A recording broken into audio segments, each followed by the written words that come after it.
Insider access, exclusive content. Sports Radio 610. The Texans play here. An Odyssey sports station.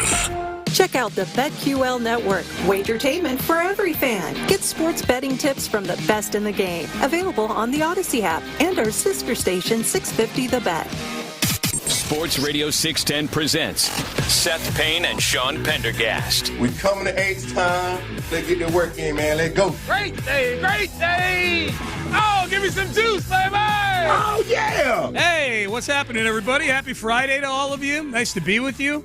Hope you got your sufficient servings of basketball yesterday, because you better be ready. You better purge. You got to purge, because today there's more stuffing for you. There's more hoops today. You get right back up at it. That's it, man. You got to purge any non-essential items in your brain and just focus on your brackets, damn it. That's it, man. That is it. So,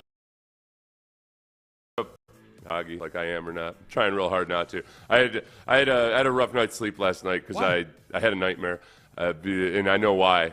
You know, I knew why I had that Laramie Tunsil nightmare last week. Yeah. Sometime yesterday afternoon, I said out loud, you know what? I think maybe I'm going to get rid of my smartphone. I'm tired of it. I need less distraction in my life. I'm just going to get a flip phone for emergencies only. And then, of course, sometime around 1 a.m., I had a dream that I was traveling and there were complications and I didn't have a phone. So I was waiting in line to try to I was waiting in line on hold on my flip phone, but trying to talk to anybody. So I was waiting in line at customer service to do something that would have easily been handled on my smartphone. Yeah. And then by some weird stretch of circumstance, I ended up having to use a rental smartphone. And I don't think they exist, but it was like you remember in high school where they'd hand out calculators or something, but they were calculators from 1975. Oh, yeah. It was like that. It was like a 1975 version of a smartphone. Yeah. Huge, clunky, plasticky, dirty, and everything. And so I woke up in a panic, heart rate 155 at least, and couldn't go back to sleep. And so, but then I did go back to sleep, and was one of the rare times that my alarm woke me up this morning. Really? But my timeline's a little screwed up. Me too, man. I slept through the night last night. It was good. And I think a big part of that was I watched the basketball at home yesterday. Hey, get done what you need to get done, and now let's go out and perch ourselves somewhere and watch the basketball. And you know, I'm inclined to make a lot of bad decisions when I do that, when I get in that environment. I stayed at home yesterday.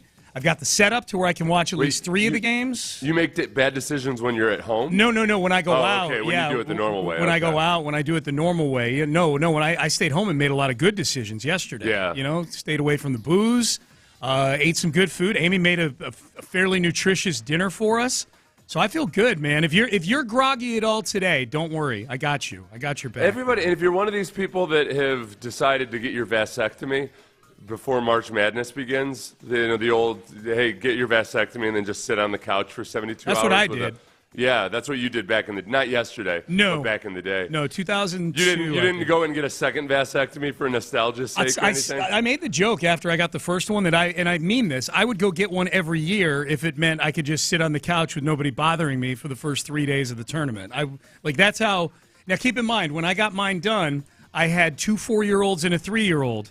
That love to just crowd around old pops, you know what I mean? Yeah, so when I said that at the time, not that I love my kids and I've loved them from the day they were born, but there are certain times a year where it's like, hey man, just give me these 3 days. They have zero respect for the male anatomy. Exactly. It's really, they're like sociopaths in that regard. Mm-hmm. They don't understand or care about how you might be feeling as a human. That's right. And they just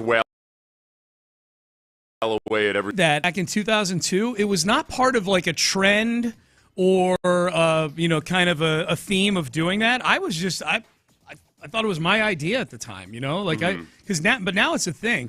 Like I am a little surprised that we've never gotten at our station a urologist to do endorsements for, at least for the month of March. We did actually. Did we? Did. Okay, yeah, I was doing one for a while back when. Yeah, it must have been before I got here. Why haven't we done it again? It feels like it's a good idea. I don't know. maybe you didn't Partly get the because March Madness isn't as all-encompassing and all-consuming as it used to be. It's still a big deal, but it's not as much of it doesn't dominate the way. I mean, Jose Altuve in left field is more pressing in the minds of the average sports fan right now than March Madness. Yeah, I no think that's doubt part about of it. that. No doubt about that. Hey, by the way, I got my new City Connect. It's a batting practice hat. Jason That's Wooden. nice. I like the batting practice hat is better than the actual. The only complaint I've seen so far, and I've started to agree with this complaint, is that the new City Connect uniforms are awesome. Much cleaner, better looking, everything than the old ones.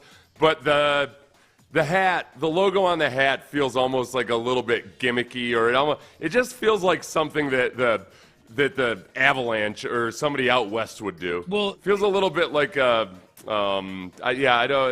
just don't quite like the hat. That batting practice hat is nice. Thank you. Yeah, I had a choice between the two, and I chose this one. I chose this one because I felt it was a little more unique, realizing right afterwards, I'm like, well, you can buy both in the store, as many of each as they possibly can. The complaint I've seen about the logo is it looks too much like the Diamondbacks logo. That's what I've seen. That's what I was trying to think out west. It was the Diamondbacks. So, but almost like, because the A almost looks like it's trying to be a mountain. It's tilted. So it reminds me of the Denver airport. Yeah. I think that's why. Did I say Avalanche? Rockies. My God. Yeah. Sorry, I've got hockey on the brain. It's okay. Because a Houston billionaire wants to buy the. Friedkin. Wants to bring us hockey. The hockey to us. Yep. Yeah, we'll get to that. So, yeah, I got my I'll lid, get man. the sports right eventually. Just give me until about 8 or 9, okay? It's cool. You prefaced the whole show by saying you didn't get a great night's sleep last night. Of course, it was all started with the silly idea, not in a dream state, of getting rid of your smartphone. You think you could get rid of your smartphone? No, I think In the real dream life? told me I probably couldn't. I travel too much. Yeah. For flying alone, I need it. Yeah. So maybe I need to just restrict my access to my smartphone more and just only use it when I'm traveling or just out in a situation where I need it for computing purposes. Yeah, man. Yeah. Dana Brown on the Astros team show last night, on Astroline last night, on our competitor station, regarding Cam Smith, quote, and we're getting down to it. It's 6 days till opening day. Like, this is not late February talk here. Like, if he's being serious about what I'm about to say, then we could see Cam Smith in the big leagues. He said, Seth, quote, make no mistake, I'm not afraid to put this guy in the big leagues, talking about Cam Smith. He heard our Are You Yella segment. Yeah. Yella or not? And he said, oh, you think I'm Yella?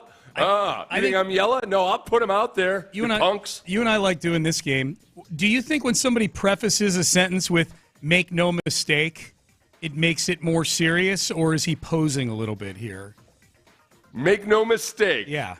I'm not afraid. I'm picturing him wagging his finger while he's doing it, too. Make no mistake, I'm not afraid to put this guy in the big leagues. Yeah. I don't know. That's his track record. His track record says he's not afraid to put guys in the big leagues. Right? Yeah. I don't think that, and it's so it doesn't feel like false bravado or anything. Right. Or somebody adamantly claiming that they don't care about something, which is usually an indicator that they care deeply about it. I think he probably, which is more badass too. Make no mistake can sound like something that somebody's like doing that same thing, almost making up for a lack of confidence. With him, I think he delivers it more like an assassin, kind of like, make no mistake. I've done this before. He sounds like a godfather telling you that he's not afraid to kill somebody. Yeah. You know, if I say, listen, I'm not afraid to get my hands dirty and kill somebody, you know I'm full of crap. Right. I'm still a little bit scared of killing somebody. Right, a little bit. Still kind of intrigued, but still mostly scared. Yeah. And, but like if a godfather tells you, make no bones about it, make no mistake, I will kill this foreman, then that's how Dana Brown does it. Cam Smith, let's pretend he makes the big league roster. What is the main emotion Seth Payne feels when we see the tweet that Cam Smith, because if he makes the roster base or right field, that's a fact. I'm doing this. I'm rubbing my hands together. I'm like, oh, You're excited. This will be fun. Yeah, this is going to be fun.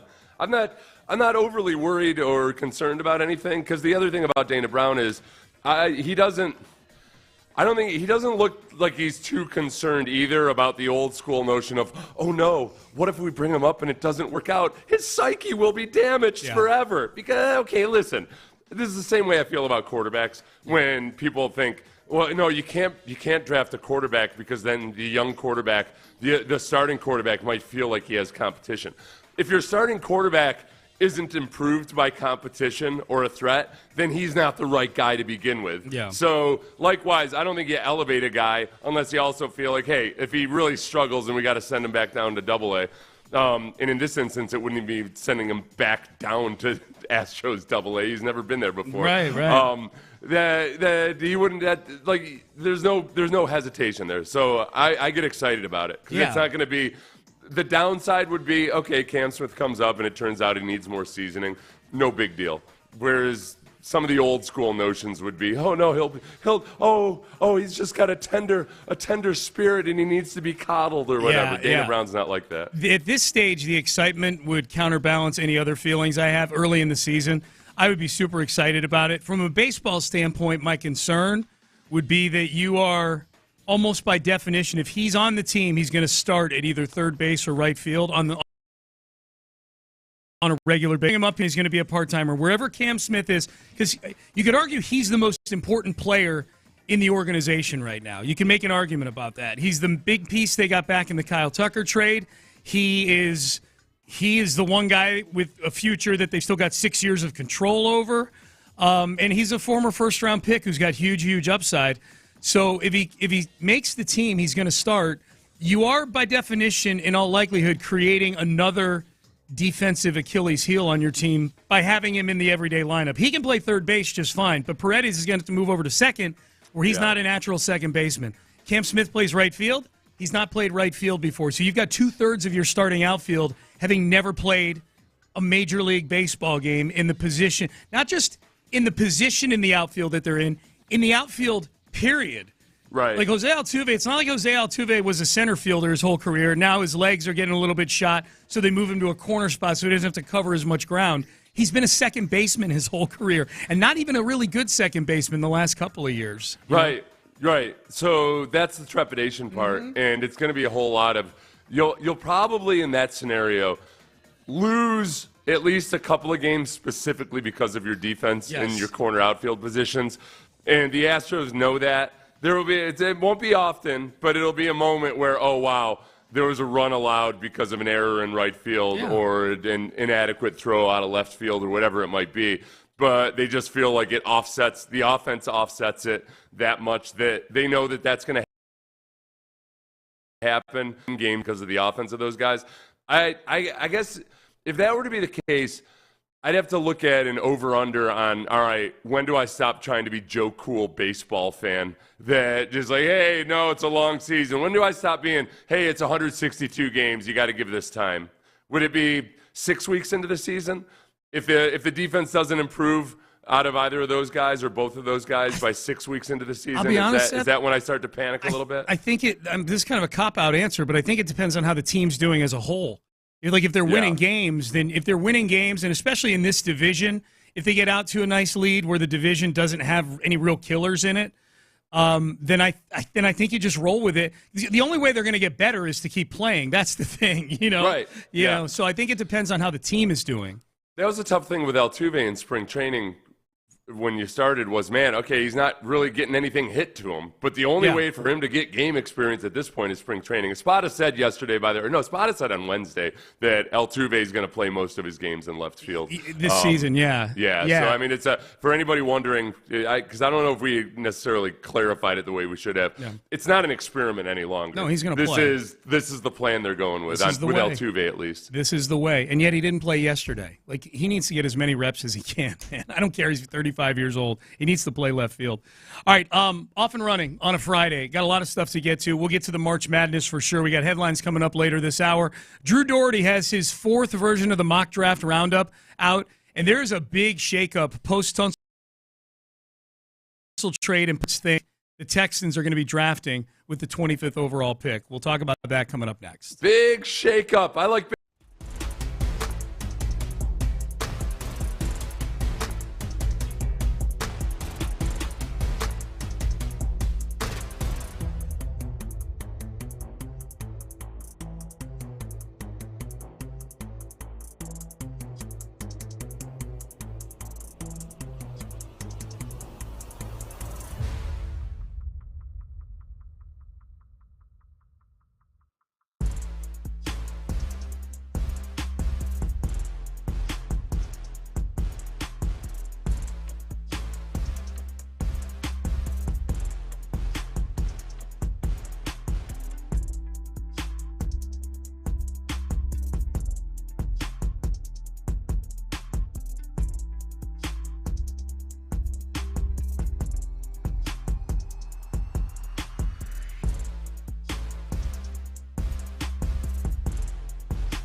Live from the Mokaram Injury Lawyers Studios, Sports Radio 610 presents Payne and Pendergast.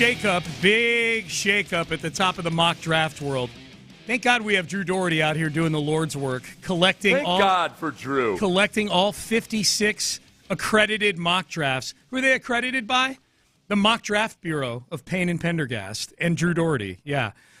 56 mock drafts. For those of you who have not seen this before, you can find it. Drew Doherty, who writes for the Texans, it's on HoustonTexans.com.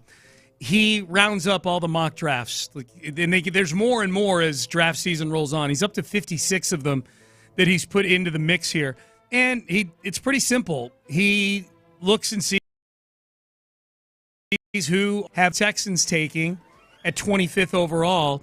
And it's the idea is that it gives you a direction as to where the Texans might be going with that pick.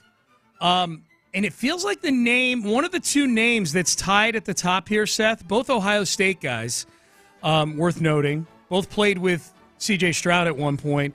But of the two names, there is one that has seemed to have popped up ever since the Laramie Tunsil trade. And maybe it simmers down now that they've signed Cam Robinson for a year. Who knows? But Josh Simmons and Emeka Egbuka, wide receiver, are the leaders. They are the Texans selection in 11 of these 56 mock drafts. This is really interesting because if you just take these two players, if you have to choose between Egbuka and Simmons, Egbuka is not as electrifyingly athletic as a lot of the other wide receivers that might be available at 25. Locally, Matthew Golden would be the name that most people would point to. But he is off the charts in the Will Anderson personality side of things. Yeah. People at Ohio State gush about him the way people at Alabama gushed about Will Anderson when it came to the leadership side of things, his core constitution. He is that guy. He's also probably more pro-ready mentally than a lot of other prospects at wide receiver. Ohio State does a lot more stuff that translates to the NFL in terms of reading coverages, adjusting routes, all that kind of stuff. Yeah. So all that. But then on the who really he does some really impressive things athletically and physically that look like, okay, this is a guy that could adapt to the NFL really well. And yet he also has at the very least Todd McShay says there might be maturity issues. I always take those with a huge grain of salt because you don't know exactly how that gets filtered through and what it means. Sometimes guys had maturity issues 2 years ago, and then Ryan Day has some conversations with him, and kind of like C.J. Stroud. C.J. Stroud will credit Ryan Day for really helping his maturation process. So that's where it all depends on what D'Amico Ryans really feels about Josh Simmons, and if there are indeed any actual maturity issues. What type were they? Yeah. Because sometimes maturity issues can mean a million different things. Sometimes it can mean that, the guy's just a jerk. Sometimes there's nothing you can do about that. Other times it's that, he was a kid. He maybe had different expectations about showing up on time and everything. They gave him a talking to, and he fixed it. Yeah. You flat out don't know. That's where D'Amico's ability to maybe kind of get a feel for a guy, and then what does C.J. Stroud feel about him? What does C.J. Stroud have a ringing endorsement for him? I have no idea.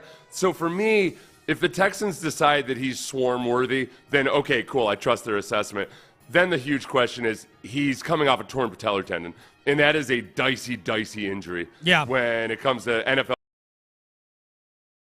players, kind of like Achilles tendon tears used to be, it's hit or miss sometimes how well a guy comes back from a patellar tendon tear. I'm way more concerned. If they were to draft Josh Simmons, I would not be as over the moon as I would over some of the other prospects because of what you just said about it's way more about the patellar tendon thing to me than the maturity stuff. Look, 18 and 19-year-olds in general have maturity issues. You know what I'm saying? Right. So, and the other thing about the maturity thing with McShay and him reporting that, not that McShay is very plugged in. I believe that. But with something like that, unless he heard that from 6 people, if he just heard it from one person, then I take that with a grain of salt. I always take something with a grain of salt that's told by somebody through a one-person filter. I need to know more about that person.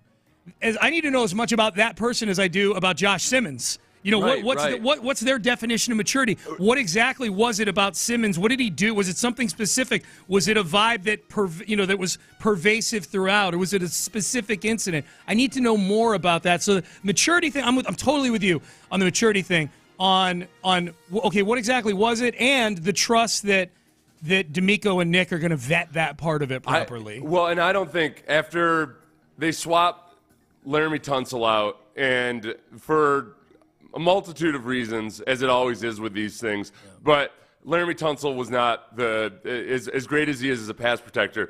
He doesn't have that swarm mentality necessarily at all. And all those things. I don't think the Texans take Josh Simmons unless they 100% aren't worried about Josh Simmons' maturity. Yes. Or anything on the off-field side of things. So I'd be okay with that part. But yeah, I'm going to be really nervous, especially because they drafted Kenyon Green when Kenyon Green was injured and then went on to have multiple injury issues for several years. Now Simmons says he's going to do his pro day, which has got to be coming up here very quickly, right? Yeah, it's got to be. And a lot of people are wondering, okay, I don't know if that's that smart a thing to do, but if he looks awesome at his pro day, that's a pretty positive sign. Very. That could be that could be a huge swinger in some of the mock drafts if he shows up and looks like he was never injured at all at his pro day, because it would also suggest that, hey, the guy must have attacked his rehab pretty well. Yep. Whatever maturity concerns anybody might have, man, he's ahead of schedule on his patellar tendon surgery. Attacked his rehab well, which would be a very mature thing to do. Yes. No question. So Ibuka, 11 mocks. Josh Simmons, 11 mocks in the mock draft roundup out of 56. Next on the list, pretty big drop-off after those two. The next up is 6 mocks for the former leader of this exercise. Mock draft roundup 3.0 had Tyler Booker of Alabama. I'm guessing, without looking at all these mock drafts, because Drew just lists the 56 mock drafts with who they have the Texans taking. There's no way, unless you click on all of them, there's no way to tell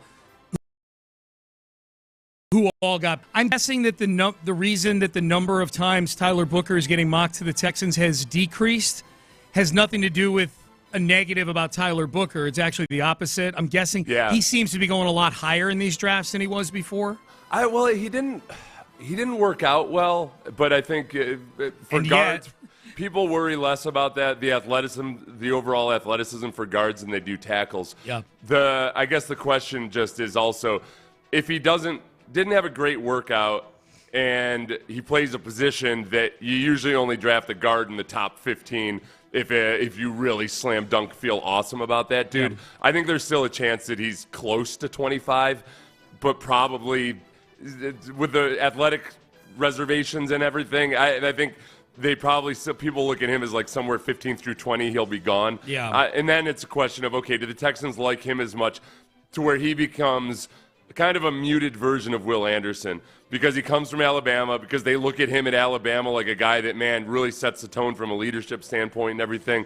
Do the Texans feel that it's justified to jump up a few spots to get Tyler Booker? Okay, let's pretend for a second that they stay at 25, and let's also pretend that any concerns over Josh Simmons' maturity and his knee have been addressed. They're comfortable with Josh Simmons physically and emotionally as a prospect. And we know they're probably comfortable with Tyler Booker on all those things. Who would you take? Between a healthy Josh Simmons and Tyler Booker, if you were the Texans? I would take Tyler Booker. You would take healthy, 100% healthy. Healthy, Josh yeah, Simmons. that's what I'm saying. Like Josh Simmons, to me, until we know more about that knee, I'm not. He would be an off the board for me until I'm comfortable with the knee. But let's pretend that he's draftable. And he's healthy, and they've brought him in for a 30 visit, and they've sat across the table from him. They've looked him in the eye. He's interacted with his new teammates in the cafeteria, and they're comfortable with all that good stuff, the same way they would be with Tyler Booker. Who does general manager Seth Payne take? I'm general manager Seth Payne, who's much more short-sighted than general manager Nick Caserio. Mm-hmm. And Tyler Booker primarily has played left guard. He's played some right guard, but in the short term, I almost feel like, okay, I want the best possible offensive line in year one, which is the dumbest reason to draft somebody. I think Josh Simmons would have a chance to actually start at left tackle and maybe end up being better than Cam Robinson as a left tackle. Mm-hmm. So, and that is a big franchise swinging move. I'd take Josh Simmons. Okay. With all the concerns about his patellar tendon, because even if he looks healthy at his pro day, that's not the same as playing week in and week out it. It also, now it helps too that Josh Simmons, it was his left knee. Okay. Which matters because your power leg as a left tackle is your right leg. Okay. So I'm a little bit less concerned about it. I'm taking Josh Simmons in that scenario. You swerved me a little bit. I thought when you were kind of mentioning right guard for Tyler Booker, I thought you were going to go, well, you could plug him in at right guard right away. Plug and play kind of thing. So you swerved me. Myself, general manager, it really inspires confidence in your staff when there's 5 minutes left on the clock, and I'm saying, boy, I'll tell you what, Eeny, meeny, miny, mo. I'm really feeling Tyler Booker here, but, I start pulling a Tony Romo. Jimmy, I don't know. Josh Simmons. Go Josh Simmons. Matthew Golden and Kelvin Banks, 5 mocks apiece. Matthew Golden's the one I'm talking myself into. I'm talking myself into the excitement of shiny new toys with the 25th overall pick. And speed. speed. Unadulterated speed. That's it, man. Yes. Yeah, I think he just ran did he run a 4.30, whatever it was? He It ran was an fast. impressive number. Yeah, he ran fast. I like the unadulterated speed. The Ohio State Pro Day, by the way, is March 26th. Okay. So with Josh Simmons, if he works out at his Pro Day and looks really good, I looked and searched, and I got frustrated. I wanted to know whether it was a partial patellar tendon tear or a full tear, and only because I've got experience with having a partial patellar tendon tear. Mm-hmm. It was a pain in the ass, but it was a relatively simple recovery. We've seen Yordan Alvarez had 2 partial tears, and he's come back and he's done pretty well for himself as a professional athlete. I'd say so. It's so hard to find complete information because you've still got NFL I've still see actual professional writers out there saying he suffered an ACL last year. Yeah, I saw that too. Yeah. No, it's not an ACL. Yeah. It's a big difference, man. Big difference. I'm 26th Pro Day, which would end up being what, Tuesday or Wednesday of next week? Yeah, that would be the 28th is Friday, so it'd be Wednesday next week. Yeah. Okay. Yeah, Wednesday next week. Text message, Jim Adler, the Texas Hammer text line. Good morning, guys. I asked my Jaguars friend, it says no one's perfect, about Cam Robinson, and he said, get used to penalties and get used to post-game fit posts on Instagram. I looked it up, and he was close to Tunsil in penalties. I guess this can be more tolerable when he's not the captain of the team and the highest-paid player dictating the culture of the line, but I've not heard anyone mention this. Thoughts? No, thank you. Very good point there. I didn't know about the Instagram post-game fit stuff because, that's something that does not resonate well in the fan base, especially after losses. He's not a good run blocker either. I feel like they kind of swapped out for a less expensive version of Laramie Tunsil in a lot of ways. He's not nearly as good as Laramie Tunsil, the sum total of it. But he's on a 1-year deal. And there's nothing about Cam Robinson right now that screams, oh, yeah, this is the guy that they replaced Laramie Tunsil with. No, it's that they want to go into the draft without feeling overly panicked about any deficits on their roster. Yep. And I think by and large they've done that pretty well. Mm-hmm. You'd like to go into the draft feeling that even subconsciously you don't feel like you might press or push to get a guy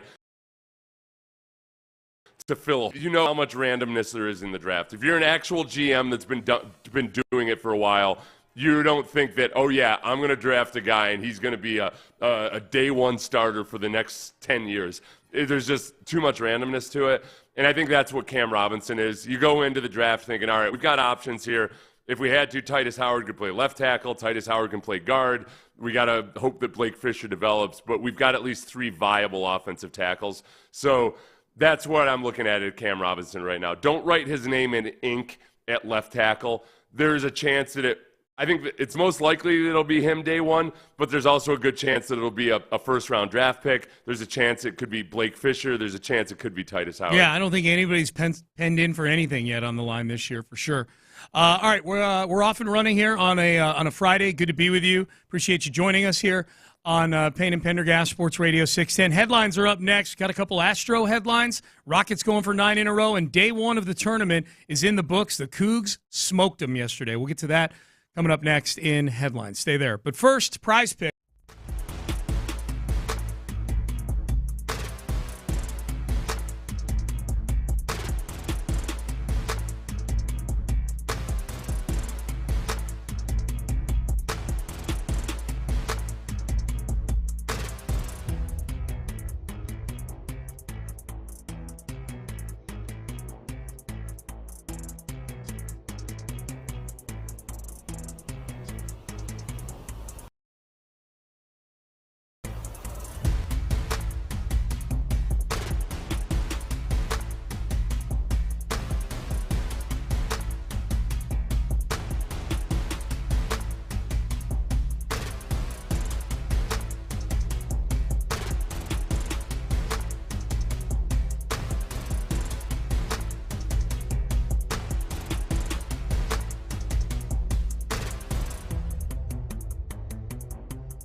testimonials.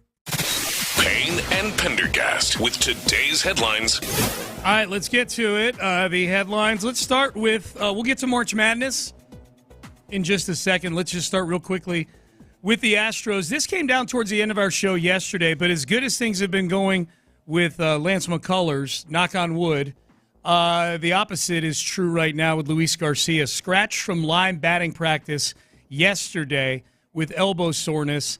And I guess the thing about this, Seth, is this is not the first hiccup that Luis Garcia has experienced since his Tommy John surgery back in 2023. He went to the minor leagues last June for a rehab assignment and got shut down in August.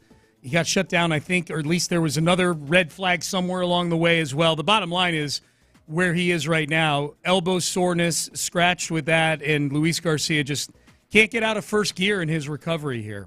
Yeah, and Chandler Rome pointed this out that there seemed to be, compared to other franchises, I don't follow their rehab schedules and processes all that closely, but I know Chandler is either hinted at or suggest process with pitchers. There seem to be more setbacks than others. It's you got to factor Lance McCullers into that, where I think Lance just in general gets injured or has setbacks a lot. He's been a walking setback for almost his whole career. So, I know. As much as I adamantly always want to feel and believe that with Luis Garcia, it's always just, hey, it's steady as she goes. Like, no drama with Luis Garcia. But man, he's had a lot of setbacks throughout this duration, and I've never once thought like, oh yeah, you gotta just expect and plan that Luis Garcia is going to be right there at some point this season and then finish strong on a playoff push. It's he's still off to the side in my plans for the season. Yeah, that's what makes the I see reports out there like, oh, and they could get Christian Javier back by August or something. Like, I'm not counting on anything from Christian Javier this year, just based on how some of these rehabs have gone with some of these other guys. You can't count on that at all. So we're 6 days away from opening day. The other thing with the Astros to report, we mentioned it in the open of the show, Dana Brown on Astro Line last night, the Astros team show over on our competitor over on 790, regarding Cam Smith. Last night said, make no mistake, I'm not afraid to put this guy in the big leagues. This might be the biggest thing that people are watching in Houston sports over the next 3 or 4 days is the final roster. I can't think of anything that's bigger right now in Houston sports in terms of like waiting for a tweet. There's no signing that we're waiting on or a trade. I'm not saying it won't happen with the Texans because Nick is really on anything here with the Texans. The Rockets are just playing basketball right now. The Cougs are just playing basketball right now in terms of like what we're waiting to see, news, the white smoke. Right. Look, we know that the Cougs are going to play on Saturday. That's right. We know they're going to play Gonzaga, but we don't know what the hell is what the Astros are actually going to look like on opening day. Yeah. There's an element of suspense there involving Cam Smith. Yeah. I guess the other one that's waiting in the wings a little bit in terms of the entire beginning of the season is, all right, I'm trying to be calm, cool, and collected baseball fan who like, hey, don't pay too much attention to spring training results, but Ronel Blanco has not looked like the best version of Ronel Blanco, and I'm trying real hard to be the guy that says, if you read too much into pitcher performance in spring training, then you don't know baseball. I'm trying real hard to be that guy right now. But on the inside, I'm dying a little bit in anticipation over Ronel Blanco. You know how it works with pitchers, Seth. When they're doing well, we go, look at this. This guy's going to be something. And when they're doing poorly, they're just working on things. They're working on something, right? You don't know baseball if you're worried about this. That's right. Rockets are going for 9 in a row tonight in Miami, and it looks, Seth, like we are getting Amen Thompson back for this game. Listed as probable yesterday for this game tonight against the Miami Heat, which means we get Amen versus Tyler Hero 2.0 tonight. Yeah, and a lot of the real rough stretch they had that ended with this current winning streak, so much of it was hard to make excuses completely and totally because they were facing good teams, but they were also dealing with injuries. Mm-hmm. And it's a team that hasn't been as consistent throughout the season as you'd like to see. But man, you can't sit here and look at this win streak and act like, all right, they're not a scary basketball team in some way. Yeah. So Amon Thompson being available is very, very nice. Very nice tonight. So they go for 9 in a row in Miami tonight. The Celtics got sold yesterday. This came down right at the end of our show. $6.1 billion. And just football money right there. Well, I was just going to say, for some context, now granted, this is a blue blood franchise, so there's that within their sport. They're the defending champions, so they're getting sold at a peak spike on their chronology here. I think the important things to know here are, one, Tillman Fertitta bought the Rockets for $2.2 billion. And that was a record. Just 7 years ago or whatever it was. Right. Yeah. And that was the high water mark. Was it? So that was I believe. Yeah. Fact check me on that, but I believe that was the highest price paid. Yeah. That's 6.1, which is the other thing. It was $500 million or $50 million. $50 million more. God, we get into these billions instead of millions. $50 million more than the Commanders, like you just said, Seth, NFL money. It went for slightly more than the Washington Commanders did. So this is the most that any American-based sports team has ever gone for. 6.1 bill. These are the records, actually, for the highest paid. I think at the time, Tillman's might have been a record. Celtics, $6.1 billion. Then it goes. The Phoenix Suns and the Mercury combined was $4 billion in 2023. Yep. The Mavericks sold for $3.5 billion. Okay. The Hornets $3 billion. So basketball has been basketball. There just haven't been that many football big. I guess the Rockets were the highest at the time in 2019, and it's been surpassed by a couple of NBA. Are the Clippers on that list when Ballmer bought them? They're not on the Clippers for $2 billion in 2014. So it's steadily been going up a little bit, but then this jumps light years up ahead. The big thing about NBA teams is that the arenas tend to be way more versatile. You can use them for more things more often for revenue. So there's a lot more value above and beyond just the sport in the NBA, and then obviously the international stuff is huge with the NBA. Yeah, the Fertittas control the Toyota Center, which makes the story of a non-Fertitta billionaire wanting to bring hockey to Houston a very, very saucy story, which we'll get to later in the show. But Friedkin, and I think it's Dan Friedkin from Friedkin Companies, owns Gulf States Toyota, billionaire. He's all of a sudden emerged as a strong option to bring an NHL team here, but he doesn't control the building where theoretically an NHL team would play. He would be a tenant if they were to play at Toyota Center. Who knows? Maybe he's got designs on building a hockey arena somewhere. You never know with that. $6.1 billion for the Celtics. Meanwhile, the Cougs yesterday. Let's make sure we hit the Cougs here.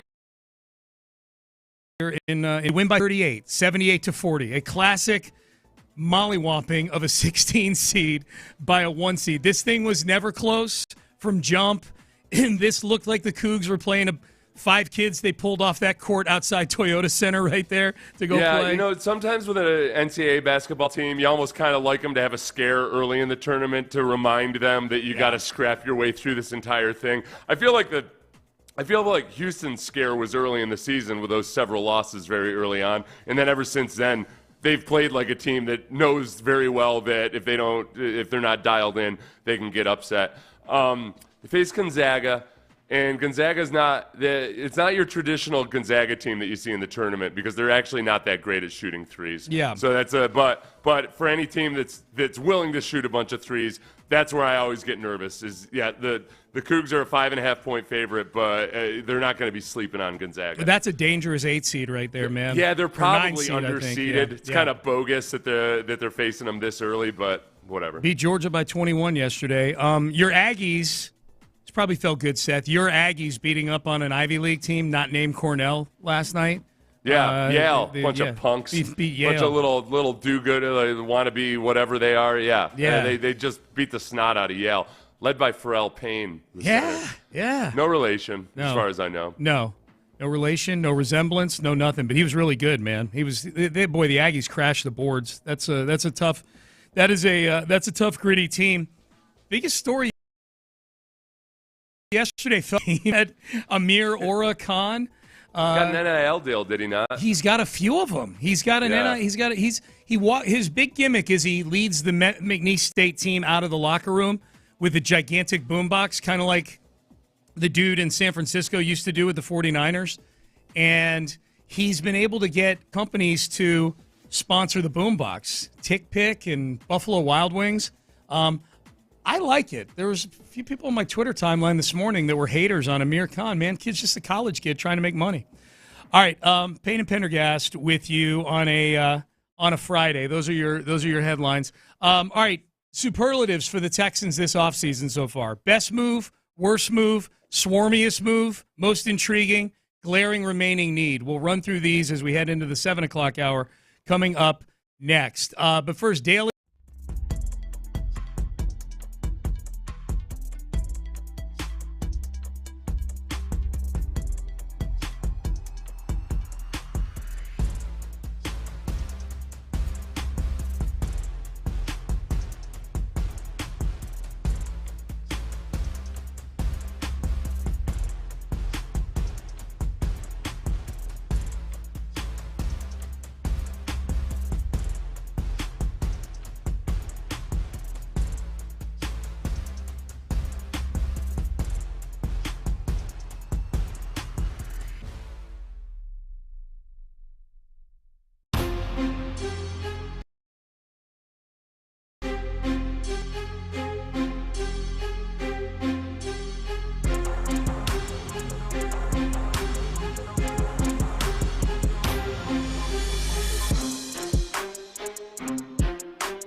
KILT FM HD2 Houston. Insider access, exclusive content. Sports Radio 610. The Texans play here. An Odyssey sports station. Sports Radio 610 presents Payne and Pendergast. All right, Payne and Pendergast. No moves yesterday from the Texans. That felt kind of weird. It's been for a team that's getting so much criticism in league circles for their offseason. It's hard to find a report card for the Texans that's giving them anything above like a C. Mm-hmm. Mostly because I think the Tunsil trade is viewed very differently outside of Houston than it's viewed in Houston.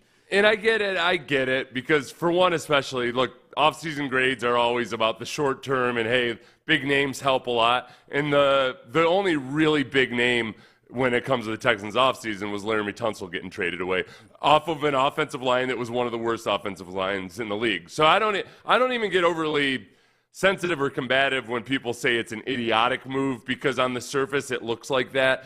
The whole big, what if in the scenario is, okay, how do you recover from this? And in most people's minds, it's, okay, well, if you get rid of Laramie Tunsil, you got to bring in some other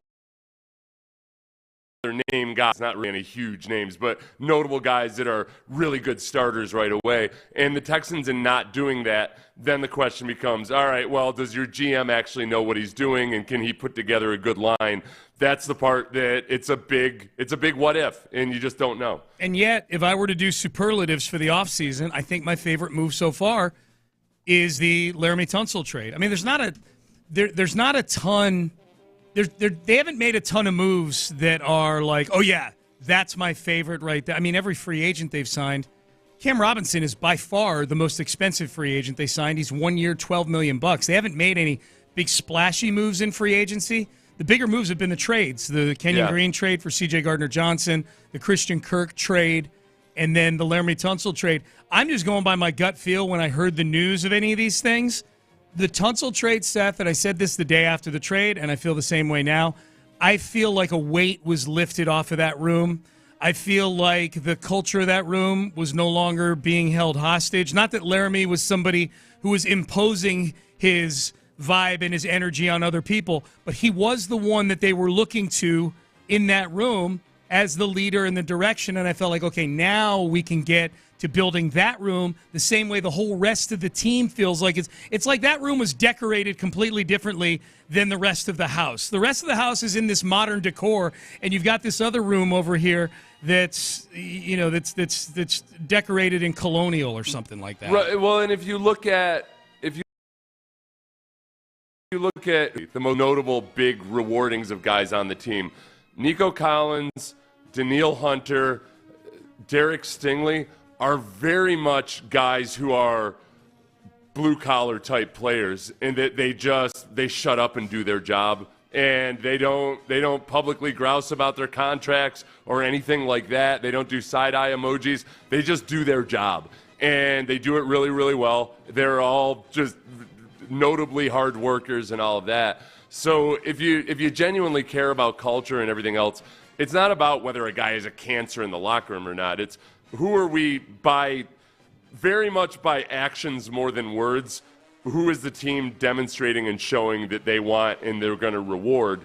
It's guys like that. Yeah. It's guys who practice and want to practice, even if they're in their 30s, because that's what's important. And I'm talking about Daniil Hunter there.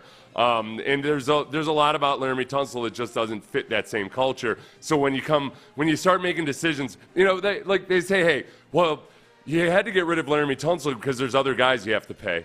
And I think it's interesting that one of the guys that they chose to pay big time was a guy who's older than Laramie Tunsil. Daniil Hunter, Daniil Hunter. Yeah, all right, well, didn't seem to be a problem paying Daniil Hunter now, did it?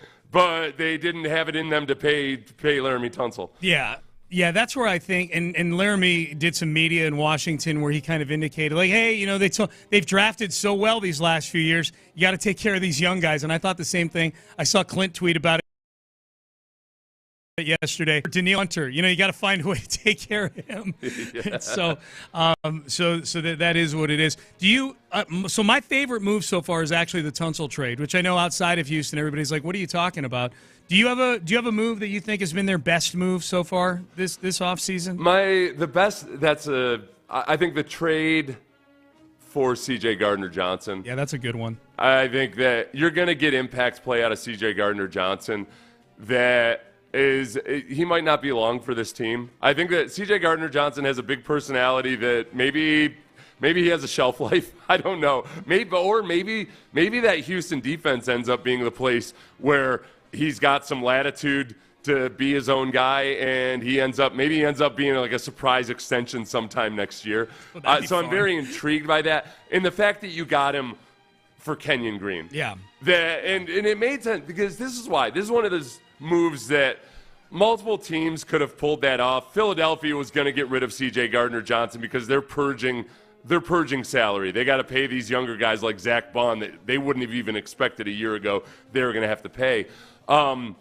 So the fact that Caserio was ready and waiting and was able to take advantage of – he didn't have to give up a seventh-round pick. What was the complete swap They flip-flopped to fifth and a sixth. It was Kenyon in a fifth for C.J. Gardner-Johnson in a sixth. In a sixth, right. So whatever it was, instead of giving up a pick outright, you actually just get a player back and you unload Kenyon Green. Yeah. I like that move. Being a bigger improvement overall was probably the trade for Christian Kirk. And like that, but I guess just because that was a little bit more of a conventional trade. The fact that it was within the division and that it might embarrass the Jaguars in the regular season. Not just the Jaguars. I feel good about that. It might embarrass the magnificent Gladstone. Yes. That would be the key part there. Text in. Jim Adler, the Texas Hammer text line. Do you guys have a favorite move that the Texans have made so far this offseason? I have another question for the listeners, too. Okay. I've been trying to be more steady with my YouTube stream, which is it's a solo deal. I'm just trying to get better at doing solo stuff. I can feel myself now when I'm with you rambling more than I should. Oh, really? I feel like I'm getting a little too long and drawn out. This is a hazard for some solo hosts. When they go on with other people, they forget that they're not doing a 10-minute monologue. Okay. So I might have to, if it's getting bad, I might have to have a little stopwatch that only allows me to go 30 Ben seconds just when I start, talk. like 45 seconds in, Ben just starts playing tick-tock, tick-tock, tick-tock. Play a drop of Brandy criticizing me for rambling on, all that type of stuff. Yeah. No, you're good. You're good. Well, that's your opinion. I need to hear from the text line. The people that matter, right? And here are the 7 reasons why. Hold on a minute, Sean. Hold on 7 minutes, Sean. Yes, sit tight. I was trying to think of like worst move, and I think outside of Houston, people would go, well, worst move is a Tunsil trade. You traded away your best pass protector for a quarter to protect a quarterback who got sacked 52 times last year. I don't feel that way. I feel the opposite about the. It's not like they cut him or something like that. Like they got something back and they got cap space out of it, so they did get something out of trading him. I almost feel like the worst moves, Seth, for the Texans this offseason, because I can't look at any one move and go, well, that's stupid. Like of all the signings, all their signings are 1 year, $3 million, 1 year, $5 million. Their signings are all penny stocks largely, or just guys that are just cogs in the wheel, like Dario Gumbawale, 1 year, $2 million, guys like that. I can't get worked up over those. I guess if I were to say worst moves, it would be that if you were shopping for interior, like short-term interior offensive linemen, I would have been shopping in a slightly more expensive aisle than the one they were shopping in with Ingram and Laken Tomlinson. Yeah, Kevin Zeitler was the classic example of a guy. He's 35 years old. He got a 1 year, $9 million deal with the Titans. I think that was a good move by the Titans. Now, the Titans also had what I think was a bad and dumb move, was giving Dan Moore $80 million to play tackle for them. Yeah. That was a move they wouldn't have made. They would have gladly given that amount of money to a much better offensive tackle than Dan Moore.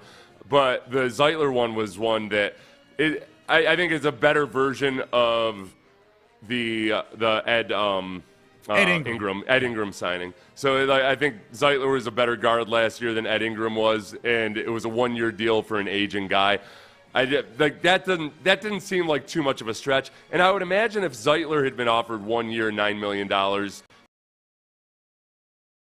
by the between the Titans and the Texans, I gotta think, unless there's a connection there that I'm not thinking of with the Titans, I gotta think he would rather go to the Texans. Yeah, I'm trying to wonder if somewhere along the way Kevin Zeitler was on a line that was coached by Bill Callahan, maybe. Right. You know, No, if there was a connection, then I get it. But still, all the struggles the Texans offense had last year notwithstanding, the Titans had the same, but amplified, and without a quarterback that you feel good about. My text message, Jim Adler, the Texas Hammer text line, my least favorite move that the Texans have made this offseason is keeping Titus Howard. I would say this, not just keeping Titus Howard, but, I mean, he's definitely going to be around. They restructured his deal. You restructure somebody's deal, they are sticky for at least 1 or 2 more years with you. I think he's sticky for this year. Yeah. There's still things they could do next year. What it does for the player, from the player's standpoint, when they restructure your deal that way, it's nice because, A, you get a big bunch of signing bonus or guaranteed money up front, and that's always nice. But then also, by pushing a bunch of money into next year, the team then is motivated to either put up or shut up when it comes to maybe giving you a genuine extension or letting you go. So, but yeah, it's an investment of sorts of confidence in Titus Howard. I think they want to see how he operates, perhaps without Laramie Tunsil in the building, and just sometimes when the team tells a player, hey, listen, man, you're one of our veteran guys right now, and we really need to be able to, on the leadership side of things, just in terms of setting example. Sometimes guys take a gigantic leap forward because you're in that role, as opposed to being the little buddy to the big dog, where he was for a long time. Titus has been in the old Looney Tunes cartoons, whoever the little dog was that was next to Spike, the bulldog. He wanted to go chase cars with Spike all the time. We going to go chase cars, Spike? We going to go? Yeah. Now Titus. he can be the new Spike. Yes. And there's a certain responsibility that comes with that. Anybody listening, the first time you were ever made a captain of a team, when you were in junior high or high school, you know what I'm talking about. You kind of almost automatically, without thinking about it, start conducting yourself differently because you know people are watching you and looking to you as an example. So I think the team might be playing it out with Titus and hoping that maybe a little bit of that is what happens. Text message, Jim Adler, the Texas Hammer text line. The last couple of years, the Rams had a good offensive line made up of late-round nobodies, hoping Nick Caley brings that L.A. magic here. Yeah, I hope so, too. Because I don't know that it's late round nobodies. I mean, Juice Scruggs is a second rounder. Titus Howard's a first rounder. Blake Fisher's a second rounder. There's plenty of pedigree on this offensive line, but it's not, the performance level is very average or below average. Yeah. What's interesting, because it's a great point about the Rams, and if you look at it, that's one thing the Rams have done well. Well, people were saying the Rams were all about screw them picks. They drafted really well. They had a lot of draft picks, just not first-round draft picks. They did really well in the 2nd through 5th rounds. Havenstein, their tackle, is a second-rounder. Avila, Steve Avila, and then their center was a 5th or 6th rounder. That's exactly where there's so many examples throughout the history of the NFL of just blue-collar offensive lines that, by being well coached, way overperform their draft status and their contract statuses. And that's the Bill James theory in baseball was always that, hey, a roster full of average guys, if coached and managed properly, can be really competitive. I love to extend that Bill James theory to offensive line because that's exactly how I feel about offensive line play. And a line full of 5 average guys, if coached properly and if you take advantage of their strengths, you can be a really solid offensive line. And then if you hit on your draft picks and get a stud in an overperformance or maybe a find in a 6th-round pick or something, that's where you can become a genuinely stud offensive line. But you don't have to have name-brand guys to be a good offensive line. Multiple people on the text page saying Zeitler has family in Tennessee. There you go. Yeah. Okay. So, all right. And he's 35 years old. He's an old man. It's time to think about what matters. Good. I hope we embarrass you in front of your family. Twice. I hope we destroy you while your family is watching in Tennessee. That's right. Make them embarrassed. That's right. All your first cousin / nanny / granny / auntie. Your first cousin auntie / also married your brother. Yeah, they're all watching you, inbred losers. Embarrass you in front of that whole straight line that is your family tree. Yes. Yeah. Yes. The circle. You had to go back to Tennessee to be shifted. That's right. Marry off your chillin' to their first cousins. Great. What's this picture of a circle? That's my family tree right there. It's a picture of a circle. Swarmiest move made. Is there really any argument in this one? It's got to be C.J. Gardner-Johnson, right? if we're doing superlatives for the offseason. C.J. Gardner-Johnson, over under number of weeks C.J. Gardner-Johnson is in the circle of swarm next year. And Ooh, it's tough because the circle of swarm, a lot of times it's hard if we have to exclude people that we really, really like. Yeah, you can only have 6 each week. That's the thing. So I think, who was the record holder last week? Last year, I've got the scorecard in front of me here. For those who don't know what that is, Seth and I do a segment every Friday during the season called the Circle of Swarm, where we reward and forecast the swarmiest players on the team. I think is the easiest way to couch that. The winner, which is D'Amico's chosen acronym for special work ethic and relentless mindset. Basically, guys who just wreck shop on Sundays. The winner last year for most weeks was Daniil Hunter with 11, followed by Stingley and Aziz with 10. I like that the two. Oh, that's interesting that the two swarmiest guys, Stingley and Hunter, were the two guys who just got big contracts, right? Isn't that interesting? Yeah, it's almost like we're paying attention. Yeah, when we talk to Nick Caserio. It feels weird. Yeah, it feels strange. Nico Collins, 9, another guy who got a big contract last year. The 3 guys that we just mentioned as having been rewarded with big extensions. I feel good. Okay.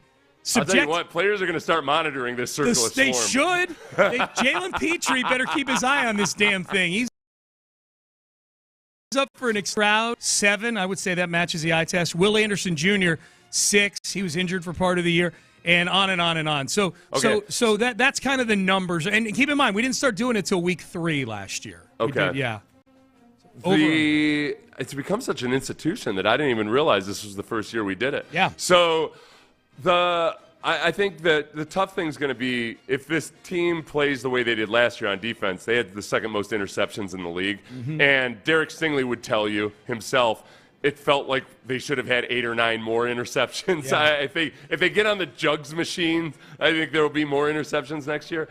I think that I'm going to put the over-under on C.J. Gardner-Johnson at probably about 7. I was going to say 6.5. Yeah. A lot of times when it comes to the secondary, we almost feel like, all right, we've got too many candidates. Let's just put one guy from the secondary in the circle of swarm this week. Yeah. I'll say 7.5. I almost feel like it's a lock too that C.J. Gardner-Johnson at some point this year is going to get like a 2-game suspension for being a little too swarmy because he's on a team. He's on a team that's kind of under the microscope for that of the last couple of years. That defense almost feels a little bit too almost like the way I operate my gang.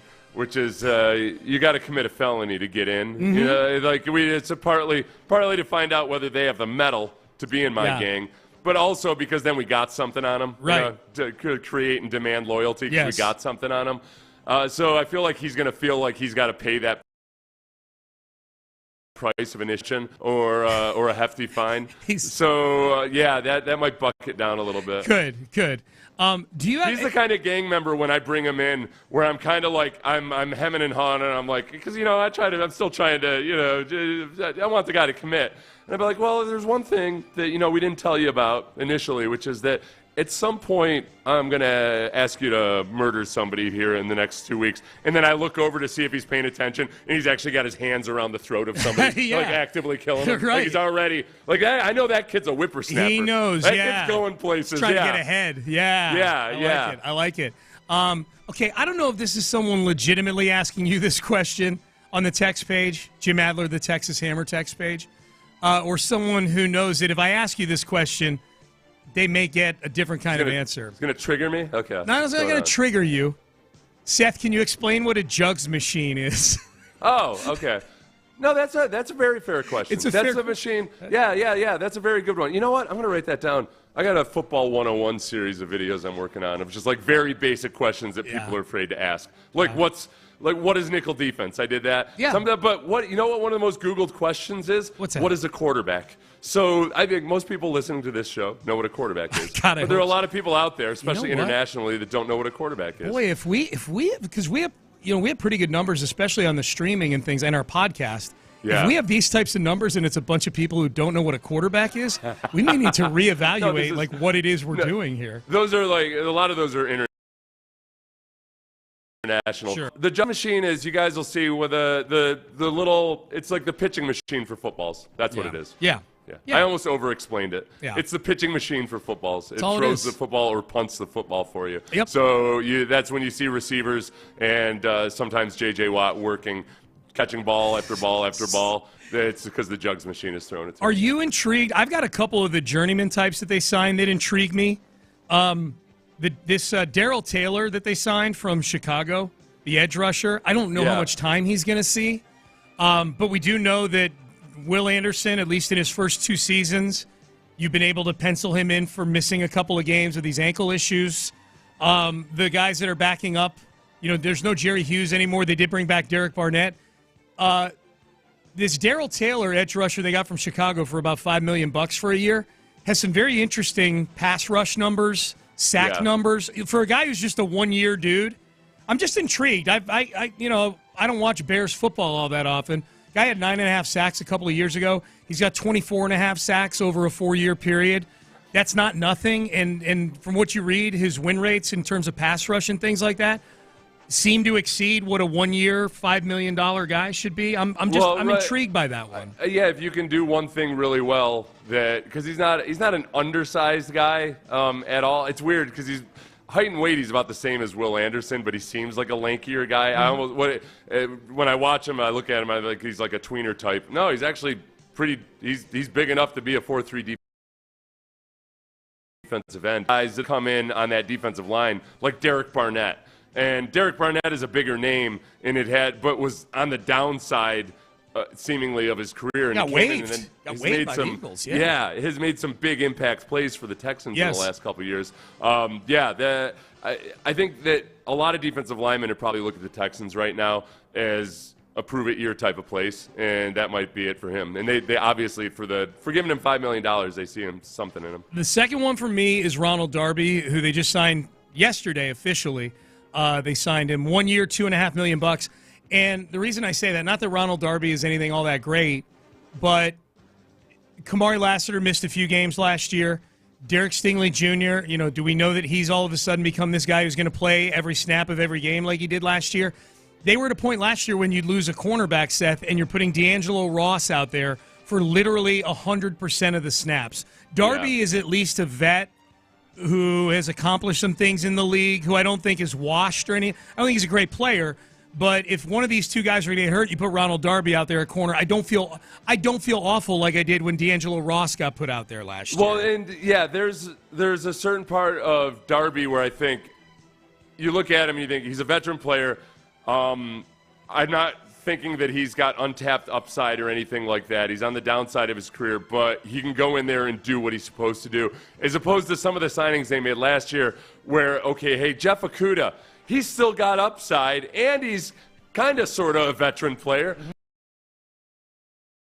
Even though, I actually, in a weird way, I feel better about Darby than Okudah. Even though I was intrigued by Okudah's upside. If they have to play Darby for a couple games or for spells during the season, it's good to have guys like that. And it's good to have, given that some of the mental errors they had by younger guys last year, the more veteran savvy you can have back there and in the meeting room, I like that. Feels a little bit like a Jerry Hughes type of move. Yeah. Where Jerry Hughes might end up being on the Texans at various points until he's 40 years old, just because I think they like having him in the meeting room. I don't know if you saw this. Completely shifting gears here. We'll read some of your texts answering and addressing some of the things that Seth and I were just doing, but I wanted to get to this. Shannon Sharp was doing his podcast. I think it was Club Shay Shay he was doing it. Shannon Sharp's got a lot of stuff going on, man, between TV and his podcast work. He had Young Miami on, who is a female rapper from, I believe, from Miami, of all places. And had her on his episode that I saw drop yesterday. And she was talking about wanting to get fixed up with football players and was looking for advice from Shannon Sharp on who to, what position group, like football position, what players out there. Here's how that, Texan fans, brace yourself. Here's how that conversation went. I like offense. Okay. I like when the ball is in your court. I like the ones that gotta They gotta catch the ball and do something with the ball. Yeah. Okay. So you like wide receivers, running backs?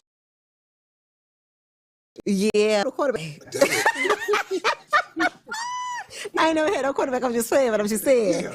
You know, they the MVP. You know. Yeah. But most of the quarterbacks, they either married or have a serious relationship. So I'm trying to get you something that you know. So who would you hook me up with? If you had to put me on a blind date, or if you can ooh-wee. Who you gonna give me? Damn, that's a very good question. I don't know if C.J. Stroud. You know C.J. Stroud, quarterback for the Texans. Why would you go C.J.? Oh, damn! You just asked me to hook you up. I'm trying to hook you up. Now you say why go him? That man is a Christian. You might can change it. Get out! Yes, get out! Get out!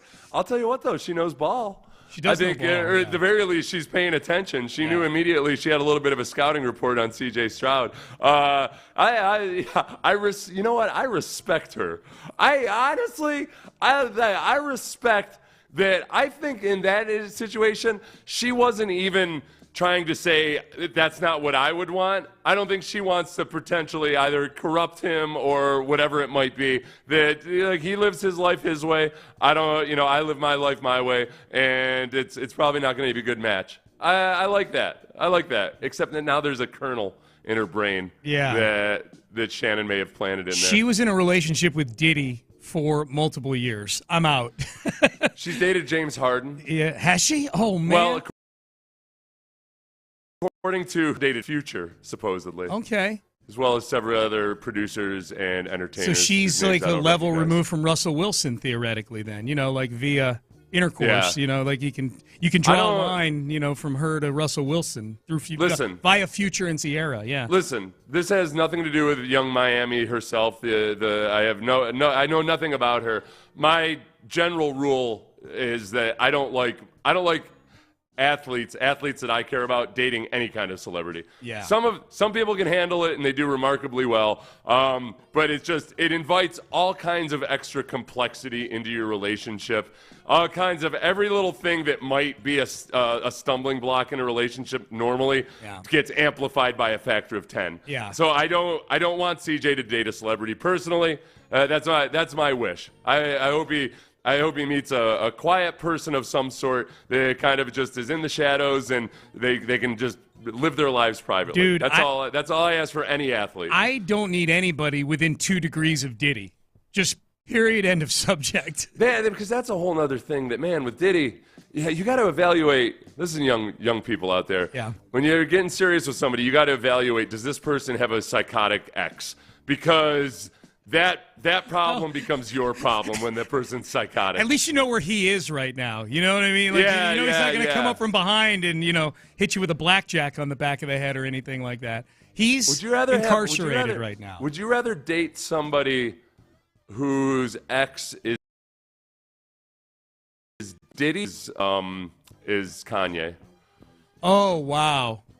I feel like Diddy's more of a conventional threat, I think. Whereas Kanye, you never know what's coming. Yeah. Or what conspiracy theory you're going to be tied to or anything else like that. Now, look, Kanye has said some horrible, abominable things of late and in recent past. Diddy has done some things that are going to get him put in jail for a long, long time if he gets convicted. So with Kanye, it's a lot of words. With Diddy, it's a lot of actions. But just reading some of the stories in the last 24 hours about Kim Kardashian having to go grab North out of Kanye's house when he was having North in for a visit because he had those 2 Tate brothers in or whatever. Yeah. And then Kanye's making fun of Beyonce and Jay-Z's kids online. Like, Kanye would be the constant pain in your ass every day. And you never know when it's going to come. And it's going to be at 3 a.m. all of a sudden out of nowhere. I've got a naked Kanye in my yard. He'll never go away. Like, it's none of it's stuff that's going to get him put in jail. Like, Diddy's going to get put away eventually here probably, and then he's not your problem anymore. Diddy in a lot of ways, it would feel like kind of dealing with a conventional, like an old mafioso where it's like, okay, there's a certain level of respect between what foes or opponents, and as long as you just abide by that, then it's probably going to be all right. Kanye, you just have no idea. Yeah. Kanye rips up the contract the moment he walks out of the room. They're both terrible, terrible people. They're both awful. I feel like Kanye's mentally ill. Diddy might just be more. Diddy's just more of a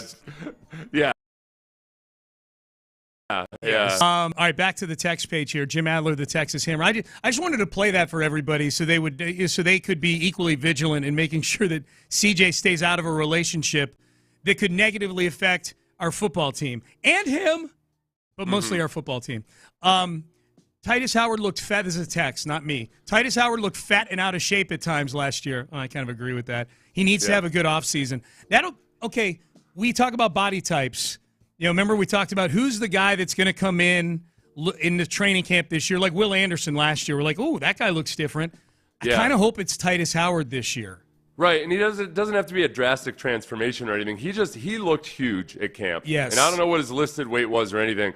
He looked huge, and he was having that especially bothers me when a guy is also recovering from was it surgery last year or injury, whatever it was that limited him in training camp. Remember the first 3 weeks of camp, you didn't have the starting offensive tackles out there. Yeah. And meanwhile, the interior offensive line was like, oh, yep, nope, 100%. Kenyon Green's the guy.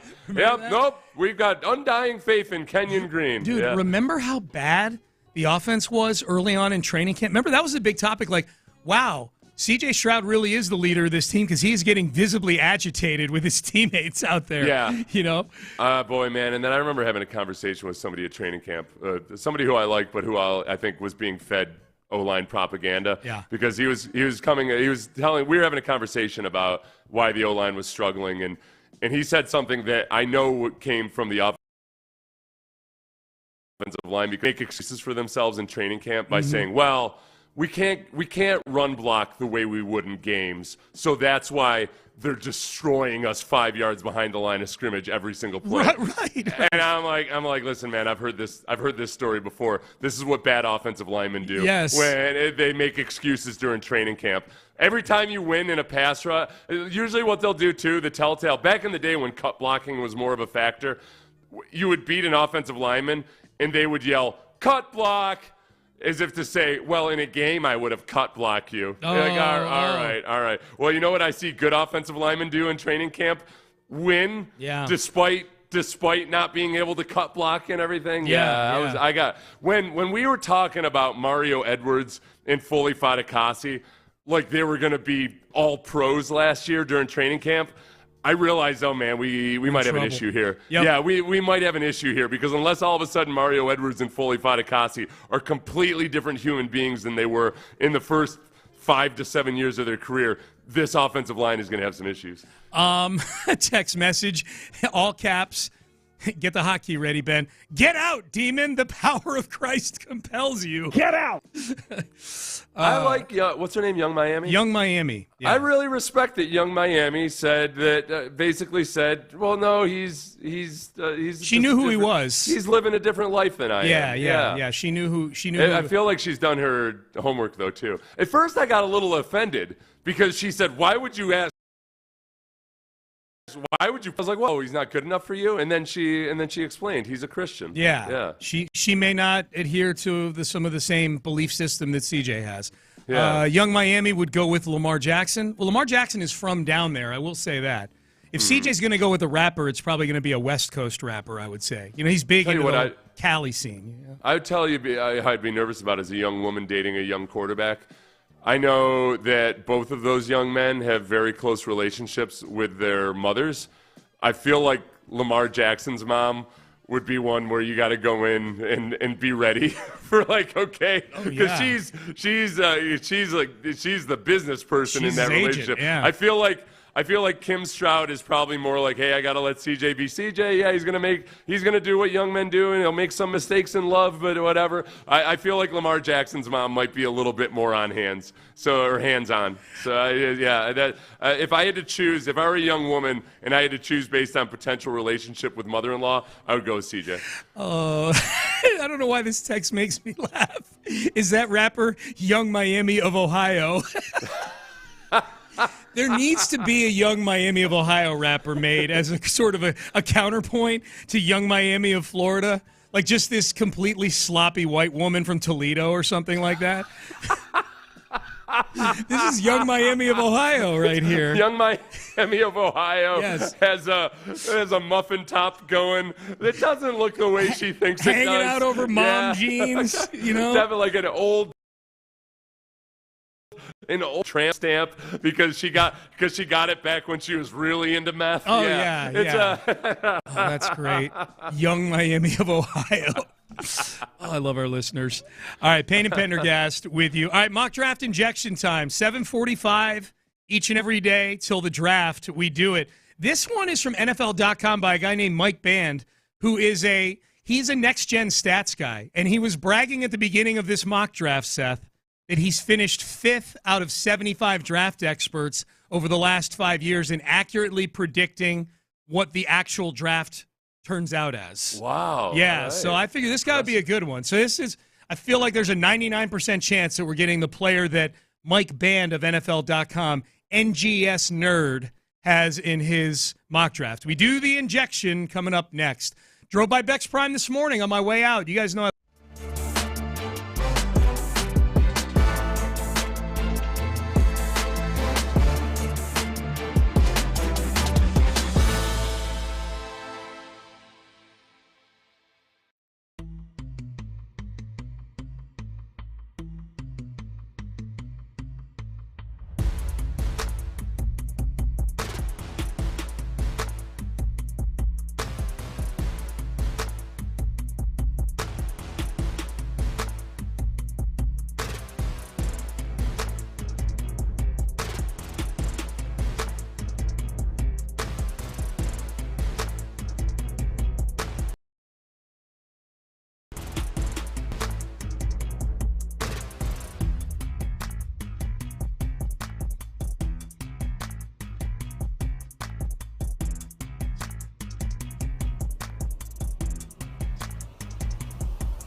Karam Injury Lawyers Studios. Sports Radio 610 presents Payne and Pendergast. All right, Seth.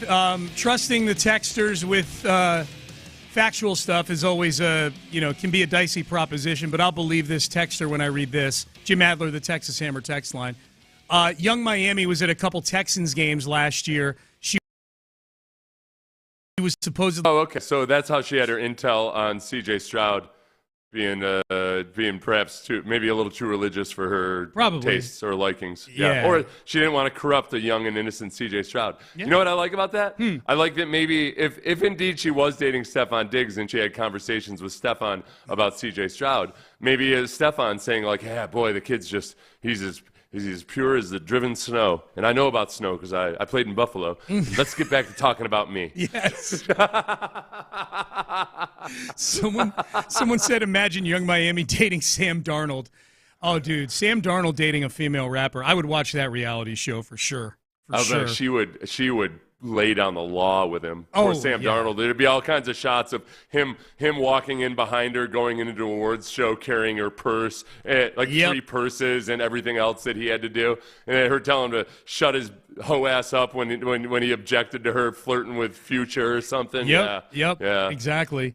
All right, mock draft injection time. We do it 7:45 every day until draft time, it's gotten a little more interesting with the Texans kind of fiddling around with the offensive line, more than fiddling around with the offensive line this offseason. I mean, they've damn near tore it down, and they're trying to build it back up now. But the twists and turns along the way that felt like it would affect how the Texans look at the draft probably were the Laramie Tunsil trade, where offensive line shoots way to the top of the list of needs. And then with signing Cam Robinson this week, I don't know that it should really change how they look at it, but in the short term, if the short term was a big deal to them, of a deal with Cam Robinson, so we'll see. But this one, Seth, is NFL.com. Mike Band is the name of the mock drafter here. And he says this about his approach. So this is what we should know when we play who he has the Texans taking here in a minute or so. My approach is research-driven.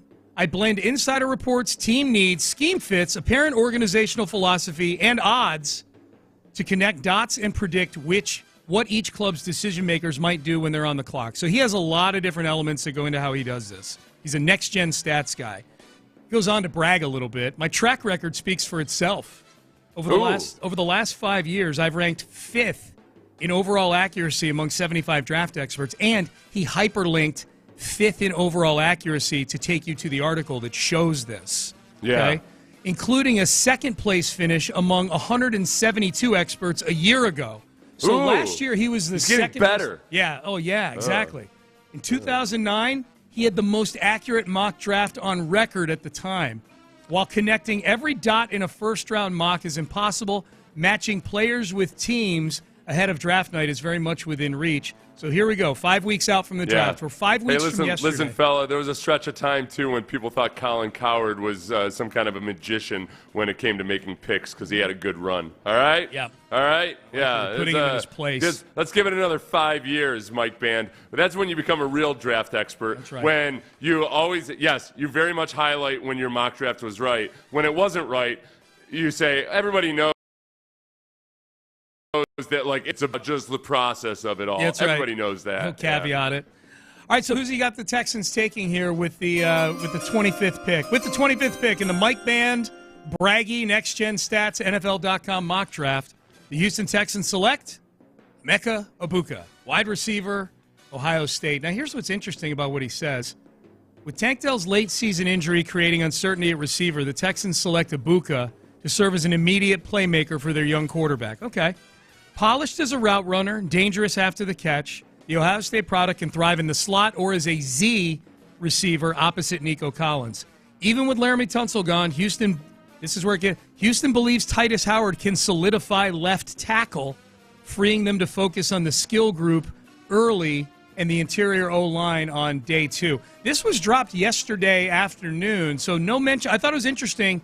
No mention of Cam Robinson at left tackle. He's talking about Titus Howard at left tackle. Thought that was interesting. Yeah, that's and I guess I'm a little surprised when people speak with complete confidence about where Titus Howard will play next year. And a lot of times it's people that I think are really smart people, and yet some of those smart people have differing opinions. I think it's wide open right now. I think that there's no way you can put Cam Robinson in as the day one starter at left tackle. I think a lot of it hinges on what they feel about the draft class, and if they draft a guy in the first round, if he's a guard or a tackle, how does he look during training camp? How do they feel about Blake Fisher as training camp progresses? So there's look any one of 5 different configurations come day one. Ibuka, I think that really the signing of Cam Robinson and the signing of like the 2 veteran offensive guards so far, it puts you in a position where you don't feel like there's a glaring, oh, what the hell are we going to do situation if you had to go out and play a game with those guys. Mm-hmm. And it allows you to maybe more take best player available. Ibuka, at this point, I wonder if they look at it, and there's a lot to like on the leadership side of things, on the football IQ side of things, all of those things. But when it comes to just pure, unadulterated athleticism and quickness, does he have the same upside that some of the other guys have? And they already, I don't want to get too married to the definition of a slot receiver or anything. I think Ibuka can play slot, he can play outside. Same way Christian Kirk can play slot and play outside. But I wonder if they look at him more as a guy that would be a really good find in the second round. But when you're trying to look for extreme upside in the first round, I don't know if Ibuka's the guy they If Golden and Ibuka are there, I'll be a little disappointed if they take Ibuka over Matthew Golden from Texas. Yeah, and I think the comparison a lot of people bring up, which I think is fair, but it's almost so loaded that I don't want to use it, but they'll say, okay, is this just a better version of John Mechie? He's not necessarily a guy that has great short area quickness and twitch and everything, but he's a good guy the right way. And I think that's got a little bit of a sour taste in their mouth given our high expectations of John Mechie. Mm-hmm. But I tend to agree with him a little bit. I think that D'Amico wants guys who can really separate, and route running has a lot to do with that, but at the NFL level, it's route running plus twitchiness. And I just don't know if that's what – I don't think that Ibuka is good enough at that side of it to set him apart from if Tyler Booker, the guard, is there at that point, or if Matthew Golden is there at that point. I think that they go with guys who are a little bit more classic first-round prospects. Yeah, I can see that. This Mike Band, who's mock drafted, has the Chiefs trading up to 24 right in front of the Texans to take Josh Simmons, who we've spent a ton of time on over the last few days in this segment. So maybe, in his world, maybe he feels like the Chiefs need offensive line help, right? Yeah. And that they feel like the Texans are a team where Josh Simmons could land in this world that we're in. That would be interesting if somebody jumped right in front of the Texans to take a guy at a position of need for the Texans. Right. And so this is what's interesting to watch on draft day or draft weekend is that Nick talks continuously about wanting to find a band of players where you've got a certain group of guys that have a good grade and you think that, okay, we take any one of these 3 or 4 guys, we'd feel pretty good about it at this position. He doesn't fall in love with individuals, but it's going to be interesting as the draft unfolds if you start to see a couple of offensive linemen start to drop, and all of a sudden it looks like, oh, there's a band of offensive now. If Nick makes a move at that point, that where he can, okay, he's taking the best player available, but he maneuvered to get to a spot where the best player available was an offensive lineman. Yeah. I think that's what I'm anticipating. If I had to handicap it, I think Nick moves up in the first round, but it's not an overly aggressive one. It's up into the 20 spot or something to where guys that really could have been top 15 picks have started to slide, and he likes being right there. It's going to be fun, man. It's going to be a fun draft night, a fun night one for sure. Someone's asking on the Jim Adler Texas Hammer text line, is Booker still available in this draft when we pick Ibuka? He actually is. He's still available in this draft. Tyler Booker ends up going 3 picks later to the Detroit Lions. Okay, so if I have to choose between Emeka Ibuka, a wide receiver, and Tyler Booker, an offensive guard, if one of the holdups with either of those guys, a wide receiver and a guard, is that they don't test all that well or they're not as athletic or as fast as the other guys, give me the guard all day long. Yes. Because it's a lot easier to overcome average athleticism at guard. You can overcome that with technique. You can overcome that with intelligence. You can overcome that a million different ways at guard. It's a lot harder at wide receiver. Wide receiver, you're just a guy who can't get open. If that's the case. He runs immaculate routes. Yeah. Especially when you consider the fact that he's got a defensive back attached to him the whole time. Yes. With his hand, defensive back has his hand delicately placed on his hip the entire time. And he still runs just where you want him to go. Yeah. All right, into the junior had his press conference 2 days ago on Wednesday. He had some really interesting things to say though on Texans All Access. John Harris and Mark Vandermeer are always able to get a few nuggets that you don't get in the press conference, particularly on Stingley's run defense and his description of one of the best plays of the season.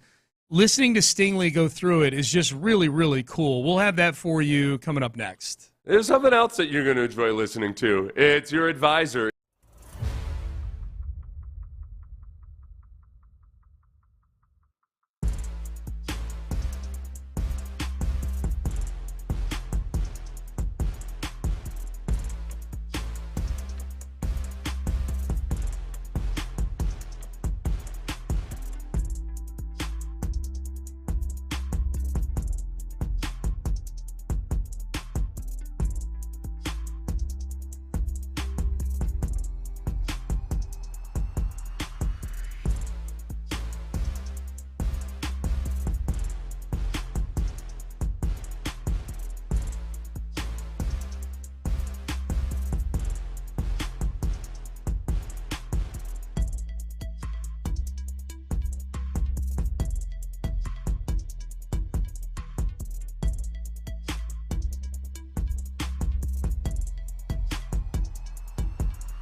KILT. KILT FM HD2 Houston.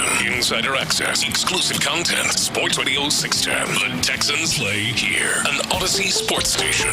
Sports Radio 610 presents Payne and Pendergast. All right, Payne and Pendergast with you into the text page. Jim Adler, the Texas Hammer text line, 713-572-4610 if you want to weigh in on anything that we've been discussing this morning. Derek Stingley Jr. signed his big deal this week, met with the media on Wednesday. Shortly after that, he sat down with John Harris and Mark Vandermeer on Texans All Access. Really good conversation. You can find it. I'm guessing it's up on YouTube, but you can certainly find it at HoustonTexans.com. Good. It's up on... I apologize. Yeah. Never mind. Oh, okay. Is it up on usually YouTube? It is. I was thinking about the press conference itself. Oh, okay. But yeah, usually Texans All Access is up on YouTube. Yeah, usually it is. You can go find it. It's a good, full conversation. Here was Derek Stingley Jr. talking about setting the standard here in Houston. Well, really, like you said, Nico was already here doing all that, so like that standard is already set. So I mean, I was just trying to keep up with how things operate around here, and hopefully more people just do that on a consistent basis. Hopefully more people. On a more consistent basis. Yeah. I like that. Yeah. A little bit of an edge there. Yeah. They almost went into kind of Nick Caserio mode almost on a more consistent basis. Yes. I liked in the press conference what Stingley had said was that, the team doesn't try to ask him to be somebody he's not, and that a lot of his leadership he thinks just comes from by setting an example of a guy that works really hard. You end up getting rewarded for it, and then being a good teammate. And being the teammate part, that's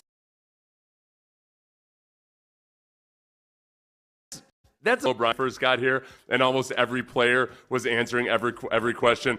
I'm just trying to be the best teammate I can be. It was funny, especially with Arian Foster when he did it, and he would only answer questions that way. But that was when it felt very much like Bill O'Brien was going to be heavy-handedly tell you that this is what you care about. You're going to care about the team. It's a lot better and it's a lot more fun when it comes from the players themselves.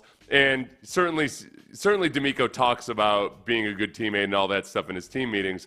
But you got to have the right kind of guys that really feel that way. And it does feel in the defensive back meeting room that they've got the right kind of esprit de corps and respect for each other. That's when you get a synergistic effect almost, because guys are really communicating really well. And I thought the Texans back in 2011 and in that era where the defensive backs were playing very well, I was really impressed the first time I came back to Houston and got back out and watched those guys practice at how tight-knit the defensive backs were and how they really communicated really well. I think this defensive back room is, on the sum total of it all, more talented than that group from back then. Yeah. But also they need to have that mature ability to communicate really effectively. Yep. And I think they're on their way to having that. I agree. Here was Derek Stingley Jr. They asked him about, this is something he didn't get asked about in the press conference, and it's probably a pretty underrated part of his game. He's a pretty good tackler.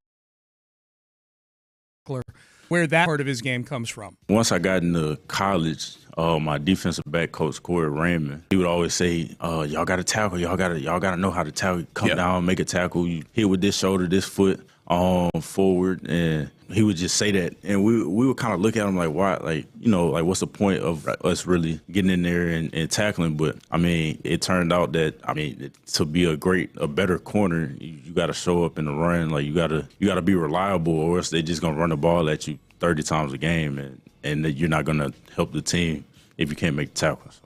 Go find me a clip of Jalen Ramsey saying anything close to that. Yeah, exactly. Jalen Ramsey has the Dion disease of thinking of himself as just like he's out there to cover people and nothing more. Except at least Dion was a little bit smaller, whereas Jalen Ramsey looks like he should be able to tackle. Yeah. My most encouraging moment for Stingley when he was a young player was when they were playing the Titans, and Derrick Henry in the first matchup versus the Titans. It was one of those years where they played them twice in 3 weeks. There was a play where Derek Stingley, really his responsibility should have been to set the edge, force the play inside, A lot of times as a cornerback, you've got the force. That means, like, you got to turn the play back inside. If you're not responsible for making the tackle, be sure you turn the play back inside. And he screwed it up. This is either his rookie year or his second year. And it was like a classic. Like, it looked like he was a little uncertain himself of how to have Titans in, and he just sold out. And just like whatever he did, he was going to force the play back inwards, back inside. But then he also made the play. He destroyed the guy who was trying to block him, and then he tackled Derek freaking Henry. And that's when I saw, okay, there's something here, because there's a coachability element that he learned from. He got the coaching on it a couple weeks ago. He knew the game plan this week, and he not only held the force, but he actually made the actual play, which is above and beyond what you expect a cornerback to do on that side. And that was the first moment where I was like, okay, yeah, he really might. This is a kid that might really put it all together. That was at the end of his second year, because that's when they played the Titans. They played with Case Keenum in Nashville in Week 15. Yeah. And then they played in the game where CJ came back from the concussion here in Week 17. So you're right, it was 2 weeks apart. It was at the end of the 2023 season. And I remember exactly what you're talking. I remember talking about it on this show. I remember exactly what you're talking about.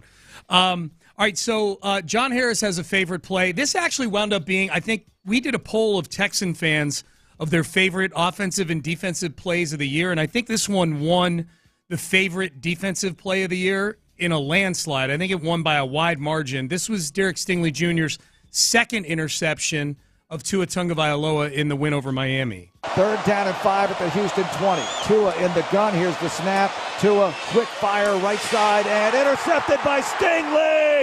He's got it across the 15 and wrestled out of bounds by Hill. Derek Stingley Jr., the INT. He turns back Miami. What a take over Rockets 20-12 lead with 10:26 to go in the fourth. Yeah, that's not the right one. I think that one, that's not on you, Ben. That got attached to a show email from yesterday from somebody else. That was the first interception. It's nice when you have the wrong interception. That was the second interception, the one where he yanked the ball out of Tyreek Hill. Texan fans know what I'm talking about. We don't need the highlight. Yeah, no, that one was a really you know what? I was going down and I was watching that play. I had to edit it for something.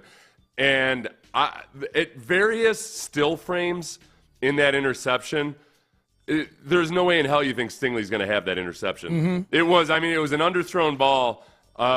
So, if it was thrown with a little bit more loft, that's a reception by Tyreek Hill. But it was a genuine 50-50 ball, or maybe like a 70-30 ball for Stephon Diggs. But Stingley.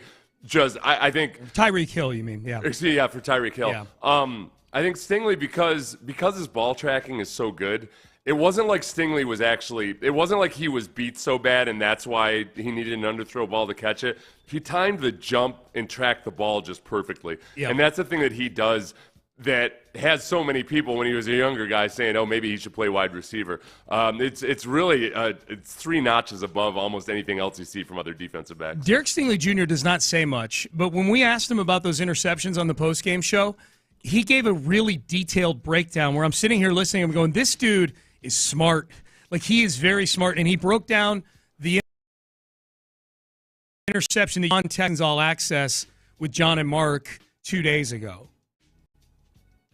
And on that play, I think it was either the play before or two plays before that. He took an outside release and ran a dig, and he caught the ball for a first down. And that really, the way he ran the route, it was kind of weird. Like, you're not gonna see nobody else run that. How he runs it. So all right, anyway, so that's beforehand. So that set it up in your brain that set something up. Right, and then either the next play or 2 plays after he caught that pass, it was kind of like the shot area going into the field, and I just had a thought in my mind that he wasn't going to try to just run past me right here, even though he could have, because we was in single high. They had a lot of field to work with to like a front pylon throw or back pylon, whichever one they wanted. But he took the release and he stayed kind of vertical off his first couple steps. And then when he was running, like, he wasn't like Tyreek. He has a specific type of run and how he looks when he's running.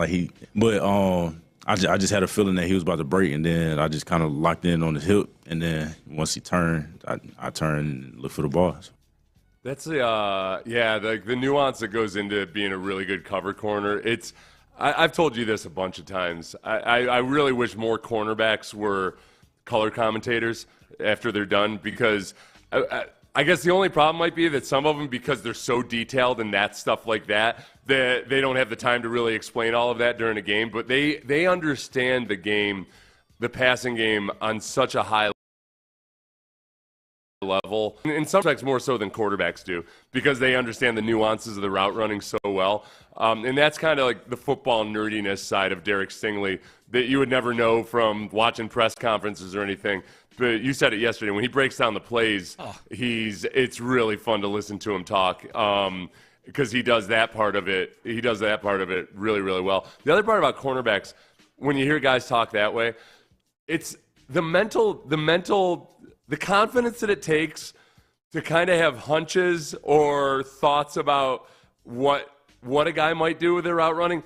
Think about a batter at the plate, and anywhere other than with 2 outs in the 9th inning, largely it's still a personal battle between you and the pitcher, and that it's okay, I think he's going to throw a curve here because of this, that, and the other thing.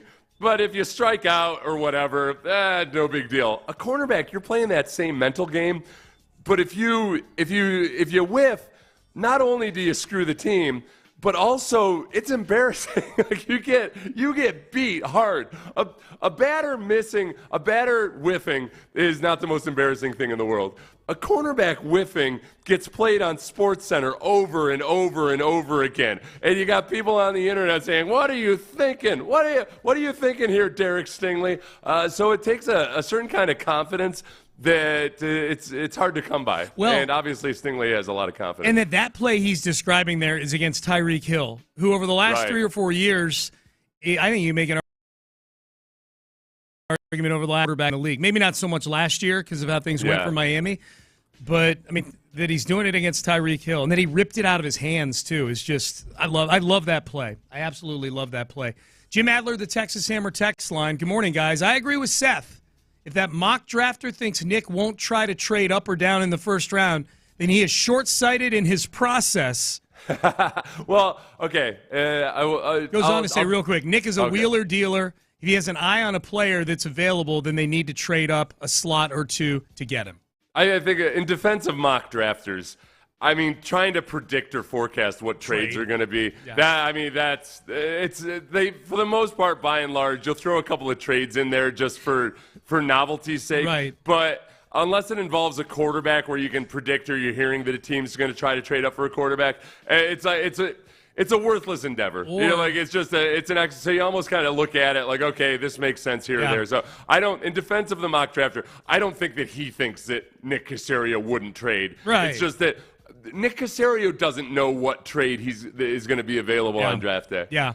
Or the mock drafter has the answers to the test like Daniel Jeremiah did back in 2023. Yeah, Daniel Jeremiah he was so on the nose in predicting that the Texans would draft C.J. Stroud and then trade up for Will Anderson. Daniel Jeremiah is a really smart guy, but he's also a very plugged-in guy. I feel like he probably had some advance notice on that. Yep. Especially, that was a mock draft that was published, I think, the day before the draft. Yes. So where we knew that Nick and the Cardinals had already been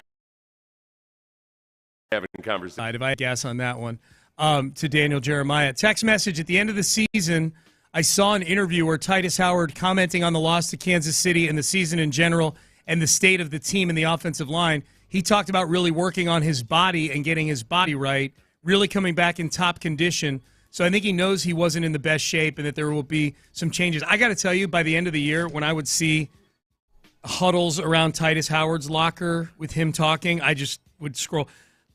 I just got tired of listening to Titus this season for whatever reason. Really, anybody on the offensive line. Yeah, they didn't want to hear anything about. You guys are the biggest. Remember, we were saying we're accountable. They would make excuses all the time. Do you guys understand how bad you are as a group? Mm-hmm. Do you guys really get it? Because you're right. It was a lot of excuses.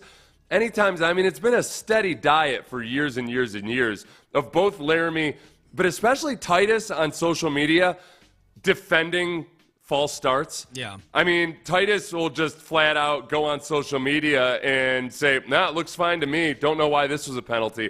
People get tired of that. You get really, really sick of it when it's one of the worst units in the league and you guys are acting like you're the victims or something. Mm-hmm. That was hard to stomach. So And a lot of that, I really don't want to have some kind of a witch hunt for Laramie Tunsil like he was the root of all evil or anything. But I do think that there was a tone in that offensive line room that wasn't going to be fixed by Laramie Tunsil's precedent, for example. Laramie, it took him, how many years did he spend in Houston? 7? Six seasons. 6 through last year before he ever even looked like he felt bad about one of his penalties. Yep. I mean, it was excuse making when it came to penalties over and over again. What does that mock drafter that you guys were going through in the previous segment have the magnificent Gladstone doing in the draft? Glad you asked. He has them flip-flopping with the Jets, doing a trade with the Jets, trading down to 7. The Jets moving up and taking Travis Hunter, and the magnificent Gladstone, GM of the Jacksonville Jaguars, takes, behold, the 7th overall pick. The magnificent Gladstone takes Mason Graham, defensive tackle out of Michigan, with the 7th pick overall. Yeah. Nothing I love more than seeing a stud defensive tackle in the division, given what the Texans. Let's get that interior offensive line hemmed up. All right, let's get it shored up. Let's go ahead and just take care of that this year, please. Yeah. Yep. Please. I can't watch another playoff game where the interior offensive line can almost single-handedly. All right, March Madness is underway, and we got, in my opinion, one of the greatest NIL stories in the NIL era that we're living in, and it doesn't even involve a player. We will share that with you coming up next. But first, men's T clinic.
Payne and Pendergast is driven by West Point Lincoln of Sugar Land on the Southwest Freeway. Exit Kirkwood and take the first U-turn at West Airport under the giant American flag. Sports Radio 610 presents Payne and Pendergast. So we're one day into March Madness. For me, the tournament starts Thursday. The play-in games are what they are. To me, it starts 11:15 a.m., tip of the first game. This is when the highlights that will show up on One Shining Moment begin. And for the first day, it was fine. It was basketball. You know, there were some games that were competitive and close. We didn't get any iconic buzzer beaters. The biggest upsets we got were Drake beating Missouri and Story so far beating Clemson because McNeese State's coach Will Wade might be leaving. Clemson's coach just signed like a 6-year extension. It was a 12 beating a 5. That happens every year, so on and so forth. But there haven't been any landmark kind of like, there's nothing like that we would replay in headlines today, Seth. Nothing like that so far. So probably the biggest face of the tournament so far, the one that kept popping up on my timeline last night. I couldn't go 3 tweets without the algorithm feeding me a video of Amir Khan, whose nickname is Aura. He's the manager. He's the student manager for the McNeese State basketball team. McNeese State, of course, over there in Lake Charles. And he has gone viral for essentially kind of copycatting a little bit the San Francisco 49ers of a few years ago, where they would have a manager, kind of a team equipment guy or whatever. It's one of their assistant coaches or whatever, I think. Yeah, it was like a strength coach. They would go out with the boombox with the team. Yeah. I think he still does it. Yeah, on his shoulder. But it's a big deal. Yeah, he's kind of dancing around and everything. Yeah. Yeah, so Amir Khan, the student manager, he's got the boombox with kind of a shoulder strap, and they pick a different song to go out to. And apparently, I forget what the song was, but they picked one game they were going out with it, and they picked a song, and he happened to know all the words. It was a rap song. And Amir Khan, it looks to be about 19 or 20 years old. Yeah, he looks Indian. He's kind of like a doughy. He's got big glasses. He's just he's kind of a frumpy dude. Yeah, you know. Yeah. So there's something about it that's. It's the ball players who are all towering above him. Yes. And him just looking like a badass, like he's in a rap video or something. Just owning it with a big boombox.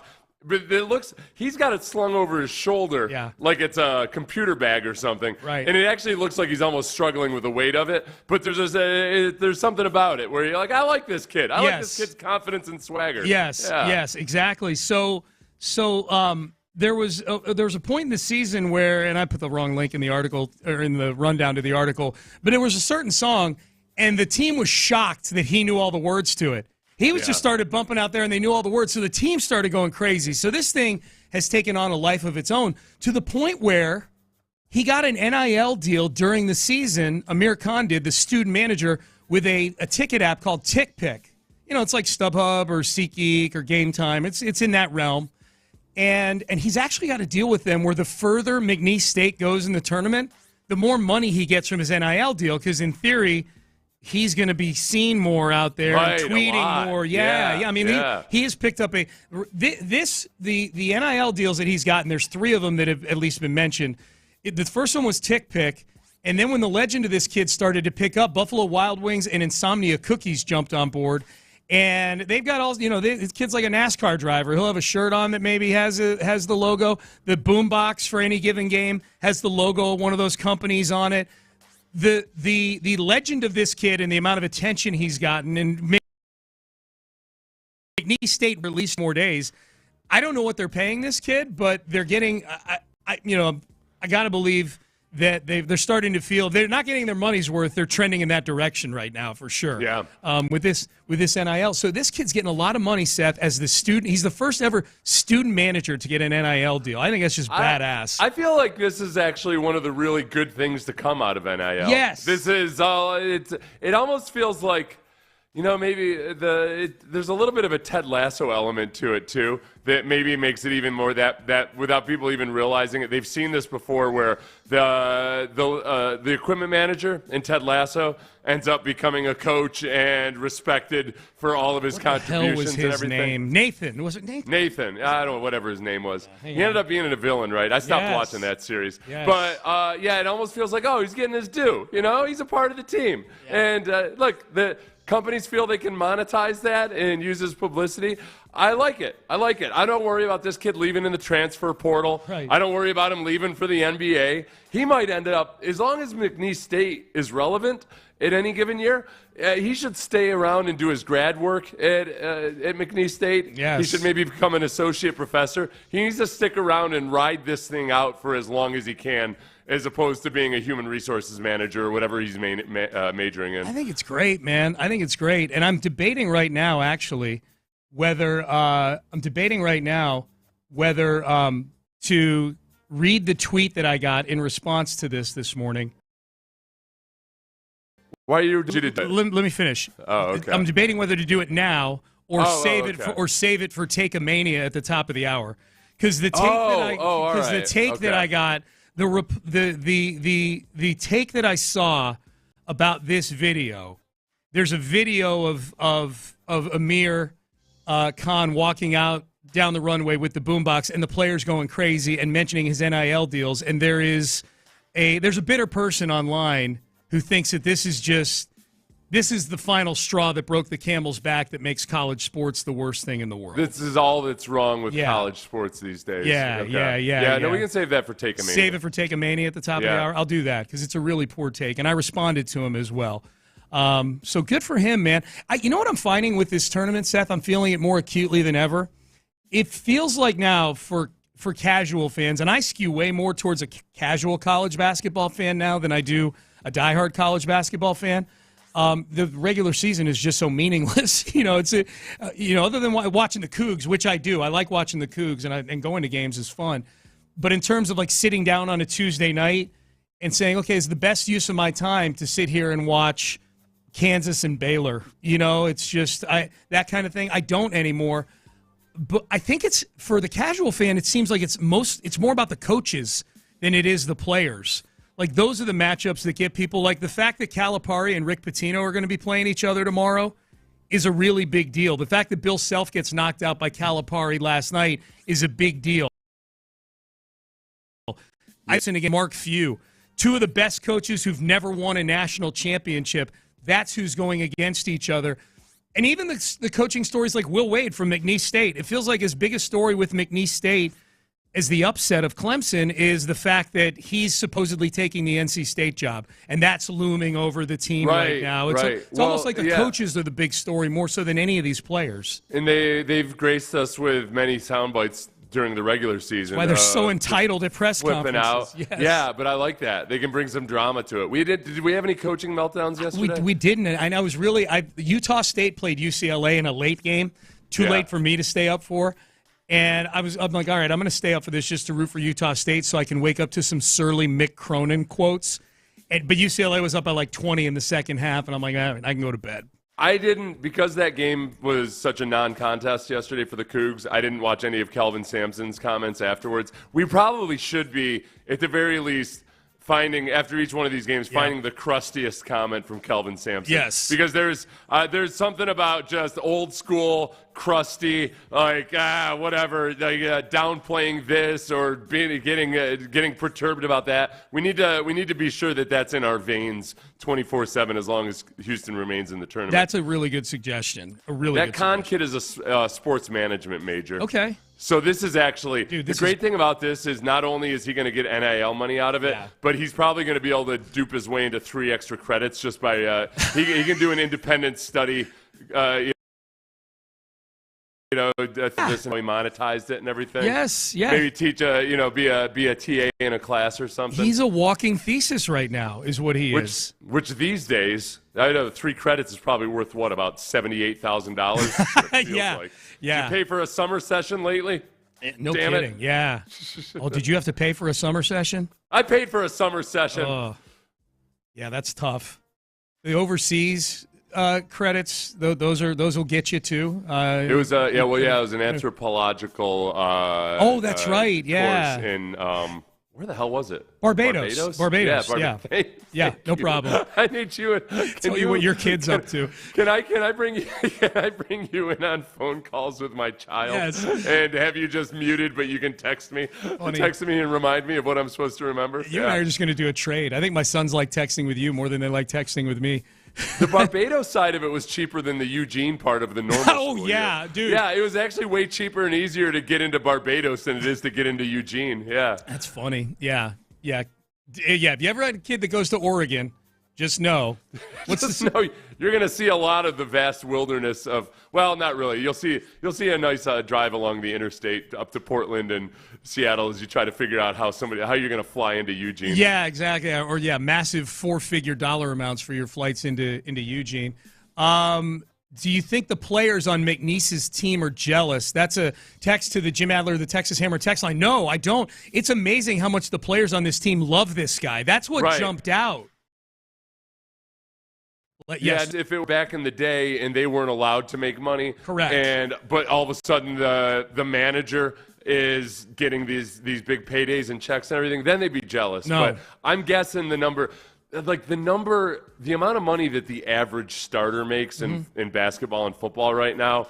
I mean, in football, I don't know if this has changed at all, but I know going into last season, they said the average NIL deal for a starting player on a Power 5 conference was like $200,000. That's what I saw, too. I mean, it's so that's without any kind of glitz attached to it or anything. Yep. So I'd be very surprised if anybody's jealous. No, I saw several interviews with Amir Khan yesterday. I saw they did an interview with him in the locker room after the game, and one of the players came over wearing gear from one of the companies that is endorsing Amir Khan, and the interviewer who was interviewing Amir Khan turns to the player and says, "Hey, what is it about this guy Amir, blah, blah, blah?" And the player's like, "This is his interview, not my interview. You talk to him." They love him. They absolutely love him. It's awesome. Well, speaking of social media enhancing the athletes, like Livy Dunn's boyfriend, Paul Skeens, the pitcher for the Pirates. Did you see the story about his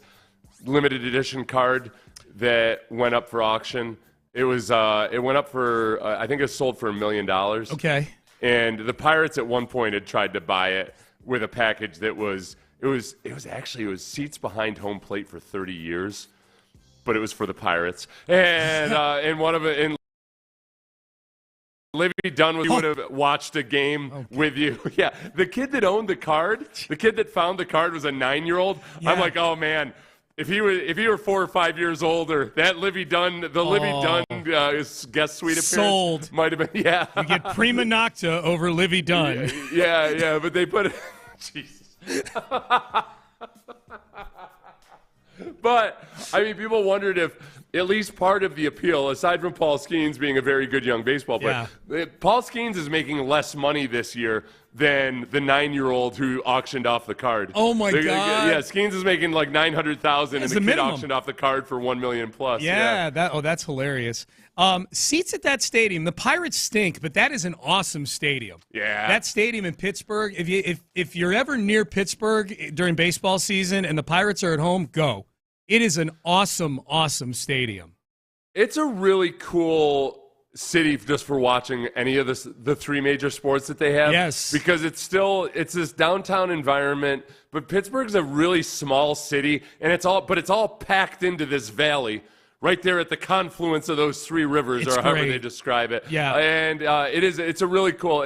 We went to watch an NHL playoff game there once. The Penguins were playing the Devils, I think. Mm-hmm. And I'm not a huge NHL fan or anything, but just the environment and going to the bars before and after the game and everything, it was really, really amazing. cool. Amy and I went to a Penguins game in December when we went for that Steelers game.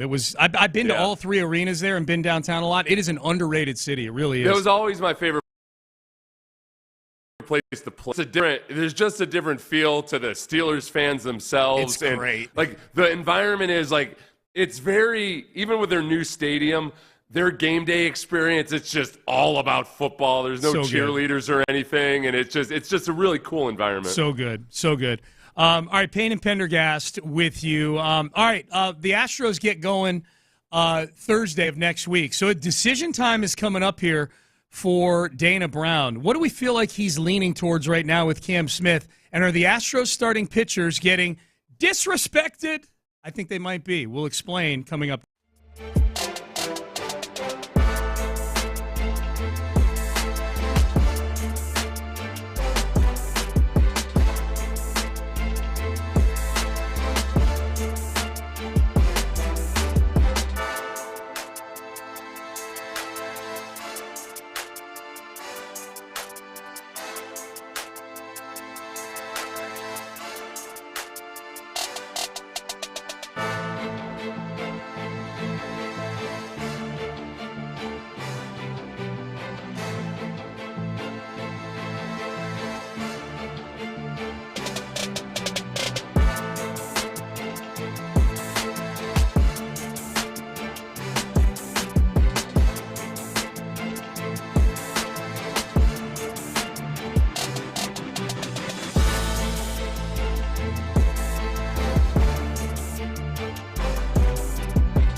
Supply.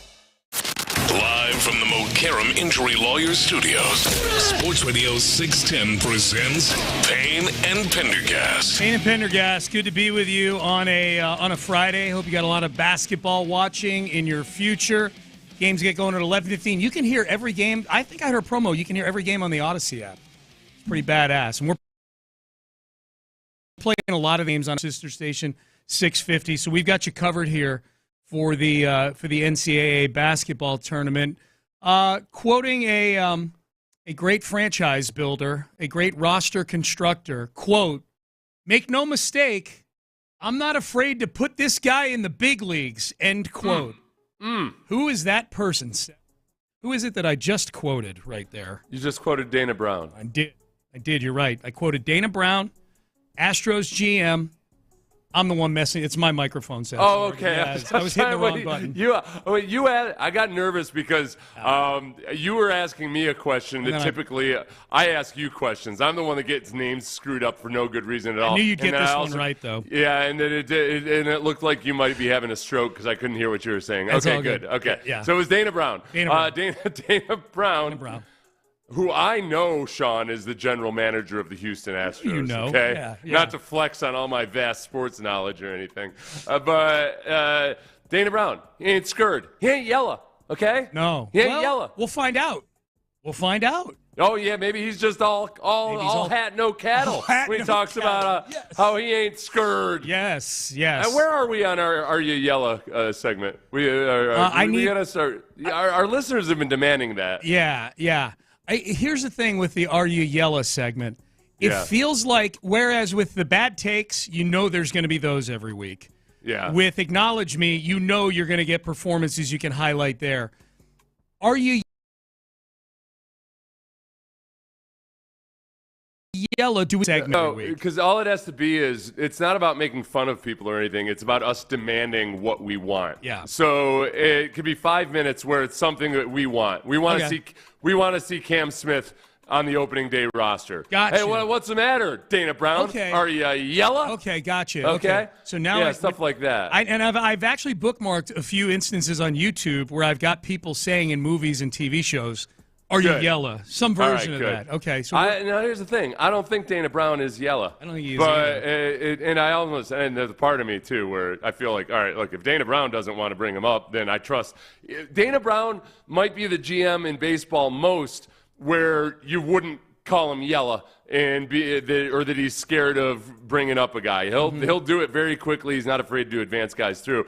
So I think we're at the point where I do trust Dana Brown to use his discretion about whether he thinks it's a good idea or not to bring up Cam Smith. I'll still be upset about it's still also ultimately Dana Brown who's responsible for having 3 gigantic question marks in your outfield right this moment. Yes. That you've got a rookie, a 35-year-old rookie in left field. You've got a vast minus defensively at a the rookie, plate yes, for sure, in center field, Yep. and then potentially a very promising rookie in right field. But because Chaz McCormick just has not been anything fun to watch over the last year. Yeah. Yes. So we'll see what happens, man. We'll know within the next few days what the future holds for Cam Smith. Put him on the big league roster. Developmental issues or service time issues where they don't get the extra. I'm here for excitement in April and Cam Smith. A Cam Smith at bat would be second only to a Yordan Alvarez at bat in terms of the must-see at bats in this lineup. At least early on. Right. I think in terms of just sheer novelty, opening day is going to be a whole lot of fun because you're going to see Altuve in left field. Most likely. I mean, Espada said he's going to spend most of his time in left field. I don't know if maybe early in the season they start him at second base just to keep him comfortable. I don't know. I think it's a lock. Yeah. I mean, he's not going to be a defensive specialist in left field who comes in like Jake Marisnik at the end of games. So you've got that. You've got potentially Cam Smith playing. You've got the new additions from the trade. In Paredes and Wisniewski. Wisniewski, yeah. Yeah, and I mean, you've got Walker at first base. Walker looks like he's going to be healthy and good to go. Yep. There's a lot of fresh and new things to get excited about and or nervous about. Yeah. Cam Smith, though, if Cam Smith making errors in right field, you think, okay, he's 22 years old, he's a rookie, it's a new position change to him. The Jose Altuve errors in left field is the one where it's just not as simple or as easy for me to think like, well, that's simple and he'll get that figured out. Just because it's one of those things that you can make a case for it being simple, and yet it's also something that very rarely happens. Mm-hmm. So you really genuinely don't know if it's simple or not. Intellectually, it seems like it should be simple, but the life is rife with things that you expect to be simple, and then all of a sudden you're 5, 7 years old and you hate life. Yeah. Yes. What could be so hard about parenting? You spend your whole young adulthood being like, I don't know why these parents whine and complain so much. Yeah. Seems pretty simple to me. All you got to do is give them some discilline. Yeah. Not Fast simple at forward all. 10 years later, Got you're just that thinking right. about buying a one-way ticket to Mexico City. Both of my sons listen. He's not talking about you guys, just so you know, all right? Not publicly. Not No. publicly. So Framber Valdez is going to start opening day. 4 straight years he started opening day. Should we be nervous about the Astros pitching? I know it's not the level that it was when it was at its peak, when you had Verlander and Cole and Greinke and Keuchel when he was good, and then Framber and Verlander, and then McCullers was mixed in there, and so on, and Javier when he was doing his thing and all that. Should we be nervous about this? And here's why I ask. The Athletic did a poll of 20 different talent evaluators, scouts, people in that realm, people involved in player development, and they did it empirically where they asked them to give scores to several dozen starting pitchers around baseball, and they put them into tiers. Tier 1, the inner circle, the unanimous number 1 starters. Tier 2, aces, scores between 90 and 99.5. Tier 3, doorstep knockers, guys who might be aces one day. So I get to there, and I'm feeling like, okay, well, I'm scrolling on this article. I'm like, all right, well, we should be to Framber Valdez at least by now, if not Framber and Hunter Brown. Yeah. Framber Valdez is a tier 4 in this 3-starter. Hunter Brown is a number 4 and number 5 in tier 5. You believe that? Wait a minute. No, I don't. No, that's weird about Framber. What do they call him? He is a tier 4 starter. Those with lower ceilings but elevated floors. It should be noted these guys are still awesome at baseball, but they're basically saying that they're not aces. They're number 2 or number 3 starters. Framber Valdez has more wins than anybody in the American League over the last 4 years. I don't understand that. These are bad talent evaluators, Seth. I don't get that at all. Yeah. That's very strange. Yep. This feels a little to me like that time. Remember in 2015 when the Astros started? 2017. Was it the year they started hitting all the home runs was 2000. That was even. That might have been 14. 17 was when they became polished. Yeah. Because there was a scout that was interviewed towards the end of the season where he said, the Astros now they strike out too much, and the person doing the interview of this anonymous scout said actually they're the best in they have the lowest amount of strikeouts in the league. Yeah. And the scout said, I don't believe that. Yeah. So I don't know. I don't know. Framber Valdez is a tier 4 starter. Here's what they say. Valdez just does his thing. You like grounders? This is the guy for you. He puts the ball on the ground and puts the ball on the ground and puts the ball on the ground. Yeah. Since he joined the Astros rotation in 2020, he's put up a 3.12 ERA and received Cy Young votes in 4 separate seasons. Can he maintain this into his mid-30s, one scout asked? Besides, the Astros will pay to find out the answer. That does not feel like you're describing somebody who should be a tier 4 in this exercise. No, and I think also in describing his career ERA, it's interesting to me that they use his career ERA in which the last several years of his career have been markedly different than the first part of his career. Yeah. Like when he figured out the psychological side of things, he became a much different pitcher. Yep. But his consistency has been his calling card really since then. When you start talking to scouts, it's funny though because I think a lot of them have photographic memories and they remember the way they evaluated Framber Valdez and what he was like as a young player. And I feel like we still feel that in the fan base to a certain degree. I think that sometimes people, myself included at times, psychologically you almost don't acknowledge how consistent he's been because the first impression was so inconsistent. Yeah. So, no, those guys can all go die. Those guys should all be fired immediately for disrespect to Framber Valdez. I feel more disrespect in Framber being in tier 4 than I do Hunter Brown in tier 5.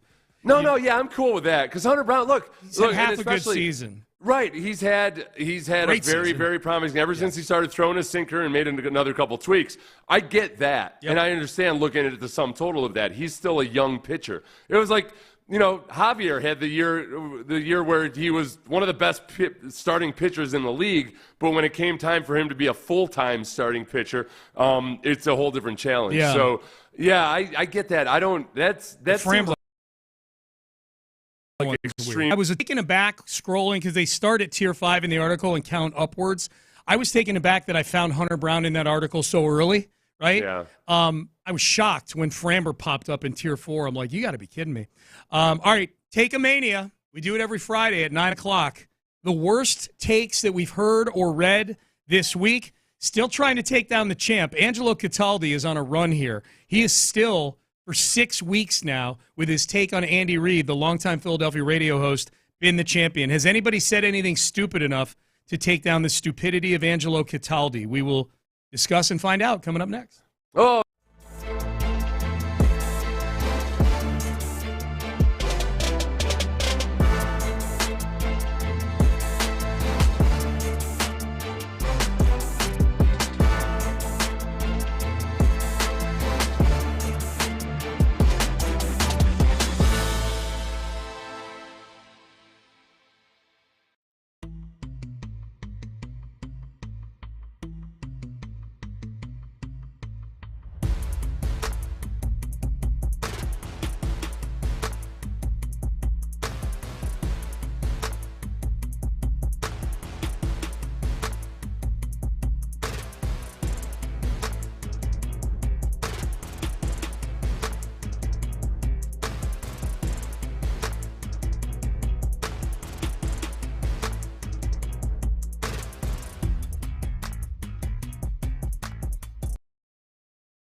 to Houston. Insider access.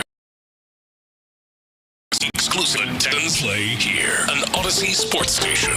Sports Radio 610 presents Payne and Pendergast. All right, 9 o'clock Friday. It's where we go back and we reassess the stupid things we heard or read this week.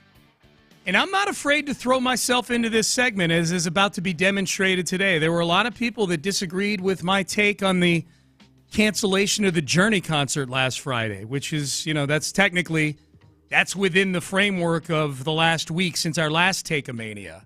What was your take? My take, well, we'll play it in a second. Okay. We'll play it in a second. The Journey concert cancellation. I got some heat from people on social media about my take. So I'll throw myself in here and let Pope Zaza assess it and see if it's dumb enough to compete with Angelo Cataldi. We do this every week. We treat it like a wrestling match. There is a champion who has been the king of kings of bad takes over the last 6 weeks, and it's former Philadelphia legendary radio host Angelo Cataldi. Used to be on WIP in Philadelphia. He's retired now, but he was on a podcast the day after the Super Bowl.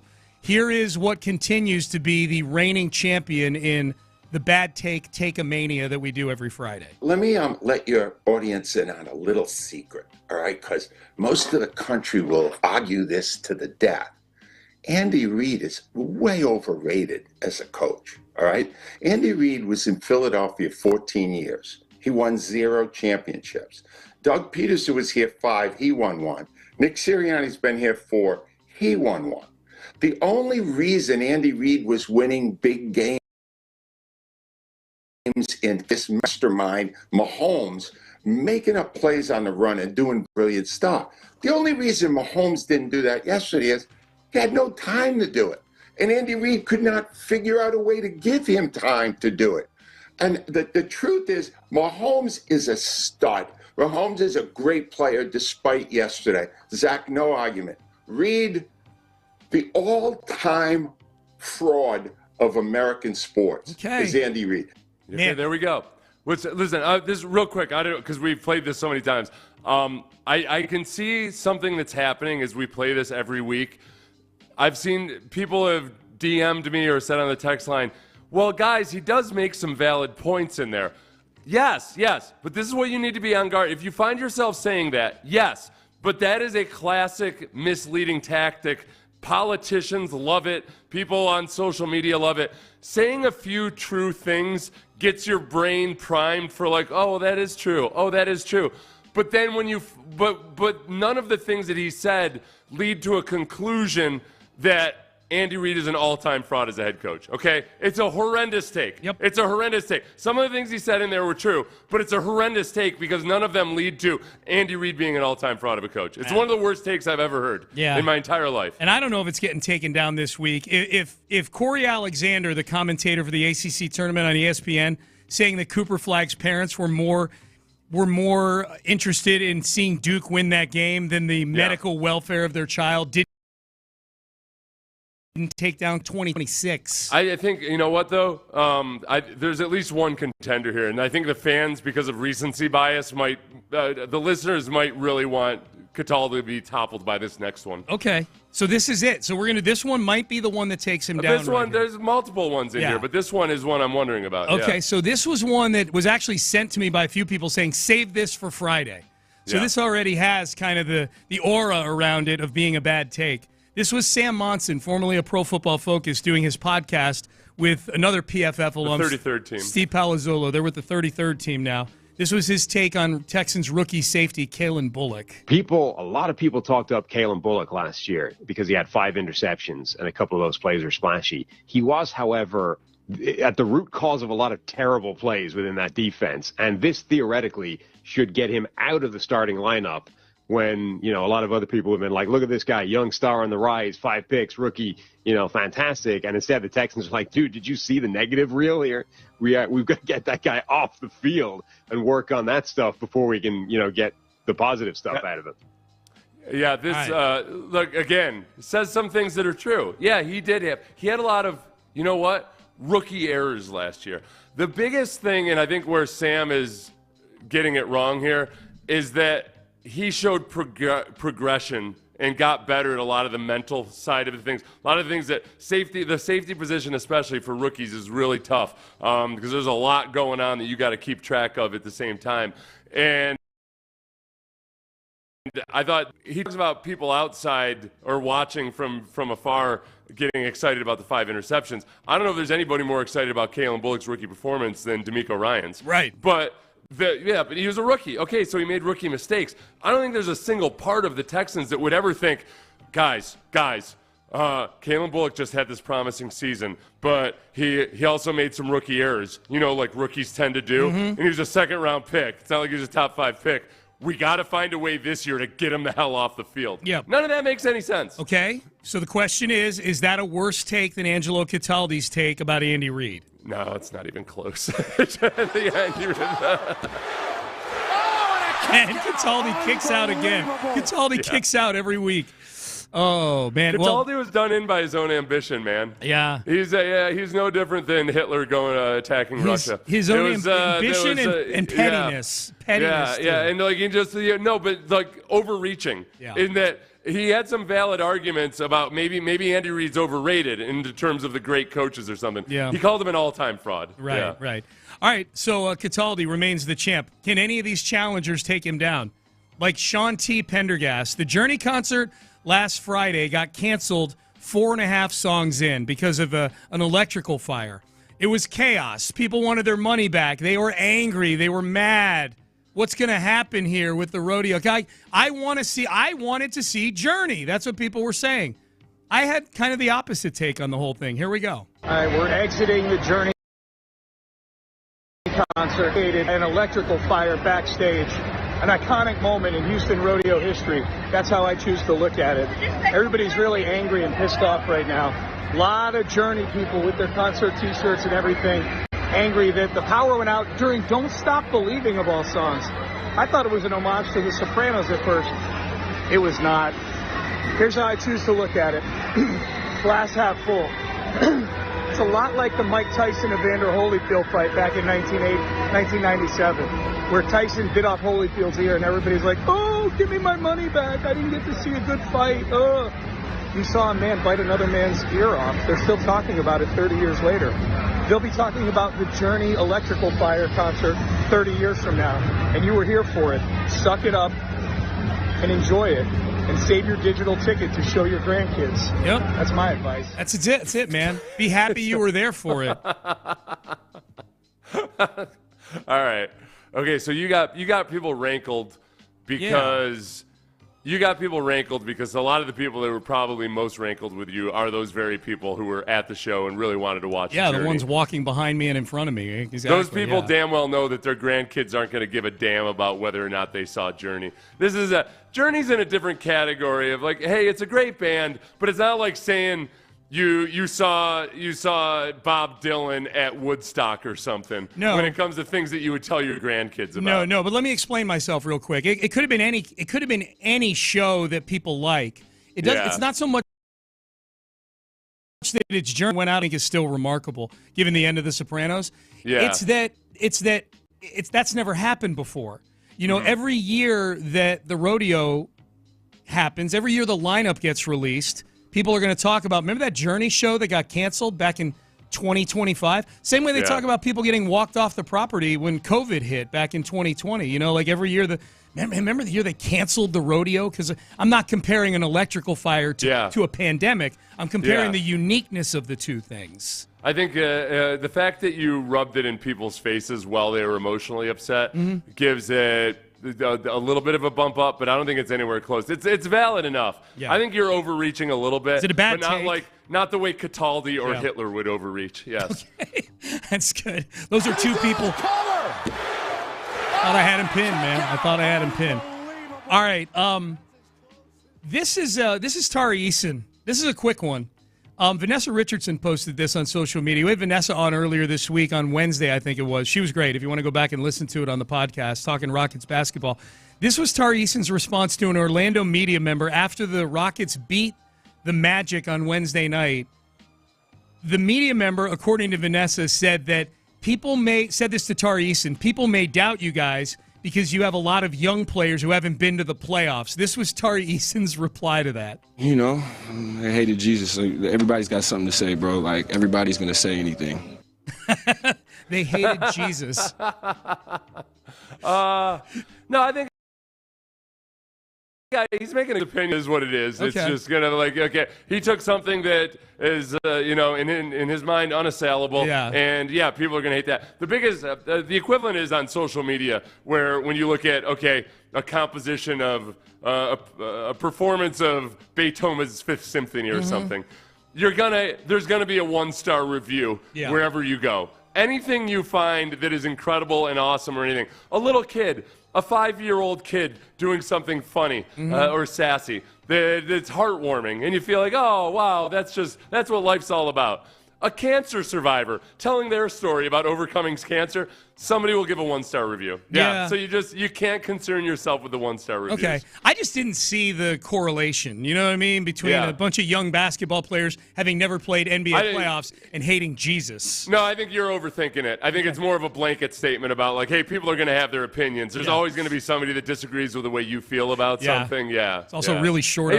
If he didn't present himself like they were Jesus or something, he's not trying to pull a Jack Easter or to make some kind of weird analogy that doesn't make any sense at all. I'm okay with that. That's almost more like a loose comparison. Overthinking it, and also very short on material this week for this segment, as you can tell. Kicks out again. Yeah, that wasn't even close. Cataldi squashed Tari Eason like a bug. By the way, getting some pretty good feedback about my take on the Jim Adler, the Texas Hammer text line. Thank you, people, for backing me on that.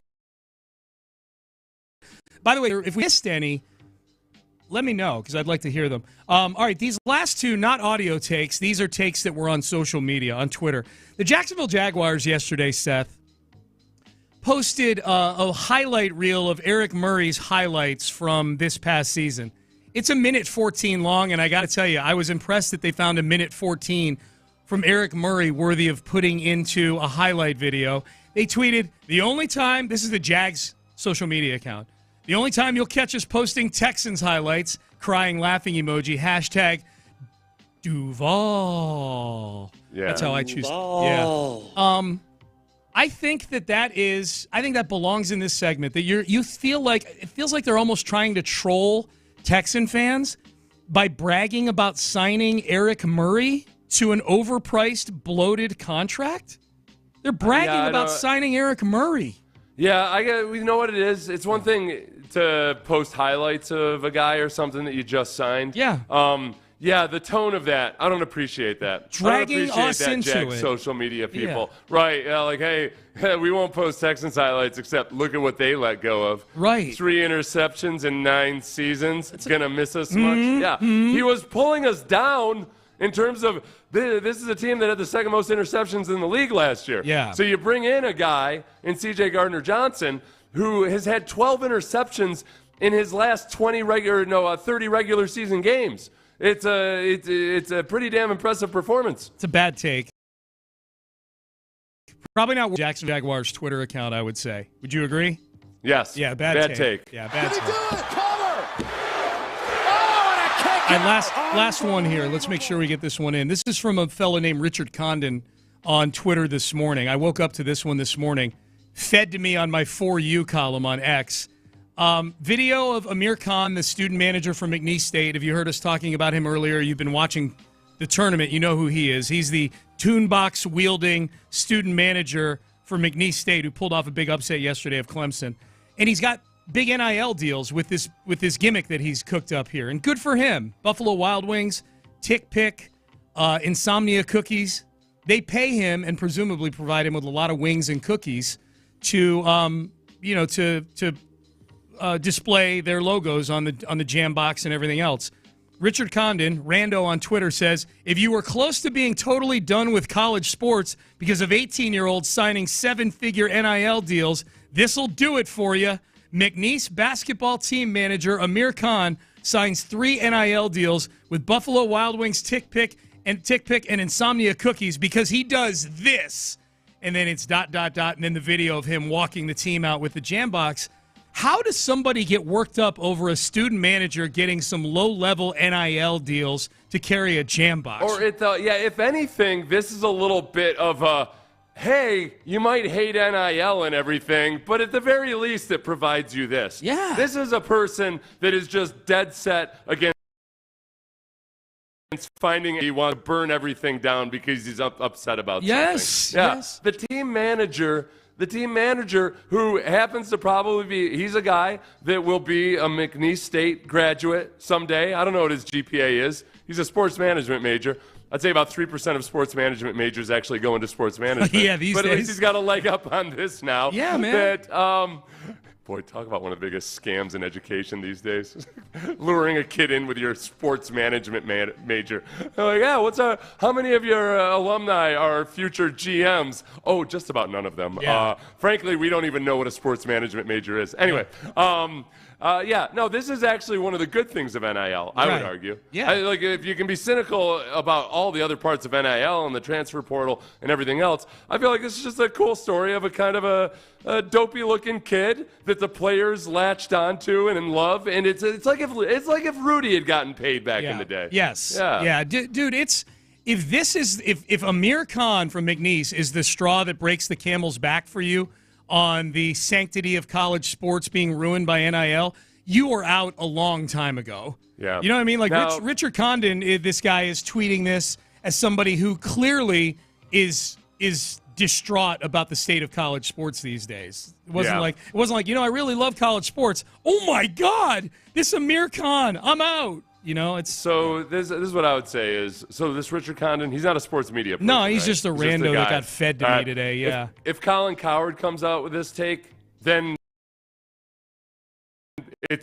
we have to see how Colin Cowherd treats it, because he'll figure out a way to also, he's going to work Warren Buffett into the analogy somehow. Yeah. And yes, then that might be in the running, but we have to wait and see. It needs to be somebody. This would be like pulling some rando out of the crowd and expecting them to pin Brock Lesnar or something like that. That's what Richard Condon is. He's a rando. All right, so he cannot do it.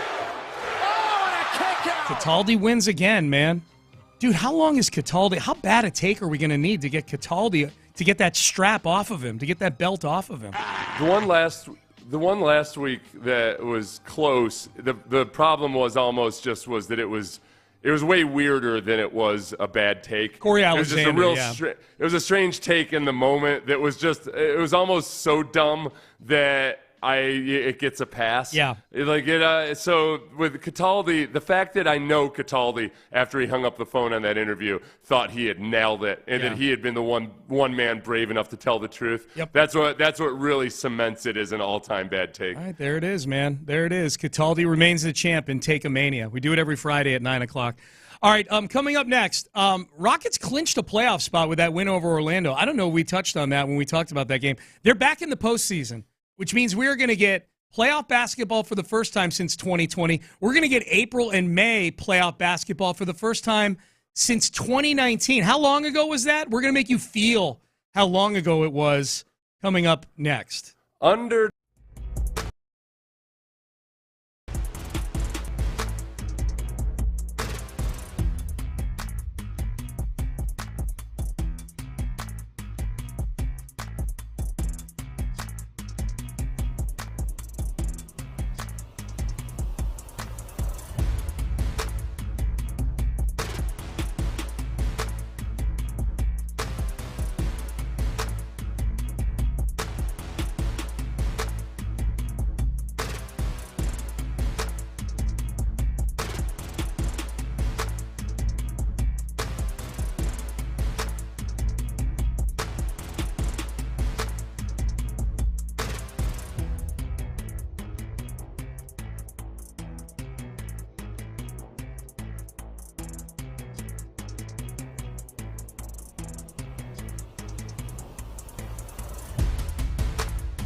Payne and Pendergast is driven by West Point Lincoln of Sugar Land on the Southwest Freeway. Exit Kirkwood and take the first U-turn at West Airport under the giant American flag. Sports Radio 610 presents Payne and Pendergast. All right, Payne and Pendergast. I was just getting, I don't know, man. I'm like a little irrationally angry about something during the break. I was looking at the Astros schedule to see how many games they have left in spring training. They've got 3 today, tomorrow, and Sunday, and then they're back home here to Houston. They play Sugar Land Monday and Tuesday at Dyken Park this week, and then opening day is Thursday.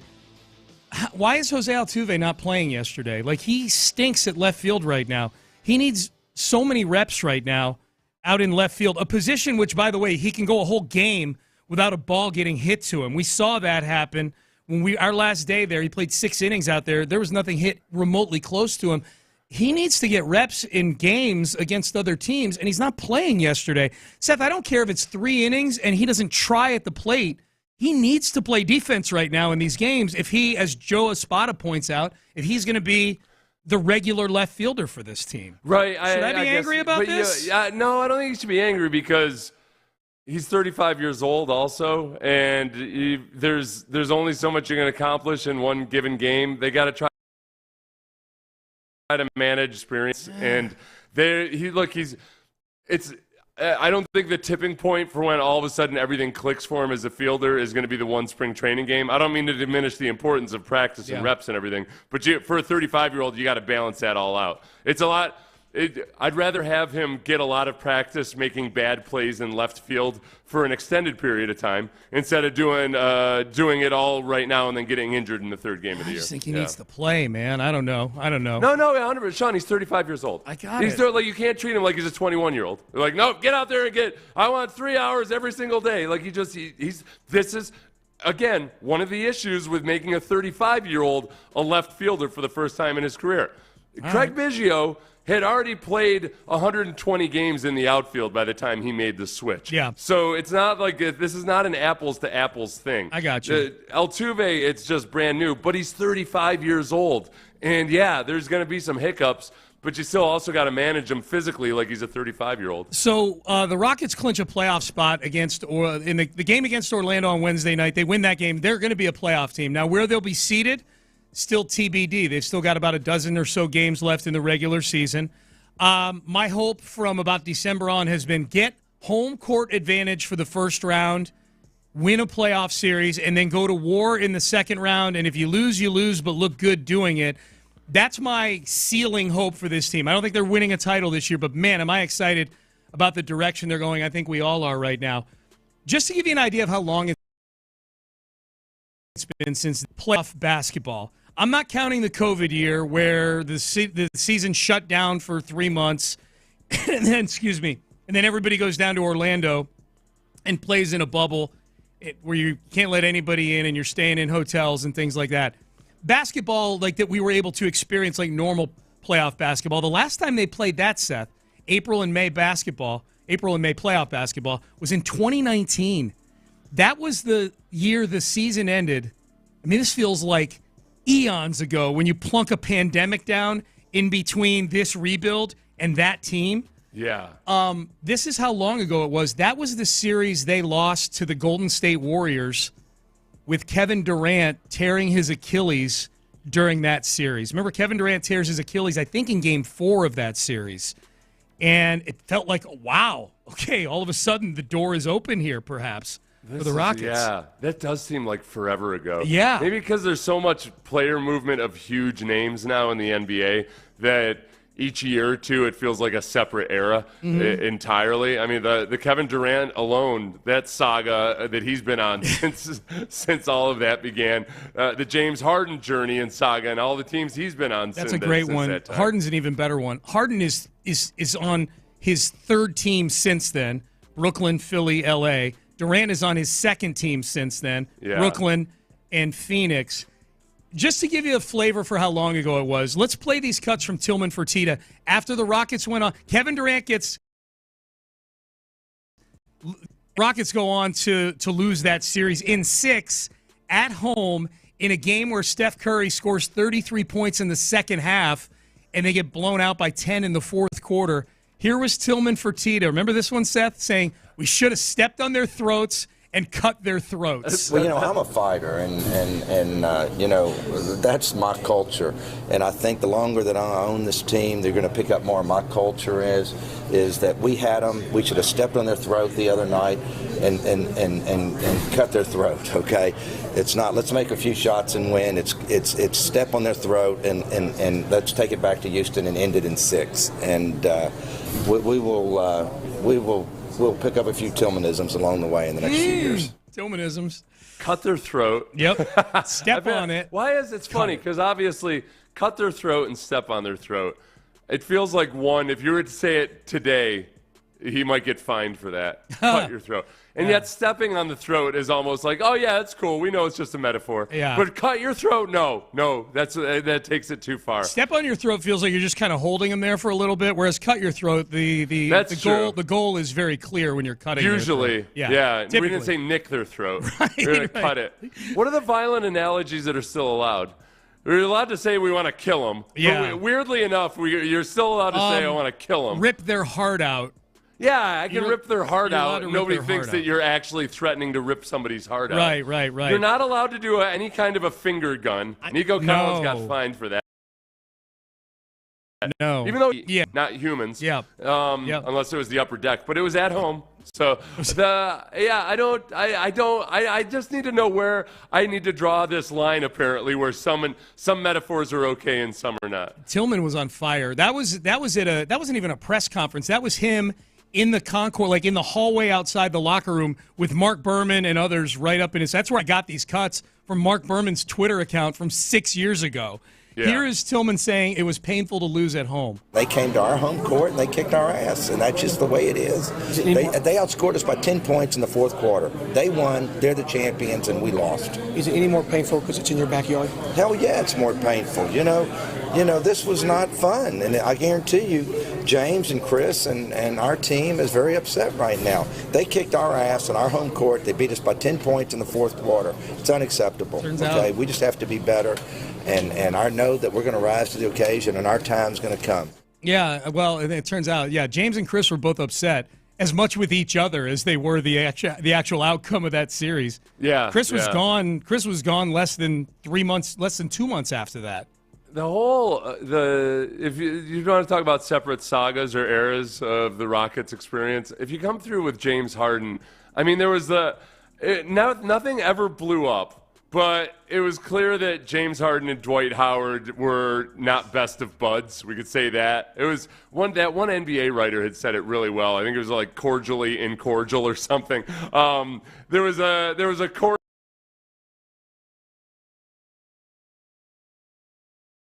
not way clear that those two guys didn't see eye to eye necessarily in basketball. And then the really weird one was where it seemed like Russell Westbrook, I don't think ever had any personal issues with James Harden, but felt like the culture, reportedly, of the place wasn't quite right. Yeah. And that includes, it's hard not to link James Harden to that culture. Yeah. What an odd experience the entire James Harden era was. Well, we got one more. We got one more. Yeah, speaking of Harden, this was Tillman in that same scrum. I'm so glad the Rockets are where they are right now. I think Tillman and the Fertittas deserve a lot of credit for where they are right now. Well, and by the way, I completely exonerate James Harden for any kind of issues with Dwight Howard. That was the least curious of them. Yeah, it's not like James Harden was the first guy to not be a Dwight Howard type of guy. One more from Tillman from back the last time the Rockets played a normal non-COVID playoff game 6 years ago.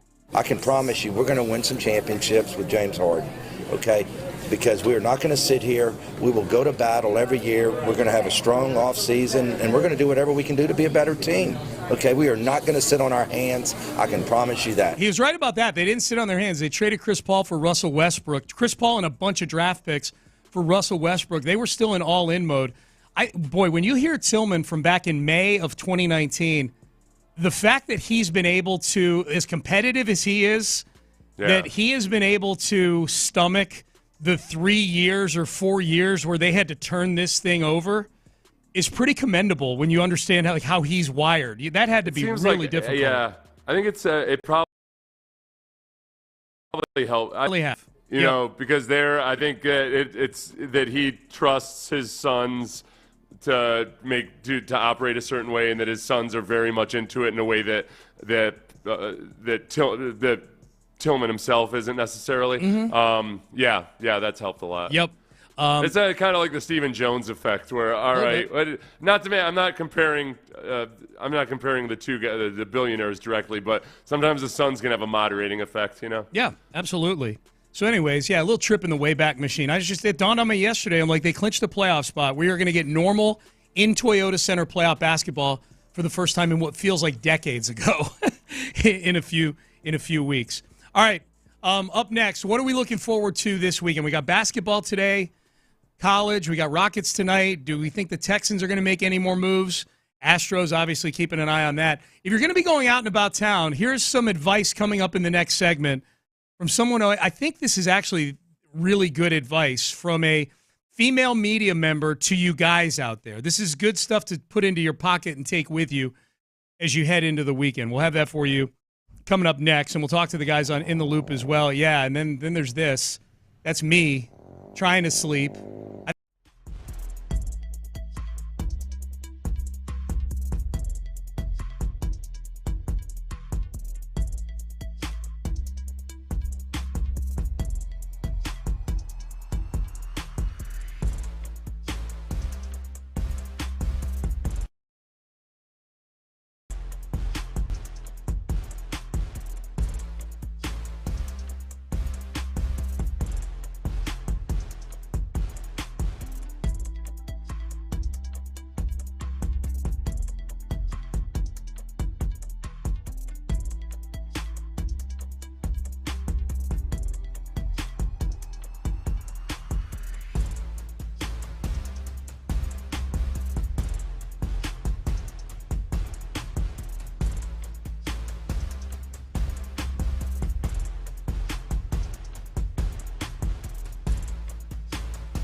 Live from the Mokaram Injury Lawyers Studios, Sports Radio 610 presents Payne and Pendergast.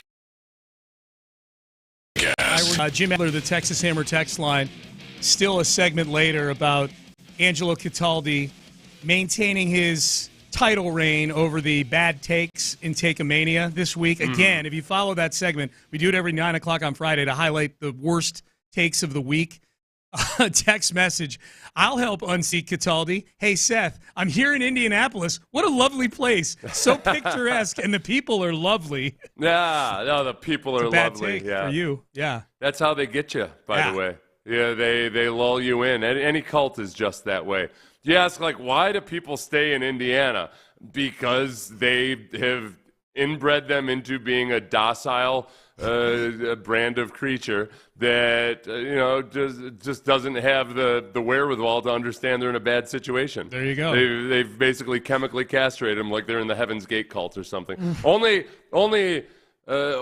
hardy and bold souls like Vanessa Richardson have the intelligence and the wherewithal to get the hell out of Indiana. Make it out. Yeah.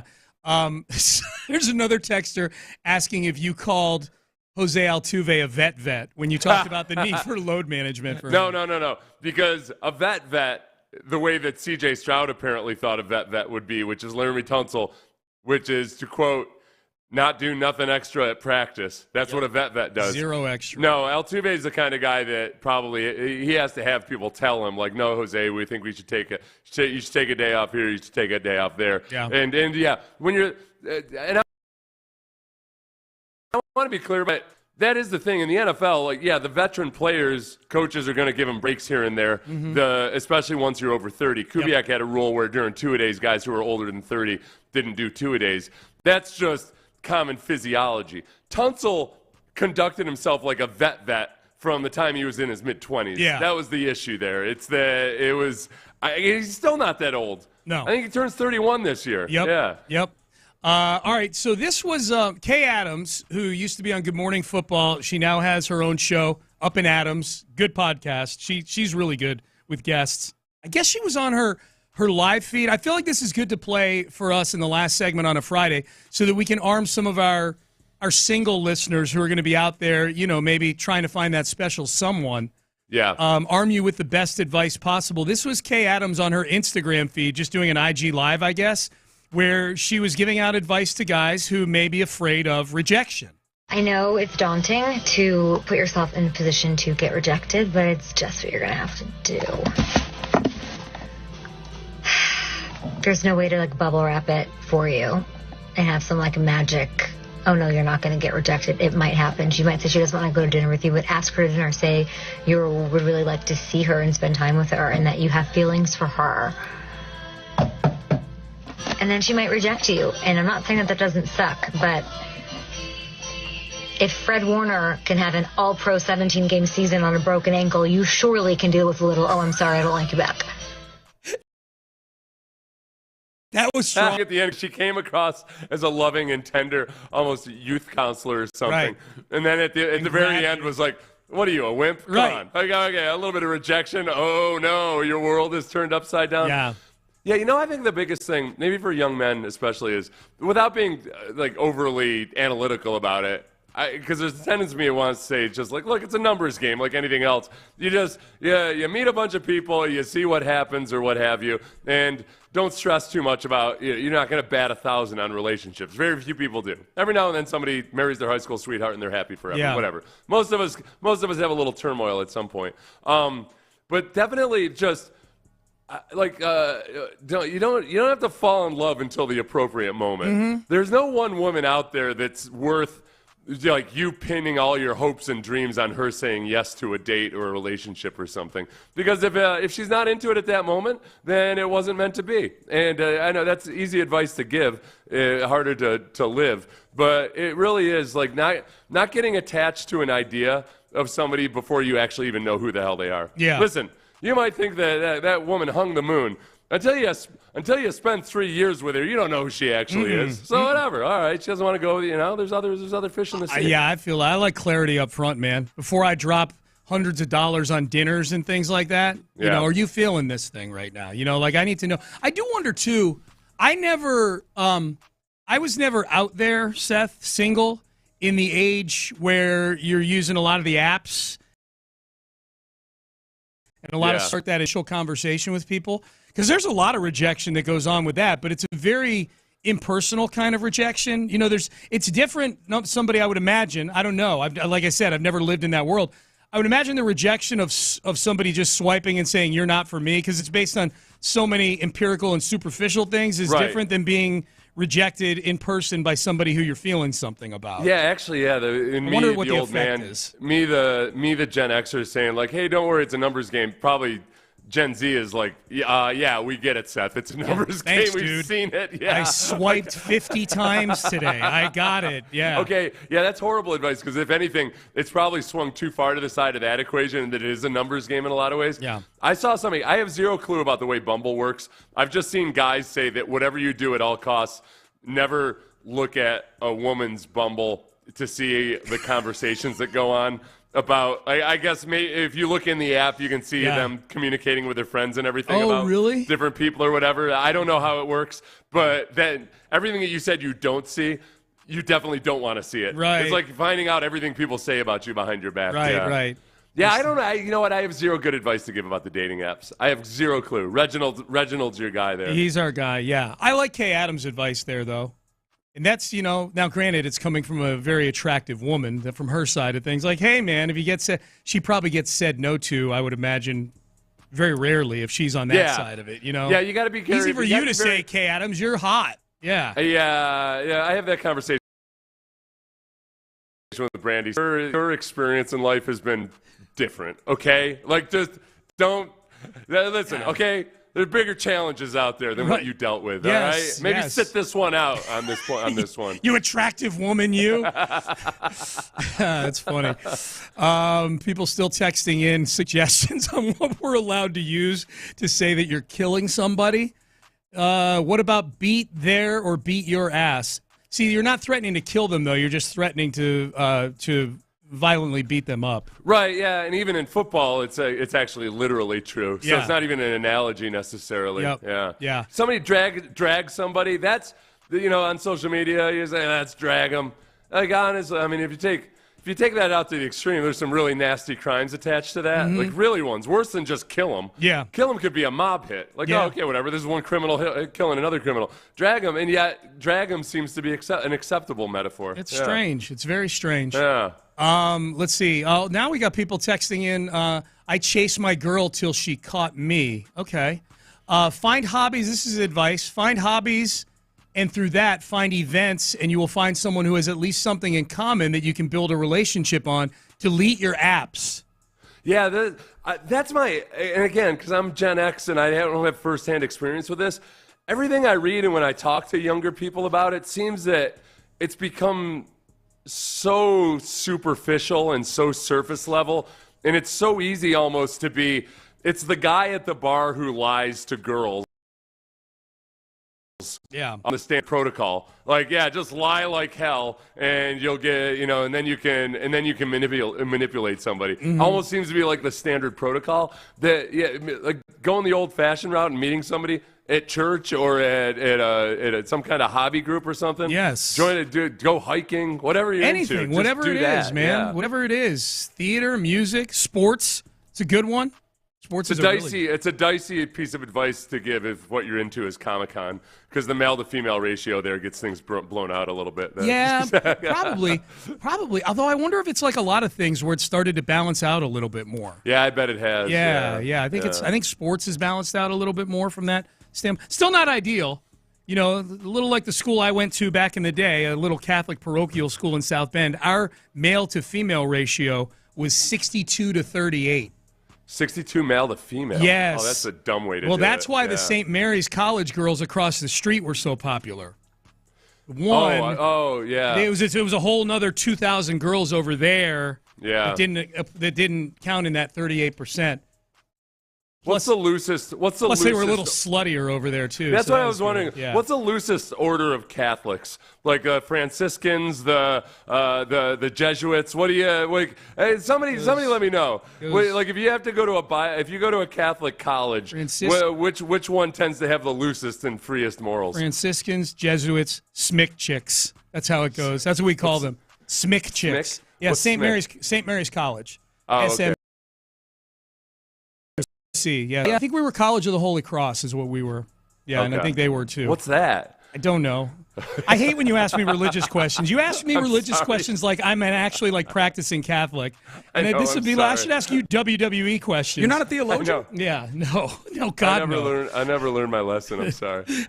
Yeah, so I don't know. Reginald, when you meet women, is it majority on apps or is it an in-person scenario? I'm largely an in-person person, and not because I think it's a better way of doing it. I'm just a lazy person.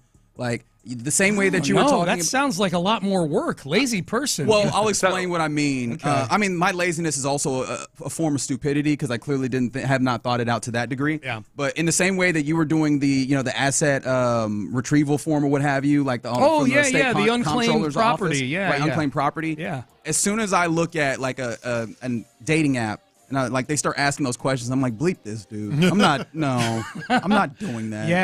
Yeah. Okay. So you're an in-person. Okay, you're kind of an old soul then, and that's the. I am. He is an old soul. Yeah. Well, no, but that's the right strategy though too, and just being out and about, you tend to bump into people, you know. Well, yeah, that's the problem with my game is that I'm not out and about. Yeah, the problem is getting out and about. Yeah, that's true. Although I feel like we're in a pretty good business to meet people. You would know, think. if you're in that mode. You would think. I would think. Reggie's grumbling over here next to me. I always felt like we should have a 610 singles mixer event because. We have about, the majority of our listeners are male, but the 10% that are female probably tend to be the kind of woman that really might. Yeah. The tricky thing is, how do you get this singles mixer to be anything different than a 9-to-1 male to female? Right, a sausage factory. Right. Exactly. Hey, by the way, for our female listeners, though, that'd be a great service. They'd be like, oh, I'm going to feel like the most popular person in the world. Okay, yeah. We got to figure this out, though. You're right. Maybe we make it. Maybe we open it up to like a ladies' night, use Mega. Or use Mega, or we open it up to all the stations female, and then we make it VIP only for like 50 males. You know what I mean? Yeah. Make sure there's a balance there. Yeah. You got to win contests to get in. Contest. By the way, Crosstalk sponsored by D&M Auto Lease. Yes, sir. I like them apples. Yeah.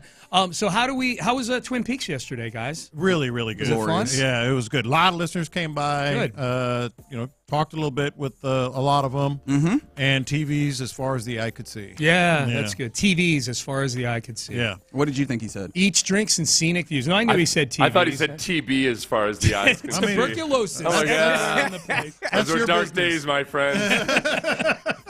How do you I know you guys watch all day, even when you weren't at Twin Peaks, you watched when you got home. I tried. How does yesterday rate as a first day of the tournament? We talked about it yesterday. Yeah. As a first day of the tournament, fair. Yeah, it was like a B- or a C+. That was nice. I don't think it was a very good first day. For me, Seth knows this. I'm an easy grader. Like the floor for the first day of March Madness is going to be like a C+ for me, just because it's Thursday, it's basketball everywhere. But a C+ for me, D maybe. That is fair. You were not all that hepped up about the basketball yesterday. Well, I mean, and I'm a basketball lover. Like I'm also. We were talking about it yesterday on the show. Someone was like, "I don't really love college basketball," and I'm like, "That's not exactly what the tournament's about, anyways, right? Like this is just you can be a glutton. You can just have finishes as far as the eyes can see. You don't even have to really watch basketball. You can just see ends of games and seeing things happen. And it felt like you didn't get enough of those, especially when you consider. I thought that there was going to be a lot of upsets in the early rounds. I think it gets a little chalkier towards the back end. I'm nobody's bracketologist, mind you, and you can see I think I'm dead last in our SportsRadio 610. Right yeah, that's our 610. Look at who's in first. All right, okay, we'll talk about that here soon enough. Okay, these people hold your horses. These people that pick all the favorites and they're like, I didn't pick all the favorites. But it's really to me at this point. What was your best pick? What was the pick you're most proud of? You picked McNeese? Okay, I don't think that's the one you should be most proud of. And Creighton and Drake. Okay. Wow, you got all Drake three of is those. a good Okay, one. you know what? I'll stand down. You're looking at someone who's 15-1, pal. You're 15-1? Okay, 15-1 by who'd you lose? UCLA. Did they lose That's fair. last night? No, Yeah, I had Utah State. I got excited for a No, second. I I had went to Utah bed State. for that. I did too. I had Utah State. I wanted to see salty Mick Cronin today. Yeah. Okay. He might still do it anyways. Yeah. Like he seems the type of coach that if you win but not in the right way, you get a tongue lashing anyways. If you weather the storm and your Final Four, Elite Eight are still That's all you intact gotta after do. the first week, then you're fine. Yeah, my daughter was like, "Oh no, I lost 4." Yeah. Doesn't matter. You're fine. You got your Elite Eight alive. Yeah, You're good. yeah, you're fine. You're fine. What's the question of the day, boys? What game or competition would you dominate at? And it's based on the fellow Grant on a a half-court shot? Yeah, Right. earlier in the week. Yeah, what game or like that type of game? Okay. Or like a game show? Like a game show? Oh, I already know that. The game show would either be America Says, Split Second, or Family Feud. All right, I feel very young. You watch right America now. Says too? I do too. I always watch. It's my favorite one. I've submitted applications for a bunch of the games on the Game Show Network. I've not heard back, but America Says, for those who don't know, I'll give a 15-second explanation. Please, and thank you. It's a 4-person team, 2 4-person teams. It's basically And family. they have great names. It's basically you name your team, yeah.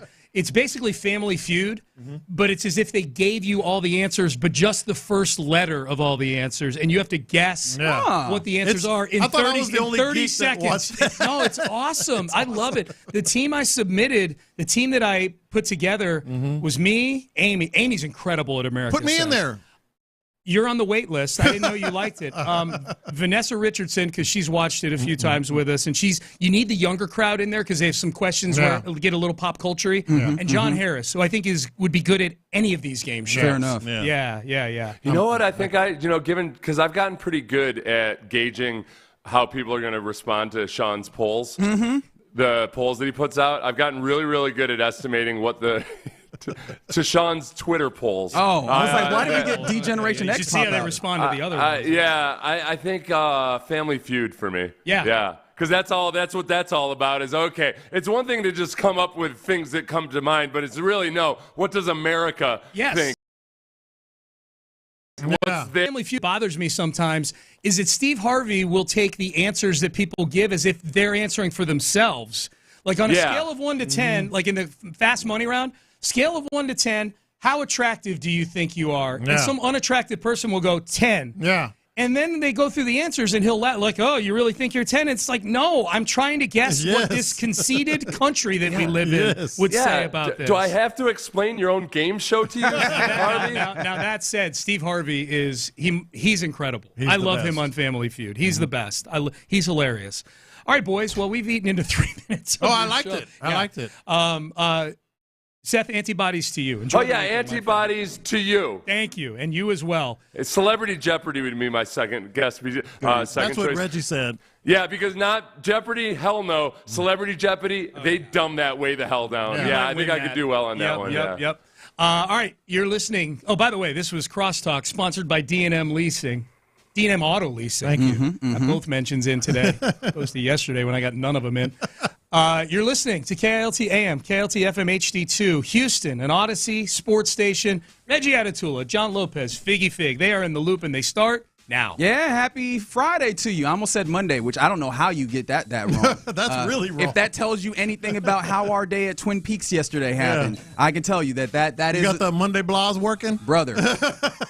I blame some of our good folks that came out. I know that Eli had me take a couple of shots. Eli was just buying shots for everyone. Yeah, I had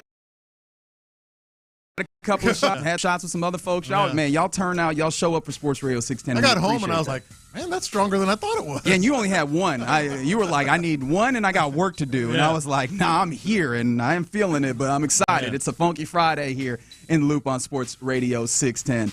Let's get going. There's a lot to cover on this Friday, including I want to start with the Texans here, Lopez. We'll get to the tournament here shortly, but I did want to start with the Texans and get involved. 713-572-4610. That is the Jim Adler, the Texas Hammer text line. The Texas Hammer! Thank you, Jim, and also thank you to the Mo Karam Injury Lawyers for the live stream. We keep it 100 on YouTube and Twitch. But y'all ready for the disrespect card to be played? Yeah, man. When it comes to these Texans, because I mean, look, this offseason has been one where locally we've had our ups and downs, and we've had a lot of air been blown by us and others about these things in various different ways. But the thing that has been constant has been like a more national perspective of sports, looking in on Houston and being like, what the bleep is happening, to the point where, there's various, grades and rankings on what the offseason has looked like to this point. And I think, to a man, they have been negative. I don't know that there's been any ones that have been, the Texans are doing a great thing or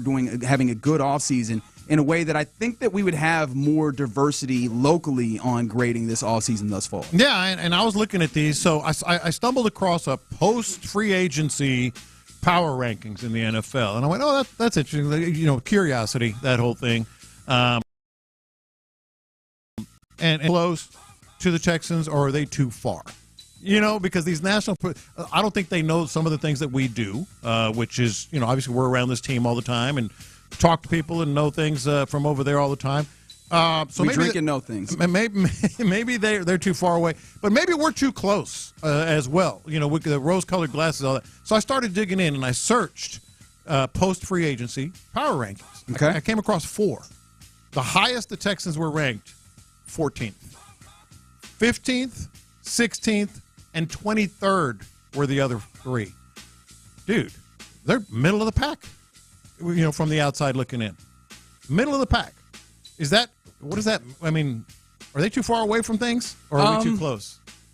I'm not even sure if I have a particular answer to those particular questions. It feels like it's going to be somewhere in the middle, which, again, that's not a satisfactory answer. But the reason why I get there is because you look at the offseason that the Texans have had, and some of the and I don't even want to cast judgment. If we're just going to go as objectively as we can, the largest, the ones that made the most noise of the Texans' moves, what were those? The most recent one was a big one, and of course, Christian. The trading of Laramie Tunsil. Well, that was the biggest one going the other way, right? But that's what I'm saying. Yeah. But let's talk about it in general. The moves that they made. Biggest noisemaker was an outgoing trade that brought back draft picks. Some of it future capital. Another one, at least locally, was bringing back Sheldon Rankins. Another one was bringing in C.J. Gardner-Johnson. And you sent out Kenyon Green, so it still had a little bit of a light shown on this offensive line, which was a clear and evident issue for this Texas team last year. I think that in any given space, there's not a lot of the things that are sexy for off-season and for free agency in particular, where honestly winning free agency isn't the biggest thing in the world, but it's just kind of surprising that there was no one willing to find as much of the as much as the positives within what the Texans have done. But you mentioned C.J. Gardner-Johnson. I thought they got some there. They definitely got some love on the CJG. Christian Kirk. Making that's that true, move. And that happened a little bit earlier, and I think the love that was there. And I thought the one that would maybe put him over the top, and this, to be fair, this was the ones I looked at were right before the Cam Robinson deal. Maybe that changes something. I don't think it changes a lot because there's mixed reviews on him. Well, in fact, I think it continues to add to the negativity. I want to take you to Nate Tice. He's by the way the co-host of the Football 301 podcast with Charles McDonald, who we talked to earlier this week. I know that Matt Harmon also gets involved. I don't want to ignore him, but it's a solid podcast. Nate Tice is very good, right? His dad, Mike Tice, coached the Vikings for a very long time. I say all this to remind you that I think he's very good at his job and his analysis. And I bring you to his recent thoughts. I think that they had this podcast come out literally yesterday about the Cam Robinson signing in particular. The stopgaps that they signed and trade for are a little concerning to me because, signing Cam Robinson to the one-year deal, he's a stopgap, and he has started, but I've brought the stat up a lot. He allowed the highest one-on-one pressure rate among all offensive tackles last year in the NFL. Once he joined the Vikings, he was still low average when he was with the Jags. He's always been average at best at tackle. And, the Patriots, who have gigantic gaps on their offensive line, said no thanks. And that's because, Doug Marrone, the offensive line coach, who I also have some issues with, some of the stuff he's done recently. But he was like, I don't want Cam Robinson. I coached him before. I don't want him again. That should be a big red alert. Like a team that desperately needs offensive linemen, and coaches love coaching players they used to coach because they're lazy. And he was like, no legs. That is scary to me. I mean, that's the strongest case against Cam Robinson you'll hear.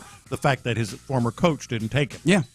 That's about as strong as you. And I've been defending the move because of the Sam Darnold factor holding the ball, and it makes tackles look bad. But that's about as strong as you can get against Cam Robinson. So you might be right. I thought it might help the Texans in terms of power rankings.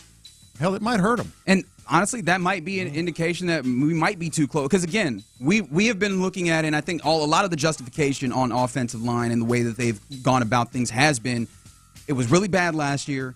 I think we understand uniquely the things that made it a little bit difficult to push forward in the immediate and in the near future and I know that those sound like the same thing, but I think you get what I mean. Like the immediate being this season, the near being the next 2-3 seasons future with this offensive line and trying to make it better with Laramie Tunsil, whether it's contract, whether it's, kind of culture, what have you. Yeah. And we know uniquely those issues, and so we're focused in on that. But to be fair, and I know that there's been people listening to my boy Clint. Yeah. This offensive line, what they have done to try and make it better, there's a lot of questions here still. So even in that big place, the big issue that you came into the offseason with, I don't know that you have definitive answers. And, I mean, even the best case scenario, you look at it, and if you go Cam Robinson as some level of competition or a starter, you have two other guys that you brought in on the offensive line that are just competition, and you're still hoping to get better play out of Titus. You're hoping to get better play out of Blake Fisher, and then you're hoping to plop in a rookie or two and get better. Like, it's fair to have some of that, I guess, quote unquote disrespect, but I think locally, right, we're going to hold that though. We're going to hold on to that card on the off chance that this offense comes out here like gangbusters. But this is the reason I feel that it is those rankings are far too low. Okay. Because you can talk about, and we just did, the offensive line and some of the moves, and Laramie Tunsil going out and not a lot coming back, and you're doubting Cam Robinson.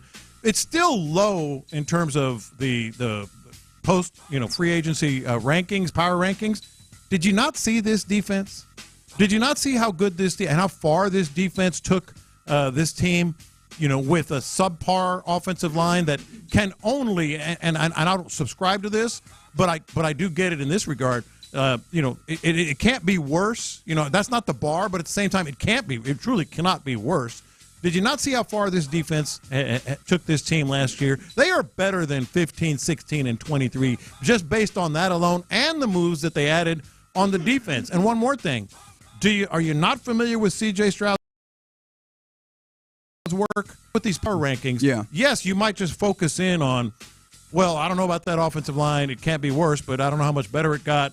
Yeah, but you're ignoring the reason that they got to the divisional round, Do you think that those rankings are rankings of the teams at this juncture, or do you think those rankings are just rankings of the off seasons? I think they're being they're biased. They're being swayed by just the off season moves and not looking at the teams. Okay. And that's where I was like, get ready to play the disrespect card, because I guarantee you this defense is not just better; it could be a lot better than it was last year, and we know how good it was. And now you've got Gardner Johnson, you've got all these guys coming in, you got a happy Danielle Hunter, and all this stuff, and C.J. Stroud with, oh by the way, new offensive scheme. We don't know what it's going to be, but it can't be worse, as has been talked about. Hey, that's another question mark, ain't it? Yeah. Oh no, it could be.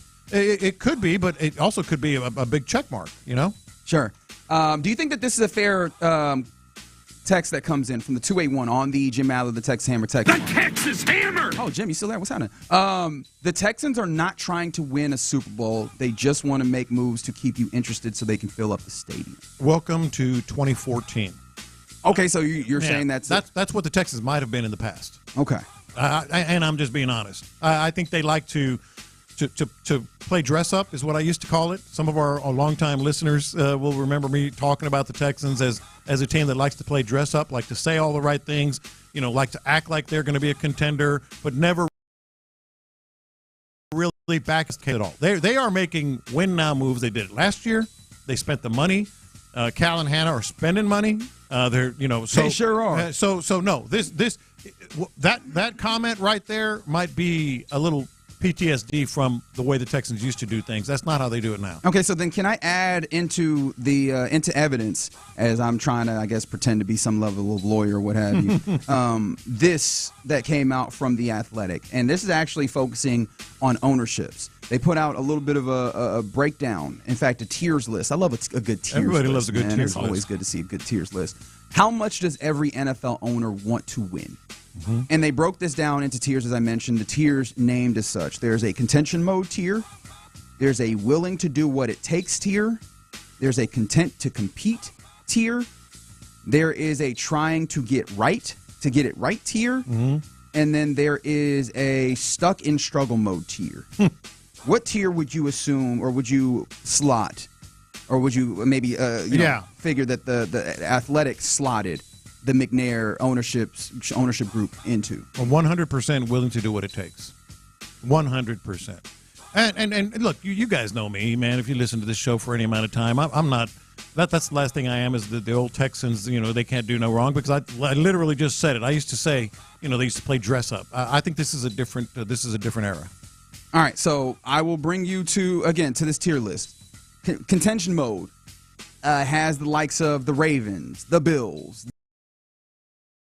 the Lions. Feels right? Yeah. Okay, willing to win or to do what it takes to win. That's the tier that you think that they should be in. All right, the teams in there: the Packers, the Chargers, the Rams, the Dolphins, the Vikings, the Niners, the Bucks, the Commanders.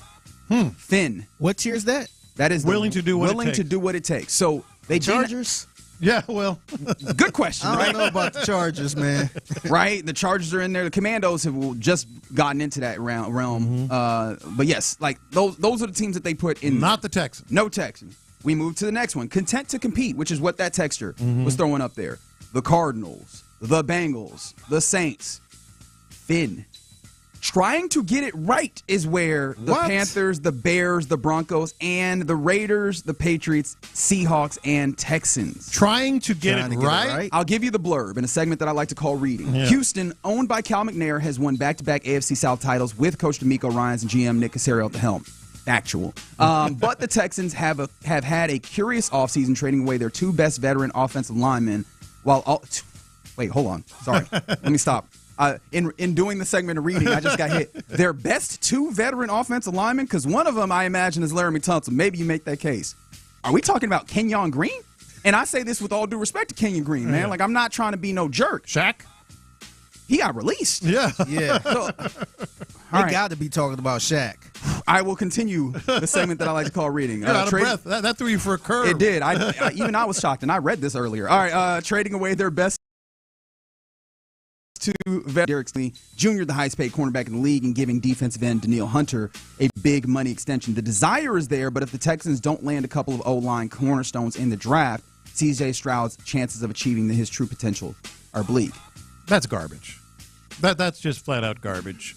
That's not what this team is. We can talk about it. We do talk about it. Some of the things we can question, maybe some things we endorse. But to say that they're not willing to do what it takes to win, this is 2 years running where they're spending money, they're bringing in players, they're trying to find the solution, to put them over the top. They're doing everything they are trying to get it right. It seemed like last season was the key because they went out and got Danielle Hunter, which nobody expected that. Yeah. They traded for Stephon Diggs. It seemed like they were trying to win. So again, I that's think disrespect. So go ahead and put that one in your back Ring pocket. the bell. That's disrespect. We're playing the bell's a little far from the you right disrespect card here. There we go. There's the bell right. There's the disrespect and cliche bell. The versatile bell. So, I mean, look, we're just going to have to hold on to the disrespect, while also, I think, very rightfully watching this offensive line intently to see, can you then make all of these naysayers, let all these naysayers know, shout out to Jalen Milroe, in this space, because I am starting to have some concern. I'm not going to lie about this offense. I guess starting is not right because we've been in this place, but this offensive line. The team at large? The team at large is in a great place, but there's a huge linchpin that this lands on, and it's making sure your offensive line gets right, because it is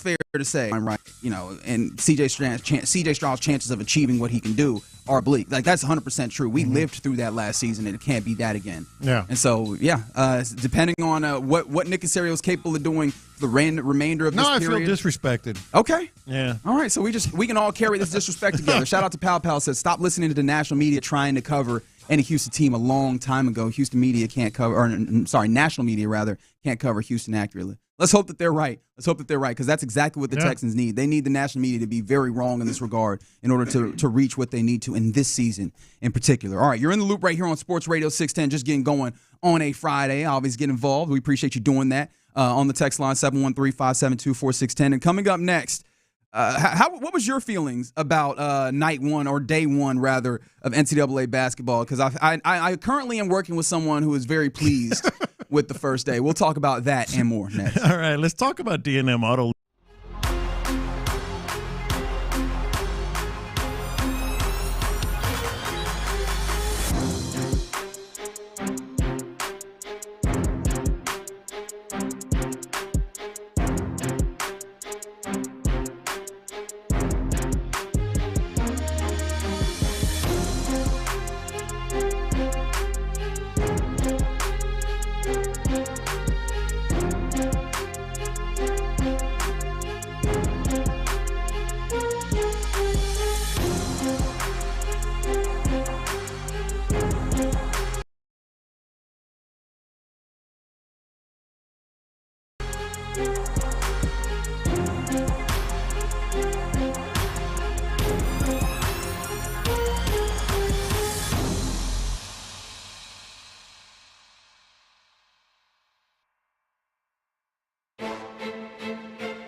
Sports Radio 610. The Texans play here.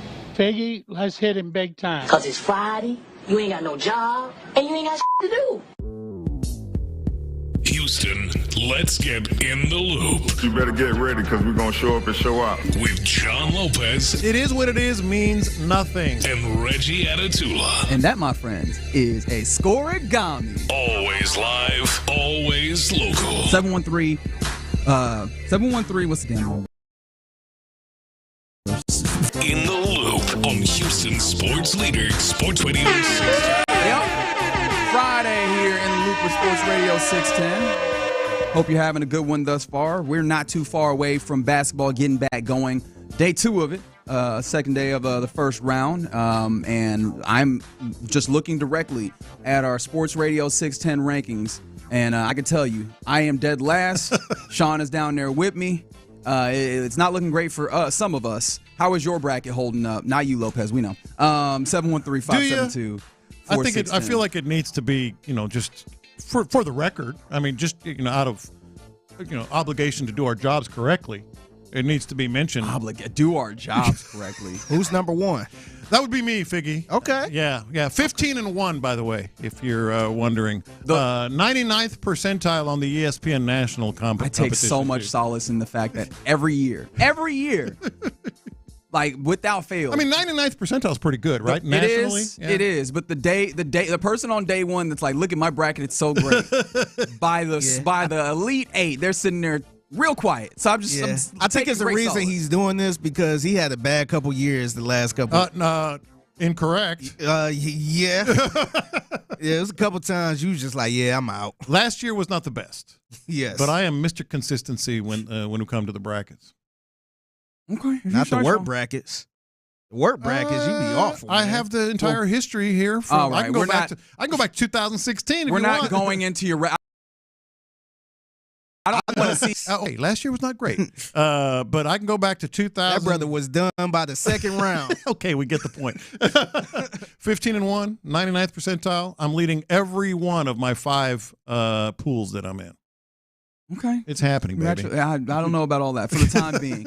An interesting first round, and I use "interesting" as one of those catch-all words because I didn't find it to be all that entertaining, if that's a word. And I'm interested if you dramatic. There definitely wasn't drama, which I think that's really one of the main things, one of the main drivers of this particular tournament is the drama, especially in the first 2 days. It's why I think a lot of people have a lot of excitement for it generally is because it brings drama. That's one of the things we were talking about yesterday when we had the texter text in saying that they don't really love college basketball. And I was like, are we here to watch the basketball itself? Exactly. Or are we here for kind of like the stories that it brings and the drama that it brings, almost like Olympic-like, right? Where they're going to tell you who the major players are and what are the storylines here, and you're just kind of here for the drama. And there wasn't a lot of it because the upsets that did happen were either blowouts or kind of to be expected. Like McNeese State was one of those ones that was a favorite, or not a favorite, but was like a heavy or a heavily a favorite upset. Yeah. It was one of the ones that was picked a lot. Yes, that's the upset. Yeah. And that was, but I didn't expect them to just.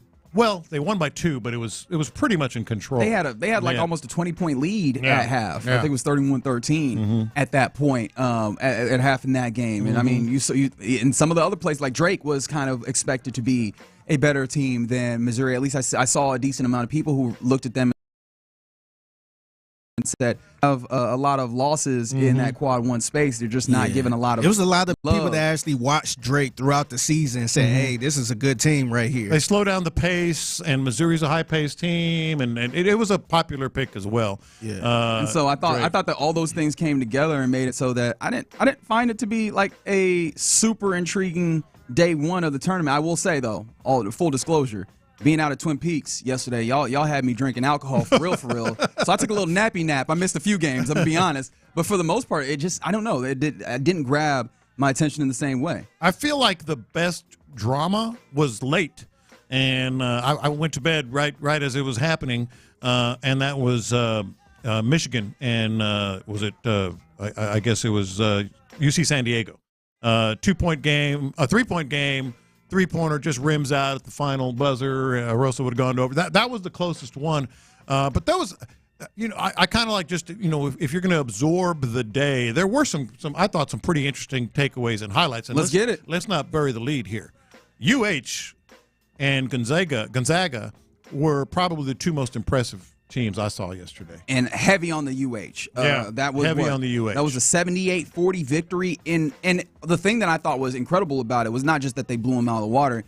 I love it because it lessens the load early on, right? Mm-hmm. I think, one, if you want to get into the matters of statement game, this is a statement game for Houston, putting everybody on notice. Like, all right, whatever y'all want to say about Houston, whether it's good, bad, or otherwise, know that they worked up for us. And on top of that, I don't think there was a single player or not a single player, but a single starter, one of the major players that the Houston Cougars typically use that played more than 25 minutes. If my memory serves me correctly, Uzan played 21 or 23, Cryer played 21 or 23 minutes. They did not have to exert themselves nearly as much. And in that first and second round, the first weekend, you go into the second round where they're expected to face off against the other team you were mentioning, Gonzaga. Yeah, I think having fresher legs is going to be huge. That's the story. I mean, the two of the most impressive teams were UH and Gonzaga. They play tomorrow. They play. Are y'all a little nervous about this? Yes. Gonzaga? Yes. Yeah. Yes. I think you would have to be considering how good Gonzaga has been. I'm really and truly not. I think that this is a well-equipped Houston team to handle these tough situations. It's going to be one of the tougher matchups that a 1 seed is going to have to face, or a high seed is going to have to face in the second round. But I think that they're very well equipped to handle it. Like, I'm not afraid that they're going to lose it. I'm just interested to see how they get across to it. I'm picking U of H as well, but that's it's almost unfair because Gonzaga. I'm like, how the hell is Gonzaga at number 8? Well, they were underseeded. They were seated lower than they probably should have been. It's going to be entertaining. That ain't fair. It's good for us. No, it's not. It's good for us. It's going to be entertaining. I thought the fun games. I put a category in there, but we've already talked about it. I thought McNeese was a fun game just because. And Aura. How about Mr. Aura? Hey, man, shout out to the young man. Yeah. And I didn't realize that I'd see so many people hating on him like that. Amir Khan, the manager. Yeah. I appreciated the fact that McNeese leaned all the way into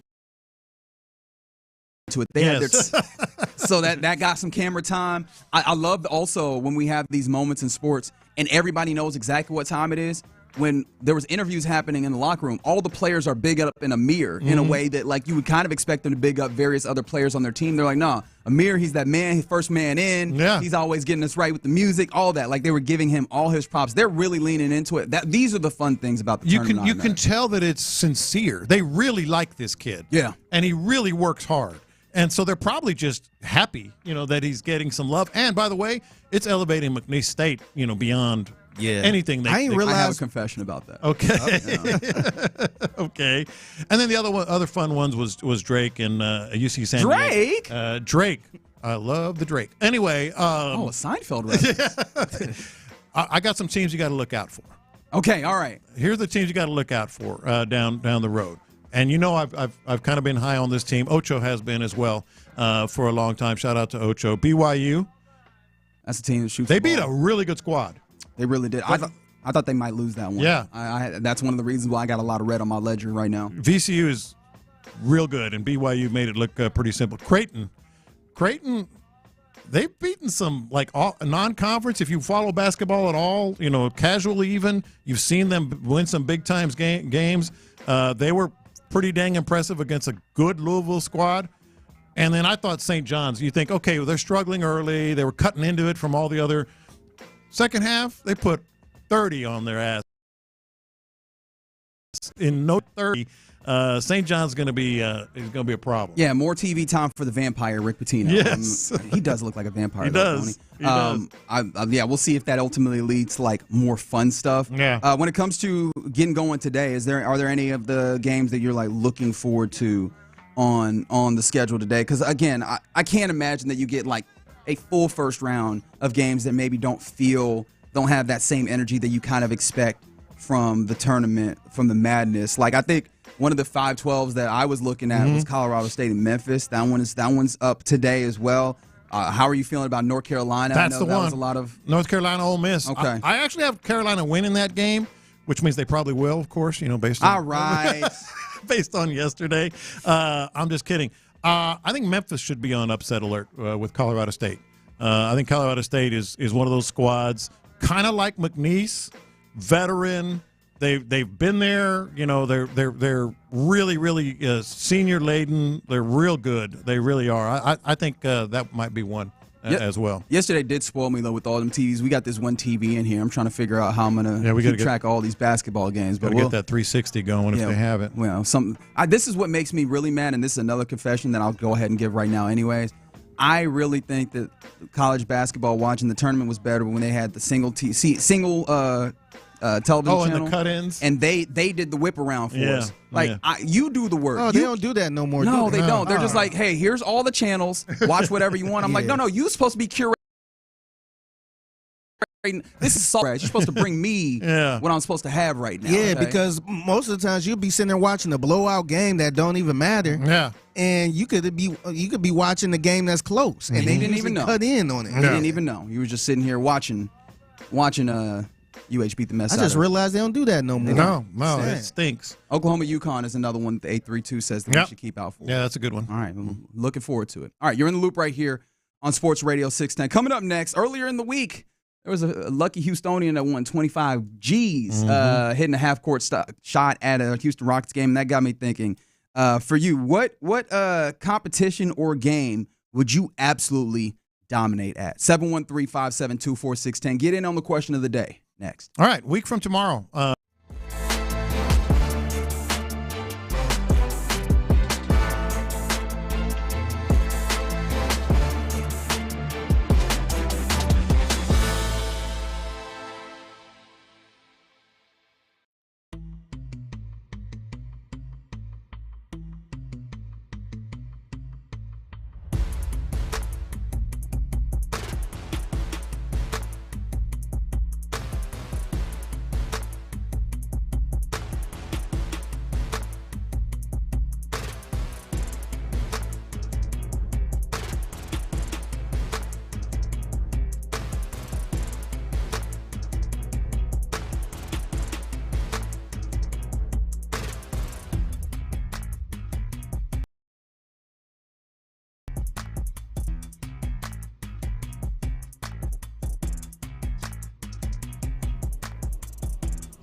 Karam Injury Lawyers Studios, Sports Radio 610 presents In the Loop with John Lopez and Reggie Atatula. All right, happy Funky Friday here in the Loop right here on Sports Radio 610. Let us get to the question of the day. What game or competition would you absolutely dominate at? 713-572-4C rather rolling in. The YouTube's there for you. The Twitch is there with Joel Hernandez. Wanted to make sure that we repeated the fact that the Aggies beat the nerds of Yale. So shout out to the Aggies. I did not believe in you, and you can take that out on me personally. That's cool. I appreciate that. Right. But what you will not take out on me is that if I ever get the opportunity to do something like was done at the Rockets game earlier this week, when a fan had an opportunity to knock down a half-court shot for the grand total of 25 G's, $25,000. This is what it sounded like. Here we go. 4, 3, 2, 1. Oh! Mark! I am just absolutely amazed. In front of all these amazing Rockets fans, Mark, you've just won $25,000. Shout out to Mark. God, I love it. That's man. awesome. You got, and with that one in particular, time was ticking down. I think he had this. If he had gotten, if that one didn't go, he might have been able to get one more off in that moment. And I always think to myself, whenever, I have the privilege of being at a game, is usually when you can see it. Maybe if you're like watching on League Pass, you can see some of the halftime activities or in breaks. And I'm like, man, maybe not like just the pure half-court shot, because that one gets a little dicey, but especially the ones where it's like, hey, we need a layup and a free throw and a three-point shot. And then you see some folks that clearly aren't like basketball players. They love basketball, but you could do that one. And that's what I'm saying. Like, that's what gets me to this place where I'm like, oh, I would dominate it. You know what I mean? Okay. That's what I'm, and that's what I want. You play ball, you're quick enough. Exactly. Right. That's what I want. I want the thing that gets you in your feelings where you're like, if you give me this competition, I'm knocking it out of the park, and you're just giving me free money. Because people are already on the text line in that space from the 281. They said, I would do the hamburger race at the Texans game, or I want to do the hamburger race at the Texans game so badly. That's from Rob. It's just funny to see. It's just funny to look at. So you're saying, like, what would I dominate at? Like at a sports event. At a sports event or like a game show. Game or competition. Like a game show competition. Right. You might be like Rosie Perez and you're like, let me get on Jeopardy. Yeah. I'm cooking. I have all of these things down pat. And you're talking, obviously, outside of picking a bracket. What you want to say to that? I ask you sincerely. What would you like me to say to that? Well, because that was obvious. Okay, yes, that is obvious. Yeah, absolutely. After round one, this dude got his chest out. Man, he really is. Have you heard of the parable of the tortoise and the hare? Yes. Because you are right now very hare-like. Yeah. I just enjoy doing this. I'm worried for Lopez because I'm worried for me. I just enjoy doing this. Being this cocky, man, you gonna mess around being last place. Yes, I am. But today's fun. I do respect it. Knowing that ahead of time, like, look, I'm going to enjoy this while I have the time. It's exactly what I'm doing. Okay, I would have to say Wheel of Fortune. I like the easy chair Wheel of Fortune player. I dominate on that. Like just a few letters, and I kind of have a lot of them kind of honed in. I would say Wheel of Fortune would be mine. Brady Bunch trivia. Now that's a good angle. That's a great answer. Like those shows or categories, right? Yeah. The things where you're like, I have all this information for no good reason. Yes. But if I can weaponize this in some way, Seinfeld, I would. Seinfeld trivia. Yeah, and see, that stuff is harder than what you think, though. Because I played a Martin trivia game. And I'm thinking, I know everything about Martin. No, they get in the details, like who was the handyman in room 305. I'm like, what handyman? Or what was Gina's boss name? Yeah. I'm like, damn, I don't know none of this stuff. Yeah, especially the higher levels. Yeah, they get into stuff like, what was Seinfeld's apartment number? What was the cab driver who drove them to this? Yes. It's like, what? Yeah, exactly. 5A, by the way. Wait, what? Seinfeld's apartment number was 5A. Oh, yes, that's right. That's right. And then Kramer was 5B, wasn't he? Yes. Thank you, sir. Yes. Pop Culture Jeopardy, good answer from the 832. They said for them it would be The Floor, everything Christmas movies. The Floor, I haven't watched enough of this game show. I don't know. I'm a little bit of a game show snob. I feel like we've lost the talent to be able to craft really, really good game shows. The Floor is interesting because you don't need to be a Jeopardy genius. You do need to know at some level, high level, like that type of information. But sometimes it's like, just pop culture, easy layup type stuff. I was so surprised this morning when Sean said that he watches America Says. I thought I was the only nerd watching that show. I don't even know what that is. It's a game show network game. Yeah. And again, I think I have all due respect to yourself and Sean. I've watched Game Show Network of late, and I've been like, man, we done lost the quality here. No, man. for sure. It's not the same. That one just kind of hooks you in. It's like a Family Feud, but they just give you the first letter of different ones, and you have 30 seconds to answer it. So it's kind of like you have to be quick and know that type stuff. But I thought I was the only one. So, I mean, a lot of people are coming with the random knowledge that they have. Name that tune. That's a good one. That's a good one. Somebody said if for Sean, he probably should be like Sopranos trivia, which absolutely 100%. Or wrestling. Wrestle trivia is a good one. From the 402, they said, put me in front of that little roll the ball in the whole game and the carnival in front of anyone, and I will win. Carnival games, the only one I'm decent, and I'm not good, but I'm decent. I ain't know anybody that was good at carnival games. They're built they for built you to lose. Yeah, they worse than a casino. Yeah, they are. No, they are. They are worse because at least the casinos are monitored. Regulated. At least you get some good food or drinks or something. Yeah. Are there any other game ones? Like, are you guys kicking the field goal? Right, I know that this year they kind of moved away from that. I tried that. So I think it was after the Texans games, they usually had people on the field doing little activities. Yeah, I tried to kick that field goal. I didn't hurt my toe, and and the ball didn't go anywhere, man. Everybody kicks. When you're a kid in high school, you're kicking field goal. Hey, let's go kick some field goal. I was okay at it, but I wouldn't want to do it because I'm a straight-on kicker.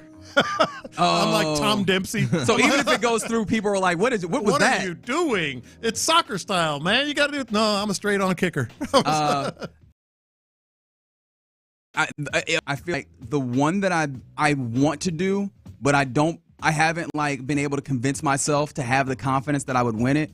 You remember the Beat the Freeze that the Braves did? Nobody beats the Freeze. But I've seen people beat the Freeze. Yeah. I'm not that confident in my speed, but I mean, it'd be fun. It would be fun to try it, especially because they like giving you a head start, right? They want to give you that feeling that you're doing something. And if you can take that head start knowing and with respect that the Freeze is coming and just give it your all out, you have a little bit of a shot. Yeah. You know what I mean? Yeah. So there's something within me that says, I believe I could make it close. If I haul ass right off the top and I don't, because some people get out there and they're like, oh, I'm so far ahead that he can't get me.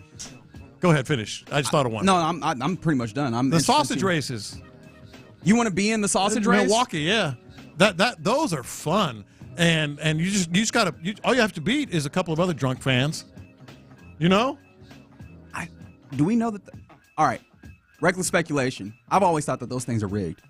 The sausage race? A couple of them seem like they were. That's what I'm saying. Yeah. It always felt to me like this is preordained. Like this is predetermined. We got some wrestle in here. Yeah.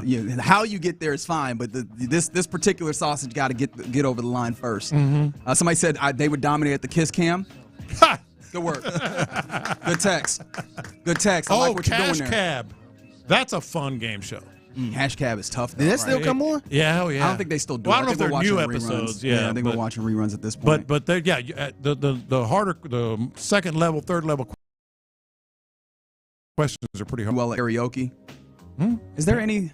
Do we have any karaoke type competitions necessary besides American Idol? At that point, you're just doing American Idol or whatever the pretty much America's Got Talent or whatever those are. Yeah. And somebody said, have y'all been to the game show place where you can bring a group and party and actually play a game show live? Oh, I would love that. Sounds like we might need to put a 610. Maybe that's together. The mixer. That's the mixer. We're just going to keep workshopping this particular singles mixer all the way down. Oh, 479, this is a great answer. The Dr. Pepper football toss, because what do they be doing? I like when they do it with both hands. Well, the chest pass. Yeah, see, the stakes are too high for me to be out, for those folks to be out here trying to throw a perfect spiral. They're like tuition is on the line. Do I want to have do I want to have debt for another 30 years or do I want to win? Yeah. These are different things that happens here. Keep texting those in 713-572-4610. The game or competition you would absolutely dominate on, and I absolutely salute again to Mark who won $25,000 hitting a half-court shot at a Rockets game earlier this week. All right, you're in the loop right here on Sports Radio 610. Coming up next, let's go around the NFL where yet another veteran guard goes off the board. Could this mean something for the Texans? Question mark. We'll talk about that more. All right, let's talk about the Low T Center right now. With the Low T Center, let's talk about feeling your best. You know what your best feels like, and maybe it's just been kind of going out the window here lately. You might not feel the same energy, the same strength.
Sports Radio 610. The Texans play here. An Odyssey sports station. Let's go around the NFL in the loop style. Why are you smiling? Because I love football. Here's John Lopez and Reggie Adatula. I'm going to tell you all about how much on Houston's sports leader, Sports Radio 610. All right, let us go around the NFL on this Friday in loop on Sports Radio 610. John Lopez, Reginald Adatula, and Figgy Fig, which Fig sometimes unintentionally hilarious because on the text line from the 713 they said, my man Fig said I done hurt my toe, and that really did make me laugh again. No, for real, man, because I was walking around. I haven't sat down throughout that whole game because I was walking around mingling and all that stuff, and then I'm like, oh, let me try it for the content purposes. Yes. Gotta hit that big toe. Man, that boy, it felt like I was kicking a rock. I don't see how kickers kicking in cold weather like that. Yeah. Ooh. God bless him. I done hurt my toe. I done hurt my toe. All right.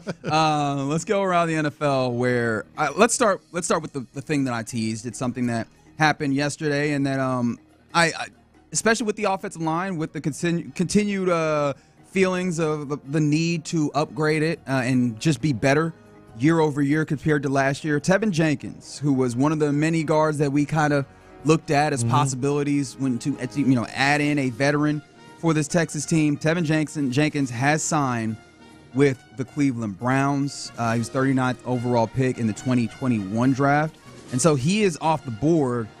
And he goes to the Cleveland Browns, as I mentioned. But the Cleveland Browns had a couple of guards that even last year, when we were approaching the trade deadline, we were looking like, hey, are these guys possibilities? And you do wonder now, do they become expendable to the point where the Browns maybe would be interested in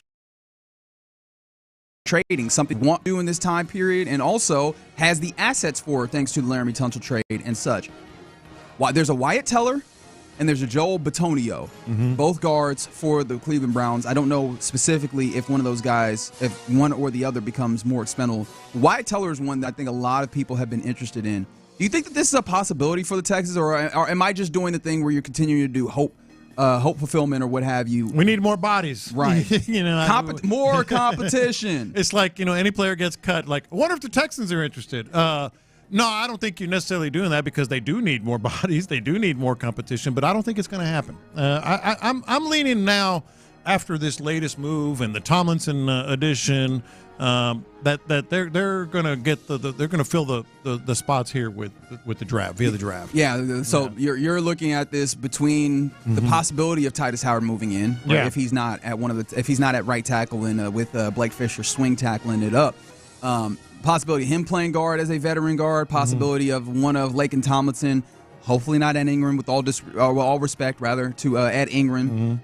But you have a lot of competition to be a veteran starter, and then I think it's still very, very evident that you are likely to have a rookie guard playing as well. So maybe that's not. But I was just like, look, any way possible to maybe add more talent in there. Although one thing I will say, Wyatt Teller, again, with the noted caveats that Pro Football Focus is not their grades are not the end all be all by any stretch, and they're subjective.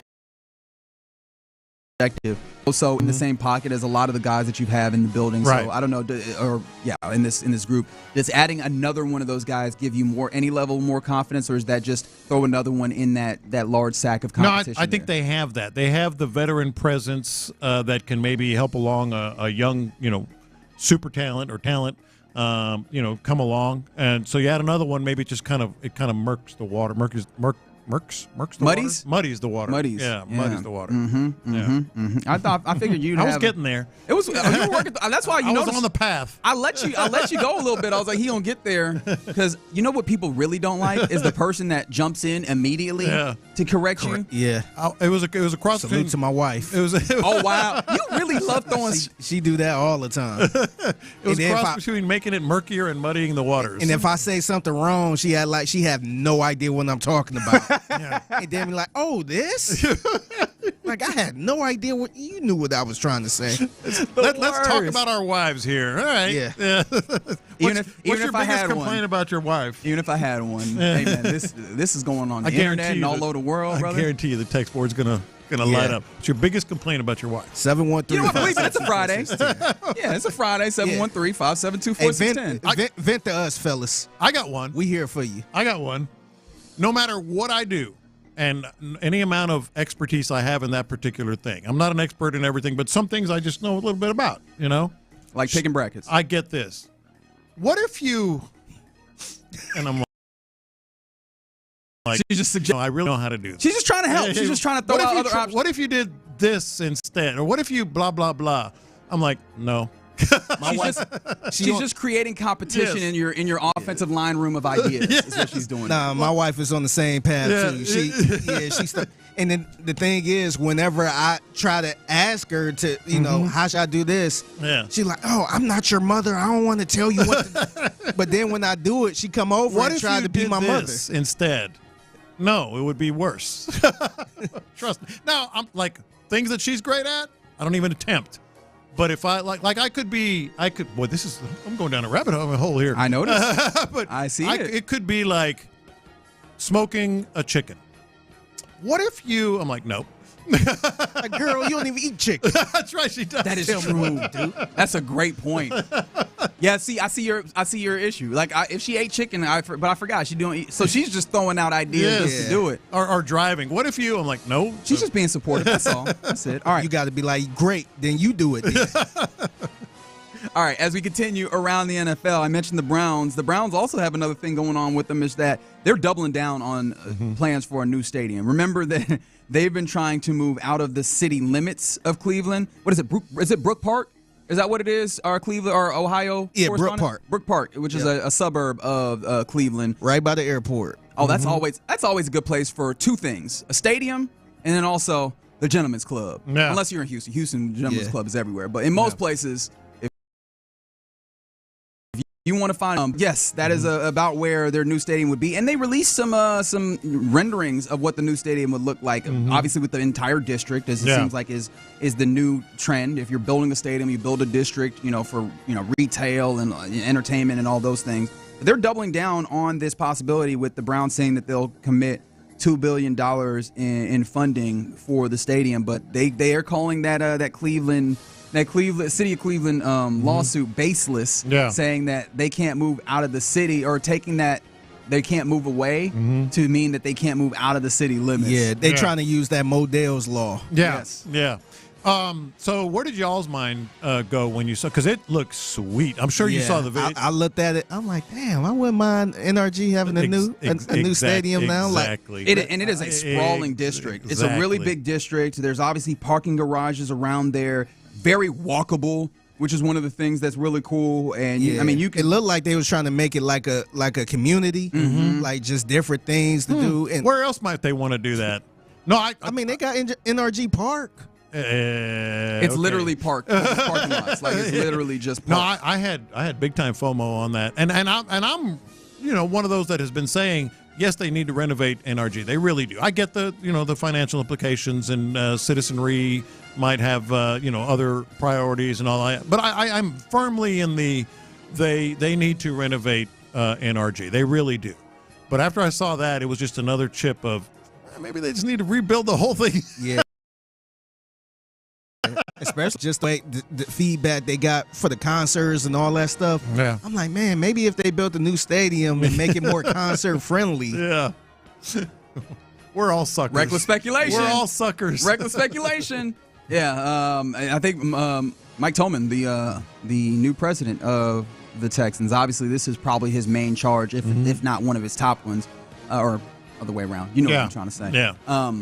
He was talking to Jonathan Alexander just this week. I think it might have been yesterday, in fact, when that piece dropped, about like how they, the commitment to renovation, but open to all ideas. I think the only real parameters is like, we're not moving out of the greater Houston area. And I was like, greater Houston area, huh? Yeah. Not the city of Houston. Okay. So Kingwood's in play, Woodland's in play, Katie's in play. Yeah. So we could talk about that another time. But I imagine, you guys absolutely went to that place, and that's what renderings are supposed to do. You're supposed to look at them and be like, yo, that looks really, really cool.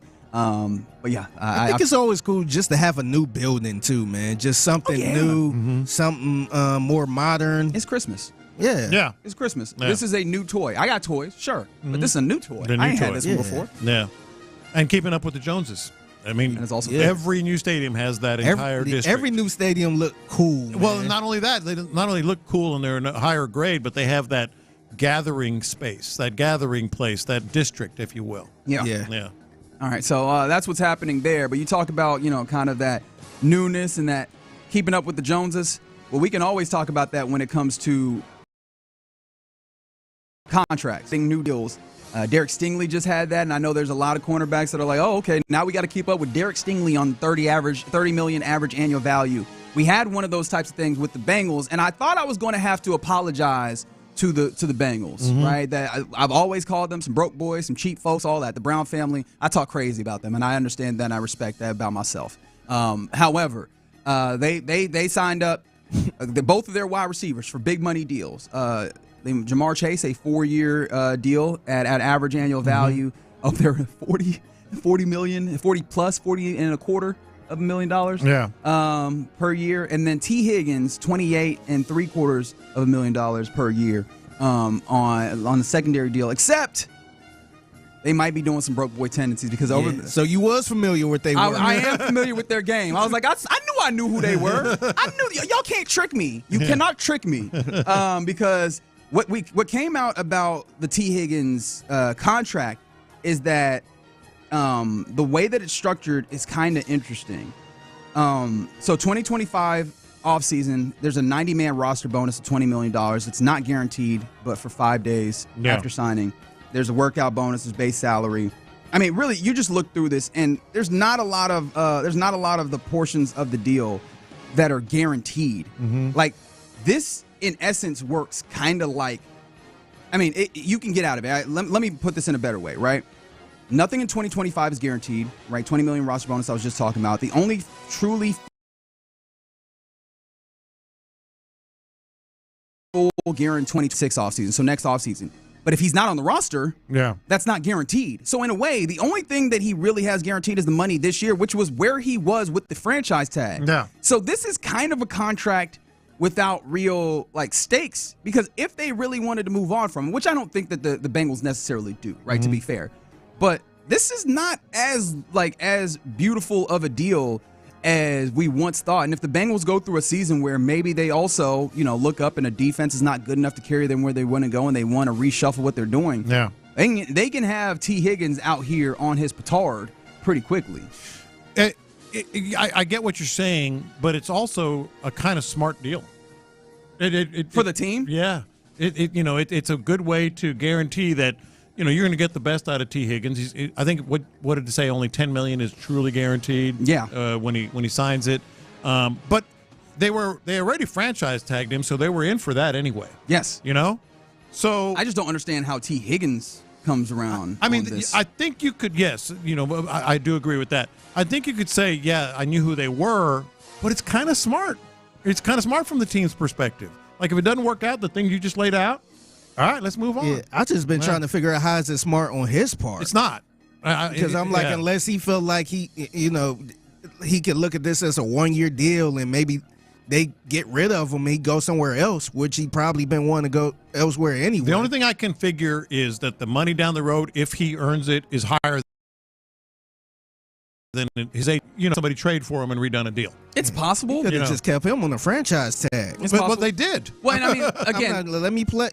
Just play on this franchise tag. Then let me get this money. Yeah, I mean, and you're right. Like that 28 plus is still pretty high for. I mean, if you were to consider him a number 2 wide receiver, I know there's been conversation of is he a 1B or what have you. All that. That's fine, right? You can have that conversation. And now this is a tandem that together is one of, if not the highest paid wide receiver tandem. So still, like the money is big. But it's just really interestingly structured in a way where I do have questions about T. Higgins and his side of things and like what the inspiration was, or is it just the dollar signs were big enough even if the guarantees weren't there, which is funny in juxtaposition with Nick Caserio and the Texans, where they've been going shorter deals but making sure to guarantee a lot of the money for these guys. And I find that to be interesting to see the difference between the way the Texans are doing and at least the Bengals. It's kind of like that Family Guy mystery box thing that you talked about not long ago. You're going to get $26 million no matter what. Here's the mystery box. If you play further, you could get all this money. Here he's like, Well, I think I want the mystery box too, and so we'll see. But it doesn't hurt him this year. It's just, I think it's more of a team-friendly deal. Yeah.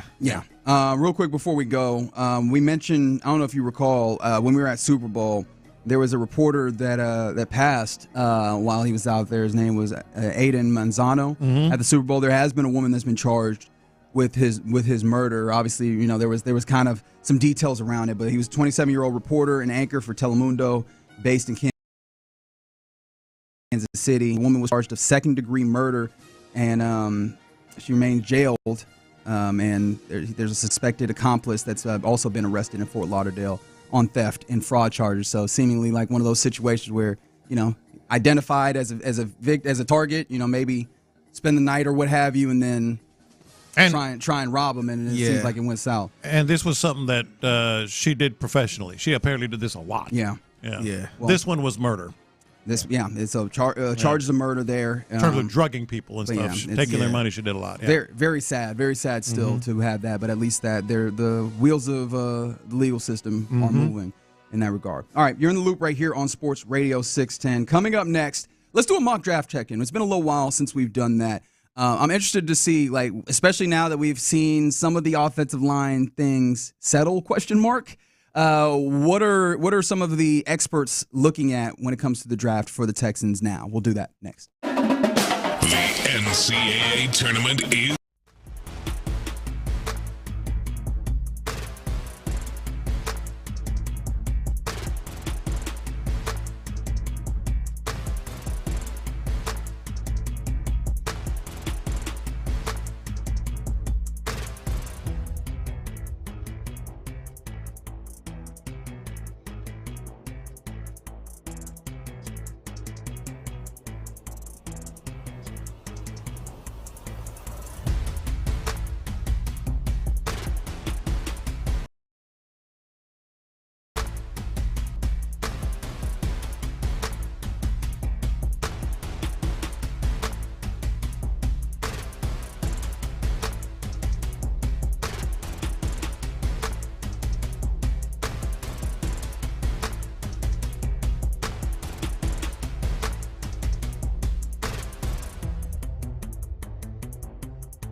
get your podcasts. Houston's sports leader. Sports Radio 610. Live from the Mokaram Injury Lawyers Studios, Sports Radio 610 presents In the Loop with John Lopez and Reggie Atatula.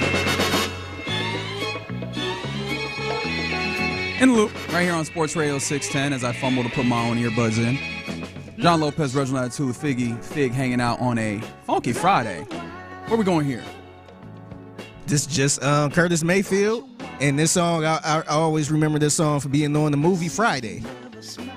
This was actually on the movie Friday. For some reason, this Curtis Mayfield didn't hit me, but I like it. I like it. All right, let's do a little mock draft check-in with the Texans. It's been a little while since we've done that. We were talking a little bit earlier in the week with our guy Charles McDonald a little bit about some of the players that had been mocked to the Texans, but I wanted to take a quick look at a couple of mock drafts, including one that I find to be a really interesting proposition. But I looked at, I think, 3 of them that have happened recently since after the Texans acquired Cam Robinson to see if I could get a little bit of a feel of what some of those folks are saying about the Texans. And first, I'd actually like to start with Yahoo Sports and an NFL mock draft, 7.0, in fact. Seventh mock draft from Nate Tice. We heard from him earlier in the show. Nate Tice, again, very good guy covering the draft. And in his 25th pick, he has the Texans taking Gray Zabel. Now, you remember, he had some criticism of this offensive line thus far. In fact, if you don't mind, Figgy, can you give me here? This is Nate Tice just talking about the stopgap acquisitions that the Texans have basically had, their offensive line ones. You know, I'm fine with having good personalities if the guys are at least average, but Cam Robinson was outright bad last year. Outright bad. This is just eye test. Ed Ingram, who they signed, and Texans fans are going, he's not starting, he's depth. He sucks at depth. He had the highest pressure rated guards, and that completely matches the eye test because he is terrible. He has yet to show any semblance of being a good player or even a tolerable player at guard in the NFL. Like, he should be off rosters. Then going Laken Tomlinson. Supposed to be a great guy, leader, all that stuff, really is tailed off. Just especially some of the places he's been recently. With the Seahawks last year, he allowed the 4th highest one-on-one pressure rate among all guards. He was part of the issue in Seattle last year amongst all the other players. So that's clearly high praise, right? But with that being the case and with that being the framework, he obviously is going to take offensive line here, right? He thinks that needs to be the place where it goes. And he said, with Laken Tomlinson or Ed Ingram, that can't be the plan, right? So at 25, he has the Texans taking offensive lineman from North Dakota State, Gray Zabel. And it's because Zabel has played all over the offensive line and would give the Texans or any offensive line the ability to play their best 5. Whether it's center or guard, he would give C.J. Stroud and the Texans some offensive steadiness. And as much as he has come what he's come to here on the backside, which is Gray Zabel does have some flexibility, right? We were talking about it. I mean, he might be as close to a pet cat as our guy John Harris has, because he's shown an ability to compete at a high level. He looks good. The only real question is like what's the talent level he's played against. But his ability to play at various different places, especially as we continue to try and figure out what's the best configuration of this offensive line. If you talk about competition and getting, figuring out who's the best, having a little flexibility with the dude that can drop in and be a day one starter, I think matters. Absolutely, and I think Gray Zabel, I mean, perfect world. I think if you polled most people close to the Texans, and certainly Texans fans, because he's gotten so much run, would be sort of that versatile guy that can really find a home and maybe excel, and certainly on the inside is where he would start. I also want to know what Ed Ingram did to him. He hates that dude. I think he peed in his cornflakes once. I'm telling you, man. He shouldn't even be on a roster. Wow. Yeah, I was like, Nate gonna mess around and find some haters in Houston on it without really even trying that hard. But yeah, like I kind of like what he's going for there. Gray Zabel was I found it hard to see any like negatives in the possibility of selecting Gray Zabel this draft for the Texans. I think the only thing that would maybe serve as some level of hiccup is, does Nick Caserio have a type? Like, is his type is he going to be typecast in a way? Yeah. Where every time that Nick Caserio puts in a card, the logo on that card better be from a Power 5 conference. CC. Right. And I don't know if you know this, North Dakota State Not the SEC. Not that. Yeah. So I do wonder, like, and if Gray's able, there's been so much glowing said about him that you hope that maybe that would not be something that stops him. But if it does, how about this from the CBS Sports mock draft that came out recently? Again, this is after the Cam Robinson signing, and this one in particular is from Josh Edwards of CBS Sports. He puts together a mock draft that has at 26 the Texans, or sorry, 25. Goodness, they did not trade back already. But at 25, he has them taking Kelvin Banks Jr., saying that the signings of Cam Robinson, Laken Tomlinson, plus the addition or acquisition rather of Ed Ingram does not excite him about the future of the offensive line. However, it gives some options with the extensive history of starting in the NFL, and it's a point to start with, so you can go to best player available. Offensive line would clearly be a priority, and he puts those things together for a Kelvin Banks Jr. I love Kelvin Banks Jr. You've probably picked up on that already. I think, but I also wonder, is he a guard? Can he be a guard? I think he can. We were talking to Charles earlier because he's going to be drafted as a tackle. Yes, and he's I expected feel to be as a if the tackle. Texans probably feel pretty good about, well, as good as you can feel. They need to prioritize the interior. They do. They really do. Interior pressure is a killer in the pocket. And can he do that? What, be a guard? Yeah, I think so. Like, that was one of the things that we were talking about with Charles. He was mentioning the idea of he feels like a dude that has a little bit of mobility there, where he can be a guard and then eventually move out to tackle. Which I do wonder if that's something that would work for the Texans, because it makes me wonder how long they are in the Titus Howard business. Well, that's for, true. Right? Is that a year? Is that 2 years? Because if it is like a relatively short term, especially if you still have him at some level of tackle or whatever, Cam Robinson is only a 1 year proposition. Could you have a Kelvin Banks who comes in and has the physicality to play guard for a year before sliding out to tackle as like a future tackle for you? Because again, I think that there's a lot of consideration that also still needs to be given for what does this offensive line look like in 2-3 years as you continue to try and contend with C.J. Stroud. And having two guys that you feel like could develop into your tackles in the future could be really cool in Blake Fisher, and then adding Kelvin Banks. Because if you could feel confident that he'd slide right in, play guard, not necessarily have any kind of learning curve or whatever, then yes, sign me up for that. Maybe even over Gray Zabel. Probably over Gray Zabel. Interesting. Yeah. Okay, so that's how you're power ranking them thus far? Probably. And real quick, I know that I think it was Seth had been talking about the possibility of like maturity issues for Kelvin Banks. I tried to reach out to a friend of mine who works down there in Austin, has a little bit of insight into those things, and he said that the kid seems like he has a good head on his shoulders. It's always been pretty solid. I know that's not the end all be all by any means, but it seems like he was like, I don't see that from Kelvin Banks Jr. if that is a concern for you. All right. One more mock draft here in our mock draft check-in, and this is from Mike Bann, NFL Network. And this is a very particular one, a type of mock draft, because this isn't just another kind of draft media scout.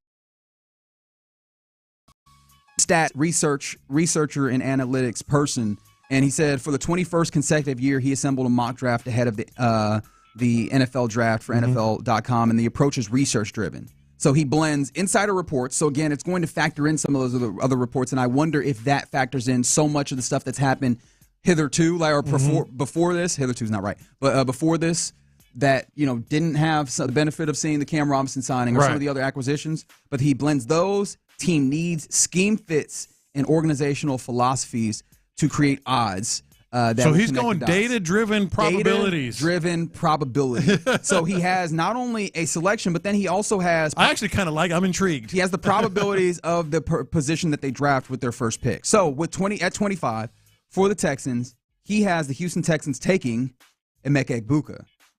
He still has them taking a wide receiver here, obviously citing the idea of Tank Dell's injury and all that, the needs there. And he's still actually in his write-up, he still talks about Titus Howard being solidifying the left tackle. So clearly the mock was put together before the Cam Robinson signing, although it came out yesterday. The probabilities, though, I think are the interesting part of this. He sets the probabilities of the Texans drafting 3 positions. Those are the 3 highest positions. What do you think the 3 highest positions are that the Texans are drafting according to the research-driven Mike Bend mock draft? Well, I know guard or interior lineman and receiver. So offensive line, wide receiver, and what would be the 3rd position that you throw in there? My heart is kind of telling me, it's defensive line. Yeah, I figured. And here are the percentages. 49% offensive line is where he goes data-wise, 23% wide receiver, and a slim 9% that they go defensive line with the first pick. I think that's probably accurate. And I would. Let's put it this way. I don't know accurate. I didn't do any research. I would agree. I'll put it that way. And it's interesting because, again, he leans there while saying that the odds lean heavily towards the possibility of offensive line there. He goes with Emeka Egbuka, like a wide receiver to go and add into this. A wide receiver that, interestingly enough, like there's not anything that you go, man, that is excellent in his report, but he just kind of gets it done. That kind of wide receiver. I do find it interesting because it does feel like, and maybe Christian Kirk has like the speed element to this, where right. So you can afford to maybe go with the guy that you feel runs good routes, reliable. Right. You know, and that kind of maybe I'm being a little bit of a hater or what have you, or maybe I'm being asking too much. But I've kind of just gotten to the place in my mind where I've expected whatever receiver you add, I kind of would like a speed element still, because again, C.J. Stroud has such a good arm and capability of bombing on folks that you would still kind of want that. But maybe you consider the possibility of a return of Tank Dell in the future and saying that you don't absolutely need that. I think. Well, first of all, in general, I think the Texans went into this offseason thinking we need more speed just in general. Yeah. So that's maybe where your head is. You saw this team. They had speed, but they weren't a real fast team, overall. So maybe that's what's in play there. But my other thing is I absolutely talked about it yesterday. I think it's absolutely in play. The wide receiver could be the pick there. Now, there you go. So it's a little mock draft check-in here in the loop on Sports Radio 610. I found that to be interesting. I'm going to hold on to those percentages because I do find that that's kind of going to ring in my mind, especially because we got to a point with this offensive line where we were like, oh, actually, it's high. I think we probably would have said 60, 65% the offensive line. At least. Looks like 49, but there's still that solid possibility of a wide receiver first round, according to Mike Ben. We'll see how he actually comes through with this. All right, you're in the loop right here on Sports Radio 610. Coming up next, let's get into what's popping here. And there's the possibility. There looks like somebody has stepped up. One champion has stepped up to possibly bring back hockey to the city of Houston. We'll talk about that more next. All right. Let's talk about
Skechers at a Skechers store, Skechers.com, or wherever stylish footwear is sold. The biggest stories in sports and entertainment. Sports Radio 610 style. In the Loop presents What's Poppin'. All right, let's get into What's Poppin' here in Loop on Sports Radio 610. A salute to the Cougs once more for putting up a dominant. Oh, yeah. Is there a better? I was about to say, I was like, oh, yeah. I could say dominant, and that's easy and that's accurate, but I kind of want to get, I want to flex a little bit with vocabulary here. Can you find a better adjective for the Houston Cougars' 78-40 victory over SIU Edwardsville? I'm thinking. Okay. What's a better one than dominant? I'm starting the bidding at dominant. 713-572-4610. If you got a better word, text it in. Let's see what we can come through, because the Cougs out here, they put it on the table, man. 78-40. They smoked SIU Edwardsville. We were talking about it earlier. I loved it because your main players, the guys that are the real drivers of this team, honestly, pretty much everyone on this team got a solid rest because you were out early. You put a kind of rest guys and get ready. Master P son got in. Oh, that's right. Oh, yeah. He got in the game. I didn't even take True freshman. He sure did. He got involved. Everybody got in there. Everybody was in there. Like what's his name? Mercy? Yeah. Is it Mercy? Yes, Mercy Miller. Yes, it is. Yes, it is. And the Cougs open as a 5-point favorite over Gonzaga. That one going to be a hell of a game. Yeah, that'll only be tomorrow at 7:40 p.m. on TNT. But, yeah, I think that they're well situated for that game. I'm still thinking about it. The only thing that's coming to mind is awe-inspiring. Okay. Yeah. All right. Did it feel awe-inspiring? Because it felt kind of... Everything they did was perfect. It was. They were at one point. Was it? I need to go back and just pull up the box score, because I was like, at one point they were 8 of 13 from 3 as well, and I was like, oh, okay. If you're gonna do this, then if this is what it's going to be. Somebody said curb stopped or boot stoppy. Okay, that's good. Okay, all right. I will allow you to coin terms. That'll work here. Suck the life out of them. Oh, okay. All right. I was worried where you were starting there. From the 8-2, prestigious performance. I like that. Prodigious. Maybe prodigious. Prodigious. Okay, I like prodigious. I think we workshopped that. Keep them coming. I want to see that. Also, I guess if you want to add into the adjective game for the Aggies, who got an 80-71 win over the nerds of Yale. Yeah. That was solid. They opened as a 2.5-point favorite over Michigan. Yeah, that's going to be another really good game. Michigan, they had all they could handle against UNC. Was it UN San Diego? Something like that? UC San Diego. UC San Diego. Who I kind of had winning, but of course my bracket is stupid. Don't listen to me. Commanding Did I mention win. I'm 15-1 after? I've heard somebody was saying. I don't remember who. Commanding win comes in. Crushing's good. It was an ass whooping. You can't just say it was an ass whooping. It has to be good. What are the dirty ass whoopings? Because I feel like it's always a good one. It's always a good old-fashioned ass. A pillaging. Okay, very good. Assertive. Oh, y'all got the words out here. First of all, you're throwing too many big words. There's a lot of Okay, now, because I don't understand them, I'm going to take them as disrespect. All right, a couple of other things that are popping. Shout out to all the folks that love hockey in Houston, because there's more signs to the possibility that might come to fruition in the form of a National Hockey League team. American billionaire Dan Friedkin has emerged as a strong ownership option to bring the NHL to Houston, according to ESPN. So he obviously is head CEO of the Friedkin Group, Houston-based, clearly. And they recently got into the sports ownership game. In 2020, they got into ownership of an Italian Serie A football club, soccer club, if you want to go that way. AS Roma, who they've done some interesting things as well in the recent time. They became majority owners of Everton, another soccer club. So they were getting into the soccer game. They were considering possibly getting into the Boston Celtics bid, where we'll talk about that here in a second as well, in the NBA, but they didn't do that. And so they're getting into the ownership business, and really this could be a great one, bringing back the Arrows. I'm assuming it have to be that, right? Like, I don't know if there's a better option, it would, but bringing back hockey know. to Houston. You never know. They might change it, but all I'm hearing is this dude is serious about spending big money on sports, and you know, he's AS Roma and Everton and all that. And the thing that really has to jump out is the quote that was in the story, and that is a number of occasions have had meetings with the NHL. So it means it's kind of progressing. Bettman. Yeah. Don't be scared, baby. Yeah. Houston's ready for it. Houston is ready for it. I still say I don't know, how sustainable it is, it's going to be hot for a long time. That's for sure. What do you mean outside hot? It's going to be a hot ticket, hot commodity for a long time. I was being a jerk. It's all right. Just like it's hot. An abusive win for the Cougars. Next level hoops total takeover. Oh, that's wordy. Sexy. All right, sexy always works. Sexy win. It was a drubbing. All right, I like that. I like drubbing. Drubbing. They decimated them boys. Okay, all right. UH had a bodacious win. Bodacious. Okay. But yeah, that's fun, man. Shout out to Dan Freakin. Go ahead and make that happen for him, man. Impaling. Okay. They impaled him. All right. Like Vlad? Yeah. I just thought about it. I'm like, are we going to have to start calling Toyota Center a barn now? Why? Like, you know how in hockey they're like, it's not just the arena. It's like, the home barn or whatever. Because Toyota Center doesn't feel like a barn at all. Does not look like a barn. Does not feel like a barn by any stretch. But I mean, it seems real this time. It's been talked about for decades. There's enough smoke here, right? And then obviously Commissioner Bettman of the NHL, he's done a decent amount of work to try and like tamp down conversation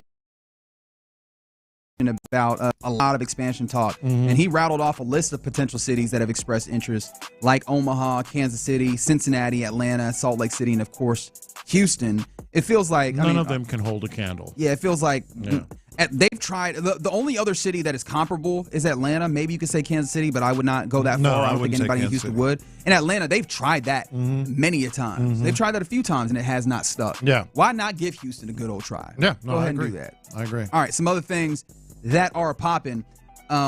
Which way do you want to go here? Because there's a couple places that we can go, and I want to get somewhere that you want to hit. I'm good. Okay. ESPN. There was an interesting kind of, I don't know, rumor. I don't know if I want to call it a full report yet, but it does seem like such. It's from an entity called Cord Cutters News. So take that for what you will. But there's a rumor out there that ESPN wants to spend $2 billion to buy the NFL Network, NFL Red Zone, and NFL Plus. I mean, $2 billion is clearly a whole bunch of money, but and this is from actually The Athletic, so I want to make sure I give them credit, that ESPN could shell up to $2 billion to just bring NFL media under their purview, taking control of all these things. I've often felt like NFL media is the best of like the, if you want to call them state-run media, right, for lack of a better term, like the ones that are under the purview of the actual organizations that they cover. And I don't know how much I love the idea of I don't ESPN either. I'm taking glad you said that. Purview over. I feel. You don't want to see Stephen A. Smith hosting any Red Zone Where stuff? else would they? Go to this game right here. That's part of the reason. The New York Football Giants. Oh, wait. We going to wait after this replay, right? Man, it's going to be a disaster. I'm conflicted on this because I get it, and obviously, it'd be good for ESPN. I don't care about ESPN, but it would be good for them. It'd be good for the, the breadth of the audience that can watch this. But I also feel like ESPN would be something of just more a sellout. Like, this is state-run media. And ESPN has always been, the partnerships that media companies have always impacted the way that they cover the to team a degree. To agree, especially like when you talk about the ones that are actually having like the TV partners.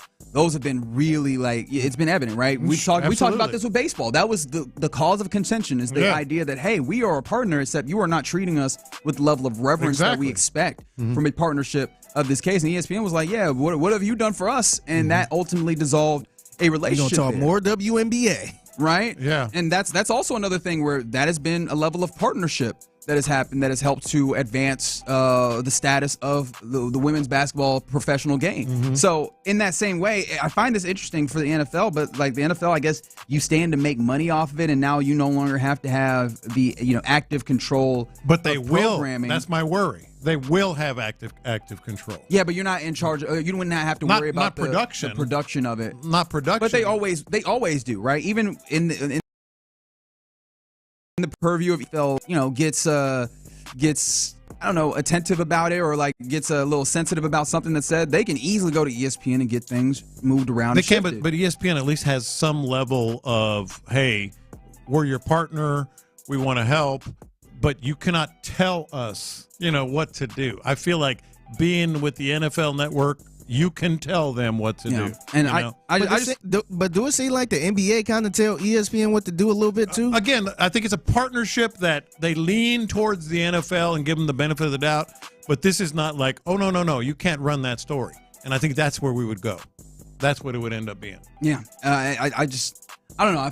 I actually am not looking at it from that perspective. It's just the incentives that ESPN has kind of leads to the way that they cover it, where you get a ton of Cowboys and those types of things, and that still kind of comes up a little bit in like NFL Network, but not nearly to the same degree. And I would hate to see those things kind of shift, but that remains to be seen. We'll see if that ultimately goes. They said state-run media like Sports Radio 610. No, that's the last thing we are. Like this is we're not like it's not. Have owned you been and listening operated for any amount of time? It's not owned and operated in that same way, right? Like this is a separate entity. It's closer to a partnership, or it is a partnership, right? That we have obviously with the Texans here. So I don't think that would fall in that particular purview, but I get what you're trying to say. You can see these calls and emails we got for stuff we didn't say it on here. Not me though, I'm perfect. Yeah. So there you go. And I guess I can slide this in here when it comes to what's popping. Jim Matt, the Texas Hammer text line. Because somebody said it was a preseason win for U of H. I say somebody earlier said it was they played a high school team. Yeah, well, it looked like it. Yeah, you're not wrong. U of H ate their children. Do I have to say it in the voice? Do I have to say it in the Mike Tyson voice? I'm gonna eat your children. They said it was Mickey Mouse, I imagine. Points to the ESPN. Stomped the Texas-sized mud hole in their ass. Okay, very good. And then they OG sauced them boys. Yeah, okay. I like that one. All right, very good, very good. Is that the one that we're gonna go with? I think Lopez texting the text line. Yeah, apparently so. I didn't see him get on his phone. I don't know how he did it, but there's something in there. And then from the 832, it was a belt-to-ass performance. Damn Skippy it was. Hopefully they can do another one. And if they do, like I think if they could find a way to not exactly replicate, but give a same type of feeling in a game versus Gonzaga. Well, then it might be easy. Odds-on favorites. Crotch first. Yeah. Crotch first is how I'm walking with these Cougars. But yeah, those we've got a couple of really interesting games for Cougs and the Aggies tomorrow. There's some fun games right now. Well, fun is relative. Right now, close. We got it. Yes. Well, it's fun for me because I enjoy like complaining as a person, and so Baylor, Mississippi State is going on as we speak, and this is one of those games where it's college basketball as hell, man. Yeah. They out here missing multiple layups and getting rebounds, jumping all over the place in a way that feels like they don't have full control is what he's saying of their limbs and bodies. But it's close. Yeah, 27. They're playing hard. I think. Yeah, they're Baylor. playing hard. Gave them boys the third war. I like that one. Yeah. This is a good one from Marcus on the Mo Karam Injury Lawyer live stream. They showed no mercy. They did. Because Mercy Miller played. You see it? All right, okay. Very good. All right, coming up next here in the loop. You may not have paid a lot of attention to this. We mentioned that the Boston Celtics had a sale yesterday, but it seems like there's a possibility of it having ramifications on the sports landscape, especially in Houston. I'll tell you what I mean next. The NC.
Sports Radio 610. The Texans play here. An Odyssey sports station. Sports Radio 610 presents In the Loop with John Lopez and Reggie Attitula. You ready? Man, we're feeling good on a Friday here in the Loop on Sports Radio 610. Appreciate you, Big Man. I needed that. And it's been fun. We were just talking about the U of H beatdown of SIU Edwardsville. Y'all were giving us adjectives and really just y'all started getting into phrases, and that was fun. Somebody said Wheatley High School would have given the Cougs a better game. That's funny. Somebody said it was a grandma using her switch on your ass. I don't want to, but I have to, baby. Hey, that stuff is real right there, man. It's real. That's tough.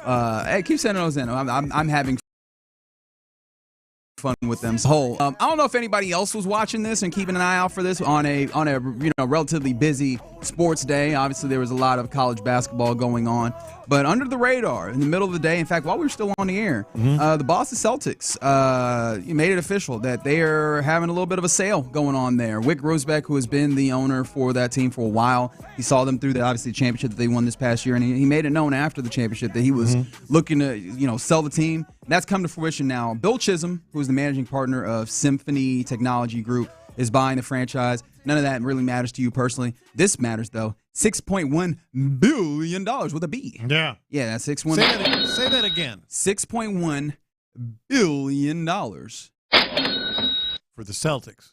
Now, I get the Celtics are that brand and all that stuff, but that is resetting the market. Even there, I think they're probably, and I haven't looked at like the Forbes valuations kind of things or like the rankings, but they're not the highest valued organization. Right. Like they're maybe top 5 when you talk about highest valued in NBA, and they're starting to get into the $6 billion is what they're sold for.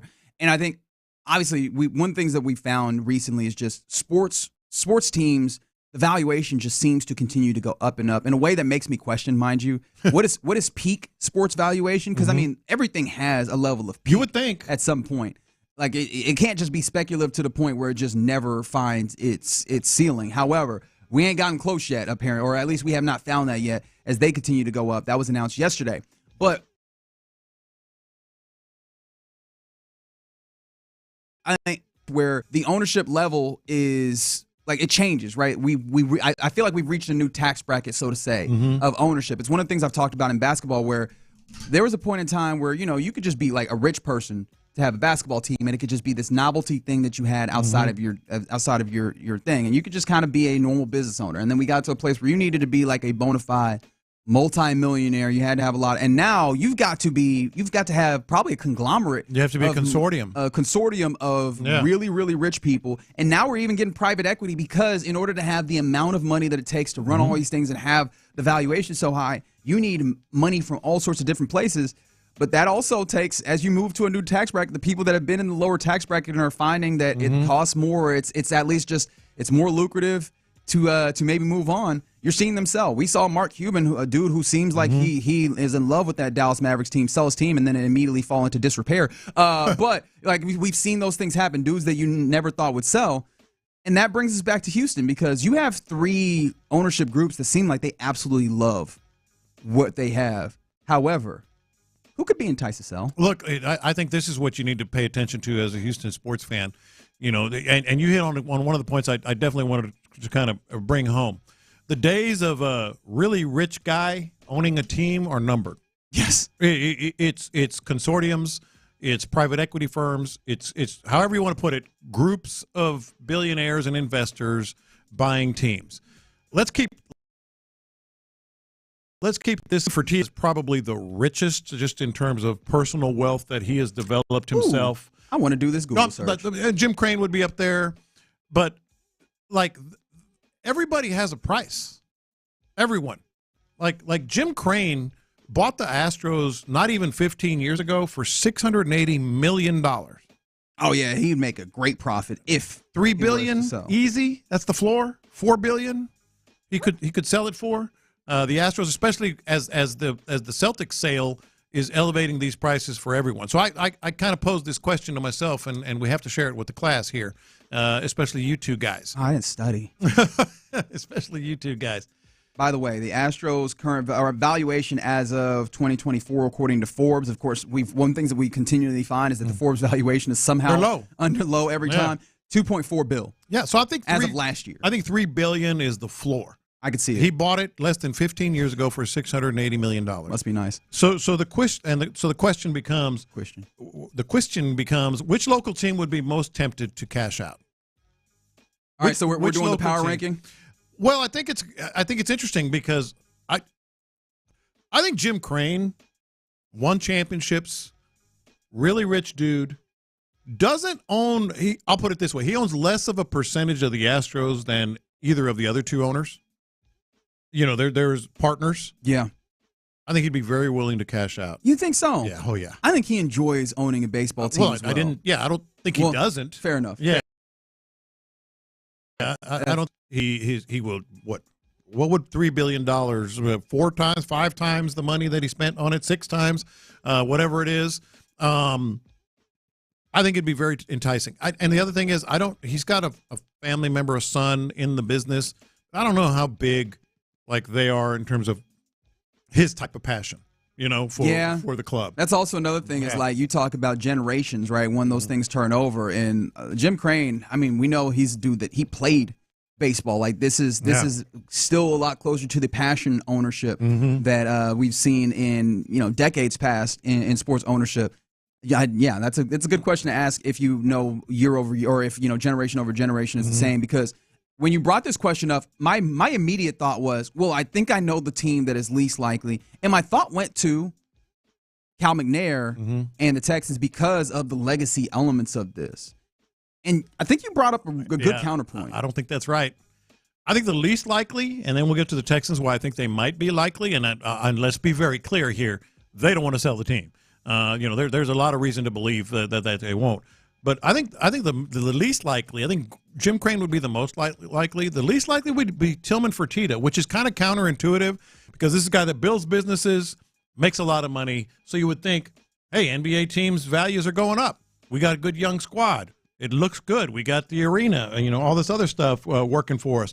But I think Patrick Fertitta, Tillman's son, like, this is his passion project. Yeah. That dude is a Rockets.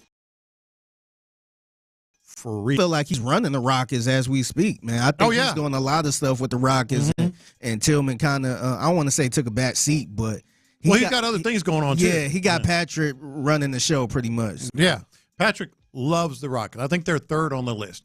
Here's where it gets interesting with the Houston Texans. Okay, so you just to emphasize again, you think that they are the least likely to be enticed to sell when it comes to the Rockets, right? When it comes to all of the 3 major American sports teams here locally. And as much as the McNairs love it and have, I can tell you, I don't think they have any intention of it. I think there's something out there that might maybe factor in a couple things. They want a new stadium or a renovated stadium, and there's a lot of hurdles to get over. I mean, the county, the Texas, the state landmark, designation, which is not that big of a hurdle, but it's a hurdle anyway. With the Astrodome, that type of thing, that could end up being a frustration thing for them. As all these teams, we were talking about Cleveland earlier, getting their stadiums, getting their renovations, all this other stuff. I think it could just kind of beat them down and be a roadblock, to them wanting to do what they really want to do with this organization? That's interesting because I always think of, if you're talking about stadiums and how they relate to a ownership sale or transition to ownership, I always view it as the opportunity to add an asset to a sales portfolio, right? If you were selling a team, having a relatively new stadium or something like that, I always view it never viewed as a potential negative. Because all the things they got to do, they don't have any control. It's not their stadium. No, you're right. But I think that also adds to why it might be less likely, is because even if they wanted to sell, then a potential buyer would have to consider, this is a challenge that I'm walking directly into and paying for the right to be able to jump into. But I still don't think that they are and maybe this, I don't know, is this hope? I don't think so. I'm saying the question is might be most enticed. Right. No, you're right. I just think they have. When I say they, I'm speaking specifically about Cal and Hannah. the fact that we know them as Cal and Hannah, that we can think of what they look like, which is not something that a lot of owners you can say necessarily, or we know their voices. We hear their voices every day on this show. They right? come in this studio. They are very public. They've attached their personal personas and brands to this organization. That feels like it's harder to untangle, especially because that's something that they've done relatively recently as well. Yeah, but I think there's a second thing that needs to sort of be mentioned. Okay. And anybody who thinks, oh, you guys with the Texans? No, I'm just going to tell you right now. Guys getting buried by the Texans. Yeah, this will be Exhibit A that we're not. There's been some family drama. There's been some family drama with the McNairs. And anybody who follows. Is this the generational type thing where, sometimes where anybody who passes and then you get the family? We know this on a low level. Where we go through this with people with no money. Right, who get the house. I want the story on air. I need the land. Sally took the TV. Hey, yeah. I've told the story. My brother tried to jack the rest of us on a very low. It happens everywhere. So, but here's the thing, and anybody who follows the news in this city remembers, Cal's brother caused a big stir about, Janice. And her ability to run the team. Sorry, that's Miss Janice. Ms. Janice. Yes. We are still in Houston, Texas, so you're gonna put some respect on that name. Love that lady, and all that. There's some family drama that has since sort of gone away in terms of that publicity of it. Yeah, at the publicity of it. But there are different people pulling, and it's not Bob anymore. There are people. Anytime you get family drama with a lot of money on the line, much less a little money, like we were talking about. Yeah. Certain things can happen. It can get a little sticky. Grandma promised me that ring. You can't have a ring. It's my ring. Exactly. So I think, again, for the third time, they have no intention of selling. But I think there are things in terms of the question of most likely to be tempted. Crane won. I think Cal and Hannah too. And then Fertitta. And I think when you're talking about Crane, and again, I'm still in a place where I'm largely in a place, and maybe I'm just leaning too heavily on a dude who loves baseball and that passion for having, a baseball team in your control. Like, he seems like almost a level of throwback in a way, because I don't know how many team owners still exist in the wider world of sports that still view it not entirely as like a vanity project, but kind of still in that vein where, like, hey man, this is a thing that I have because it's cool to have and I like it, right? As opposed to somewhat more of the business proposition of it. But it's hard. He's willing to spend to a point, and with some parameters, and if that then factors in at any point where he's like, all right, well, somebody's willing to bring a whole bunch of money, so I don't have to keep playing, the luxury tax game or what have you. A luxury tax, mind you, the baseball owners have put in on themselves, right? It's not like this was a thing that was there, but still, that is a boundary and a barrier that exists. That it seems very evident. He's very careful to navigate.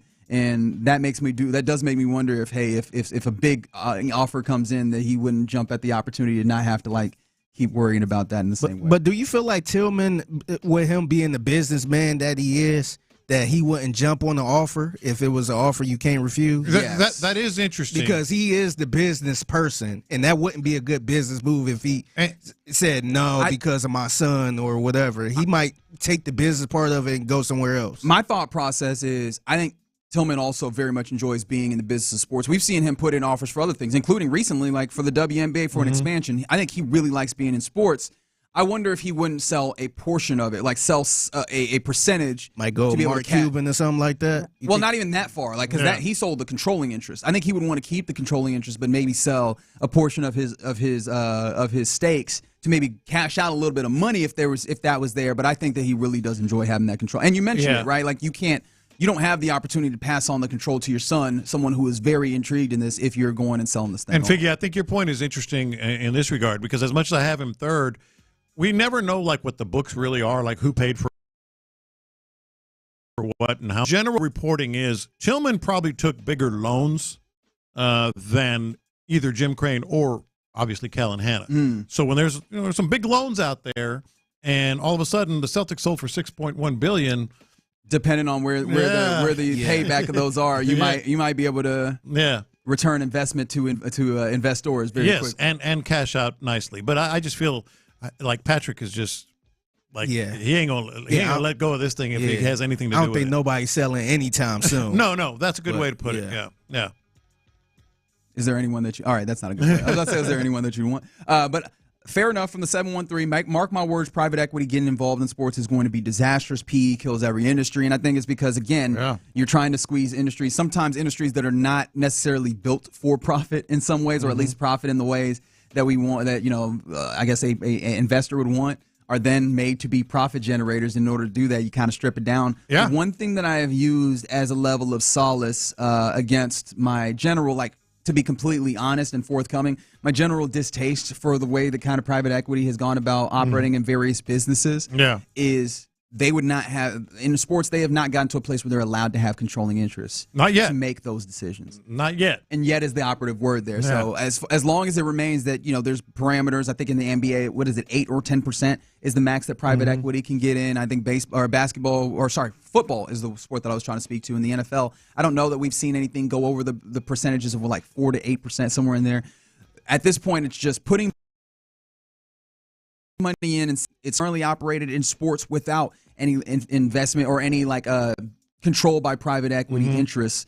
They're still making money hand over fist, and I think that keeps all of the other potential negatives of private equity. I don't think that the texture is wrong, but I also feel like that it's not going to stop.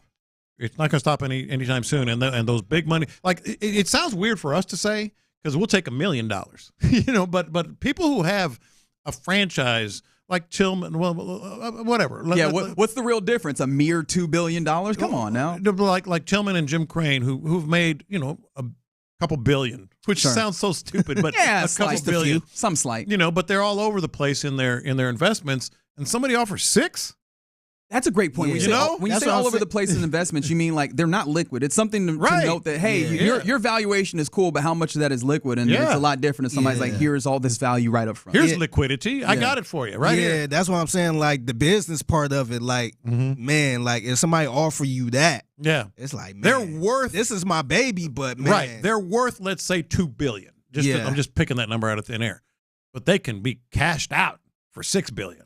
That's a difference. There's a big difference. You saying cashed out. Anybody could get bought, too. Yeah. Everybody has a number. You saying cashed out like that made me think of the casino, and for some reason now I'm thinking about, just going into the Texans and all right, I'm sitting down at the table. I got all these chips. And all right, time to cash out. That's a weird image that I have there. All right, so just a little casual sports finance conversation on a Friday. Just something slight. All right, you're in the loop here on Sports Radio, lighter than sports finance. Let's get into our lunchtime confessions presented by the Men's Clinic. We'll do it next. The Texans signing.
Texans play here.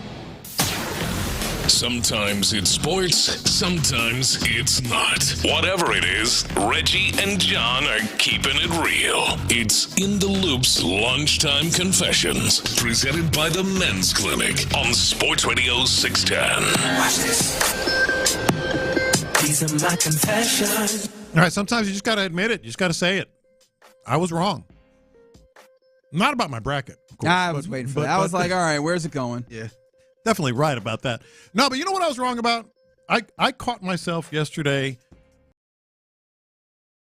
like talking about college basketball. Chuck and Kenny and I when this first started, I thought this ain't gonna. You could tell they didn't watch any games. They were just sort of just riffing on whatever. They're really. We knew they're really good on NBA, of course. They're great. I'm like, I want to hear everything they say now. Like it's actually, I don't know. It's just more research, more experience, whatever it is with the college game and the tournament. Like they're as fun to watch with their college basketball commentary as they are in the NBA. Well, here's the thing that I've had trouble with when it comes to. Were you out on them early too? Because I was like, I'm not. Well, here's the thing. I'm not out on them fully. I have qualms, right? Mm-hmm. The problem is they are easily the most entertaining studio show that exists for professional American sports, right? And that's also including like the Fox guys on baseball or what have you, right? Yeah. I think that they just do a fantastic job because they have two and a half dudes with wild charisma. Shaq is a wildly charismatic person, and Charles Barkley might be one of the most charismatic dudes in all of American sports outside of Magic Johnson. Culture, in pop culture. Outside of Magic Johnson. Magic Johnson might be the only one in basketball that has him. Yeah. And that's saying something, right? They have all of that. They have so much fun, and I think that I come to sports, and I imagine a lot of people come to sports for the fun, the excitement of it, and they do that so well. You talk about not watching the games. They still don't. Like, there's a lot of times where their analysis is downright bad because they are leaning on it is better, but I'm just entertained. Like, when they first started, I'm like, these guys are going to be awful. They're good. It's fun. And I think I think part of it is also the tournament. You're not in it for the teams, for the insight on the Creighton backup guard, or you don't have the relationships and all that stuff. But I'm like, I had fun. Like, I'm watching halftime now. And I think part of why it works is one, yes, they are fun, but they do a good job of marrying those guys. Like, here comes Jay Wright.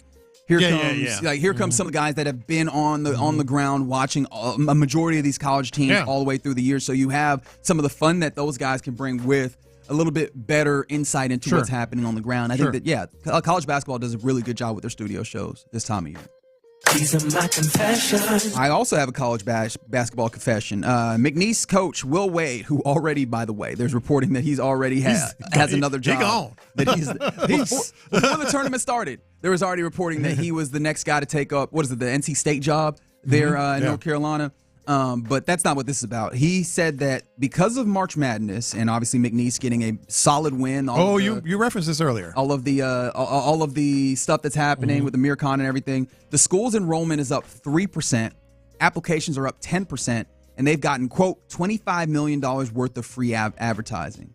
Right? He said that's going to change the area, changes the 5-parish area there in Louisiana. I gotta admit, I still don't fully understand the people that are like, oh, you did good in March Madness? That's where I'm going to college. That's what we're making this decision on. And I'm not even the person that's saying you make the decision on, like, how good the school is. Yeah. We're not going to talk about, like, what demographics are, where we're going. They're just like, nah, McNeese, they won? They won in the first round? Yeah, that's where I'm Sign me up. Yeah. Really? Sign is that me where up. the kids are? Really? It is funny because they are kids. And they just like, oh, McNeese they got that cool aura kid. They got a basketball team. You're not going to be with him. No, you're not. You're not going to be with him. You're going to Lake Charles. You're going to be hanging out in Lake Charles. I think he should do a 6th year of eligibility, or 5th or whatever it is of eligibility, and go to NC State and be their aura guy. He'd be a legend. The NIL money's there. I was like, but is that going to translate? Like that's one of the tough things about this time of year is that it's the special part of it, right? Someone said he was making about himself like he's the new Sister Jean. But hey man, go ahead and cash out, my boy. Go ahead and cash out. I'm just so amazed that the school itself, and that's why these schools pay so much in sports. In theory, they are that is the front porch of the school. people see and know about the school because of the basketball team or the football team or what have you, I still just find it amazing. Like, I don't fully get into the mindset of the 17, 18-year-old that's like, wow, I saw Florida Gulf Coast play really good basketball. Although we did see their campus to see that they had like a lazy river on campus. Maybe that did more of the work. They do? Florida Gulf Coast. Oh, I was going to say, wait a minute. Because you remember when they were doing the Dunk City? How many years ago was that when Florida Gulf Coast was out here Dunk City and then we found out that they had a fantastic campus? All right, I get that. I don't get the people that are like, well, Will Wade got these boys hooping, so I'm gonna go study architecture over there. I don't fully get that. By the way, just real quick, Figgy, before you get there, I had to look it up. What is McNeese State known best for academically? That would be they have the degree. Oh, okay. And early childhood development. So, interesting. Preschool teachers. Okay. I don't know about going into that one, man. There'll be a lot of preschool teachers coming out of McNeese. Everybody trying to get out that field. These are my confessions. I gotta confess, I be Googling some random stuff, man. So a couple days ago, I was sitting there watching one of my favorite shows, Leave It to Beaver. The old Are you for black real? one. I love that show. Wow. You were just talking about Little Little Rascals. You were just talking about Little Rascals. Yeah. You like those old shows. Yeah, I never really watched Little Rascals like that, but so you're the one who be watching those old school. I'm always like watching what's that Me TV or whatever. Andy I'm like, Griffith. You watch Andy Griffith? Andy Griffin. Yep. Oh man. I like Bonanza. So, but Leave It to Beaver, like I could literally sit there and watch it all day long and crack up. But this is my confession. This is what I Googled while sitting here watching this show. I wonder how many black people ever appeared in this show. Do you have a number? Do you have an answer? Yes, I actually Googled this. Okay. Because I've never seen Let me guess. 0. You're wrong. I am going with 4. So 2 technically appeared on this show. Technically? Yeah, but one was in the credits. So it's a lady by the name of Kim Hamilton, and she was the maid, and she only appeared. That was the only time somebody actually appeared on the show as a black person. But it was a cameo in the show at some point. It was a black man exiting a dairy truck. So technically it was only 2 people. But I was just sitting there thinking like, dang, like ain't no like you don't see a black kid in the school. Nothing, you don't see nothing. You don't see a black man walking down the street. And they had episodes where it's like crowds of people and stuff like that. I'm like, dang, not one. Nope. Not one. So I'm like, let me see if one ever appeared in this show. So I'm like, I was sitting there like, what am I doing? But only 2 people. That's man. what Google is for, man. You're just curious about stuff. You remember what we used to do before we had like the internet and all the answers at our fingertips when we had questions like that? We just made it up. We just made it up, or we asked somebody else who made it up, or you maybe went and found an encyclopedia. But largely, we just made it up. Man, those encyclopedias killed me. Yeah. All those school projects, the worst. Oh, man. These are my confessions. All right, so Stephen A. Smith. I mean, I guess my confession is I wish we could go back to yesterday and do some buy or sell and sell the hell out of this. Did you see what he said about Bronny? No. Did you see what he said today about Bronny? I didn't. I've always believed that this kid had potential. Once I watched him, I knew he would be in the NBA. Talking about Bronny. Come on, man. Is he just backing up because of the whole LeBron thing and all that?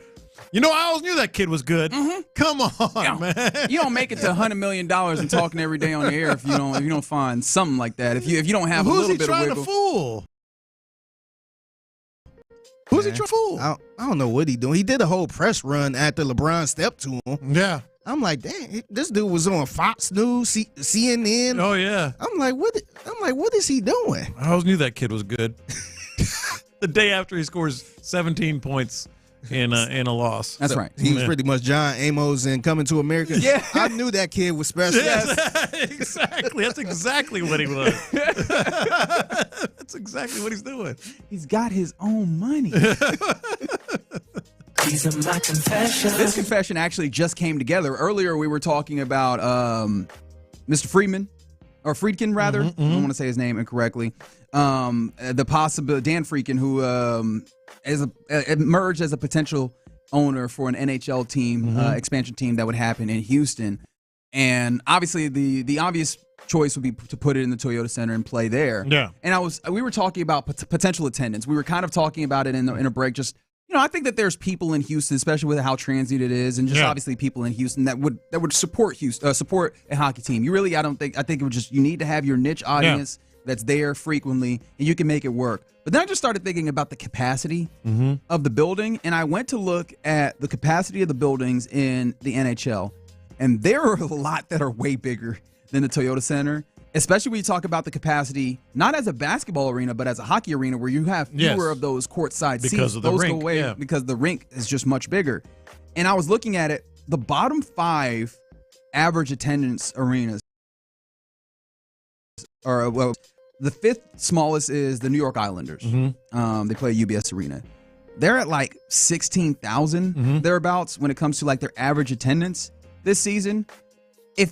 Just rough estimates, that feels like that might be close to what the capacity would be in Houston. Yeah, because it's about 17-ish, isn't it? Yeah, and I'm very concerned about the idea of, does Gary Bettman in the NHL look at that and say, we're not leaving ourselves much room for Houston to be able to produce the amount of capacity that we want. Trying to build another stadium for us? I'm not trying. I'm afraid that they would just go, well, bleep it, you guys. Yeah. You guys, the numbers maybe aren't put that where the Astrodome is. That's just scary. I was just like, I was getting really excited about the opportunity, the possibility of the Arrows, and of course my stupid brain Googling, just like Figgy was talking about. I started Googling, and now I've given myself reasons to doubt that the NHL would give Houston an expansion team. So thanks, brain. I guess.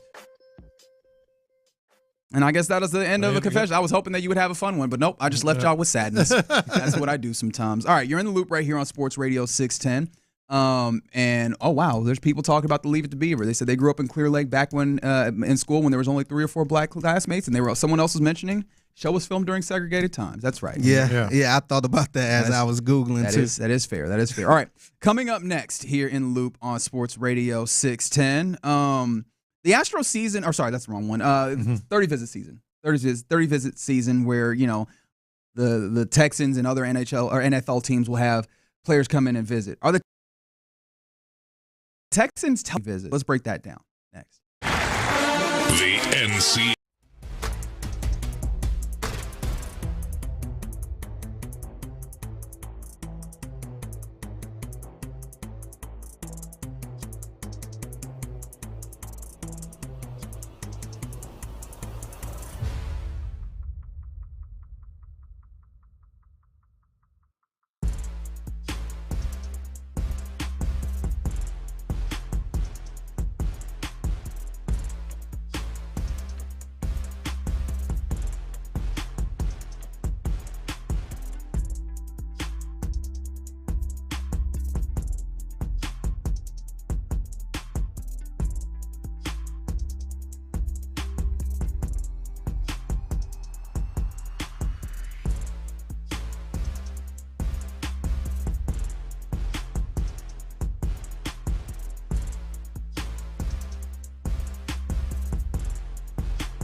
10 senior or military discount. 1 discount per household. Live from the Mokaram Injury Lawyers Studios, Sports Radio 610 presents In the Loop with John Lopez and Reggie Atatula. A man we passed. Love the song. All right, you're in the loop right here on Sports Radio 610. We're having a fun, funky Friday going on here.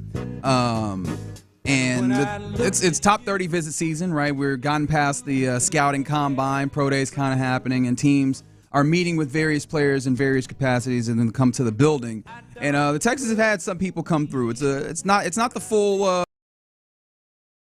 that have through confirmed.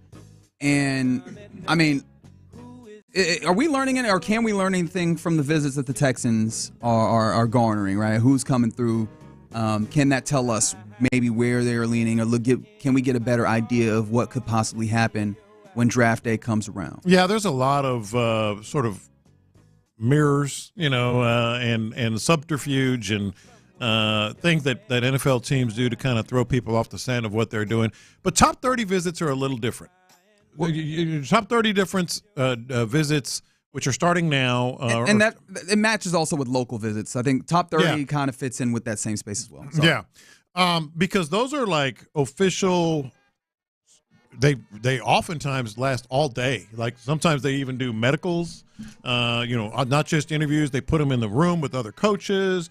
It's not like at the Combine or the Senior Bowl. The Combine's a little more thorough. Those are 15 minutes only, though, but slightly more thorough. But top 30 visits are no joke. And so, I started looking. There's not a lot of reporting right now on the Texans, on really very many teams, but certainly on the Texans in terms of top 30 visits.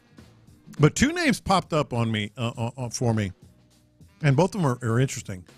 The fact that of the top 30 visits reported, only 2 offensive linemen are associated with the Texans. And actually, I think one of them was the top 30, and I think the other one was actually was in the combine. No, there wasn't the combine, but being reported that there's interest or whatever. Mm-hmm. One's officially official. Oregon tackle Josh Connerly Jr. Mm-hmm. And Tyler Booker. Tyler Booker is one that after I saw this, that they visited with him at the combine, and there's some sort of discussion that he's going to be a top 30 visit, whatever it may be. It made it very, very interesting to me, because you're not going to invest all this on those visits and not have some level of interest. And those are the only 2 offensive linemen that the Texans have shown this interest in. Okay, or at least even interviewed as of yet. Mm-hmm. Right. So I stumbled back to this audio. It made the rounds during the combine, and I'm like, if that's not swarm, what is? This is Tyler Booker being asked about his play on the offensive line. There's legal assault out there, and I love football because the brand of football that I play, I make guys not love football anymore, and I do that every day, every down, by really just giving them my all and letting them know I'm not going to let up. So the thing I love the most about football is taking the love away from other people. I make guys not love football anymore. Yeah. If that's not swarm, what is? So I just thought, like, okay, we haven't had those 2 names very high on our list of topics of discussion, so to speak, when it came to the offensive line and the draft. Yeah, Connerly, I guess I just kind of missed talking about him, because when we talk about the tackles, obviously we've mentioned the idea of the guys who are almost untouchable when you talk about a late first round. Will Campbell, Armand Membu. Will Campbell, the tackle out of LSU, Armand Membu, tackle that played at Missouri. Those guys are going to be top 10 guys, at least in draft situations. Outside of that, Kelvin Banks Jr., Josh Simmons, those are guys who have felt like they are going to be the next of the tackles in that space that could be close. But soon after that, Josh Connerly out of Oregon is one of those guys that's there. I think one of the drafts I'm looking at has him kind of going to Kansas City at 31, or mock drafts rather. But yeah, I guess we keep looking at the guys ahead, seeing like, can you get one of those guys? He is one of those guys that's kind of in that space as well. And so I haven't really focused on him. But we talked earlier about Tyler Booker. There was a point in time where the mock drafts had a lot of Tyler Booker love. He's or a bad dude. He talks about it in that way. The testing, and obviously testing is not by any means the end-all be-all. In fact, we know for a fact that the Texans aren't all that super high on the testing. They they train in a little bit more on tape and what they see with the guys actually playing football. And interviews. And interviews, of course, yes, absolutely. So I mean, it sounds like when you get to interviews, this guy in Tyler Booker is exactly what you want. He's, a strong dude, sizable, feels like in the right place. He fits the type when it comes to he makes people not love football anymore. Yeah, there's that when it comes to the Swarm, but then there's also he's an Alabama boy, right? When you talk about going to one of those major programs. And there's some growth that he needs, right? Does not have great lateral quickness or range as a run blocker according to NFL.com. So there's some things that you still need, but it makes sense as to why this is a guy that they were interested in and that they wanted to talk to. And Connerly, again, it makes sense when you're doing your due diligence on the possibility of trying to make this offensive line not just for this season but going forward. That all makes sense. I don't know that I see anything that we could not have surmised just by looking at the circumstance that this team is in. Yeah, I do feel like if we do get that reporting that Booker's coming in, I think we need to kind of change the way we look at things. As I mentioned, those visits are very meaningful, and obviously you don't draft them necessarily. They've had a lot of top 30 visits that maybe they didn't draft any in that particular year. But I think it definitely means something. Are they telling us something here? In terms of these two guys and bringing them in, or at least one of them for sure? I mean, that they're doing their due diligence. I think that's one. Two, that the type might hold. But again, I feel like they might have learned what they need to learn about Gray Zabel. But that's one of the things where you wonder, if you're talking about a guy that just kind of fits the mold in a lot of different ways, he feels very swarmy himself. But is that North Dakota State decal going to hold him back? At least we know that there's a couple of guys, the Alabama, Oregon. We know that those guys not only play at big schools, but those are schools or programs, especially with Dan Lanning going to Oregon, that play a big, strong physical brand of football as well. It does feel like this organization likes leaning on the idea of big programs, likely have SEC programs, the opportunity and the resources to produce big-time players. I also think they're telling us this. I mean, for sure, Connerly's coming in. He's a projected mid to late first round, if not higher, tackle. So what they're telling us, if this, first, so what they're telling us, if this holds,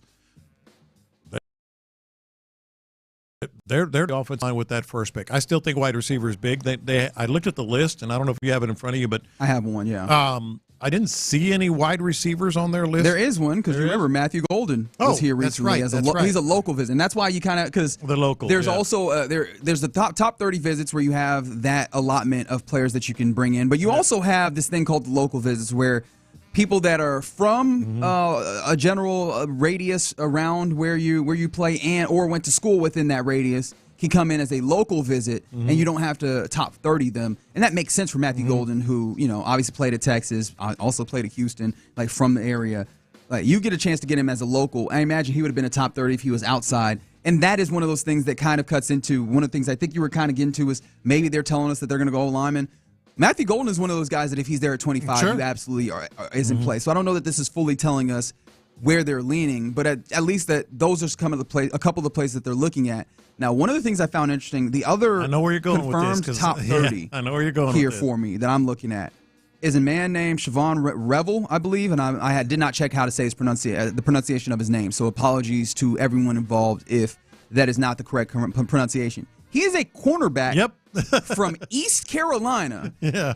So that is a position, one, that you don't need top-line talent at. You need depth. But also, that's an East Carolina dude, which, again, I spent a lot of breath today, at the very least, talking about Nick Casario's type when it comes to drafting.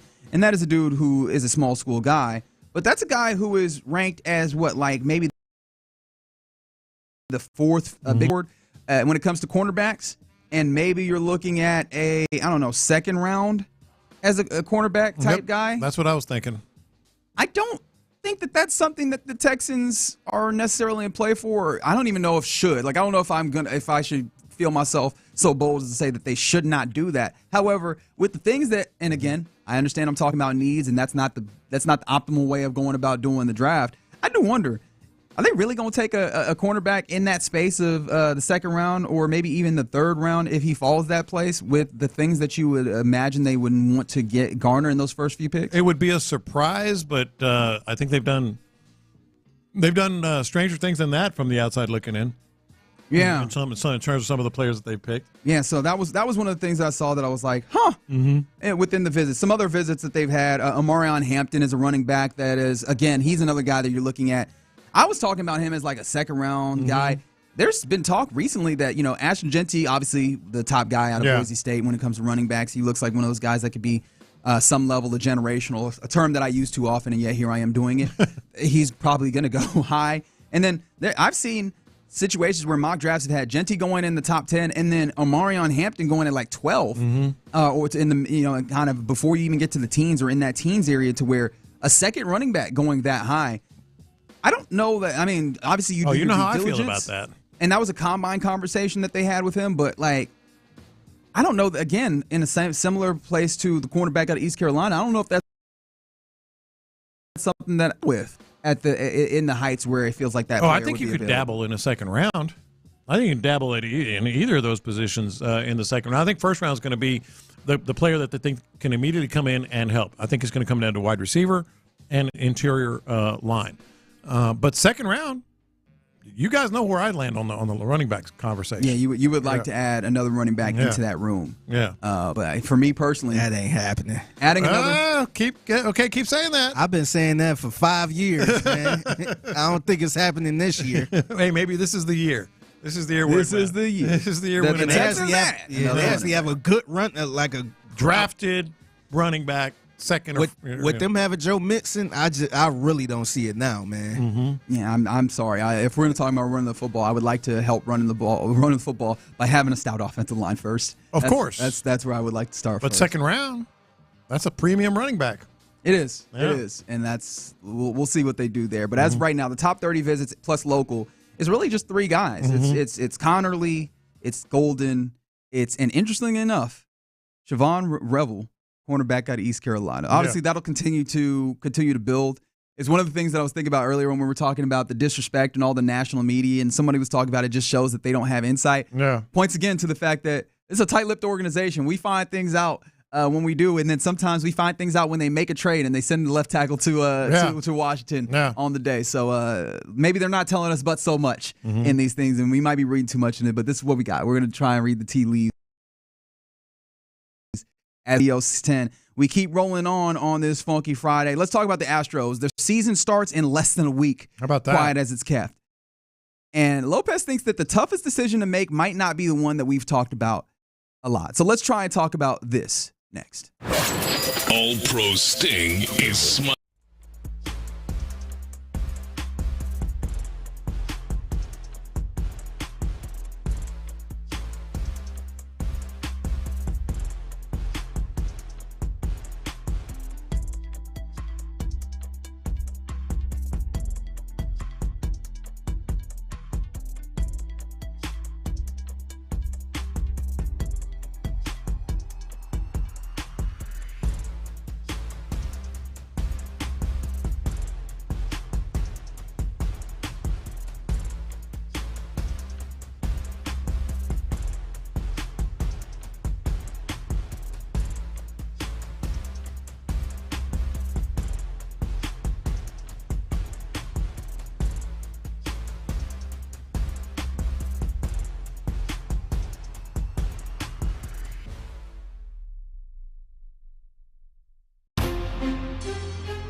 AILT. AILT FM HD2 Houston. Insider access. Exclusive content. Sports Radio 610. The Texans play here. An Odyssey sports station. Sports Radio 610 presents In the Loop with John Lopez and Reggie Anatula. You talk to my mom about this? She loves the song. All right, you're in the loop right here on Sports Radio 610. Final hour for us on the week. John Lopez, Reggie Anatula, Figgy Fig on a fun Friday. Free fun Friday. It's funky as well. Thanks for getting involved with the program on the the Jim Adler, the Texas Hammer text line. Not entirely different. The what? Texas Hammer. Don't worry about that. Yeah. Shout out to Jim. 713. Jim gonna come through with that sludge hammer. Yeah, that's all. I got to get that right. Hit that window. Yeah, my bad, dog. Right now, we got college basketball going, of course. It's day 2 of the first round, and Baylor handling their business right now. I mean, they're not out of the woods by any means. Yeah. But they have an 8-point lead with 7.5 minutes left in the second half. That's been kind of an up and down Mississippi State game with Baylor, so we'll see what that looks like. But 2-point lead just a mere minutes ago. They've opened it up a little bit to a 7-point lead now. So Alabama's trying to make sure that they clear the 15 seed Robert Morris. I don't know what they're Rams. I'm just gonna say that they're the Rams. I'm just gonna lie right now. What is Robert Morris? Yeah. That's a good question. We should be asking ourselves. That's always a good game during March Madness. Before Where we is go, this school? Yeah, let's play that game real quick before we talk about the Astros, because I saw a lot of content around about Creighton, because Creighton is probably the one that everybody goes to. Do you know where Creighton is? Figgy, you know where Creighton is? Nope. Oklahoma. Nope. Where? It got to be on the East Coast. No, it doesn't. Oh, really? Omaha, Nebraska is where Creighton I knew it was up here. Creighton sounded like an East Coast. I thought it was school. Oklahoma. It was Nebraska. That's right. And then Robert Morris, I don't got a good question. The Colonials. Yeah, Colonials. That's easily East Coast. And I'm going to guess that they are in, this is tough because this feels like a Virginia school, but I feel like I would have known if it was Virginia. I'm gonna say Philly. Y'all would never get this. Y'all are never gonna get this. The Colonials. Is this an Ohio school for some reason? No, you would know if it was an Ohio school. I'm gonna say it's in Rhode Island. That's interesting. Vermont. Pittsburgh. Pennsylvania. A suburb of Pittsburgh. Oh. Okay. Today I learned. Shout out to Kicks Rocks who knew that, or maybe Googled quickly. I don't know. It's damn near close to Ohio. Robert Morris, huh? The Colonials. It sounds East Coasty. 100%. Yeah. 100%. Robert Morris. Okay, very good. We excited to see. In fact, I think they're playing right at this moment. Yeah, they. Unfortunately, I don't have enough TVs to keep up with all the. No, all I know is Chaz McCormick went yard. Hey! And White boy Chaz is back, baby. And Fromber gave up a 408-foot shot at 105 miles an hour. You didn't have to give me. I don't need. I should have reversed those. Yes, I also didn't need the entirety of the truth. Opening day starter. Damn it! I didn't need the entirety of the truth there. You could have just not. And you got to pay him. Yeah. What are you doing right now? I thought we were supposed to be trying to help each other in this moment. But yeah, the Astros up 4-1 in that game. But I think obviously what's more important is the idea that, hey man, Fromber out here. But look. Yeah, you're not going to just like pitch a no-hitter every time. So no, not every time. Yeah, I'm just gonna, every other. But good to see Chaz, man. 1 for 1 with the homer. 3 RBI, by the way. So yeah, that'll bring his batting average up to a robust 172. Ouch. But the OPS is a 739 though. There we go. That is downright passable. I don't know. I'm interested to see where you're going here, Lopez, because we have all been talking about the Cam Smith, which, again, we're seeing even some of the people that have been a little bit of detractors talk about Cam Smith like, yo, this could really happen. I mean, I think Joe Espada a day or two ago was talking about that he is forcing he's making the decision hard on them, which is great, right? Like, that is exactly what you want him to do with his talent, his capabilities, and with this consistency that he's been able to bring in spring. Hell, Dana Brown said yesterday, something along the lines of, I'm not afraid to put this guy in the big leagues. Yeah, that is true. All right. Hey, man, don't be afraid. Yeah. In fact,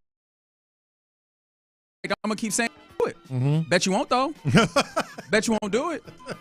Let's see if he does it. Let's see if he can succumb. Is it going to work on Dana? Can we peer pressure the general manager of an MLB franchise? Like, man, you ain't about to do that. You're not gonna you do ain't that. got the balls. Yeah, I don't believe it. Do that. I don't believe it till I see it, Dana. I need to see it. All right, but that's a competition we've talked about, which honestly I think is a little more interesting when you consider people that are like starting to get out on the left field, on Altuve in left field. Mm-hmm. Is there any possibility of a Zach DeZenzo being up with how hot he's been this spring with Cam? Those are your corner outfielders that can play defense as well. Mm-hmm. But is that the competition? Because we've talked a lot about that competition. What competition in spring have we just kind of neglected? Yeah, I think we have. Cam Smith, I mean, to me, he's going to be on the opening day roster.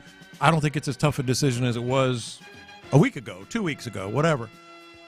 Are you looking at what's happening in the bullpen right now? I haven't been. So yesterday this is what kind of got me thinking like this.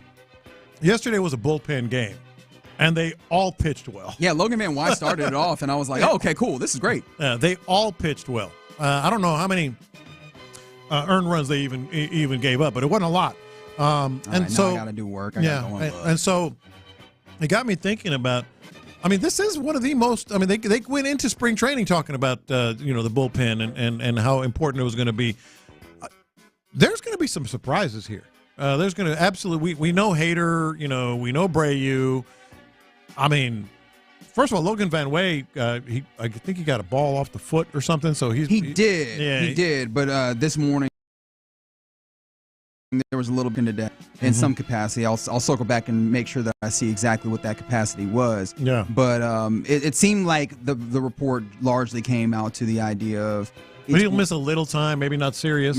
That it's. I mean, I don't even know if it's quite that. It seemed like it was fairly okay. Mm-hmm. But again, I want to make sure that I double back and actually find the reporting. So I'm telling you the 100%. But he's pitched really well. And then Stephen Okert is the lefty, and he's pitched well. And you need lefties. You have a lot of righties in that pen, so the lefties are going to be important. Circling back, Chandler Rome, who covers the Astros for The Athletic, said that Hayden Wesneski took a batted ball off his left foot yesterday during his start. He will get x-rays, but he's currently participating in the team's workout and looks okay, and he kept pitching yesterday as well. So it seems like this is largely just operating with caution, and he's probably fine. But of course, go ahead and knock on wood if you want to, just because we know Astros and injury type things. Yeah.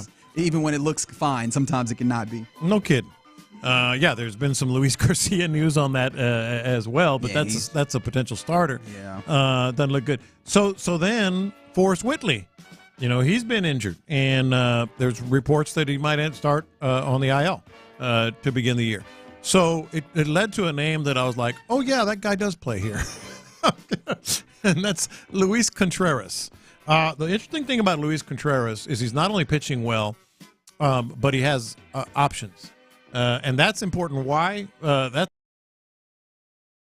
important, a big league roster. And then you start getting some of these guys back, which is why we're talking about the injuries and such, that he can be sent down. Guys like, I think Van Wy is out of options, isn't he? I'll have to double check. I did want to tell you this, though. 10 strikeouts for Contreras in 7 2/3 innings. So not bad. Not bad for the dude. Obviously, I mean, no ERA when it comes to the 7. So he hasn't given up anything there, but I think the really big thing is he's getting dudes out in a good way. I mean, the Astros bullpen right now, there are some seriously tough. The toughest decision that Dana Brown has to make is not Cam Smith. I'll put it that way. It's what the bullpen makeup is going to be.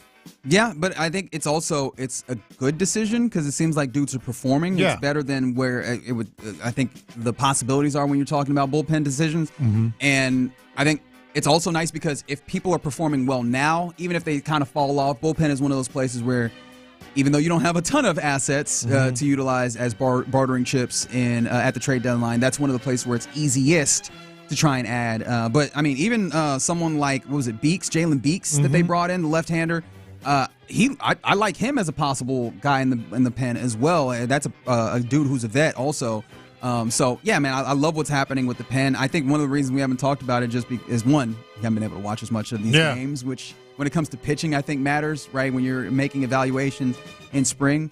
But on top of it, it's just like it feels like a whole bunch of dudes that you're gonna get a feel for when they actually get out here pitching in real games. No, I think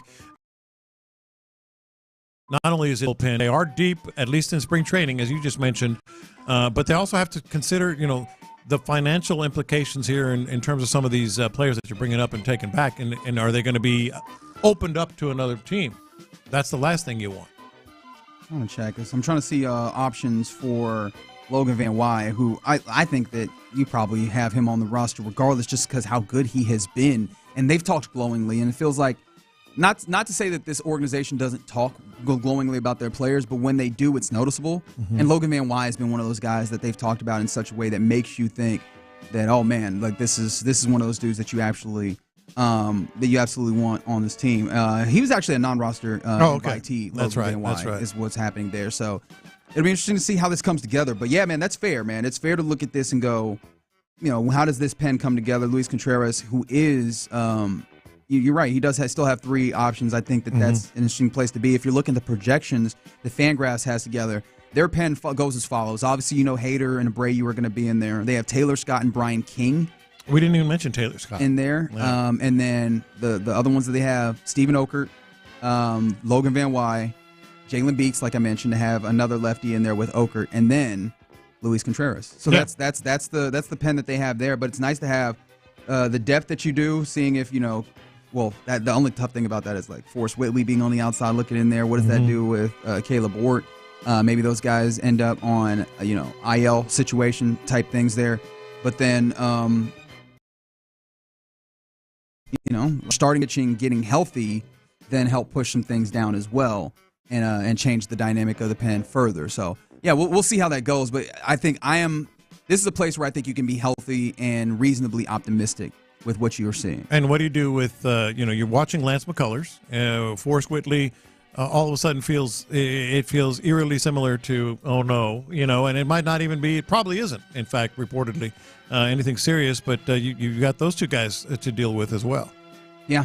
So I think that's a good spot. I do want to circle back around to what I posited earlier in the spaces of the 2 most flashy conversations, because I think you're right that we have not talked enough in the Royal We about the bullpen. The place that we have is the outfield, and because it's a big old glaring situation for you with the back-to-back ugly errors that Jose Altuve had. The thought of the possibility of having your corner outfielders just being the young guys, what do you make of that? The idea of maybe having DeZenzo and Cam Smith playing the corner spots. Like, what do you make of that? And understanding that would probably put, again, Altuve back at second base with all of the concerns that you had that moved him, that had this organization get creative and try and move him to left. Well, they're saying he's going to play over 100 games. No, sure. Yeah, but I kind of want to have the thought experiment at the very least. I understand. And what I'm saying is, the reason I said that is, like, they would have to walk that back. And, this whole idea of, don't bet against Jose Altuve, all these odds against him. And I'm still not betting against him. I want that to be clear. Exactly. I understand that sentiment. But to become a superstar, even just to get in the major leagues, being clutch in the postseason at the plate, some of the great things that he's done. This is a whole different world. This is a whole different world out there. And for them to say they're, confident that we talked about it yesterday during buy and sell. We're confident that he's going to be the answer out in left field, however they put it. They're fooling themselves, and I don't believe them.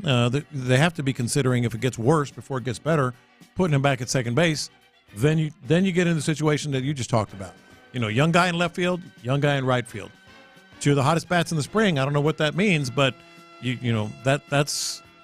Would you take that over Altuve in left?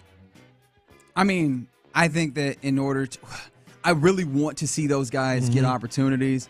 I don't want to say terrified, because that's too strong, and that'd be almost like that's hyperbolic.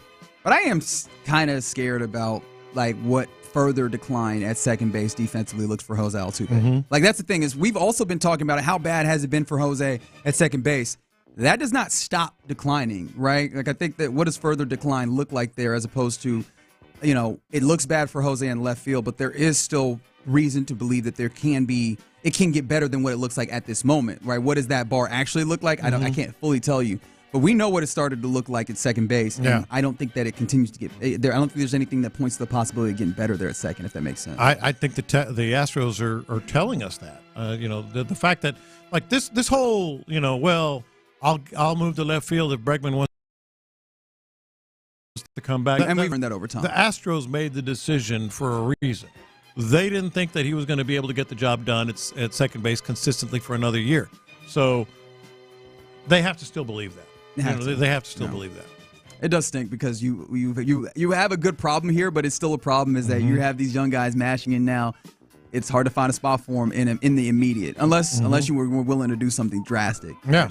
We're getting close to the time where the Astros are going to have to make those decisions to see just how creative are they willing to be with all this. All right, on the text line from the 713, can we talk more Leave It to Beaver instead of Astros spring training games? I turn it to our Leave It to Beaver correspondent. What you want to talk about? Do you have any Leave It to Beaver? Because I want to know. Actually, I'm going to turn this into an interview. How much Leave It to Beaver? Like, how often are you watching Leave It to Beaver? What are the circumstances under which? Because I'm still flabbergasted in some ways, and maybe I shouldn't be. We all have things that we watch that maybe someone on the outside would not anticipate. But you were like, I really like. It's not like I was just happened to be watching. No, you didn't stumble across it. You do this. This is something that you do on a regular. I used to watch it a lot with my dad on Me TV back when we ain't had no cable and nothing like that. And now, as y'all know, I got my new TV, and it's a Roku TV, and it got a Leave It to Beaver channel that plays Leave It to Beaver. They have a Leave It to Beaver channel? They have a Leave It to Beaver channel. So every time I turn the TV, I always tap in on it and find myself sitting there watching it for a couple hours. Of those old shows, like black and white shows, I think the only one that I watch is Dick Van Dyke Show. That's a good show. That's funny. I don't think I got any of those in my bag. The comedy translates to today's era. Like some of the Leave It to Beaver stuff is like so corny. You have to watch it because it's corny. Yeah. No, the one that don't really age well with time, and I actually got this clip. Okay. This is a Leave It to Beaver clip that a lot of people try to cancel a little bit. This is the dad, Ward Cleaver, talking about a woman's place in the kitchen. Oh, no. Funny. What's funny? Well, whenever we cook inside, Mom always does the cooking. But whenever we cook outside, you always do it. How come? Well, it's sort of traditional, I guess.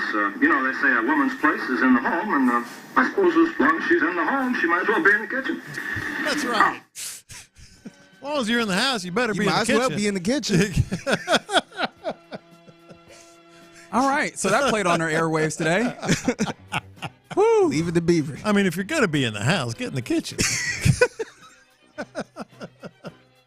So you're in the loop right here on Sports Radio 610 for the time being, at least. I mean, if you're going to be barefoot, no. All right. Okay. All right, coming up next. Dick Van Dyke, though, really funny. Somebody said Andy Griffith Show, hands down. I feel like the only old show that I will immediately like, all right, I am watching this right now is Matlock. But that's still not too old. That's not that far. I can't watch no Matlock. You're not in on Matlock? Nah, man. Okay, but I felt like I'm at my grandmother's house, man, watching Matlock. It was funny. What's funny about Matlock? Unbelievable. I'll tell you what, my mom, my dear departed mom, she watched Bonanza every day. My father watched Bonanza. Every day. Bonanza, Gunsmoke. Yep. I think it's Big Valley. He watched all them Western shows. Okay. Yeah. All right. Shout out to all the fine folks watching the older television shows out there. All right. About the time where we hand it over to Figgy Fig for Figgy's mixtape. Figgy, what do you have? And hopefully it's no more antiquated gender roles. We got more Leave It to Beaver. No, I'm just playing. So in the mixtape, my comments on Twitter apparently got people all riled up. And they put my tweet on that Summer Jam screen. Oh, no. Oh, wow. Yeah, I'm going to explain that in a second. And plus, the number one seed in the BBL bracket might be eyeing C.J. Stroud. Oh, We just talked about this yesterday. Okay, all right. Let's follow up on the BBL bracket next. The NCAA tournament is here. Want to hear your...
has you covered. This is going to be a very fair question to ask going forward as we go through the month of March. Are the Astros a better team offensively and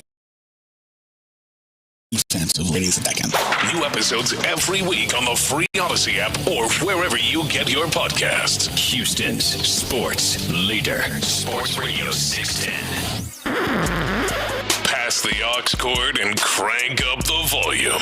Figgy Figs in the driver's seat. Sit back, relax, and enjoy the ride. It's time for Figgy's Mixtape on Sports Radio 610. Yep, it's a mixtape in the loop. Sports Radio 610. It's your man Figgy Fig holding it down on a Friday.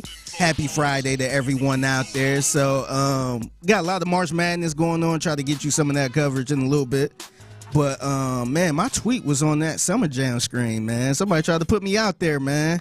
So, what happened? So, this was kind of a long story, so bear with me for a second.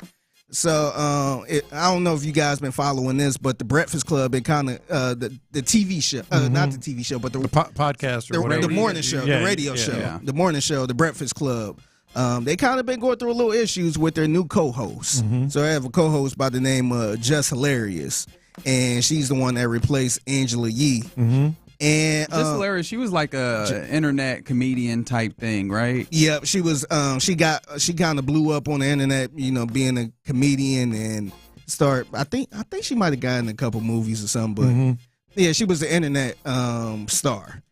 And so she's the new co-host. She got a little bit of drama with their producer because Just Hilarious, once she got the job, she in paternity leave. Maternity leave, yes, sir. Yep. So the producer by the name of Lauren, what's her name? Lauren LaRosa. Yeah. She filled in for her, and she was doing a really good job to the point people start having the conversation like, hey, this need to be the real co-host right here. Okay. And it led to a lot of drama and all that stuff behind the scenes. I ain't gonna get into all of that, but somebody tweeted, it's a girl by the name of _Redbone. Okay, very good. So, hey, salute to her, man. Good for her. Hey, salute to her. So she tweeted this. Just Hilarious and the Breakfast Club drama is a prime example of social media celebrities actually being in a talent-based environment that they don't actually have the skills and experience for, but got the job because of social media presence. So I seen that's where I'm like, okay. And you had an opinion. I didn't quote tweet it. I just tweeted at her. So this is my response. As a radio producer myself, I'm actually rooting for Lauren. Just her grind in the industry is so dope. You can tell she always wanted to do this and got the skills to do it. I wish people stop thinking you could put a celebrity in that place and think it will work. Okay, there's nothing wrong with that. Yeah, so fair take. Yeah, so I started getting a lot of love on that tweet. I got like 1,000 likes on it. And I tweeted some other stuff too. I won't get into that, but out of nowhere, salute to G-Mac on IG. Okay. He listens in the loop a lot, and he tagged me in a Instagram post. So I'm like, wait a minute, what is this? So, he set you up? No, he just tagged me. He tagged me to show me something. Gotcha. I thought you said like he posted it and tag. Okay. No. So he tagged me in this post to show me what this account posted. So it's an account on Instagram called Being Black is Lit. Okay. Agree, but okay. Yeah, so they got like 1 million followers. They posted the conversation. They posted my tweets. Oh, boy. They posted me and the girl, 15 Redbone tweets and said, so y'all agree with this take? So I'm like, oh, man. So no. I was kind of going through the comments a little bit. Man, people was just like, oh, I disagree with this. Oh, no, what is he talking about it? I'm like, oh, man, I ain't mean for it to go this. I ain't mean for it to you got in the middle all, of it all. Yeah, I just, I like having those type of, conversations. Yeah. I didn't know it was gonna go that far. Yeah. So they put my tweet, my pretty little face on that Summer Jam screen. I'm like, damn. They said we're not gonna jump. You come outside. Yeah. So where does it stand now? The whole debacle. I think they working through it. Okay. I think they working through it. I'm kind of interested to see because the producer is a very talented young lady, And I think her history is like working at TMZ as a producer and stuff like that. So she really polished. And they got somebody that's a social media star that's not as polished. She's pretty good too, but worked in the industry, in radio or anything like that. So there's probably like some growing pains, you know. Yeah, so I think maybe some things that you would expect of a normal person put in that position. However, you know, they're trying to figure it out because they don't want to put the girl Lauren, who's the producer, back to the bench. They trying to keep her on the show because a lot of people like her on the show. So it's a lot going on. Yeah. But maybe she's had a couple of errors, you know. Yeah. Maybe a little ugly, kind of tough stomach. But in your opinion, she deserves to be on the air. Yeah, 100. I would definitely keep her on the air. I wouldn't kick anybody off, but I would find a spot for her for sure. Yeah. So the number one seed in the BBL bracket. We were just talking about this. She was on Shannon Sharp's podcast or show, Shay Shay Club or Club Shay Shay. Yeah.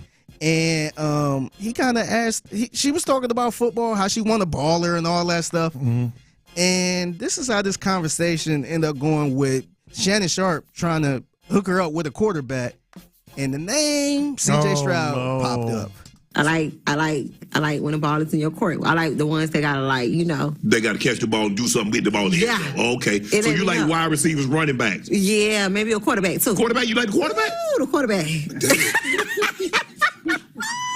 I ain't never had no quarterback. I'm just saying, but I'm just saying. Yeah. You know, they the MVP. You know. So what you hook me up with? If you had to put me on a blind date, or if you can who you gonna give me? I don't know. CJ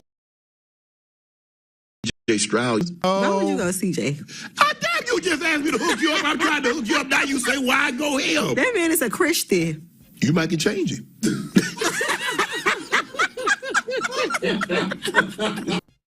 She said, why are you going to say him? That man is a Christian. Well, exactly. So I need to know about this young lady. Young Miami? Yeah. What would you like to know about Young Miami? Is she take home to mama girl? I would not say so. She is a rapper in what used to be a group called the City Girls. City Girls. Yeah. Can you explain the concept of City Girls? Yeah, they rap about scamming and all this other stuff. Yeah, so that would be a hard no. And the other reason, she was just dating P. Diddy. Okay, well that's pretty much all I need to know right there. Yeah, yeah. Miss Carisha herself. Yeah, but I feel like that's I know that sometimes when you break up someone, you want to kind of go a different way. We see it in sports a lot. When you fire the offensive head coach, maybe you don't get a defensive head coach, or your players coach, you get a Stern coach. I feel like that's too big of a swing, dog. I mean, you see Sierra go from Future to Russell Wilson. Oh, well, it has worked there. Yeah. That is true. Maybe Sierra's like, girl, you need to go get you a good man. Yeah, and CJ Stroud that good? Yeah, I am worried for CJ Stroud though, because I felt like she tried to play him like, no, I can't. That boy a Christian. No, I feel like CJ Stroud would get a little offended over that. Like, you know what? I'll show you. I'll date you. I'm a killer. Sitting on the couch with a killer. Nah, CJ, you're not gonna get him with that pump fake. You're not gonna get him with that pump fake. He gave because he's a Christian, right? Yeah, he did the right thing. He's doing unto her as he would do unto Jesus, his Lord and Savior. That is the Christian mantra. I feel like CJ ain't gonna let nobody play him. Well, I'm a Christian. What? That don't mean nothing. What you mean, girl? I saw that as a sign of respect. She's like, look, I know what time I am on, and I know that I might be pulling that man outside of where his comfort zone is. I'm not trying to do all that. Hey, wait till he get that contract. She gonna be Jesus, this all around me every day. She gonna become First Lady Carisha? Is that what's gonna be? First Lady Carisha. Well, we met at church. When you changed the backstory? Yeah, we met at crazy. church. You know what? Church ain't too bad. That's right. And I appreciate the people that got what I was putting down from the 713. Can she play left field? Somebody said, and Stefan. I don't know exactly what you're talking about, but maybe that was the name that, because she did say she liked people that had the ball in their hands, and Stephon, he does. I guess he might be otherwise occupied at this point, right? This is true. Yeah, this is true. Quick game for you fellas. True or false? Okay. False. Bronny James has passed Ben Simmons for career three-pointers made. Oh, I know that is true. That is true. That is true, fellas. What is it, 6-5, right? Yep. I want to say 7-5. Is that what it was? Either way, yes. Bronny got 7 career made three-pointers Ben Simmons had 5. You are a laughing stock when people go out of their way to find these type of stats and put them up here. And how many years has he played? Many. Well, that's a trick question. Well, played. Yeah, how many has he played or how many has he been in the NBA? Because those are not the same thing. Yeah. All right, I want to bring this up real quick. Tell me if this is a crazy connection. Mm-hmm. So it's a guy by the name of Big U, whose real name is Eugene Henley, and he was part of the Rolling 60s gang in L.A. Oh, okay. And now he's I think he was actually like a activist or whatever. So reportedly changed his life. But he went to church? Not really. He a Christian? Cleaned up a little bit. Not really, because what I'm about to read right now, I'm about to dismiss all of that. Oh, no. He just turned himself in to the police. Reportedly, some rappers and Rolling 60 members were arrested. I guess it was like a big gang bust or whatever. Here's Big U right before he turned himself in. I just want to play this, and I'm going somewhere with this. This is my last video before I turn myself in. I'm with my family. Talk to my sons. I talk to everybody, man. I'm just saying, going to deal with this fight, see what it is. I just want y'all to know, all this stuff is quagmire. It's all bull crap. I just need y'all prayers. I need y'all to... I don't even know what to say. So he did that video right before he turned himself in. And this is where the crazy connection lands right here. So are you guys familiar with a guy by the name of Bijani Henley? I don't think so. He actually played at NRG for the lineman for the Chargers. Yes. Yes, I am. Okay, yeah. So he finished with 6 tackles and all that stuff. Big U, Big U is his dad. His dad? Oh, wow. That's his dad. Man. Now, the connection might get even crazier right here. So, he sure did go to Crenshaw. Yeah. So, here's the crazy part too. Here's Zeus Tiny Lester. Remember him? Yes. Known as Debo. Here's Debo talking about who inspired the character Debo. Okay. People want to see that character. He's I told you I pulled that from Big U. I used him as my background of how I wanted this character to be perceived, because the whole thing about how bad this guy was is when Ice Cube pulled the gun on him. He said, "What you gonna do with that?" Besides make me mad. That was cold-blooded. That was it for me. So Big U is actually Debo. Oh man, he's the real life Debo. Well, that's not exactly encouraging for his legal defense. Ooh. Yeah. Okay, so I thought that was kind of a crazy connection right yeah. there. And his son played linebacker for the Chargers. Okay. This is where you say small world. It is. Yeah. It is indeed a small world, and I'm very glad that at no point did I deem it necessary. Were you a part of that world? Well, no. Well, yes, one. But then two, I'm glad that at no point in you describing that story did I deem it necessary to crack a joke, because I'd have felt bad about cracking jokes about real life Debo. Yeah. That was real life Debo. So that's inspiration. That's where Tiny got the inspiration from. Rest in peace, Tiny, by the way. Dang. Yes. Thought that was crazy. It is. Okay. All right. You're in the loop right here on Sports Radio 610. It's worth noting, day 2 of the tournament, at least we're getting a little more excitement. A little bit. We got a close finish between Baylor and Mississippi State. Baylor with a 3-point victory over Mississippi State. Mississippi State had an opportunity to tie. Yes, they did. With a contested 3-pointer. Did he get fouled? I couldn't really see. No, he didn't. Just missed it airball? Just barely clipped rim on the side, but no, missed the shot, which is kind of fitting considering the way that the shooting had gone all game long. But no, Baylor moves on. Congratulations to them. Alabama in a little bit of a fight themselves against Robert Morris. So the first couple of games already giving us a level of good competition here. All right. You're in the loop right here on Sports Radio 610. Coming up next, we get ready to hand it off to the fellas of the drive. Today, it'll be Ron and Luke Morrow. But before we do that, let's draft the weekend. We'll do that next. Chef Caserio is still...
I will read it per Ian Rappaport, but other folks had it as well. The Texans are signing free agent offensive tackle to a 1-year, up to $3 million deal as negotiated by his agent, Drew Rosenhaus. I found this part of the tweet interesting. More O-line help. Word.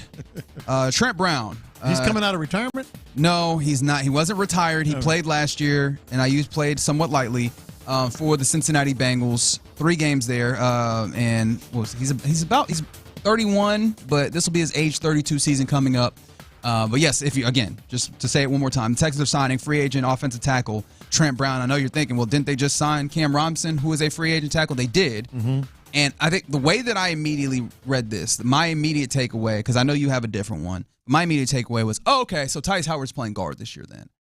That's the way that I read it, because Nick Caserio has said in the past he likes to roster 3 or 4 tackles. And yeah, I mean, you could probably look at this as, okay, this is the 4th tackle that you have between Cam Robinson, who we know will play left, Blake Fisher, who, I mean, could play right, left. I mean, he played right this past season. Tyus Howard, who obviously started this season playing right.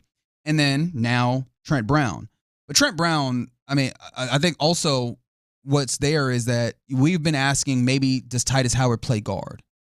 And if Tyus Howard was then playing guard, you did not have another tackle. And I don't know that there was a place for you to get a depth tackle besides like maybe drafting one later or what have you. This felt like the place of getting yourself a depth tackle in Trent Brown that can be a backup. And you still have, and I mean, you still look at it, and as of right now, and of course you still have the draft coming and possibility of things happening still arises just like it's happening right now. But Tyus, so getting him on the field with the other guys feels like you play him at guard. Yeah, I mean, maybe. I think that's solid. I really do. I'm just confused. I mean, I'm just confused. What you confused about? I seriously thought he was retired. He went for, he's another New England guy. Clearly Nick Caserio is putting his hands all over this offense. Like he's influencing some of these offensive. We're not going to really get into a lot of hypotheticals, a lot of speculation, right? Speak for yourself there, Nick, because and I don't necessarily say, oh, this is awful. This is another older, former New England guy that may or may not play, much less may or may not be good. Competition. He's played 5 games in 2020, 9 games in 21, 17 in 2022. He had 8 starts last year in 2023 with New England, and then 3 last year.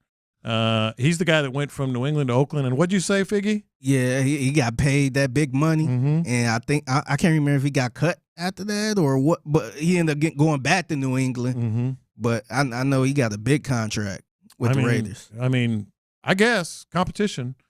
But 32 years old when the season begins, 11th season, played 3 games last year. But, you know, he walked through New England. He played in New England, so here he is. Yeah, and it's worth noting, right, that Nick Haley and I believe while he was there as well. So there is a level of familiarity with, I'm assuming, what they might want to do. I say the system. I don't know actually what the system is, but maybe what they want to do. Yeah. There's a familiarity with that. There's a familiarity with who he is and what he does. Bastrop boy, Bastrop, Texas, is where he's from. But yeah, huge guy. Yeah, 380 pounds. 380. 6'8". Is what he's listed as. So yeah, man, a big dude. Obviously, you hope that big, that strong, powerful, that all that power translates. But again, this feels like you're adding at maybe the middle or the back of the depth chart there, and it really feels like, man, the top end is a concern, man. More depth, more competition. That's sure. I think the same questions arise, and not that this was a move that was going to answer those, but the same questions arise, which is, what does this ultimately do to make your starting 5, your 5 that will be out there a majority of the time, better, and help protect C.J. Stroud better and create better results offensively, both in the pass and the run. I am interested in your point, though, just to be fair here, because I do think if you carry, and they could still draft players, but you got 4 tackles now. I mean, this might be your choice of tackles. And maybe this might it is be your selection. Right, maybe you do just have 4 tackles. That's a possibility, right? You're going into camp. You can still trim down later. And again, it's up to $3 million. That's not going to be the worst thing in the world if you have to move off of a Trent Brown. But I think that this gives them at least, and maybe I shouldn't say he is definitely a guard and when talking about Titus Howard, but it gives you more option if you want him to be a guard. And when you go into these competitions in the offseason to see option play guard, then you have the opportunity to do that with a understanding and a comfort that you have another tackle to go into the season having a little bit of depth there. But again, this is not the type of player that precludes you from anything that you were previously thinking about, in my mind, when it comes to the draft, whether it's you were in a place where you were willing to draft a tackle or in a place to, obviously go draft a guard relatively high up, do both, what have you. I feel like that plan probably is still in place. Maybe that's part and parcel of why you do it. But yeah, Trent Brown, 1 year, up to $3 million. He is a tackle. It'll be his age 32 season, and I think he just added to the room is the way that I would describe it. And this is true. 713 asks, do you think this signals Casey going for more jumbo sets on run plays, 6 lineman sets? I'm not necessarily saying it signals that, but we've been sort of postulating that they're going to go more New England style run game, power run first. It's absolutely 100% that's what they're doing now. They got some big dudes at tackle. I think their blocking scheme is going to be much more in your face, supposedly downhill, preferably downhill. Very, very different from what we saw last year. Yeah, it's quite possible. Another guy that if he can give you the best of what he is, that is kind of interesting in the competition there. And this comes in on the Jim Adler, the Texas Hammer text line from the 402. I at least like the variety. Spin around, see what works, because that's what matters, not the names. I hear you. And look, there is indeed variety there. The point about the size, the athletic big dude, is absolutely, the question still arises, just like what is the high water mark that you can get out of and what is the likelihood that you get to that high water mark? That still is a question here. But I think the further and further we go in the offseason, and the clearer and clearer it becomes that that's not going to be anything near an answer that we have in this time of year. That's going to be an answer that we get closer to when the season starts, which is scary, to be completely honest. Yeah. But we'll figure that out at that point. At this point, at the very least, they're throwing a whole bunch of opportunities, a lot of different guys that can maybe fall in and possibly help you find the right combination. I mean, we're going to be asking this question for a while. Damn right. Are they better in any way on the offensive line? Because they've sort of changed some of the names and places, but I don't know if how much better you're going to end up being. Yeah. From the 713, they said at least it shows that they're not confident in Titus Howard and that they're still searching. I don't know that that's the case, because I don't think that Trent Brown has any real impact or bearing on Titus Howard, besides the idea of maybe it gives you an opportunity to move him from being a tackle. I mean, am I wrong in this? Do you agree, disagree? That they're going to be what? That because this person that texts in says that they think it shows that they're not confident in Titus Howard, and I don't think that has any bearing I think they're spitballing right now, and they're relying on what they know, and that's an offensive line coach from New England, coordinator that has New England roots, Nick Casario's judgment and familiarity with these players, and some former New England players that they trust. What we're going to get, the one thing it does signal to me 100% is that Patriots power game run is what they do, which would people, and that might fit in with Titus Howard at guard, and people are pointing to that as well. That kind of style, maybe that helps Damian Pierce also have a resurgence and be a better version of himself. Absolutely, might. Quite possible. All right, let's welcome in for the D&M Auto Lease and Crosstalk, the fellas of the drive. It's Ron the Show Hughley, and sitting in today, our guy Luke Morrow, looking a lot less like a NBA official, a lot more like a NBA DJ. I think is probably the way that I would go with it. I'll take it. That's an upgrade. Is it? I don't know, man. Them refs be stars in their own right, in my opinion. I'd rather be standing on the side spinning records. Who are the stars now? They used to be. Who are the modern referees? Well, I mean, Scotty Foster. That you get Scott Foster. I mean, well, Scott. People know his name, Tony Brothers and such. Obviously, not for good things. What about my guy, Ref Gucci Mane? Y'all know who I'm talking about. There's the ref that looks very much like Gucci Mane when he's out there. I know you're talking about. love him, fellas. How's it going, man? I'm good, man. You guys feeling good? Yeah, feeling great. O-line help is what Ian Rappaport says. Is what you're getting in Trent Brown. Yeah. Sounds like you're excited. Why? I mean, I'm just like, especially to whoever the previous texter is, if Trent Brown has anything to do with your highest paid offensive lineman, Titus Howard, then I am really concerned. That just has to be a depth piece. Mm-hmm. And hey, that's a guy that we're familiar with. We know he has should have nothing to do. That's like Marcus Cannon, right? Should have nothing to do with anything in the. Does it have something to do with the whole changing of attitudes and swarminess in the offensive line room? I mean, that's what they're going for. It's possible. Maybe. I just, again, I never even took him as that type of guy, right? Like, he's been moved around all over the place. Like, I don't know. Yeah. I think it's literally just depth. That's what it feels like to me. And that's what, hell, at least that's what it should be. There's more guys. There's more guys in the room at the very least. I think, again, we're still in the same place that you have been. And I'm certain that you guys will continue talking about this. So I do want to give you an opportunity. Probably not, but I hear you. Fair enough. So Luke, you want to get your rocks off here? You want to say your piece? Yeah, I mean, this might be a hot take. I don't know. I think he's better than Cam Robinson. So I prefer that addition. I mean, now granted, he's coming off the injury. He hasn't been healthy for the majority of the last 6 seasons. But if healthy, I think he's the better tackle. All right. So if you are not watching on the Mo Karam, if you're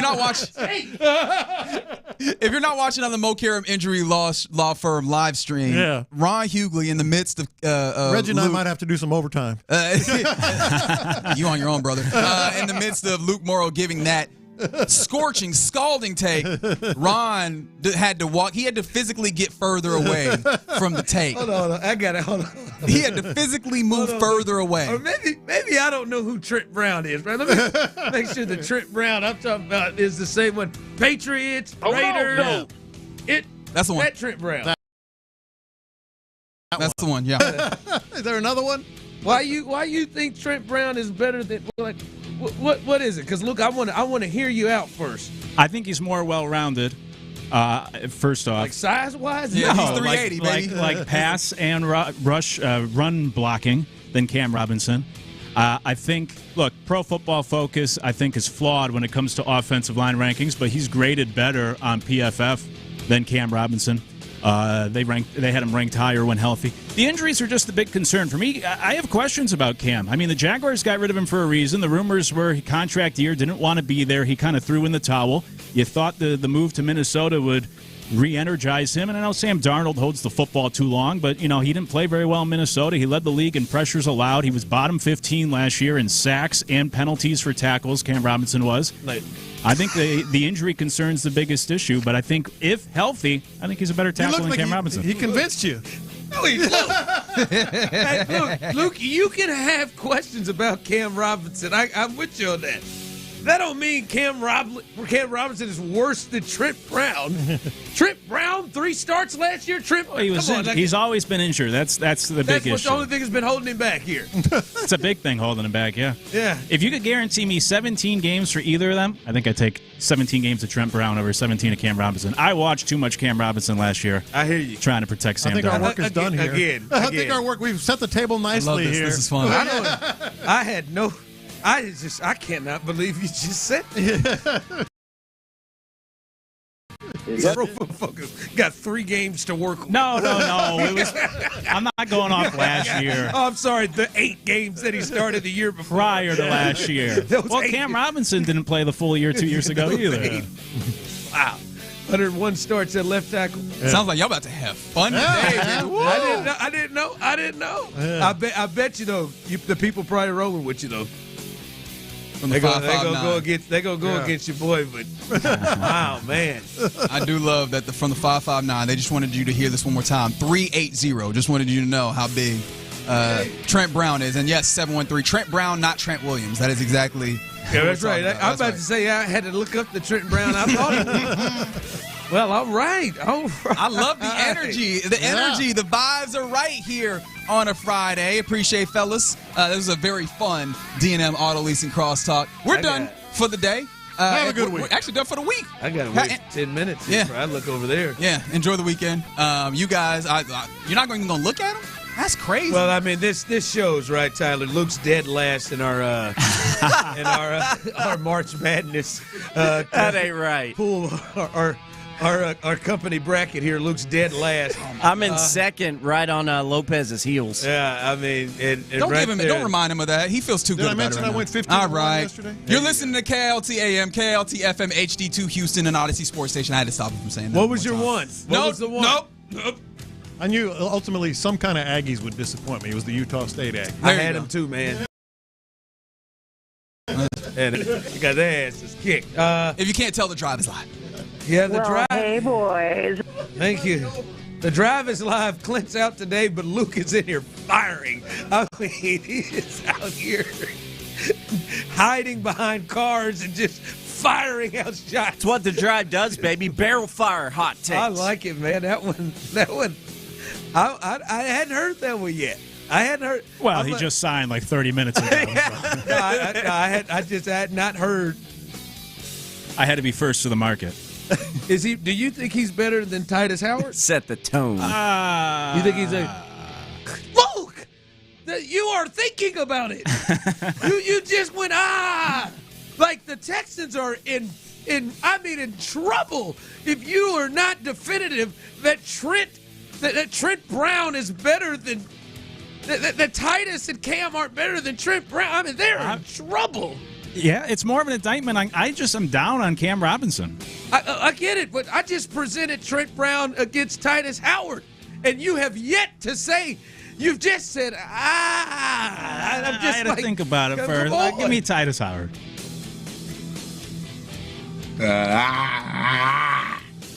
All right, man, we're going to have fun. All right, Luke's in the building.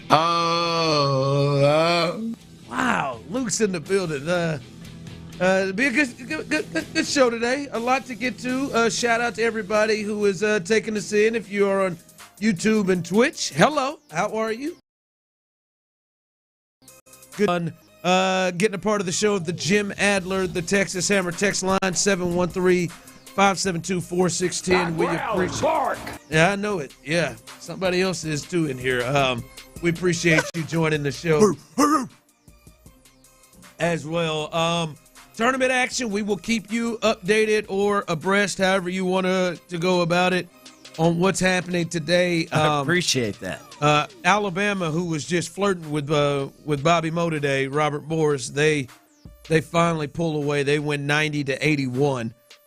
That's Final Four team for me, so that was a little dicey. A little dicey for me there.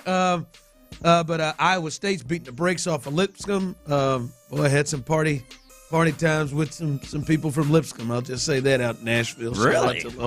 Yeah. I'd like to revisit that later on in the show. Shout out to Trey, man. Me and you, we do some work out there, didn't we? Baylor. Got to explore that later. Baylor, they get a 3-point W out there. So a lot getting on. Cooper Flagg, the potential star of the tournament, he gets started coming up here soon. So a lot to get to here as we will keep you updated. Again, Luke Morrow is in, and he is dead last in our office pool. I think that is out of 60 people. He is dead last. I don't know if it's 60. I just found like a good number. There are because it's across. It's station wide, right?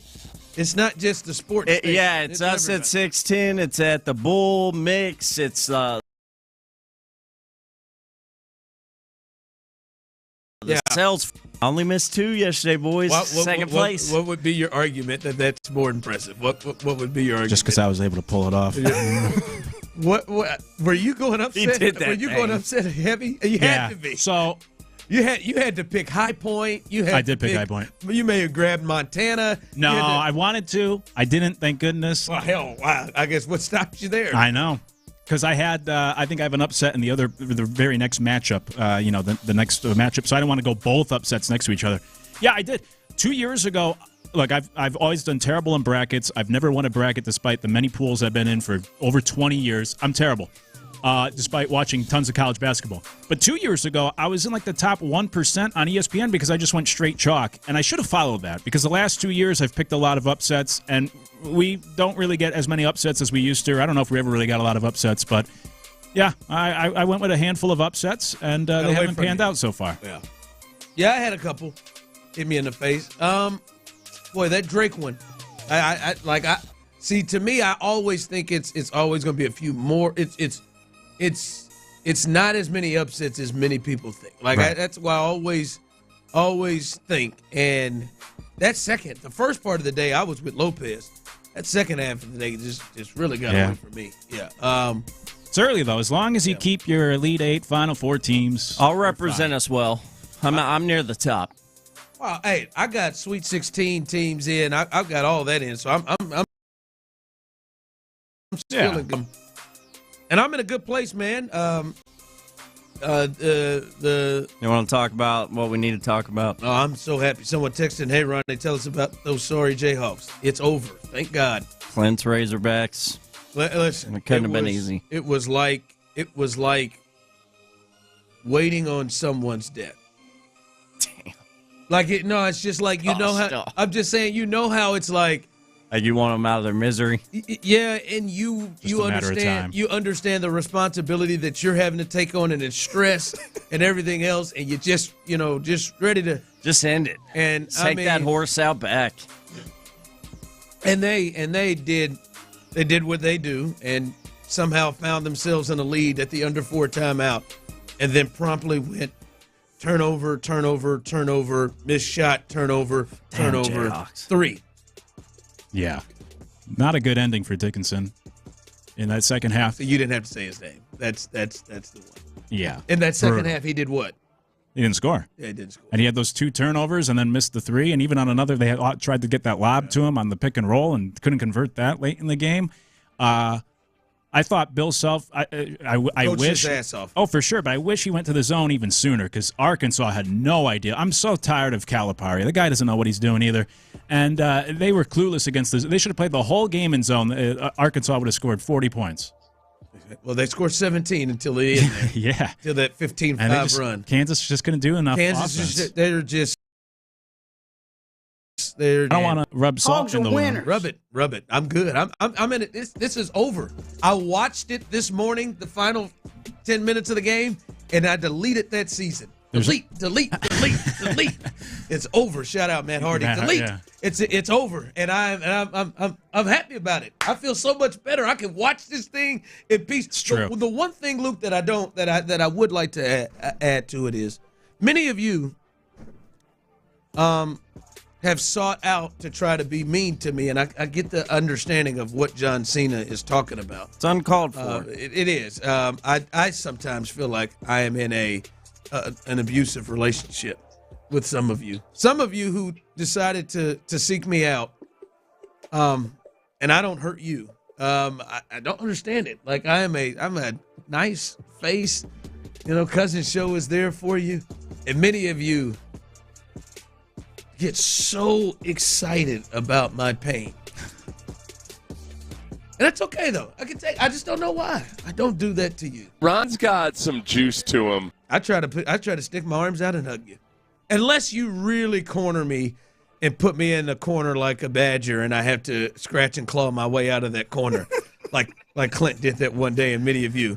And that's the one time in 5 years that I had to claw out. I'll never forget. But outside of that, but many of you hunt me down. What is it you say? You go low and I go lower. I try not to go to the basement with you. I have been pushed one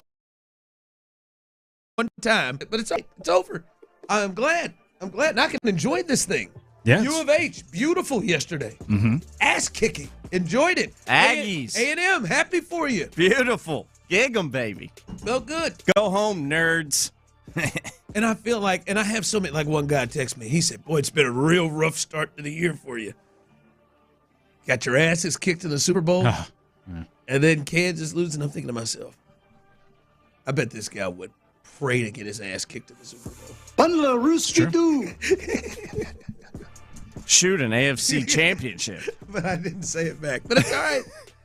It's all right. I love you too. But no, man. I hope today, and we still haven't seen it. I hope we start to see some damn madness today. I like the not wild enough for you. Well, I mean, I need to see a shot, a buzzer beater. I thought we might get one with Mississippi State. That's the closest we've been. That turned into being fundamental. Just airballed it. Airballed a 3, and and whatever. But we haven't seen that. We haven't had the March Madness moment yet. Hopefully we get some today. Yeah, I hope so. I think the first round of March Madness has sort of jumped the shark in recent years. And I think when you look back, 2 years ago, we had 5 upsets in the first round. One was a 10-7, doesn't really count. Not a lot of it. Was pretty chalky 2 years ago. Last year was the best year in over 2 decades for the betting public, who usually bet favorites. It became predictable last year in the first round, and bettors cleaned. So far, if you include today as well, 4 games in single digits. It's been a lot of blowouts. And we haven't had a buzzer beater in 4 years. We were close with Furman 2 years ago, but that was with 3 seconds left. Has it been that long? But I will even take something like that. We haven't even had anything like when who was it? Van Gundy almost fell out of his. Yeah, that was the one. Yeah, Furman out of his seat. Harlan had to hold him back. There hasn't been anything close. The closest game that I could think of is the Clemson-McNeese game, and that wasn't that close. That was a layup that they let him go, but that was an ass-kicking throughout. It was a 22-point game under 8 left, and Clemson made a late run.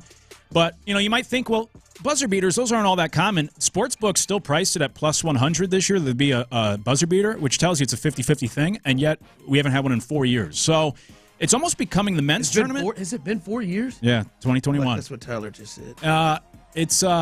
It's becoming like the women's tournament where there's not a lot of upsets, and then it's all about the big matchups the later you go.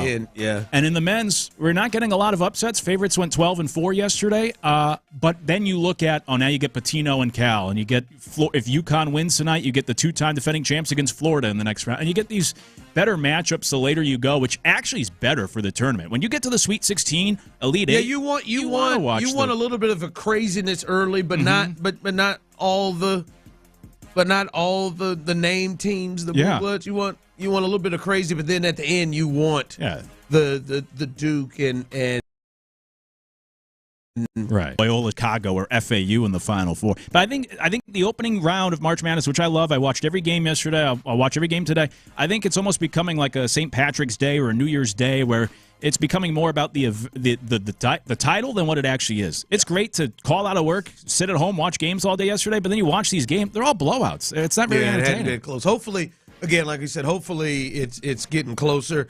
Like, some of the 116, 215 matchups are generally, for the most part, are going to be that. Like Duke's already up 13-2 on Mount St. Mary's. Yeah, that'll get. What game I can't wait for is Florida. When those kids, the Norfolk State, talking about they were upset, they were 28.5-point underdogs, and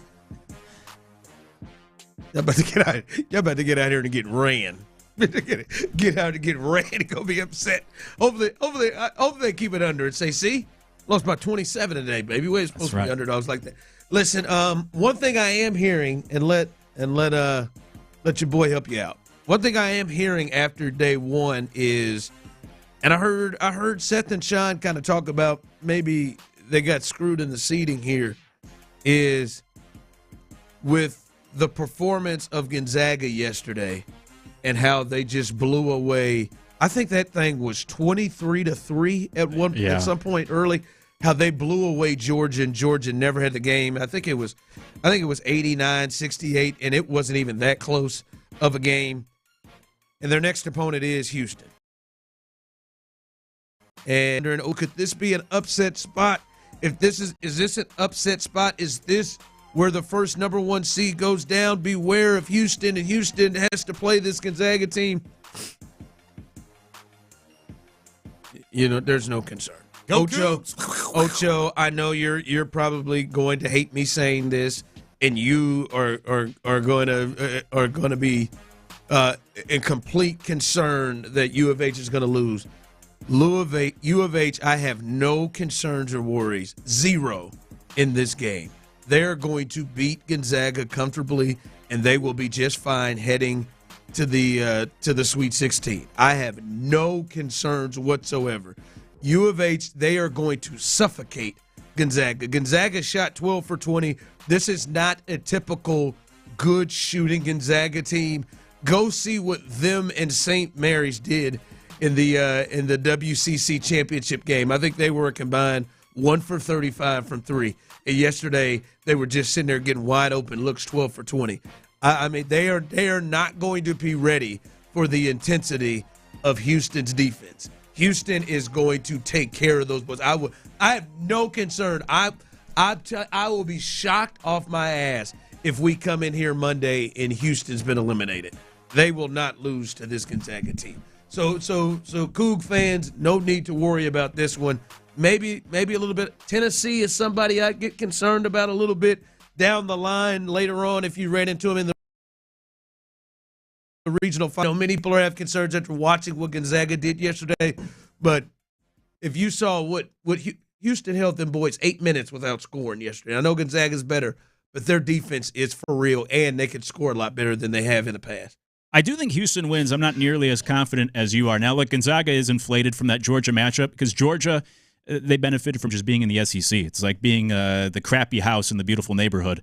That's Georgia and a lot of these other teams in the bottom half of the SEC that got to go to this tournament. But I think Gonzaga is a tough match. I think it might be the toughest matchup Houston gets until the Final Four. Really? Yeah, I like, and I usually hate Gonzaga, but if you look at like Ken Pom has them as the number 7 team in the country. Yeah, that's right. Ken Pom had Kansas as a top 10 defense too, and I watched him every week. I tell you that was a bunch of trash. Anyway, but I'm not saying you have to watch. I've watched Gonzaga. The intensity that this defense is they are going to cuff them. Like the only way is if Houston just goes absolutely cold, and they score a lot better. The toughness, the physicality. Like if you go just watch what they do to BYU. What U of H does to BYU, a really good offensive team that has some size. Mm-hmm. They just lock them up, and BYU cannot do anything the 2 times they've played them. They're going to lock up Gonzaga. Yep. I feel really good about that. They might. We'll see. I mean, Gonzaga is a top 10 most experienced team in the country. They defend the 3 really well, which is obviously, got some good size to them, more so than Houston. And the big thing is they play a lot faster tempo, Gonzaga, than Houston. So it could be one of those where, to your point, what you're saying, whichever team enforces their pace on the other will be better off. But I think it'll be a good game. I think Houston wins, but I do think it'll be one of these games we've been waiting for in this tournament. That is that great matchup. No, comfortable, baby. All right, coming up, the big story and big question coming out of West Palm Beach. We got to dig into that. That's next. Fellas, check it out, man. You got to know your number, man, your testosterone number. If you're mid-30s and up, I'm telling you.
Here.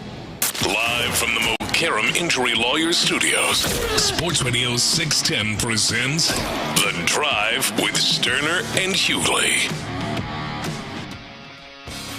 All right, welcome back in to The Drive. Clint's out. Luke is in the building. Tyler is here as well. If you're looking at us at YouTube and Twitch, you see our beautiful faces. Those of you on the Jim Adler, the Texas Hammer text line, you can join in and be a part of the show, 713-572-4610. We appreciate that. News that Tyler just said in my ear on our way coming back in. Aaron Rodgers has left the Pittsburgh Steelers facility without a deal in place. All right. We do not care. Who needs the other one more? Steelers. You think the Steelers need him more? It's that simple. Assuming Rodgers wants to Go play to the football. Giants, I guess. If Rodgers can seriously consider retiring, then certainly the Steelers. If he is set on no matter what, I got to play this year. It's Rodgers, right? Then yeah, right, because that's a lot better option than the Giants.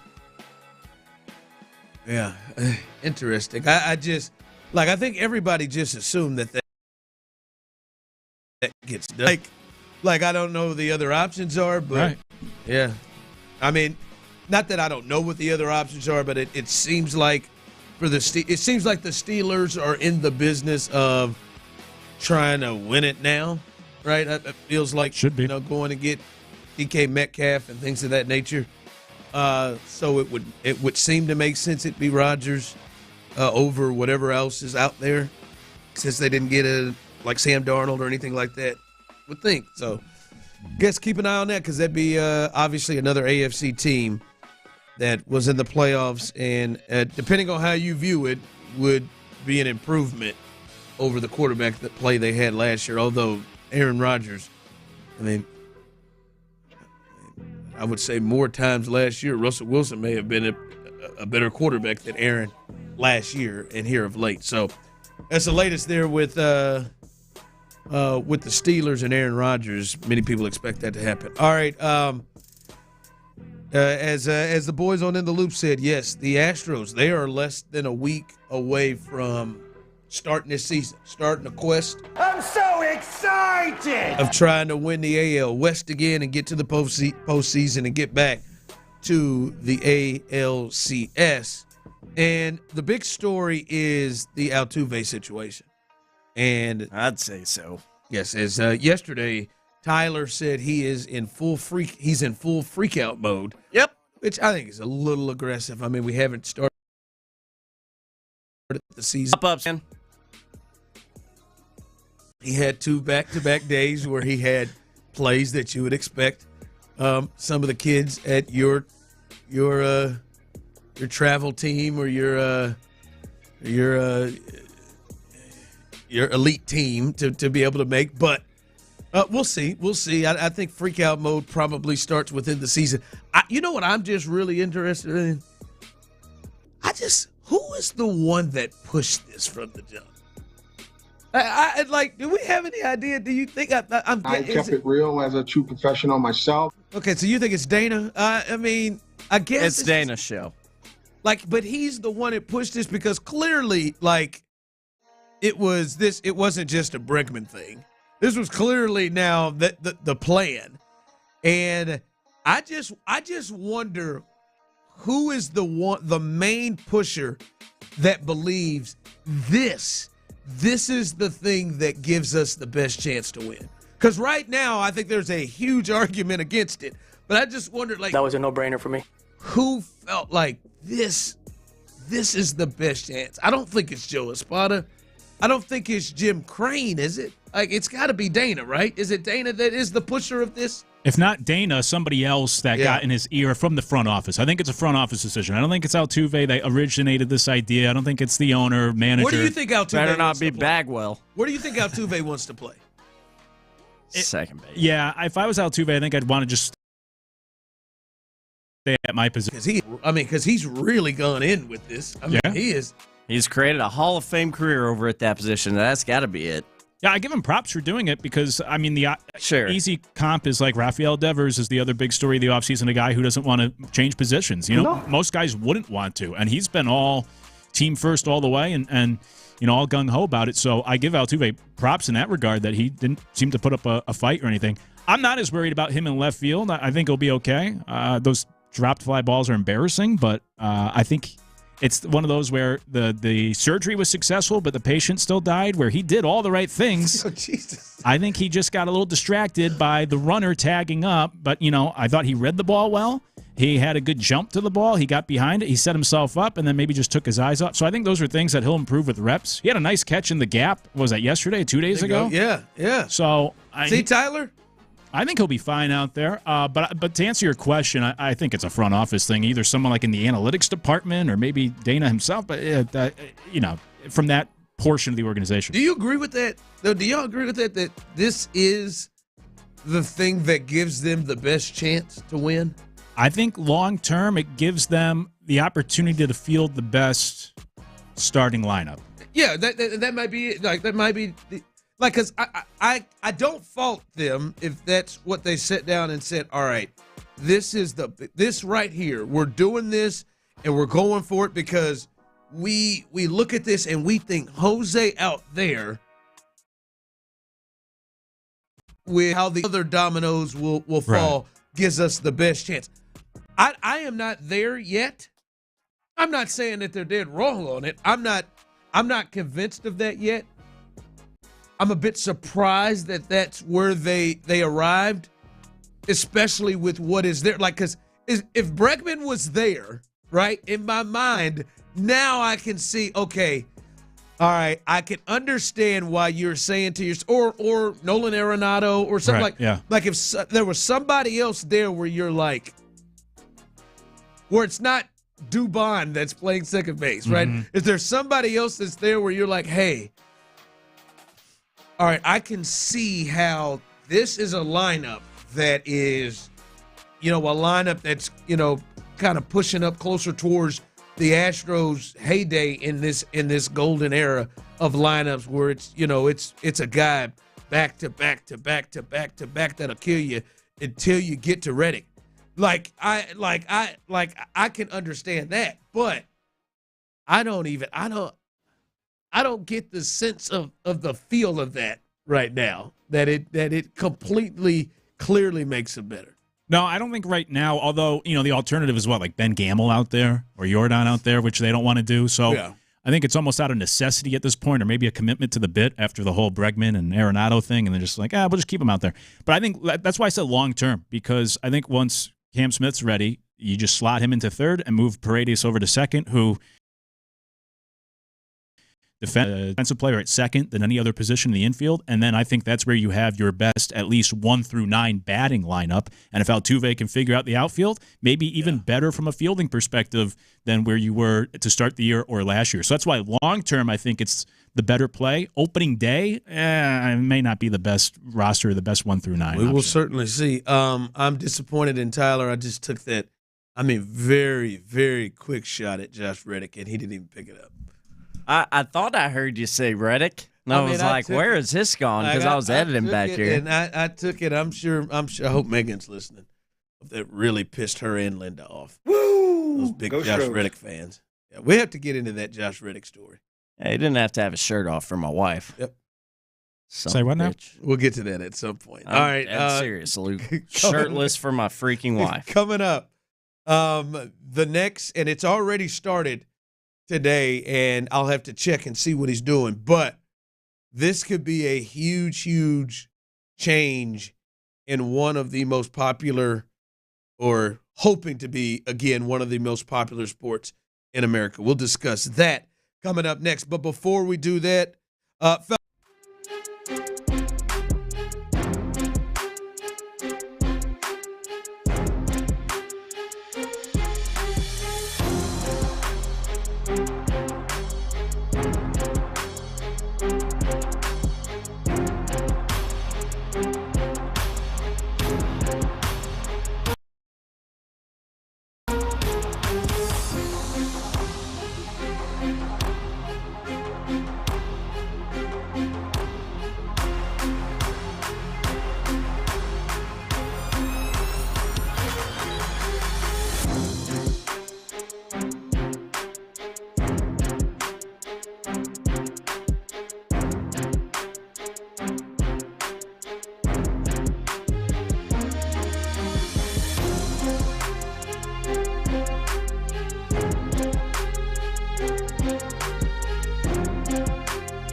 Grainger, for the ones who get it done.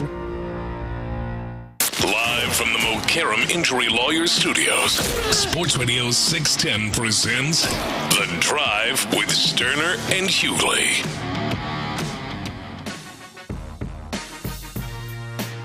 All right, welcome in. I do want to get to what potentially could be a big moment in the sports world. But little Texans news. Those of you just rolling in, we talked about it at the crosstalk, and it got out. Shout out to D&M Leasing, sponsor for the crosstalk. But we talked about it in the crosstalk. I didn't know that conversation was coming. But Adam Schefter, the Texans' overhaul of their offensive line continues as they add right tackle Trent Brown on a one-year deal worth $3 million. According to Aaron Wilson here, he started 3 games last season for the Bengals, and that was before he tore his patellar tendon. The Raiders with the Patriots, the 49ers. He's a 9-year vet, been around. He is added to, boy, they like these damn tackles, don't they? Right now, added to the tackle room, he now adds with him, Lake Fisher, second-round draft pick from last year, Titus Howard, highest paid offensive lineman. I think the second highest paid player, third highest paid player on the team behind Hunter and Stingley. Even though next year he will get more than Stingley. And then they just signed Cam Robinson as well on a one-year deal worth up to $14.5 million, 12 guaranteed. So they've added a lot there, not as much outside of Laken Tomlinson on the inside.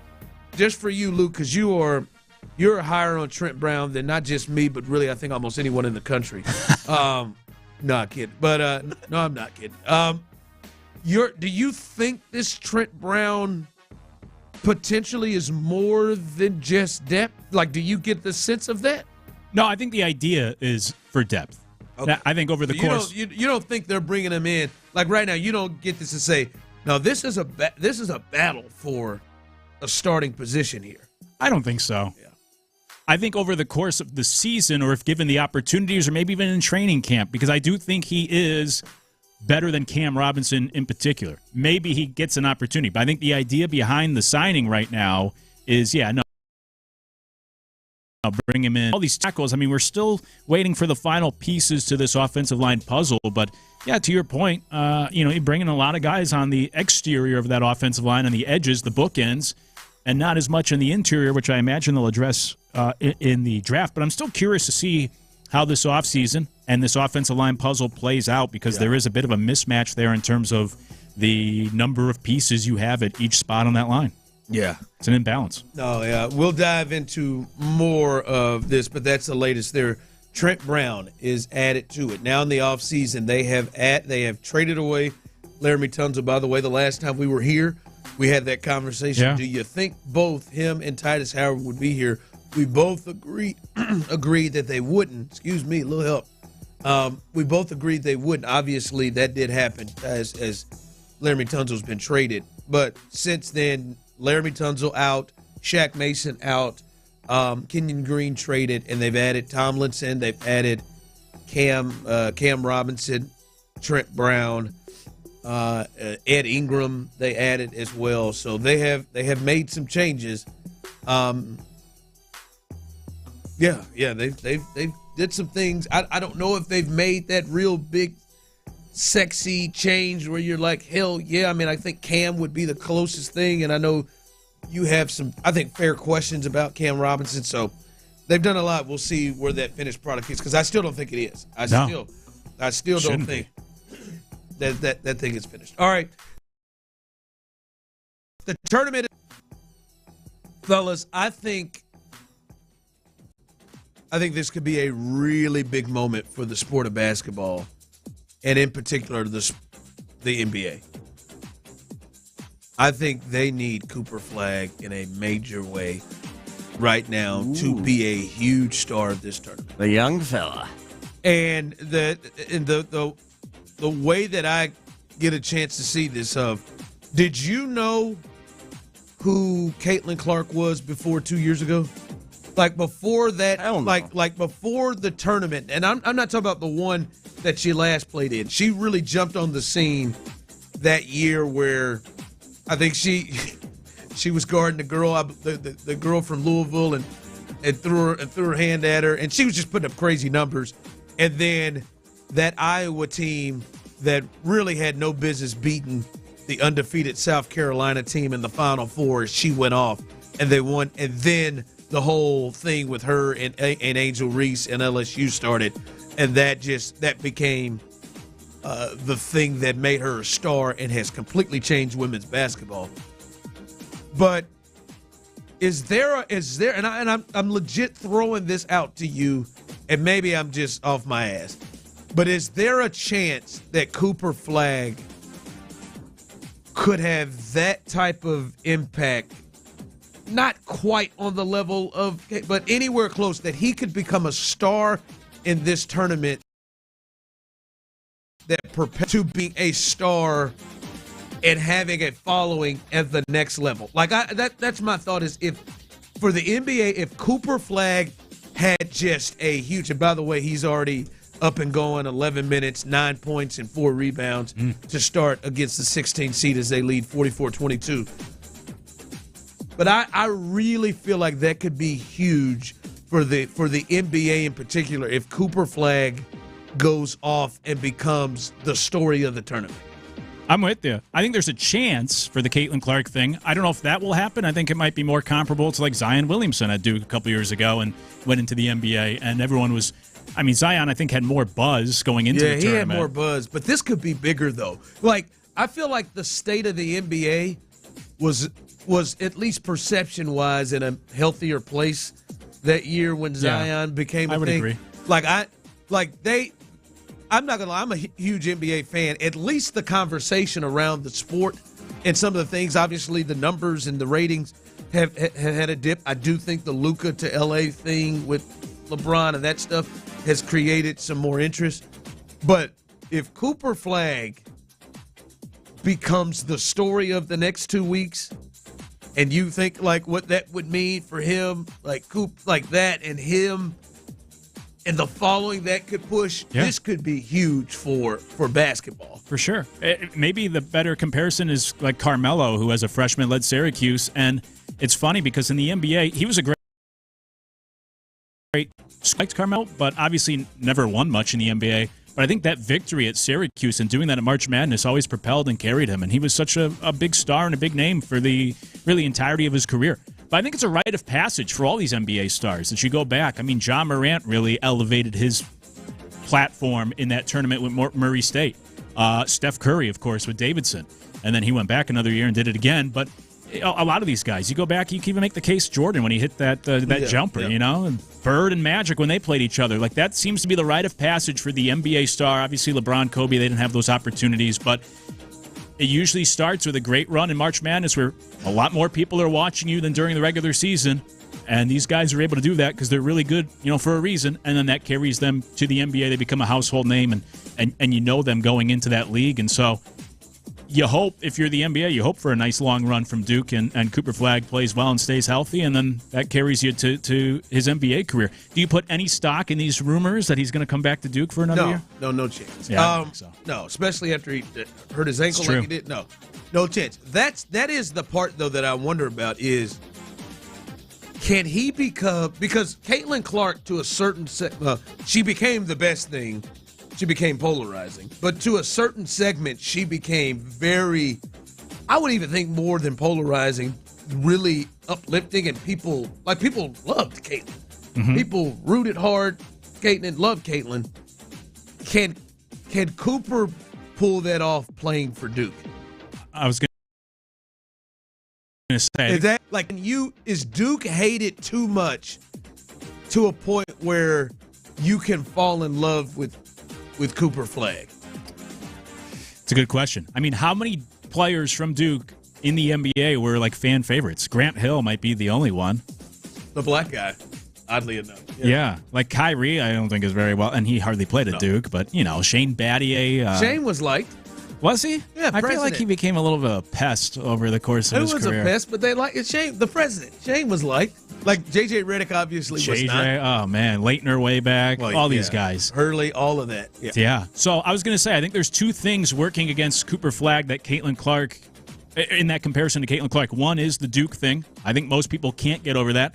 And then number two, I think the big thing for Caitlin Clark was that rivalry, or was that heat that she had in the tournament with Angel Reese. I think that really helps too. Does he have a foil? Yeah, I think he needs somebody for him to go up against to really help elevate that stock. And I don't know if we're going to get that in this tournament or even as he enters the NBA. So I think that lack of that, and then the fact that he is a Dookie, is going to hurt him as well. Sexline said Zion was likable. I agree with that. That's true. I think Zion was likable. Yeah. I think he was. Yeah. And I also wonder, because it's kind of changed with the Patriots once Belichick left. Now that Coach K, did you dislike Duke or did you dislike Coach K? Is Duke becoming more likable in general now that Coach K is gone? Yeah, no, I don't think so. I don't think she was. I don't think it's just the Coach K thing. And even if it is, Coach K is Duke. Yeah, I think that comes off. Like there are so many people that can remember their hatred for Duke and Coach K. Someone texted in, Caitlin Clark is loved because how she plays. Cooper isn't that. No, but I don't think you knew that until you started really honing in and watching her during that tournament run. Right. Like I think if you go watch Cooper Flagg, Cooper Flagg, I think has the game in your. Like let's just be honest. Caitlin Clark played the game at a level not just like guys do, but she played a level with swag like a lot of like NBA player type guys do. And I think if you watch Cooper, he doesn't play like J.J. Redick, if we're naming some of those. Like he doesn't play like John Shire, his coach. He plays the game fun, above the rim. Like he can do a lot of things. So I think his game actually is a game that is kind of more sexy than it is like, oh, he's just coming off and shooting. No, I'm with you. Yeah, I think so. I think his game can be that space. But if there was if there's somebody out there that can make you hate more than Duke, like I still think the thing he runs into is I think the most of the public is going to root against his team to lose in a way that didn't happen for Caitlin.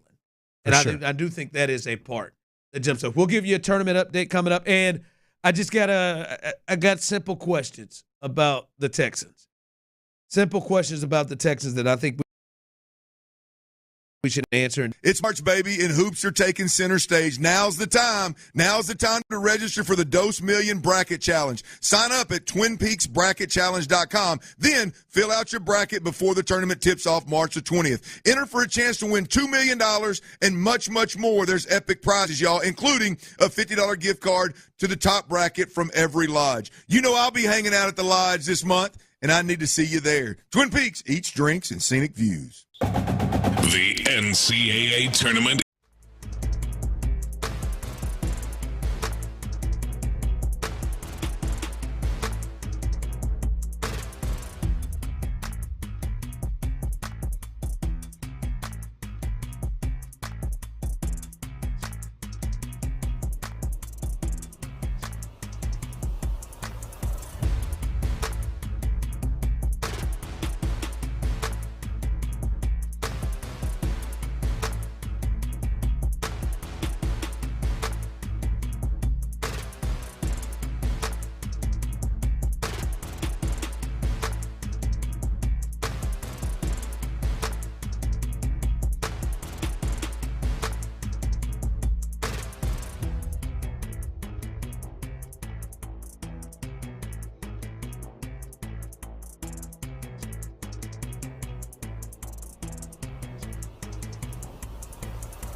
every time.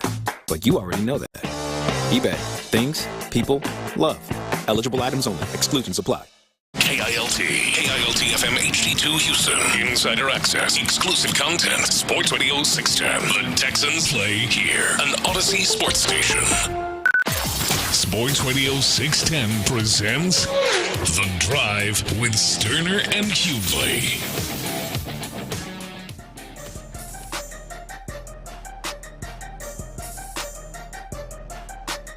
All right, welcome back in as you get you updated here. Colorado State, what in the hell happened in that game? Seriously, Wade Smith, your dudes. They were now. Listen, I picked Colorado State, and I feel good about this. I picked Colorado State to beat Memphis. I picked Memphis, and I was feeling good about it. And this second half has to be out of control. Yeah, 40-25 in the second half is what we got because Memphis had a nice little solid 5-point lead at the half, and Colorado State has just run through. Like that is a situation like Penny Hardaway. It's been on borrowed time. But what can you do? What if you're Memphis? Like I'm just saying, like it's like get someone else. Can you be better? Like I would think, but can you? Calipari. Yeah, they were better. But can they? But this is what they're thinking is they're like if Penny Hardaway left Memphis, like what kind of like that's not a sexy job. Nah. What conference are they in? The AAC, is that where they still are? I think they still are. Yeah. I just don't. Not a good conference. Like if they were to get Penny, Penny is a guy that can recruit like hell. Now they can't coach much once he gets in there, but he can recruit like hell in a way that I don't know if other people would be able to get that into Memphis. And two, he won't leave. Even if you found success and you found a really good coach, let's say they found Buzz Peterson or Buzz Williams, A&M's coach. Buzz Williams is leaving Memphis as soon as he gets the chance, or Dusty May is leaving as soon as he gets a better opportunity. I feel like they are stuck, and the 5 seed is the highest that they can get through. Yeah, and look, Penny Hardaway is my favorite basketball player of all time. I had so many of his jerseys. I still have a Russian nesting doll in my apartment of him. Anyways, I really wanted him to work out in Memphis, but it's just, and he is bringing. That was the huge perk of hiring him with the AAU circuits. He was going to bring in the players, and he has done that. But obviously, it's still not. He's never gotten past the first weekend of March Madness, and now I think it's 7 years. He clearly gets out coached a lot. Oh yeah, all the time. Yeah. So point being, like the one benefit or his greatest benefit, obviously, is not good enough. This is the first time ever that a 12 seed will be favored against a 5 seed. They were favored and actually win the game. Yeah, they were every other time a 12 seed has been favored, they've actually lost that matchup to a 5 seed. This will be the first time that a 5 seed was an underdog and actually lost in March Madness. Yeah, they're down by double digits, so they look like they're going to lose that game. Iowa State will move on, blowing out Lipscomb. Alabama, they were struggling a bit there. Robert Morris, they win 90-81. Mississippi State falls to Baylor in the early games, and Duke is putting on Mount St. Mary's. We just had that conversation about Cooper Flagg, as he's in 13 minutes, 9 points, 2 rebounds, 2 assists in his first game back, coming back from that ankle issue. Vandy, they are ahead of St. Mary's in this game, and then Ole Miss and North Carolina just tipped off. So that is the tournament update here, sponsored by Reynolds. Nope. No, it's not. Is it? Did I just make up Reynolds Wrap, Tyler, as a sponsor to the NCAA tournament update? I think you did, but I like it. It sticks. It does. You Yeah. get it? You get it? Oh, Reynolds Wrap. Sorry about that. Oh, that'll stick. Well, hell, here, there's an opportunity for you right now in the next 2 hours. I just made up a tournament update and a sponsor all at once right there. Reynolds Wrap, keeping our hot takes fresh. and grill, the grill version of Reynolds Wrap. That's just a little. All right, we got to stop. Just give too much. All right, that's the latest there. Simple question to you all. 713-572-4610. Those of you on the Jim Adler, the Texas Hammer text line, and those of you on YouTube and Twitch. Simple question right now that we can dive into. Do you feel better today, currently, after all the moves made right now? Obviously, it's not finished. But do you feel better today about the Texans than you did from when their season ended? Do you feel better today? Then think about all the moves from Tunzel to Shaq Mason to bringing in Christian Kirk to Kenyon Green to Gardner Johnson to Justin Watson for those who are into that one. To making sure they've locked up Derek Stingley, locked up Danielle Hunter for another year. Some of the other moves that they've made. Do you feel better about the Texans today from season's end? Man, I saw this on the rundown about 2 hours ago, and I've been thinking about it ever since. And I don't know. I might be about the same because for me, the two biggest areas to me were offensive line and wide receiver depth, wide receiver core as a whole. They've made some moves. They have. Yes. And we talked about the Christian Kirk thing at the time, and if he's healthy, I really like that addition. I am concerned, though, about the depth, whereas, well, you said when season ended, and when season ended, you already out Tank Dell and Steph Diggs, and you knew he wasn't coming back. So now that I think about it, I guess wide receiver, I feel better today. Offensive line's the other big one. I don't think they're done there yet, so I'm giving them an incomplete, and I have hope that they're going to better the offensive line from today to week 1. But I think you downgraded at left tackle, even though I think it was the right move to move on from Laramie Tunsil. My hope is that cohesion, the group, and with the new coaching staff or the new offensive coordinator and offensive line coach, that as a whole the offensive line will be better. So all this is to say, I'm not really sure. I might be at the same spot or slightly more positive now than I was at the end of the year, but I don't think it's a huge jump in positivity just yet. I am curious to see what they do with the draft and how the rest of this offseason and summer shakes out. But I don't think I feel worse. I think I'm at least the same, maybe a little more positive now than I was at the end of the year. Yeah, 713-572-4610, YouTube and Twitch. Do you feel better about the Texans right now from season's end? Season's end. They're in the divisional round. They're in that game. Some people felt like they were more in that game than others, but they're in that game against the Chiefs. They end up losing right there. They've made several moves. I'm going to tell you, someone texted in, I feel 100% better about the moves. Ron, I'd feel better if Trent Brown were a run-stopping defensive tackle at 380 pounds from Ocho. And Slick Nick, we trust, someone texted in, hell yeah, Tunzel's gone. All that matters now, just bring Diggs. He was open. I feel better. To me, I thought they were flirting with the essence of the culture that they were trying to build, having Laramie Tunzel here. Mm-hmm. Now, I'm not going to sit here and lie to you in your face and tell you that I feel like they have improved this thing up front that much, but I do think that they were flirting with the essence of what they wanted to be culture-wise with Laramie Tunzel. And I've been saying it for a while, they need to move themselves out of the Laramie Tunzel business. And I do think that is a big move. I feel better about Christian Kirk than most. Clearly, I see. We were on the day after it happened. Clint has, I think, I'm higher on Christian Kirk than Clint is. So I do feel better about that, although I know it's not done with the pass catchers they have. And then the defense. I think Gardner Johnson, I think, is a good add. They have a potential to have a very, very good secondary. I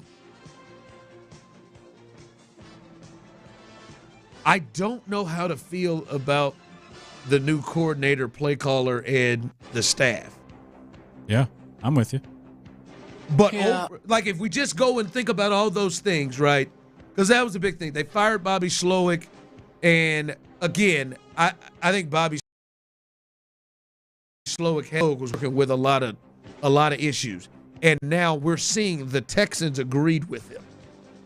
Because last year's, let me tell me if I'm wrong, Tyler. Last year, or Luke, last year's starting offensive line, like the first 8-9 weeks of the season, was Laramie Tunsil gone, Kenyon Green gone, Juice Scruggs. I don't know if we know if he's going to play center right off the bat, but hell, he didn't end the season playing center. Hell, he didn't end the season playing, and he was healthy. But Scruggs up in the air.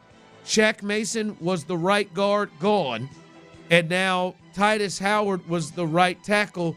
And I think he may play right tackle. Don't know where he's going to go, but there may be a change there too. So at the very least, like 3 of the guys aren't even here anymore. So they up front told you we need a change and we had a problem. So I think overall I feel better about the team because I do think the subtraction of just Laramie Tunsil, not to say he's a bad dude, but just what they have been trying to push forward. They're trying to push you, Will. They're trying to push you, CJ. They're trying to push you, Jalen Petrie. And he, to me, goes counter to that. So I think for me personally, I feel better about them at season's end. Now, do I feel better contender from season's end? No. I think that's probably, quite frankly, it's bullshit. That's probably the same, if not. No, I believe this defense probably got better. That's probably the same right now for me in terms of where I feel of them in terms of a realistic chance to win a championship. That's why I'm torn. I was going to ask you where you put the ceiling at, because I'm with you. I feel good about the changes and even the environment of that locker room and roster. And change can be very exciting because of the hope of what it brings. And so there's an opportunity here to be a lot better on the offensive line. There's an opportunity for the play caller to be a lot better this year than last year. Hopefully it doesn't get any worse. So you're excited for that opportunity and the potential. I give them the benefit of the doubt of adding an interior offensive line and a wide receiver in the draft that I think will help those units as well. So I'm optimistic about still improving in those areas. But then, with that said, while I do feel good about the moves they made this offseason, the adjustment maybe to the culture, if I ask myself what's the ceiling for this team next year, I'd still put it at the same spot as last year in terms of number of wins, division, you win one playoff game. But I don't see this team right now as they're constructed today as being a team that could get to the AFC Championship or even win the AFC just yet. And so that's where I say, do you feel like they're the same? Do you feel like there are realistic moves out there that will get you to that spot? At this point, I don't know, unless you get guys in the draft that can come in, and this certainly could happen, and could be impact players right away at the offensive line. And I wish, and easier said now than before, although I was saying some of these things on the air at the time, I wish they took some bigger swings specifically on the offensive line. Just one. Yeah, go get Will. Will Fries was the guy I wanted. Me too. We talked about it. That was, and I know it cost $80 million. I know it did that. And this is up to this point right now. I am legit surprised that it feels like they have decided to go bargain shopping at the most important thing that they had to fix. Right. And that's 2 years in a row. Yes, I understand the Laramie Tunsil. Again, I praise that move. I am just surprised that it also went with 1 year, $4 million Tomlinson. 1 year, $3 million today, Trent Brown for another tackle. 1 year, $12 million for Cam Robinson. All of that would have been good if they said we're gonna get Dahlman at center or we're gonna get Fries at guard. All of that would have been a big, or we're gonna be the one to trade for Joe Tooney the way the Bears did or something like that. That's the only guy. That is the thing to me when you come out and say we have got to protect CJ. Our quarterback got hit too much. And again, I still want to give them time. I didn't know, and hell, I covered the team too. I didn't know Joe Tooney was available, but he was. Maybe we don't even have at the top of mind that's available, that could be available, that could be added to this team. Who knows? But I am surprised up to this point where it's like, yo, man, all right, we can add to our safety room to really improve that. Let's go get Gardner Johnson. Like that's a serious move to kind of help your safety room, and it feels like more bargains. Even Christian Kirk, who I know is coming off the injuries, but still. It feels like more bargains at this point. That's the part that has surprised me. When they said we got to protect CJ, the franchise, the most important person in the organization, I would have thought that would have said, hell, man, let's go. But they've decided to go a different route, at least as of to right now. Yeah, and as they say, you don't have to listen to the words when you can see the actions. But for the Texans with that offensive line, I am envious. I look at the Bears and the Vikings in particular, are two teams that needed to address their offensive line the most. The Vikings signed the number 1 guard and a Pro Bowl center. The Bears, as we've talked about on this station ad nauseum at times, added 3 different guys on the offensive line. Even the Jaguars went out and grabbed a couple guys this offseason to help bolster their offensive line for their young quarterback. So, including one of the bigger names. So that's what I was hoping to see. I give them credit for making those moves and ripping the Band-Aid off by getting rid of some of that dead weight from a year ago.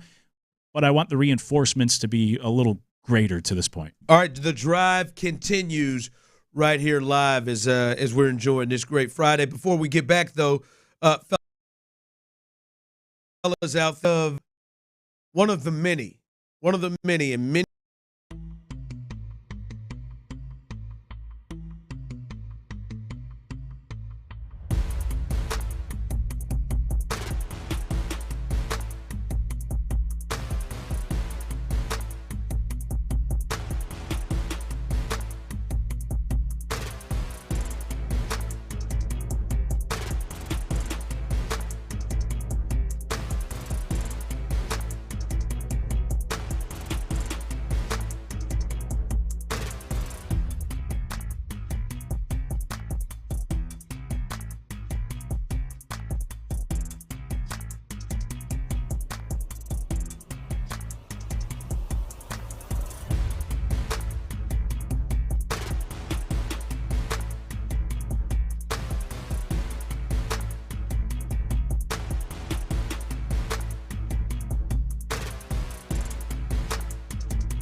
and Isak Paredes at second. New episodes every week on the free Odyssey app or wherever you get your podcasts. Houston's sports leader. Sports Radio 610. Rock and roll, meow. Sports Radio 610 presents The Drive with Stoerner and...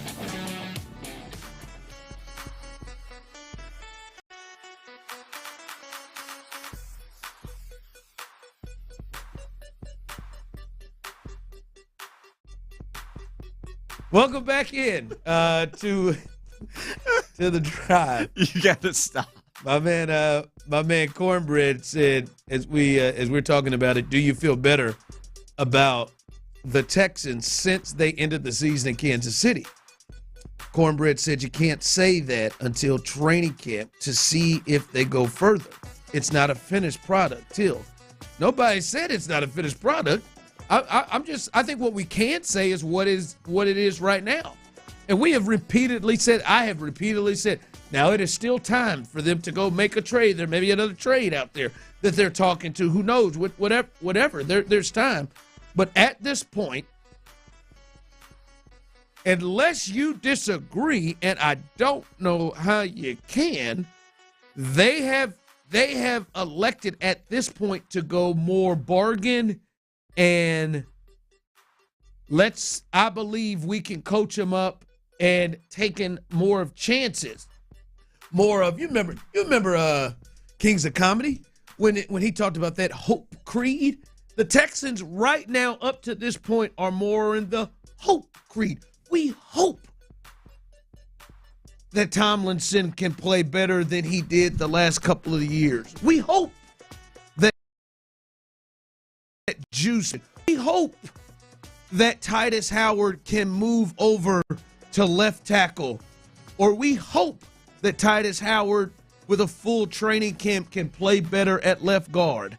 We hope that Blake Fisher is ready to go now.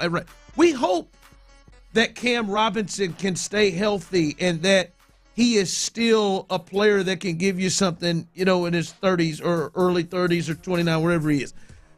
It's been more of that than, bona fide, confident type of guys they brought in. So, again, there might be, and I think even if the answer is a rookie, especially at 25, that is we hope we have one of the situations where it's one of the better rookies, that are ready to go and impact the team. So I think they've gone a lot of hope, coach him up, hope that Cole Popovich is the guy that can coach this group up. We hope that Nick Caley's offense can kind of help better and these guys have grown. I think it's been more of hope and bargain up to this point from what we've seen up front with their biggest problem in front of C.J. Stroud than more, hey, let's go and just really get aggressive with more confident feeling definites.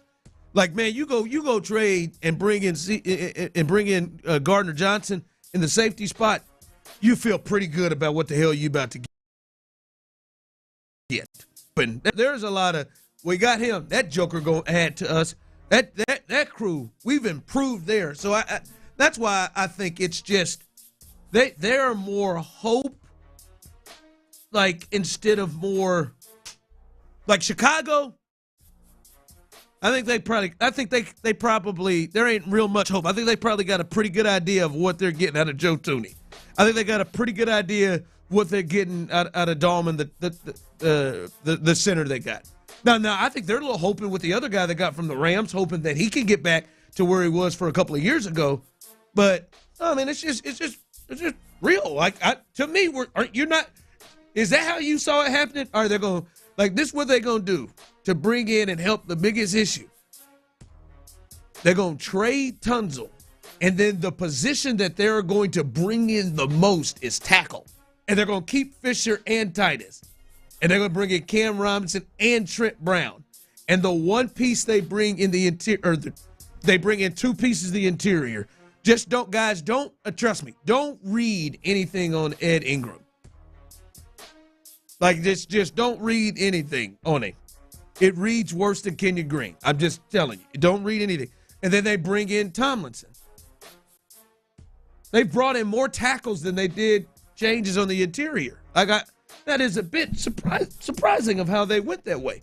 Does not mean that they're SOL, they're screwed. Does not mean that Cole Popovich and Nick Caley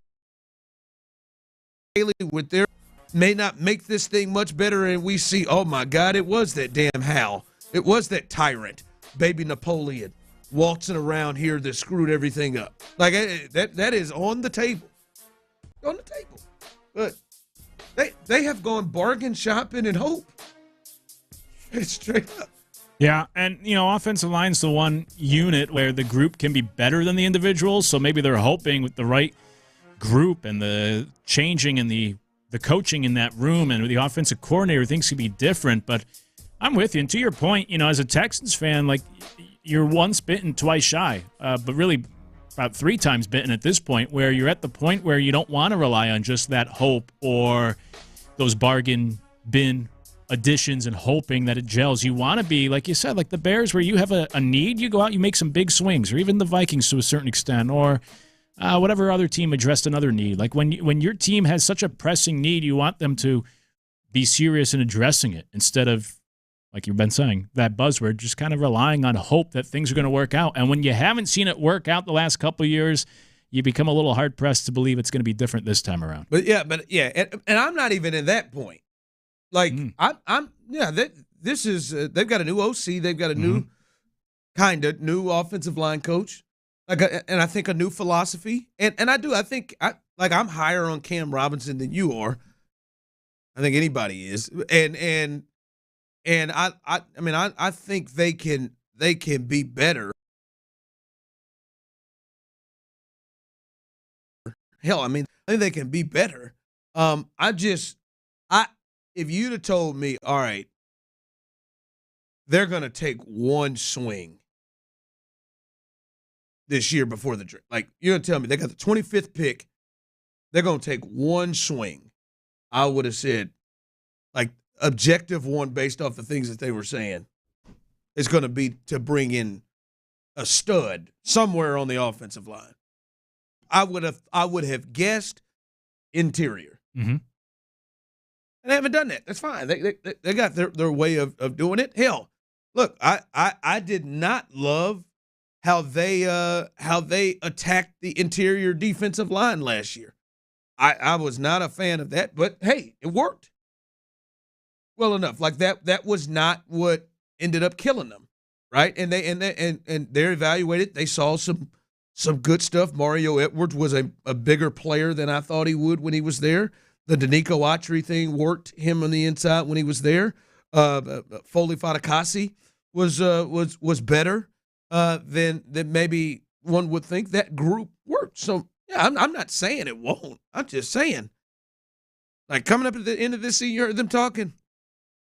Like, I would have been more inclined to think, as you said, they would have done something like the Vikings or the Bears.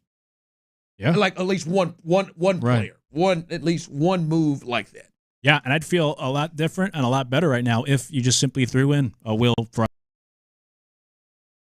or just on that line with the draft still upcoming, and I'd feel pretty good about the offensive line right now, as opposed to instead still having some questions, hoping they draft somebody that pans out and that this unit can gel together and perform well this year. All right, coming up, tournament update. We'll get you caught up there, and I feel like my thought process is a little dark here, Tyler. With something coming out. Hell. I think Tyler is going to be in a much more exciting place than I am on this same thought. We'll discuss that coming up next. Sup, T-Money. Put on your dancing shoes and pick up your phones. It's time to make picks on March college basketball. With Underdog, baby, you can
at drbensalento.com. The best burgers in town and so much more at Beck's Prime. 10 Houston area locations, becksprime.com. Live from the Mokaram Injury Lawyers Studios, Sports Radio 610 presents The Drive with Stoerner and Hughley.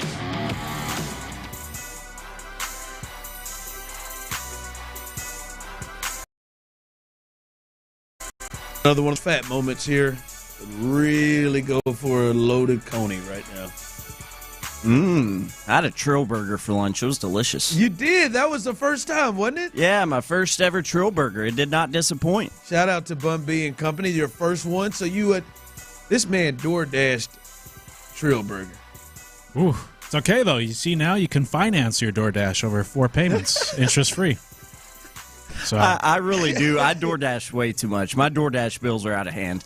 Well, now you can get some relief. How did you land on Trill burger? Like, did you hunt it down or did you just look up and saw options? Did you say, you know what? I've been meaning to try this. Yeah, I put in the address for the station here to have that DoorDash, delivery, and I just kind of wanted to see what options there were. I knew they had different options here than when I DoorDash at the house. So I had to look at my options, and there was Trill burger, and I was like, man, I never had one yet. Let me get a taste. How would you rate it? 713-572-4610. Those are on YouTube and Twitch that have had Trill burgers. I have as well. 5 or 6 of them. Different times. How would you all? How would you? First off, that's my damn business. I prefer that's to fair. stay You're out right. of my personal affairs. You're right. All right, it was over 2. I overstepped there. Over 2. Well, they brought them into the suite that one time, and I. So you had 3 of the 6 that day. It was 4 quarters. 4 quarters. Needed sustenance. 4 quarters. But how would you rate them? 1 to 10. 1 to 10. Let's just the burger. Just the burger? Because I was going to say the fries, I'd say were mediocre. I haven't had the fries. They're okay. The burger, just the burger itself, 1 to 10. It was pretty damn good. I'd give it a solid 7.8. Okay. Yeah, I like the. I'm a burger. I like a lot. I know a lot of people who really love the smash. Yeah. And I like either version. I like the smash. It was good. I love a good cheeseburger. I love the smash too. I'd say yes, 7 to 8 range. Pretty good. Got a good thing going. The Bun B aspect of it adds to it, I believe. Yeah, that sauce on there is a nice touch. I like the onions and whatever they grill them up. I didn't get any onions. I don't like onions. Of course you don't. Got extra pickles though, which I know you don't like. Pass on those. Yeah. Take those off. But no, good. Not bad. There you go. Tournament rolling right now. Well, North Carolina, who was feeling all good about, I thought they might win this game. They are getting housed, 38-21. It looks like the ACC fool around might be down to 1 team, as Duke is beating the brakes off of Mount St. Mary, as they should. Cooper Flagg update on him and where he is in this game as they lead 73-41. Cooper injury. He is up to 14-7-4 right now in 22 minutes. Probably won't play. Yeah, shouldn't very much longer, and then get ready for their second round matchup. But Duke is up big, and Maryland and Grand Canyon, Crab 5. They're about to start up and get this thing going. So still no buzzer beaters. Still really nothing even close to buzzer. I mean, we haven't even really had games really come down to the final moments, right? So not even that. So no. Where's the madness? I'm telling you, man. Hopefully we get there. Let's jump the shark. I think we're still at 4 single-digit games so far. Everything else has been double digits and essentially blowouts. Just 4. Wow, 4 single-digit. I think so. And this was Memphis. Memphis might have lost by like 7. They got it to 8. They okay, so that'd be a fifth. So we got 5. 78, 70. All right, so 5, but most of them are like that. 8-point game. Yep. 7-point game. We haven't had those 2 possession. Yeah, nothing that were at the end. It really, even the one that was 69-67 was a 4-point lead, and they scored.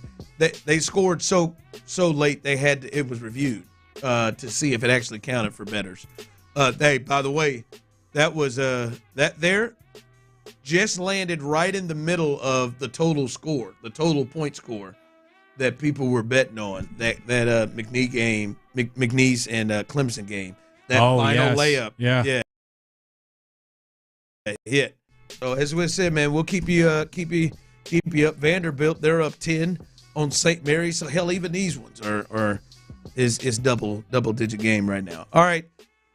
Did you all see that Netflix is bringing back the quarterback thing this year? Hell yeah. They took one off because they couldn't find enough guys. So they did receiver and added a tight end to that one. Ain't that a bitch? And clearly they haven't still been able to find enough guys because they've brought Kirk Cousins' ass back for it. So Kirk Cousins has decided to come back. So yeah, Kirk said, hell, I'll do it. Kirk Cousins, Jared Goff, and Joe Burrow. That's the three they're following. First off, how we feel about that group? Very pale. Yeah. Found a very, very Caucasian group in a position that has started to sway the other way. That's what the whites used to do. But they hung in. Lamar probably just told them to go to hell. The rest of them, but we'll see about Kirk. Like Kirk Cousins, I think that can only work once. And it did. Yeah. It had me. The Target shopping, all of that stuff can only work once. I don't know if Kirk's reading to his kiddos going to do it for me as much. Jared Goff looks boring as hell. Although he looks like Ryan Gosling, he does not, to me, to appear as entertaining. And Joe Burrow might give you something. Yeah, I think Burrow would be fun. Jared Goff was on Hard Knocks that one year. I mean, wasn't really noteworthy. Burrow's the one. Burrow's the one. And especially because that whole home break-in. It's flashy, right? Yeah. So I wonder if they covered that at all. There was that girl that called 911 that wasn't his girlfriend. She was like a swimsuit model or something. Yeah, all that sort of stuff. They probably will leave that out, but that would be interesting. But yeah. Joe will keep that in. Joe will keep that in. We're going to see him by the Batmobile. That's right. That'll be good. Yeah, that'll be straight. The other ones just seem to be boring. Who would you have put in? Like, I'm sure they didn't. I think, who would you put in? I don't care if he's a backup. I got to put Jameis Winston in. They didn't go to Jameis. There's no way Jameis turns them down. Water has no soul. There is no way. I don't think they're going to him. You got the starter. I don't think they went to him. You don't have to be a starter. Marcus Mariota was a fringe. He started as a starter and then lost his job. Where is Twitter? Yeah. I mean, and really, I think Jameis, maybe Jameis feels, you know what? If it was last year, I think Jameis feels different now. They're one with water. Yeah. Jameis now he's pushed Jameis is fun. Before it was more of the idiot, and maybe we need to maybe we should back off of Jameis a bit. The crab legs, the Uber ride stuff, like that was he's a 2-time, he's got a couple of gropings, alleged gropings in his bed. So, but now Jameis takes on a completely different feel. So if they do quarterback next year, I think Jameis might got to find a team first. Yeah, he'll find one. They'll put him on somebody. The net within this discussion, all I can think is these networks are just awaiting the day that Jameis announces his retirement. He's going to have a job locked up as soon as he walks out of the NFL. I knew you would say Jameis, and I feel like that would be fun. I'm a little darker. I would have voted for Deshaun. I want to watch that. Circus. That would have had me, and it's kind of the potential car crash, but he would try to dictate so much how it would go, but I don't think you can dictate for 24 hours a day or however long they are doing it. And I think whatever would come out. Whatever the truth of the everyday life would come out. I would have loved to have seen that, his interaction with his teammates, just his day-to-day. Yeah. To see, because what he shows us, it looks like life is, Oh, good, baby. Oh, baby. yeah. We taking Vape trips. We day. on boats. We on cars. I'm getting engaged. Sipping some tequila. Like I would have been in every week. I'd have binged that sucker to see what Deshaun 24/7 to see where his life is right now. That I know that's a little darker, but the Deshaun one that would have done me in. Someone texted in Matthew Stafford. Not a bad, but Deshaun. Yeah, girl. They told me and if they could have done the Burrow golf, boom boom boom boom boom boom boom, and Deshaun won. Like I'd have been, I would have been on that. Like I'm trying to watch, because then you would have got Jameis. You would have got Jameis. You would have got Jameis because Jameis was there. It's true. 2 birds, 1 stone. Yeah, text line coming in. Ron wants to see behind the little towel. I like the curtain. I just like pull back the carpet. I just want to see. You wouldn't have been in on the Deshaun. You wouldn't have been watching that every week. I'd have been glued to you it. You would have been watching that train wreck. I'd have been glued to it. Certainly over damn Cousins or golf. Yeah, golf does seem boring as hell. Cousins is the worst character to get multiple shows since Sheldon Cooper. Another terrible character. Well done. How you give him 2 shows. Well done. I never watched it, but I always thought, what is this young Sheldon? Oh, Yes. my God. Be that, I mean, Who watched Big Bang Theory and thought we should give this guy another show? Didn't both of those shows get to walk out on their own? Yeah. Didn't both of those they I don't know had? who's I mean, watching. they had people, I didn't watch either, but yeah. Same people are watching that Matlock reboot. And Clinton Ron. Here, you son of a Clinton gun. Ron. I watched the hell out of And CSI New Orleans. I didn't know Clint watched Matlock. I watched the hell out of Matlock, man. Did you see last week? Y'all got some real boomer viewing tendencies. Did you see Kathy last week? Kathy Bates, bad bitch. Man.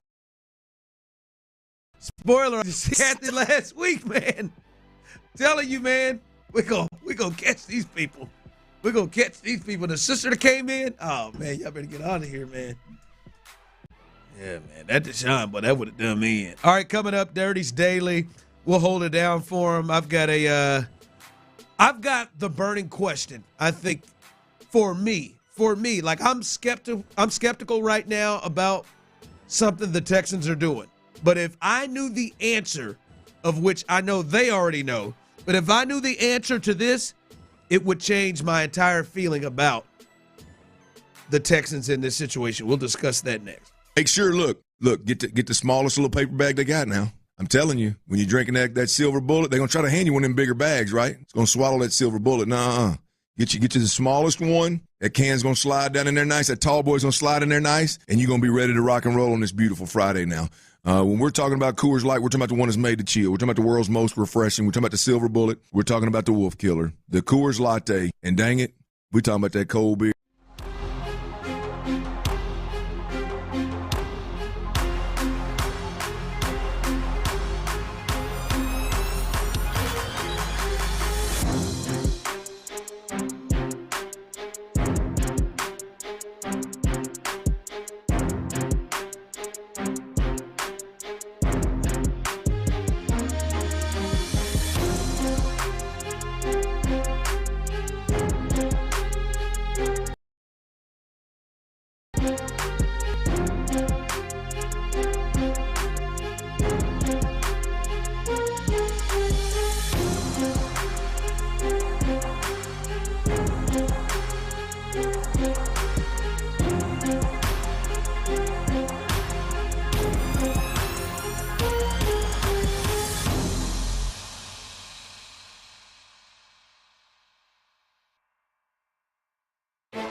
B21. KILT FM HD2 Houston. Insider access, exclusive content. Sports Radio 610. The Texans play here. An Odyssey sports station. I don't give a mother duck. It's that. Sports Radio 610 presents The Drive with Stoerner and Hughley. Dive into the mind of former NFL quarterback Clint Stoerner. I like a good time. I like to have a party. I know you do. It's Dirty's Daily. All right, Clint's out today, but that's all right. We'll hold down Dirty's Daily. Luke is in the building. You see him right there on YouTube and Twitch. And I think you guys are starting to get familiar with Luke. I know he was in holding it down a little bit for me last week, and he's been around all over. And so we're in good hands with Luke. Tyler, obviously, as always, is running things behind the glass, doing his thing. But let's get to it here as we do a little Dirty's Daily here on The Drive here on a Friday. And I want to roll through this, guys, because this is my question for the Texans. I wish, and I believe they better. I believe they know the answer to this question. I just don't think any of us do. And to a point that some people have made on YouTube and Twitch, mainly Cornbread, that we will know more about this when training camp gets here or any kind of camps get here. But this is my question that I wish I could have answered right now. And if any of the Texans, you want to text in to the Jim Adler text line, the Hammer text line, you can text in 713-572-4610. Any of the Texans, hey, you want to call? Nick, anybody want to call in? Let us know. But this is the question. What is the plan for Blake Fisher with the Texans? If I knew the answer to that question, it would make me feel different than I am right now. I just wonder, what is the plan? Like, how do they see Blake Fisher, right? Because right now it's just an assumption. Right now the assumption is a premium pick in the draft last year, a second-round pick, playoff games down the stretch, who started the last few weeks of the season and into the playoffs, is on this roster. But so is now Trent Brown. So is obviously Titus Howard and Cam Robinson. But my thought is, what is your plan for Blake Fisher? Because, Luke, if their thought process and plan with Blake Fisher is Blake Fisher is a guy that we plan to be a backup in depth, for me, that would make me feel better, because that would then mean that they are more serious about getting a guard or getting another interior player, and that the answer is not Titus Howard, right? Because if you're telling me that Blake Fisher is a guy that you feel is a starter, well, I damn sure know you ain't paying $23 million this year to Titus Howard for him to go to the bench somewhere. Oh, no, like, you know he's going to play. And I know you have your issues with Cam Robinson, but I believe they brought Cam Robinson in here to be the left tackle. So he's going to be the left tackle. And if Blake Fisher, the plan is, Blake Fisher, you play right, then that means Titus is a guard. And I would feel much better if arguably your best tackle was playing tackle. I think there's an argument that Titus is their best tackle. Some may think Cam is, whatever. But I think there's an argument. If you talk Blake it back up, and our plan is Cam Robinson and Titus are the tackles, then I would be like, okay, now they want to get to be a real player at guard there, whether that's rookie, whatever. To me, I don't love the plan A being Titus Howard is a guard, for me personally. So that's like the Blake Fisher. What is their plan? How do they view Blake Fisher? If I knew that answer, I'd feel I'd have more of a concrete feeling about what they're doing up front. Yeah, I think that's fair. I actually do like the idea of Titus Howard being a guard because of what they currently have on the roster. When the season ended, that wouldn't have been my preference, or even a few weeks ago. But now, because of the pieces they have on the offensive line, I think that might be a way towards building the best five on that offensive line, is having Blake Fisher be the tackle, move Titus Howard inside. But otherwise, what you're saying, though, to me would be a little concerning in the sense that he was a high draft pick. He did play meaningful snaps for you.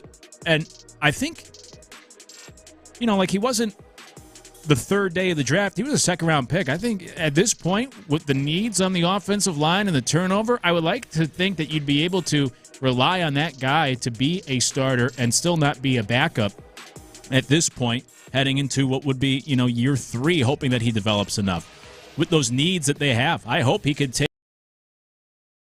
a step up to move Titus Howard inside. I would prefer that as opposed to what seems to be a lack of confidence. Keep Titus Howard at tackle, Fisher on the bench. And look, their moves this offseason, bringing in all these tackles, might tell you, again, actions speak louder than words, how they might feel about him. I don't know. I don't know if that instills a lot of confidence with all these other pieces they're adding. But I would like to think in a perfect world, your second-round pick in year 2 can slide over to be the starting right tackle. Titus Howard can help you in the interior, and I think that's how you can try to build the best offensive line unit based off of the pieces they have. Because, see, to me, when they traded Tunzel, at that point it became clear. At that point it was like, all right, Titus and Blake Fisher That's what I tackle. thought. Yes. It makes sense. We draft him in the second round, right? You don't want second-rounder. You don't want – one, you traded for a second – you traded a second-rounder to help get Diggs, so you've lost that one. Mm-hmm. And you've lost Diggs. You only had Diggs for 7-8 weeks. Yeah. And then the next second-round pick that you just took is potentially on the bench. Generally it doesn't work that way. For me right now, I'd feel better about their chances to put together the best offensive line if Titus Howard is playing tackle. Is the big thing to me. So, but then when they traded Tunzel and now brought in Cam, who is going to start, I would assume. Now that made that a little bit more blurry because the thought is but going to move Titus inside, and I'm not a huge fan of that. So when people are texting in, Ron, it's competition. I don't know. I mean, I just got a hard time not. Oh, it may be competition. If Cam Robinson is healthy, and if Titus Howard is healthy, and yes, his cap hit is 11, but they broke the rest of that down in signing bonus. They're going to pay him a total of $23 million this year. I don't get the sense that Titus and Cam healthy are losing competitions. Like those guys are going to be on the field. So that's just my thing is if you're signaling to me like, all right, the plan is we really love Booker from Alabama, and that's who we're going to get. And bam, we're looking to go, Titus and Cam as our tackles with Booker and Tomlinson and Scruggs or whatever, or Patterson and Scruggs at the guards. Bam, okay. That is something that would make me feel better about it. I don't love the prospect of Titus playing guard. I think he had to last year because clearly he was the best option that they had in a bunch of bad options. But he is, to me, his best position is tackle. And that's the one thing to me that I just and we'll learn to see where Blake Fisher is and where the rest of the guys are. But I think how they view Blake Fisher tells us a lot about the other chess pieces they have there. And these moves might tell you what they think about him, too. Because, Cam Robinson's not coming in just for competition. Trent Brown might be for competition. Cam Robinson's to start. And Titus Howard has also said he prefers to play tackle than guard. So hell, he said, I'm a right tackle. Yeah. What he put in there. All right, the latest there in Pittsburgh, Aaron Rodgers, I know they met today. They don't have a deal. Is that correct, Tyler? Not a deal done there. Yeah, he left the facility, no deal in hand. No deal in hand. And apparently they have had a deal on the table for quite some time. This was more of the getting to know each other phase right now. I'm curious. I'll let you lead this off, Luke. What's your thought process in the Aaron Rodgers Steelers situation? Those two potentially doing business together. I mean, this whole thing is playing out very oddly. It's very weird. I don't know why this would take so long. They've had a contract in place for weeks, and then they have to come meet today, and they're still not ready to sign. One party is not ready to sign. The whole process is very odd. Who was it, Cam Hayward? Some already called out, like, why is this taking so long? If you want to come be a Steeler, just sign already. Like, what are we doing here? Yeah. It's very strange. I also don't know if Rodgers is a good fit with the Steelers in the sense of everything else he brings to the table compared to how Mike Tomlin tries to run things. Now, Tomlin's done great with guys like Antonio Brown. And gotta start pumping the brakes on the how Tomlin likes to run things. I mean, he had been there. Yeah. I mean, he does well with chaos. We do not care. Well, I mean, it doesn't stop guys from being chaotic, right? Deontay Johnson, George has stuff all the time picking. Yep. So maybe pump the brakes on the will he fit? Hell, Aaron might fit right into what they do. Yeah, maybe. But he's the best option for the Steelers out there, and they can't go roll in with Mason Rudolph. They've done such a poor job of addressing the quarterback situation since before Roethlisberger retired. So I think it's just a natural fit for both sides. I think it's the best opportunity for Rodgers if he wants to actually go somewhere where he could try to win next year. And for the Steelers, it's the best option on the table. I don't know why it's taking so long. I guess it goes right in line with how peculiar Rodgers seems to be as a person, that this thing is dragging out. They have to have meetings. It's a week-long process. You get the photo of him thinking on the beach in Santa Monica, wherever he was. Like, just sign already or don't and move on to some other team. I'm just tired of it. I honestly, I think the Steelers should go away from the Aaron Rodgers thing. I think he's washed. I'd like when you let me ask you this, both of you, Tyler. When you think of Aaron Rodgers playing football, like right now, when you think of what the Steelers are going to get if he plays there, what comes to mind for you? Like, I'm not sure. I think he could still have some left to tank, or I think he could be completely washed, like you were just saying. Yeah, I feel like people envision, like, he had some moments down at the end of the season last year. But I feel like people are envisioning a guy that has not been around for like 3 or 4 years. Yeah. I'm not even talking about all of the outside stuff he brings. I'm literally talking about what he has done on the field. Right? Even with having Garrett Wilson and Devontae Adams together. Like, I mean, it's like they haven't come close to doing any kind of winning. Like, he had that long streak before of like 20-something games that he hadn't even hit 300 yards passing. Like, it's not been great. Hell, it's not been good. Like, it has been him at times that has screwed up, like, down the stretch of games, have thrown poor passes and made bad decisions. So, for me, I understand that he may be the best option on the market right now for the Steelers. But everything like him and George Pickens and DK Metcalf, that looks like an absolute volcano exploding, waiting to happen. And guys like Cam Hayward, who ain't about that childish stuff that will get on their nerves, who's probably about over this. He's had his Ben and George and AB type stuff. I think that could be volatile. But for me, if I'm the Steelers, I think it makes more sense for the Steelers, who sit at 21 right now, to try to fight like quarterback. Right there, like, we're starting. Maybe if you like Jackson Dart, we're starting to see him climb a bit. Last I saw Mel Kiper had him at 9. Like, that's less of a jump than I know what the Chiefs did to go get Patrick Mahomes. Like a quarterback's jump. Like, to me, that would make more sense because, one, we have to get out of our minds how hard it is for young quarterbacks and teams to win immediately with young quarterbacks. And I'm not even talking about like C.J. Stroud or Daniels, right? Like, if you are in a good situation, young quarterbacks now have a better chance. Hell, Ben was in a good situation when he got there as a rookie. Like you're bringing in a rookie to DK Metcalf and George Pickens. Those are two quality wide receivers, Pro Bowl caliber. A really good tight end in Freiermuth. Warren, I know they love in the running game. They have started to build their offensive line, and you have a Hall of Fame coach with a really good defense. Like that is a good setup for a quarterback that is young.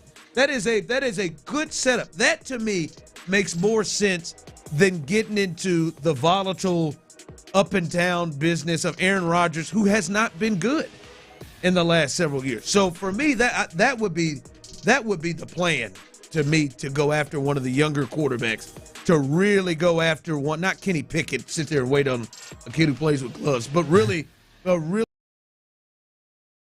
go after a young quarterback rather than doing business with Aaron Rodgers. I don't disagree with you. It's just hard to count on that idea of moving up and be able to get a quarterback, which is why I've always said the NFL, I don't know why it's different from every other sport. I would prefer to have the draft first before free agency, so then the Steelers could try to trade up, get a quarterback, and if they can't find that partner or there's not a quarterback ready for them, then that's when you resort to, all right, let's just go get Aaron Rodgers. He's the best guy now available for us.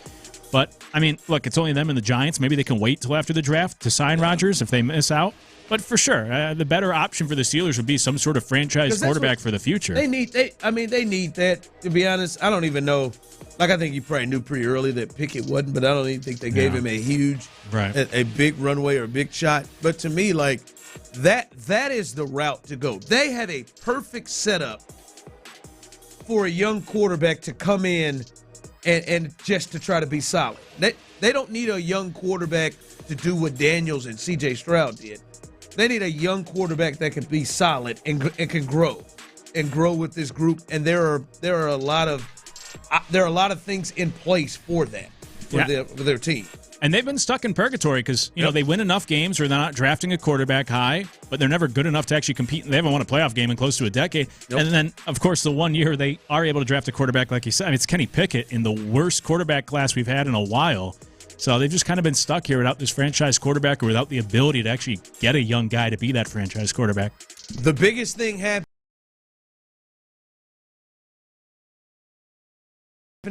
against the Mets.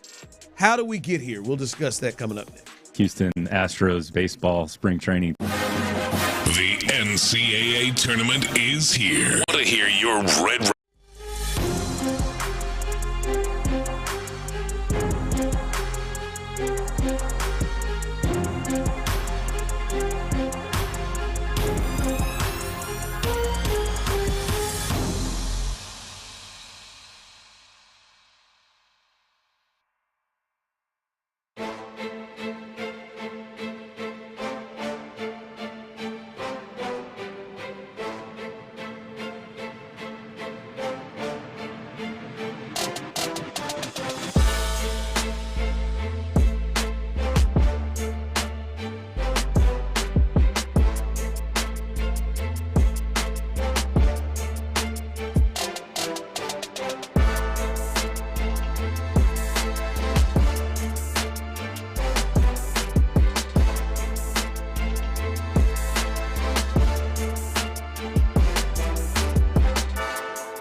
leader.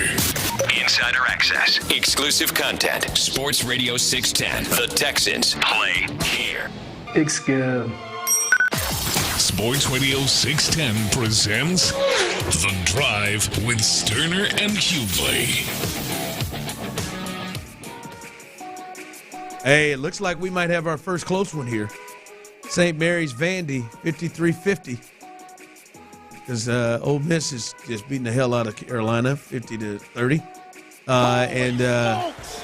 And so it looks like we might have our first tight ball game under 4 minutes. One possession game. Please give me one. I see you, Rob. Torres, Vandy, and St. Mary's coming down to it. St. Mary's, boy, atrocious uniforms. Some of the worst, boy. Some of the worst they've ever created. I know Under Armour does their best, but some of the worst they've ever created. So we'll keep you updated there on the updates.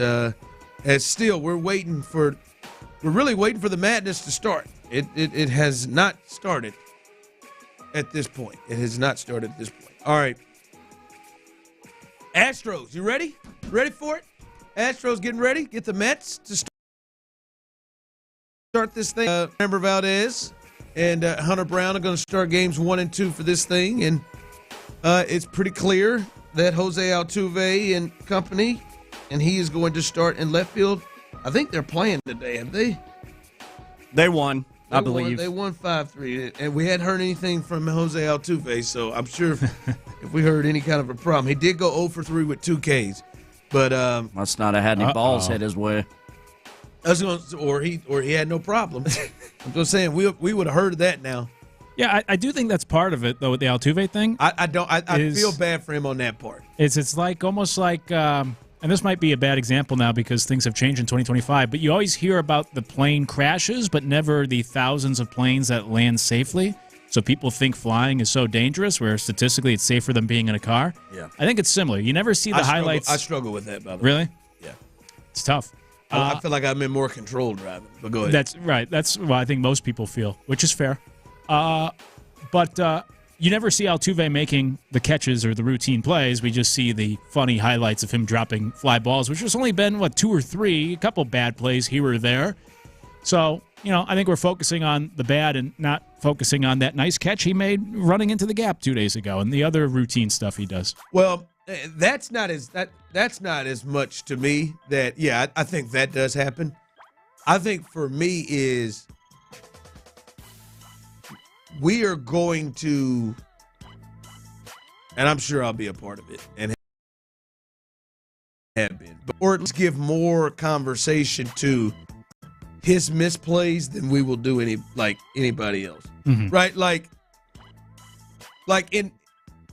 if you really think about it, in that game, in one of those games he booted one, Jeremy Pena is a Gold Glove shortstop, has won a Gold Glove, and he booted a really easy play. But nobody said right. From that it was all about Altuve. So I do think that part sucks. Like he is he the worst defender on the diamond in his position for the Astros? I think he is. I think yes, and it's probably not close. Yeah. Christian Walker's really good at first. Mm-hmm. Yeah, but he's the newest at his position. Be really good. Yes, but he's the worst. But his misplays are gonna be much louder, right? Absolutely. Like if Christian Walker misplays a grounder that's hit to him and it's an error and someone gets on, it'll be like, dang, you got to make that play. If he drops the ball in left field, oh man, we talking about it. See what it is. That's the part that I feel bad about. The part that though, fellas, I can't, and I'm wondering how people view this honestly, because they clearly view it this way. Is this giving the Astros this plan that they've got to? Does this give them the best chance to win? Do you agree that this year, because I've said this, I just didn't watch him at second base last year. One, I didn't watch him at second base last year thinking that this is a Gold Glover or even a Bronze Glover the way that Jake is. But I watched him. I didn't watch it and think to myself, you know what? Well, they got to get his ass up out of there at second base. Like, there was never, ever, ever a point, Luke, that I ever thought to myself, oh, man, it's the 8th inning. They probably ought to get a defensive replacement in there for Jose Altuve. Never thought that. That was a no-brainer for me. Did you ever think that never? No, that never crossed for sure my mind. I'm not. No, I think Dubon could probably play better at second base, but it was never to a point where it was that bad. Where I was like, man, they got it. There's times I watched out there at Jordan. I'm like, hey man, it's the 9th inning.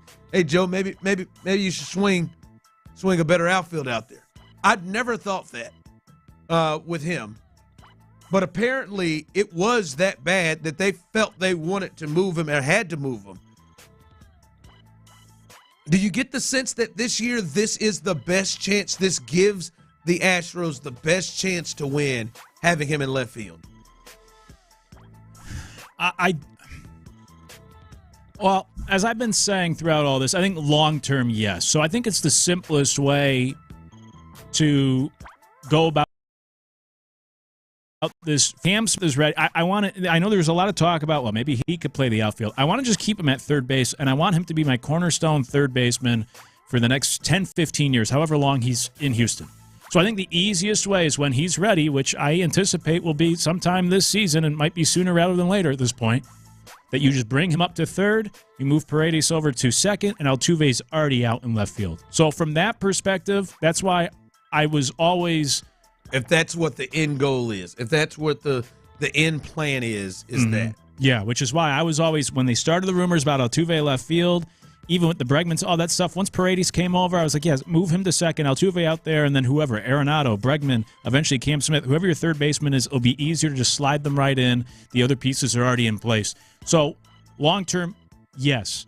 But right now, opening day, I don't know. But then my other question is, what's the alternative? Like, if you keep Altuve at second, then are you putting Ben Gamel as your other starting outfield? Because I don't know if that's any better from a lineup perspective. Or do you have Jordan play the outfield? And, he's not a great fielder. And then also you worry about the health and who's DHing. You could use both catchers. So, I don't know if there's an alternative that's so much better by putting Altuve at second. And that's my point being, is he blocking a spot for someone else that should actually be out there by being in left field? I don't know if they have another good option.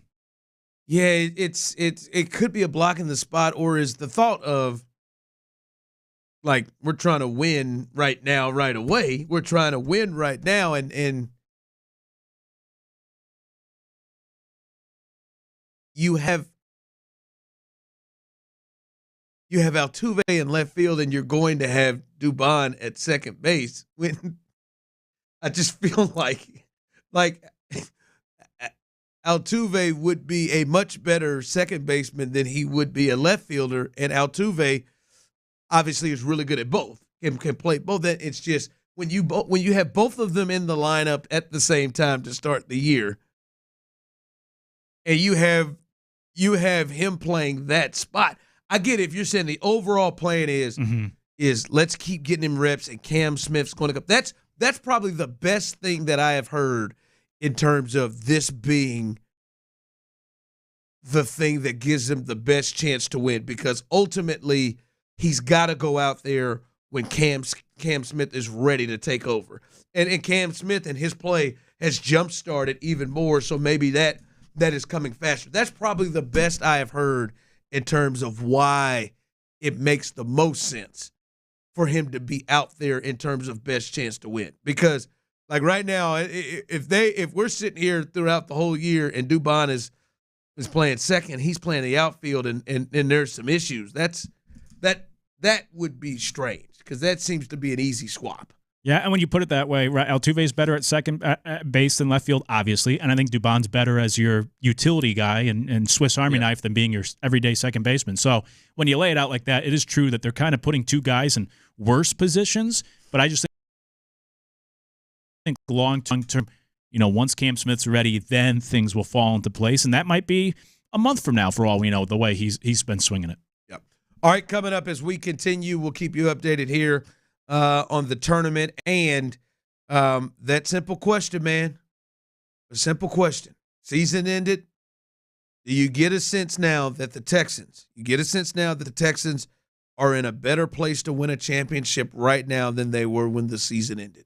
We'll discuss that coming up next. All right, I see Orchard signs popping up all over Houston this year already, y'all. That's because Orchard has reinvented home selling with their Move First, Sell Later program. Forget the old way, man, scrambling to fix up your home, rushing out for showings and waiting around for that home to sell. Nah, man, the game has changed, baby, and it's changed with Orchard. You can buy and move into your new home before selling your current home. Here's how it works. Orchard guarantees your home sale and gives you cash to buy your dream home. What exactly does that mean for you? Well, lucky for you, I'm going to tell you, man. You get to skip all the hassles of selling, no repairs, no upgrades, showings, all that kind of jive. Orchard takes care of everything after you settled into your new home. They even handle repairs and improvements at no out-of-pocket cost to you. In fact, they're local experts. They know all about the market, man. They know the upgrades that bring the highest returns. Why? It's easy. So you sell for top dollar. It's a win-win. You win, Orchard wins, baby. No wonder everybody's choosing Orchard, huh? Skip the stress and sell your home for top dollar with Orchard. Get started with a free home valuation at orchard.com. Do it right now. That's orchard.com, and y'all can thank me later. Chef Caserio is still cooking through the start of free agency. The Texans are signing former Jaguars and Vikings left tackle Cam Robinson to replace Larry.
Win the in-game event. Receive an invite to the live contest in June in California. Requires U.S. travel. For terms and conditions, visit 2.king.com/terms. That big Nick energy. Live from the Mokaram Injury Lawyers Studios, Sports Radio 610 presents The Drive with Stoerner and Hughley. Oh, man, we were close. We got the closest thing to madness that we've seen. Madness. A shot, 2 threes that the Vanderbilt loses to St. Mary's. So if you had them in your bracket, sorry. I'm certain I did. Vanderbilt loses to St. Mary's 59-56. Had it close. You got the call? Let me hear the call. Let me hear the call. Who was on this? All right, let me hear it. 1 second and it is over. The St. Mary's Gales survive and they are moving on here in Cleveland. McLaughlin hit the offensive glass, had a shot, but Vanderbilt misfires and their season comes to an end. Yeah, little Spiro? Yeah. Little Spiro. There you go. Great pipes. It was. Hey, man, them dudes. That's four games they got a call in this day. Kevin Harlan putting in that work. Boy, I'd be shot. I'm trying to especially me. Many of you love to remind me of it, especially here of late. Man, woman, or child. I've been rolling in and out of colds. Man, I wouldn't make it through the second session. I would be on the. I mean, you know it. Tyler, you know how much I may go through 2 throat coats a show at times here. I would be shot if I was at, hey, all right, college first 2, and all right, then we get lunch or dinner here. Come back for the 6 o'clock session. All right, here we go. Got 2 more games. Nah, man, I ain't got that. I'd be by that final game. Need some honey and tea, man. Let's go. I'd be shot, boy. And they do it every year, boy. Knock it out. It's wild. I don't think I've ever done more than back-to-back. I couldn't do 4. And for Harlan, he does... oh, you're right. You done play-by-play? You've done some... Yeah. Look at this guy. A lot of it. But for Kevin Harlan... Sorry, a lot of it, Tyler. Yeah. Too much. For Kevin Harlan, though, like even over the course of a regular season where he'll do football on Sunday, football on Monday, basketball on Tuesday, you know, basketball... It's crazy. Just... When you factor in the travel and all the prep as well, that guy's an animal. He's bare-chested. Yeah, he is bare-chested. Yeah, but no, man, congratulations. Our closest thing to our first one. I thought one of them was going down. I did. I thought he was about to get a moment. I saw you in there throw your hands I up. was ready.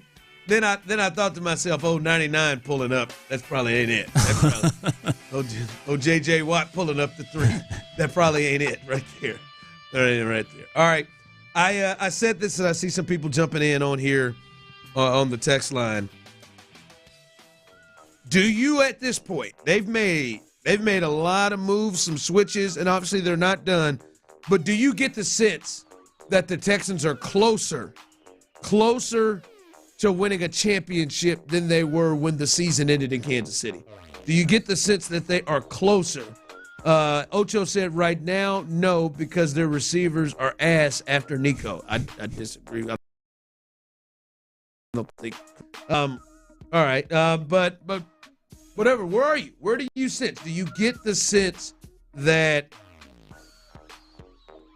they are closer to winning a championship than they were in Kansas City when the season ended?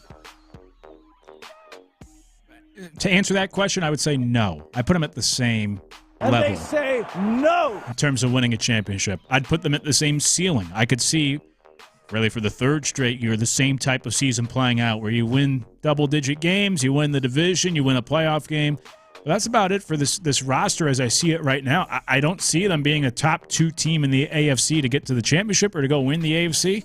Now, of course, there's still more work to be done this offseason, but we're asking for right here today, and I put them probably on the same level as that squad from last year. I like what they've done this offseason, but has it elevated them from what we saw last year to a Super Bowl team or a top 2 team in the AFC?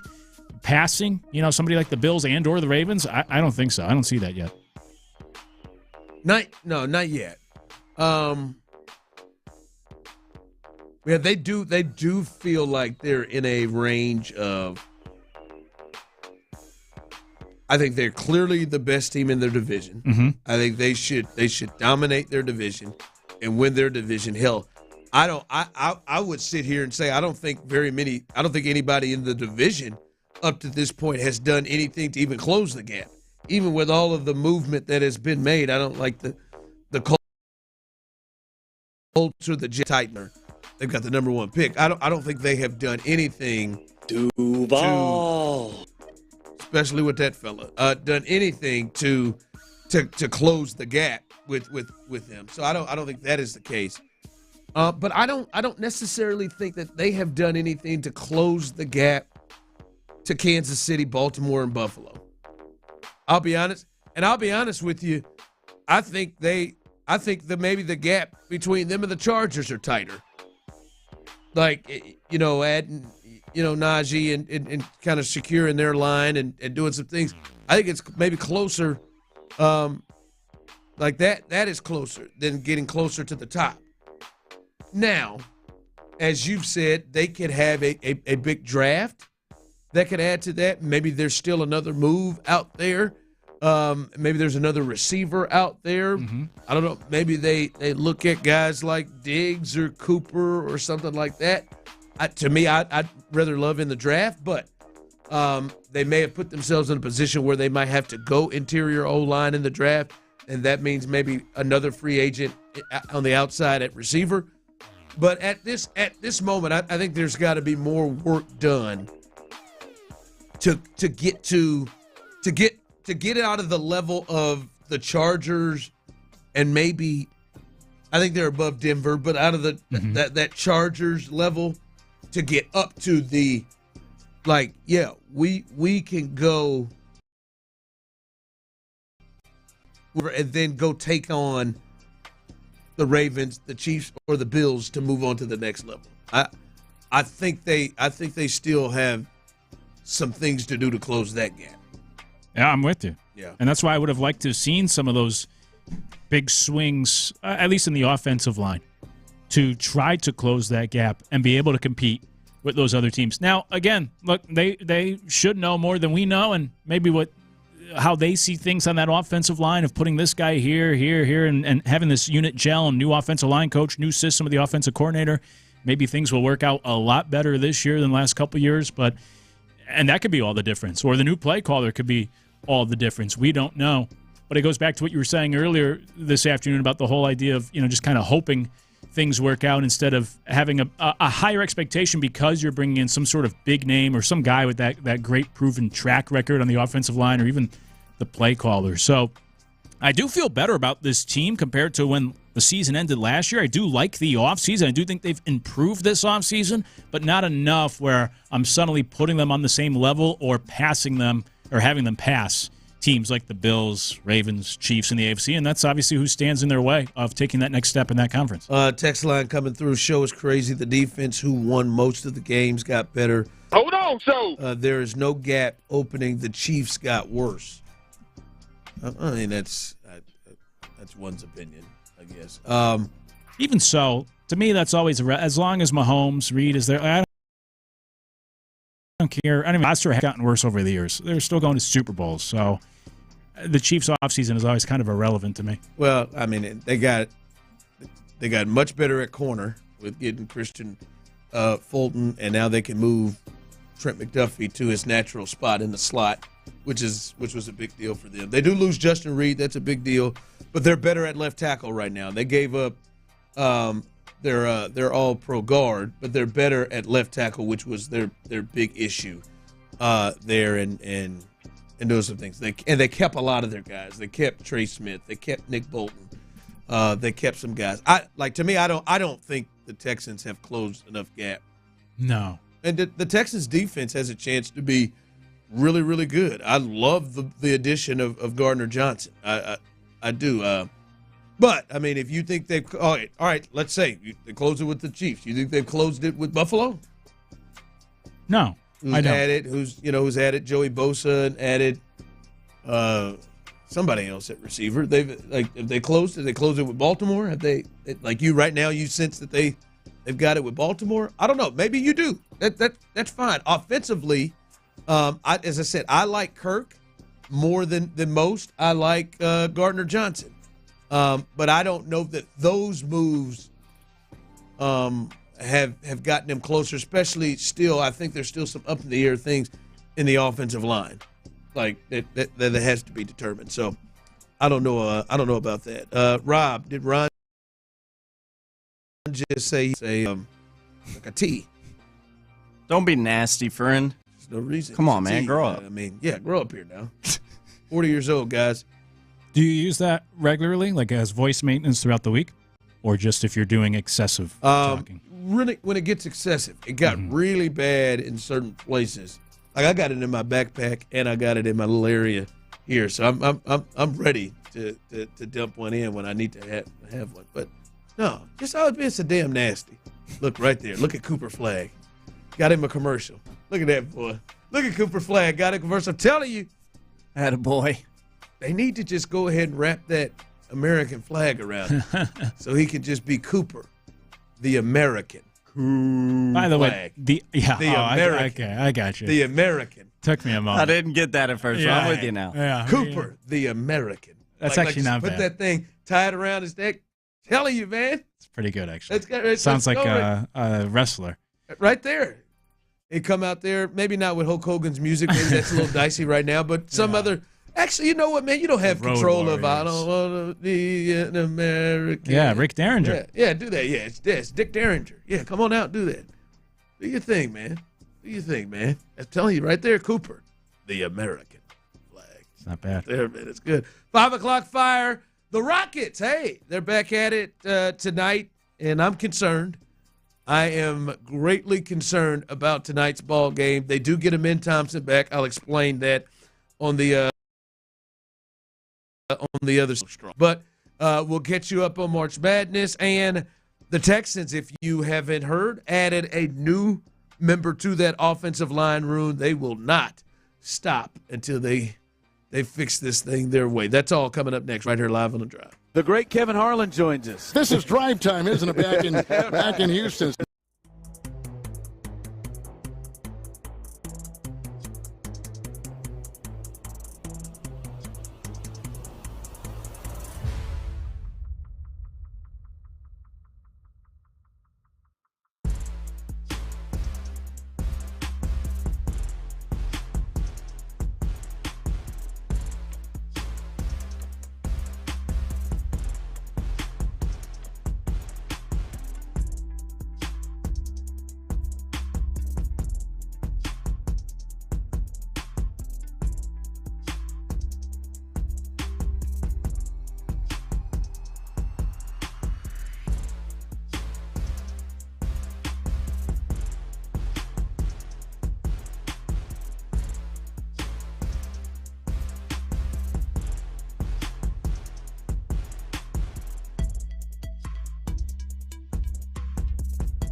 610. The Texans play here. An Odyssey sports station.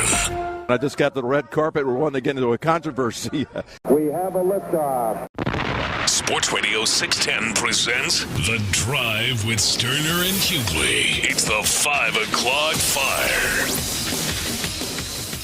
It is 5 o'clock. Congratulations. Hopefully you're off work. Luckily for you, Old Dirty and Old Luke and Psycho T, a.k.a. T-Mill, have the latest. And the latest is it is 5 o'clock fire, and we are here, and we are frantically watching this incredible comeback happening right now from North Carolina. March is happening. I have a bet, and damn it! I just threw this out to the fellas. I'm sitting here, and I said to both of them, down by 13, do I believe that Carol, they were down by like 25. Yeah. Ever get this game to one possession. And they are now currently on an 11-0 run. Ole Miss has not scored, and we're moving to 6 minutes of the game. And by the way, they're down 4. It should have happened. Finally, they scored. Would have been 2 if they wouldn't have just missed that late. They've just missed 2 times. They've just missed 2 times now. But now it's a 6-point game. Ole Miss finally. That's a pretty good timeout from Hubert Davis. God, we're down to 2 minutes and 49 seconds. This game is getting down to it, boy. But Carolina, a frantic comeback in this game, 65-59 in the second half. This is a fun one.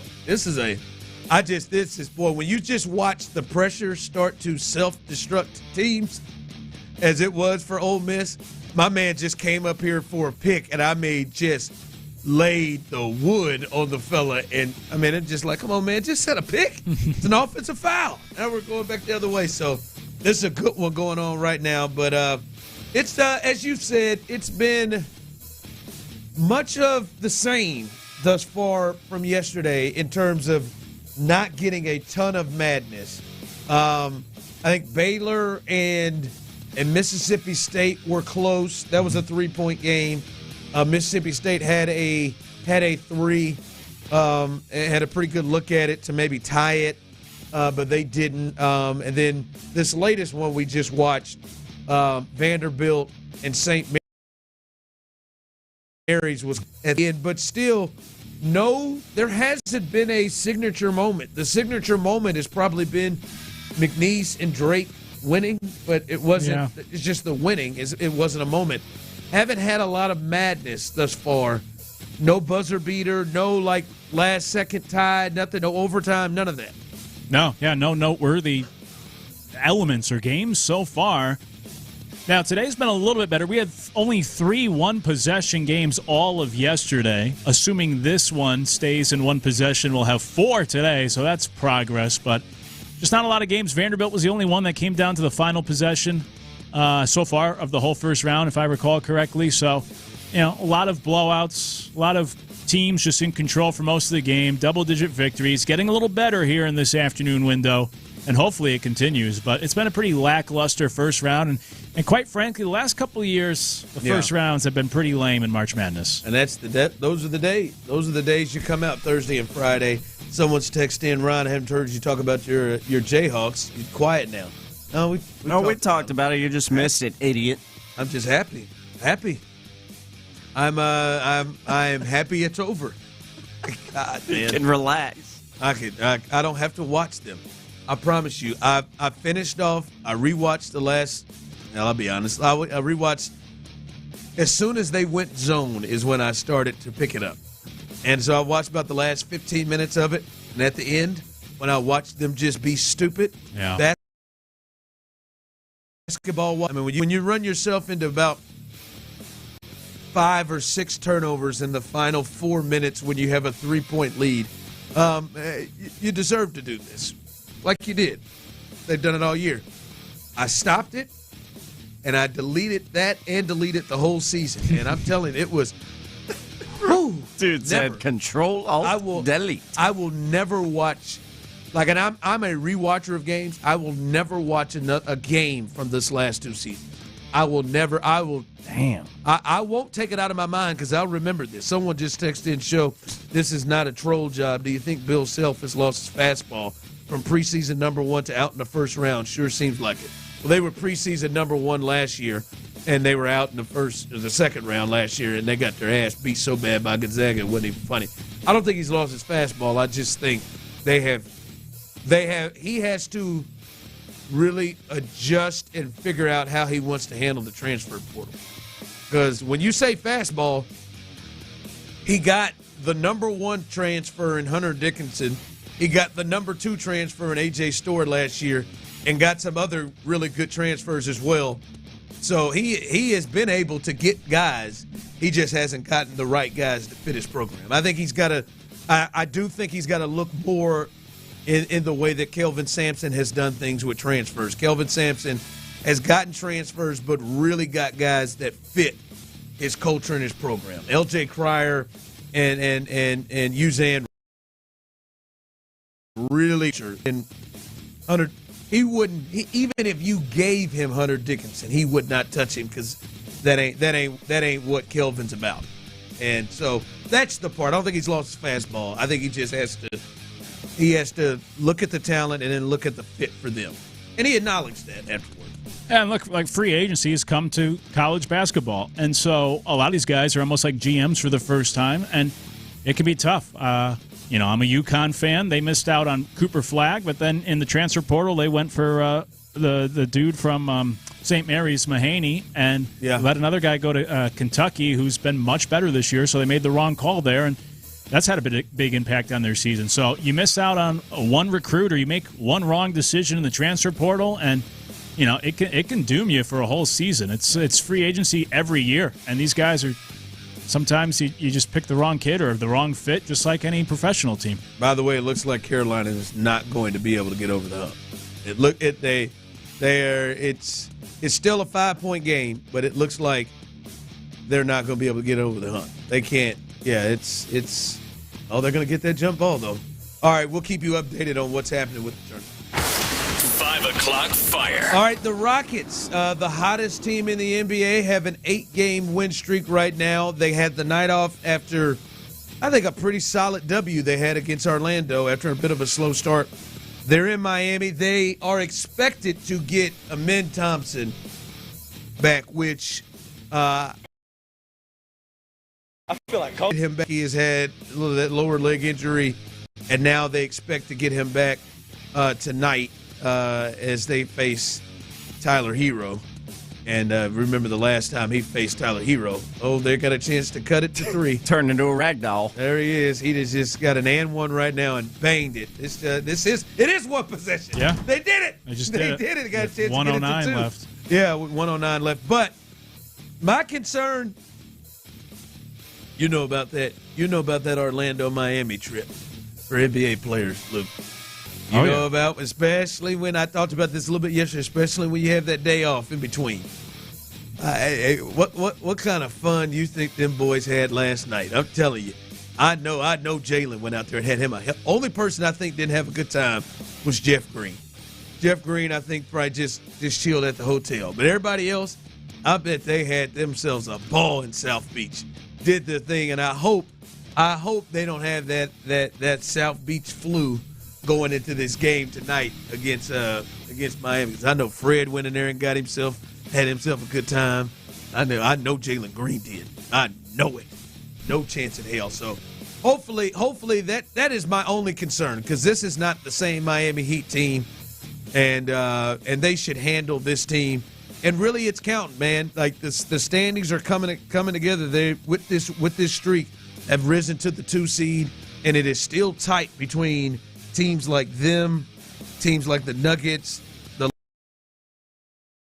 Lakers, kind of between a game and a half type of a distance between each other. So I do think being the 2 or the 3 seed is a big deal. One, obviously your matchup is better for you, and you get to avoid the Oklahoma City Thunder in that next round if you're able to make it past that. So hopefully that is something the Rockets can keep in there. But it'll be a fun one tonight in Miami as they take on the Heat. Yeah, I'm with you in the concern. You know, the back-to-back road games have been tough for the Rockets. I was just looking at it. I think they've lost 6 of 7 when it's a second consecutive road game. So this is tough to begin with, let alone, the whole, you get an extra night in Miami. Team's been playing good. They're feeling themselves. You want to go out and have a good time. You have Denver coming up at home if there's some sort of look-ahead spot. So from that perspective, a bit of a tricky spot. But all things equal, I mean, they're a much better team than the Heat. They should be able to take care of business tonight, and hopefully they do so. Tickets as low as $7, by the way, so it might not get be them in there for $7, huh? Yeah, not bad. Yeah, they hey. Some people complain about Houston coming to games late, especially. Wait till you see Miami, boy. Miami, boy, like that thing. They come in so late, you can see the Heat thing that they have created with the chairs, the way they've colored the chairs to make the Heat symbol. I remember when LeBron went to Miami. I remember learning about that, how it was like just this known thing in sports with the later ride. I mean, playoff games. They later ride during playoff games is what they do there. So, be a fun one tonight. Amen Thompson. It'll be good to see him move around. I don't know if he'll be on a minutes restriction. That hasn't been talked about, but he's back in the lineup, and the most important thing here with him is to make sure he's healthy and get rolling. But take care of business and get these wins. By the way, a 2-point game there between North Carolina and Ole Miss. Hey, Houston fans. I am so happy. 5 o'clock fire. All right, the thing that we have seen the most movement, tinkering with for the Texans is their offensive line. And they have done some more movement and tinkering with that offensive line. And they have added another tackle after adding Cam Robinson the other day. What it would appear for him to play left tackle, they have added Trent Brown on a 1-year, $3 million deal. He started 3 games before he injured. He got injured last year, tore his patella tendon.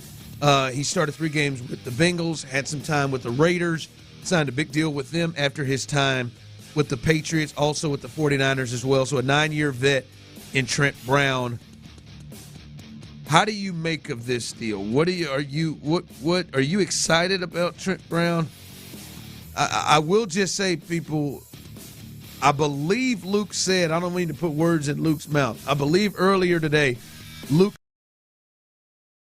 said he better tackle than Cam Robinson, who they brought in to play left tackle. So when I hear that, I am really intrigued by your thoughts of this signing. Well, I do think the signing is a depth move, or potentially for him to come in and compete. I mean, just look at the contracts. They're paying Cam Robinson almost 5 times as much. Yeah. I imagine he'll be the starter. But I do believe Trent Brown, if both guys are healthy, which that's been the problem with Trent Brown. He played 3 games last year. He's only had 1 full season, I think, in the last 6, something along those lines.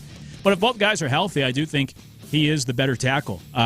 In another life, I was a Vikings fan. I watched every Cam Robinson snap for the second half of last season. He allowed the most pressures in the league for any tackle last year. He's bottom 15 for tackles last year in sacks allowed and penalties against him. Jaguars let him go for a reason. All right, so you've watched a lot of him, and you're down on Cam Robinson. I know you've given out some stats, but when you watch him, what are the struggles? What concerns you for him coming here as what it looks like to be the left tackle? For Cam, I mean, when you watch him, what are the struggles you're seeing? He just seems a step slow. Well, like I said, he gave up more pressures than anybody in the league last year for any offensive lineman. So he was just getting consistently beat and pushed back. The Jaguars, the reason why he became available in part was the speculation was he was in a contract year last year. Jaguars weren't planning on re-signing him, so the thought was he kind of threw in the towel. Jags weren't doing very well. He was going to be gone. And so they thought,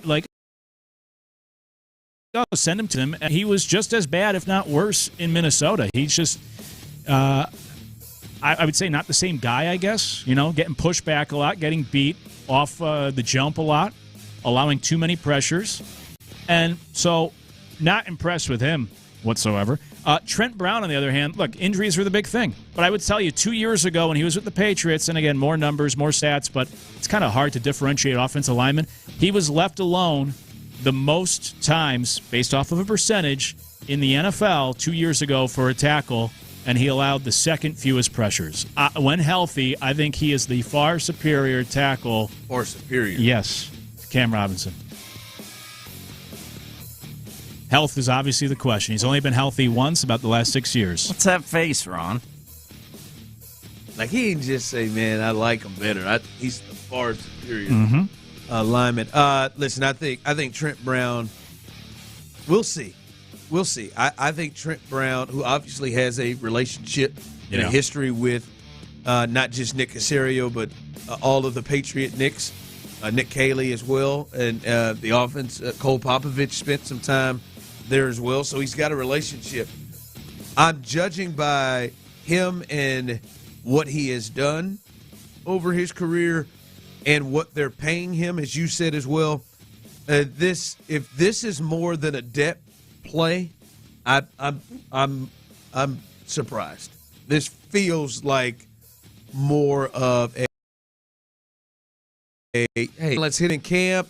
Let's see what it is that he brings to the table, and maybe he can help us as a swing tackle or something. What I am surprised with is that the position they decided to go with was tackle. They've got Trent Brown, Blake Fisher, Titus Howard. Maybe this is a clear play that he is a guard, and obviously Cam. They have a plethora of tackles. So that is an interesting decision there, but that's where they're going. So we'll look at it there. So Trent Brown, the latest member of that offensive line room for your Houston Texans, coming up.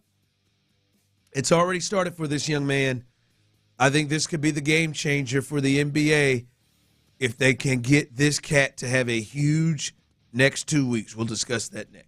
Your house or your office needs a little freshen up. You know what I mean? A little paint job. It's Serta Pro Painters is where it's at, y'all. I've flipped a few properties. I've got some rental properties. I've dealt with paint contractors many a time, and I'm telling you, Serta Pro Painters is a 10 out of 10. They're absolute.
episodes every week on the free Odyssey app or wherever you get your podcasts. Houston's sports leader. Sports Radio 610. Sports Radio 610 presents The Drive with Stoerner and Hughley.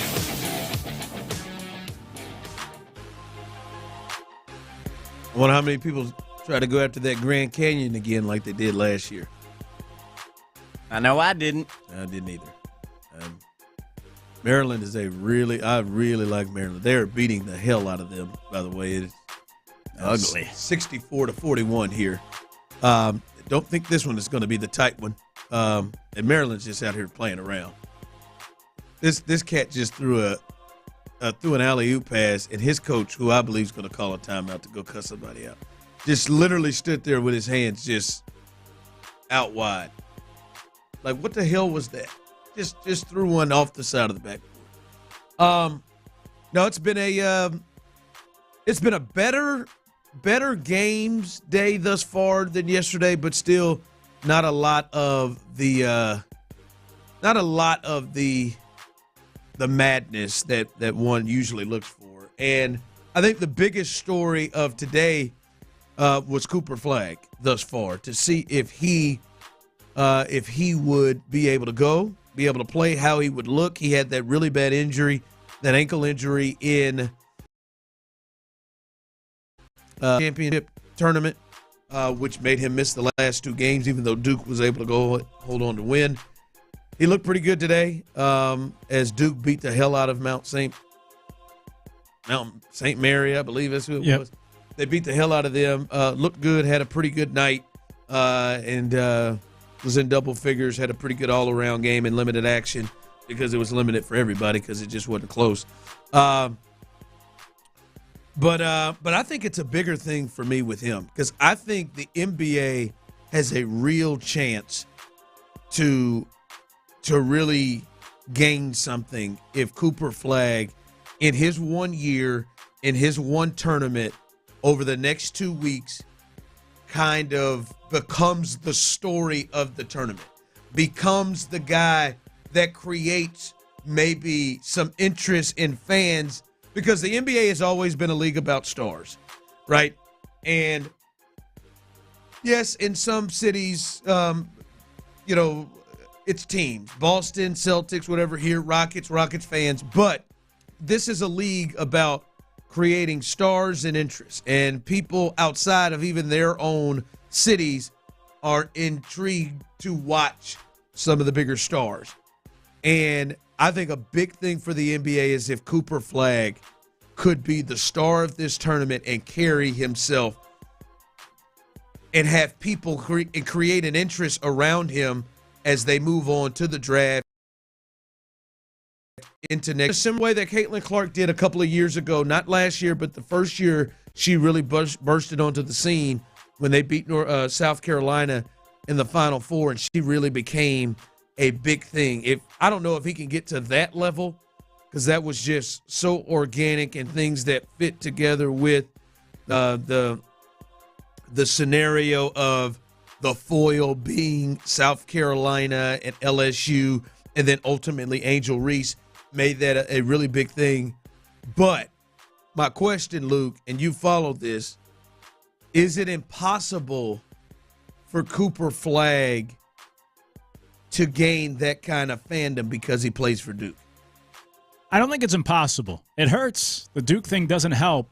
But I think a listener brought up a good point earlier about Zion Williamson. And if Zion could stay healthy in the NBA, I mean, maybe he'd be on that same level or trajectory. Yeah. And he was a guy that obviously came out of Duke, or even when he was at Duke, seemed very likable. So it's not impossible. There's been very few. Zion might truly be the only one that was likable coming out of Duke, before they even got to the NBA. But, yeah, it doesn't help. Not impossible, doesn't help. So I think the Duke thing hurts. We were talking about this earlier. I think the need for a rival would certainly help Cooper Flagg. And then the other thing I thought of, too, is, honestly, I think his mom kind of hurts, too. She's like such an obnoxious sports mom. I don't know that I know anything about Cooper's mom. Really? She even put out some trash talk to UNC fans after they won. She put I believe she's a taller woman because she played college basketball, had a great career. I think she's even coached. Obviously, he has the size, so I think it comes from both parents. And she's right behind the bench. She's yelling into the huddle during timeout. Like, she's into that. I don't know how I've missed this. If I'm John Shire, I would be so tired. But he's the star. You got to be nice. Yeah, you got to deal with it. She's trying to coach from behind the bench. She's trash talking UNC fans.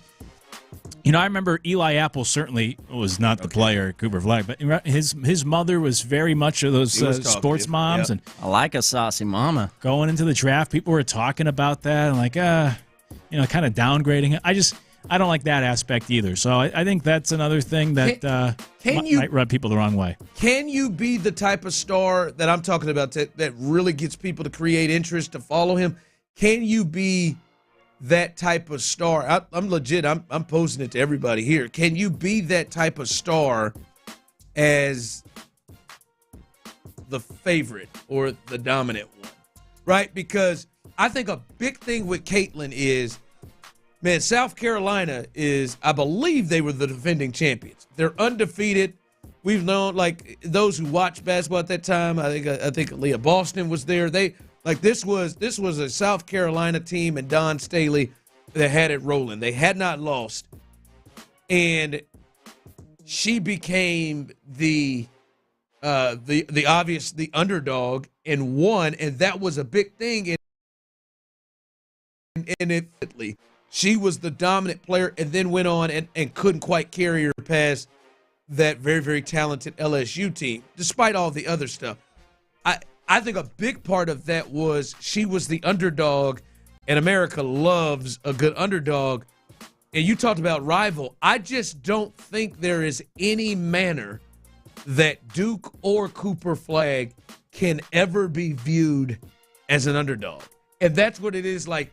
Can he just be like Zion? I guess they weren't an underdog. Can he be a big enough star that you're interested to see him through this thing over the next couple of weeks? And I do think a big thing will be how CBS and Turner pushes him. We've already seen him in a bingo commercial. That's a good start. But hell, if I'm the NBA, hell, I'd be in there pushing it. I'd be doing stuff to do it. That's the part is, Can people find themselves falling in love with him and hoping he wins, even though he is the favorite and it's Duke, and many people have grown up just hating Duke? It makes it very hard. It doesn't happen very often, even without the Duke factor. Then you combine the two. We used to kind of prefer or like favorites. Obviously, you go back to like Jordan and the Bulls of the 90s, and now we've taken a turn here in the modern century where it's always about the underdogs. You get tired of the Patriots and now even the Chiefs and Mahomes and LeBron and all these other. And that's what March Madness is always about, the underdogs. Yeah. So, yeah, that's hard. And then you factor in the Duke aspect. He is the two-thing favorite, and also the favorites on Duke. But you look back, like Seth Curry, obviously, or Steph Curry, I should say. Forget Seth. But Davidson, he was the underdog. Yeah. All these guys. Yep. Even like Kemba Walker made a big name for himself in March Madness when UConn won it all, but they were not the favorites. Nope. They were underdogs that year. And it did appear he was doing it, like he was overcoming a lot. Right. So that's usually the way it goes. Like if he could get I don't want to wish that upon anybody. He's gotta get some. I ain't gonna wish that upon. I just don't think that's the big part about it. The Duke thing, and there's just never, ever, ever going to be a space in which you feel like, man, Cooper Flag's got to overcome. Like he's got to overcome. Like even Florida, I think Florida is a better team. Mm-hmm. I agree. But I don't think people will view that. I think people will view it's Duke. Hell, they came into the damn thing as a favorite. I think people will view it as Duke. Someone said, I don't think Grant Hill was hated all that much. Yeah, Grant is one of the few. Second time I've already seen. Look at this, Cooper right here. Second time I've seen it. But I don't think Grant was. But in this thing, I think it's hard.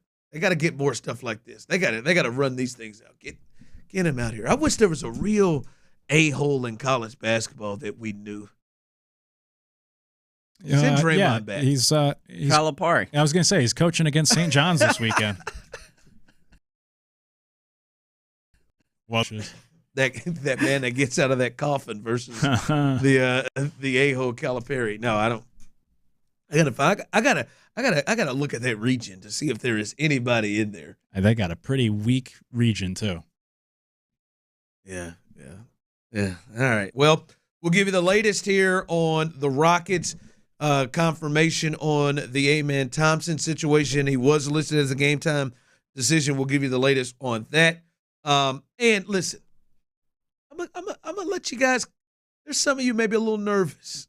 I'm gonna let you know you ain't got nothing to worry about tomorrow. Many of you Coug fans. We'll discuss a little bit of that. T-Mill's best bet. See if you can win some money going into the weekend. That's next. All right, y'all hear me in a promo talking about a great night's sleep starts with, a great day starts with a great night's sleep. And talking about Verlo mattress here, and it's the real deal, y'all. I'm telling you, comfort to comfort, dollar to dollar, Verlo mattress wins every single time. When I'm talking about comfort to comfort, here's the deal. It is a true custom fit, right? You can go anywhere and buy these really expensive mattresses and hope that they fit you. Hopefully they work for you and your significant other. But when you work with Verlo, when you buy from Verlo, it literally is a custom fit mattress. You literally pick out exactly what you want, start to finish, inside, outside, and they build it right there on location. That's right. Their factory is right there on the showroom floor. You can literally watch it be built if you would like to. What does that mean? One, it's custom fit. Two, they cut out the middleman and pass on the savings to you. So truly a better mattress at a better price. You will love your Verlo. That's VERLO.com, Verlo. CAA tournament is here. Want to hear your Cougs as they battle through the bracket? We've got you covered on the Odyssey app. Every game in its entirety at your fingertips wherever you are. Just download the Odyssey app to tune in. Houston's sports leader.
from the Mokaram Injury Lawyers Studios, Sports Radio 610 presents The Drive with Stoerner and Hughley.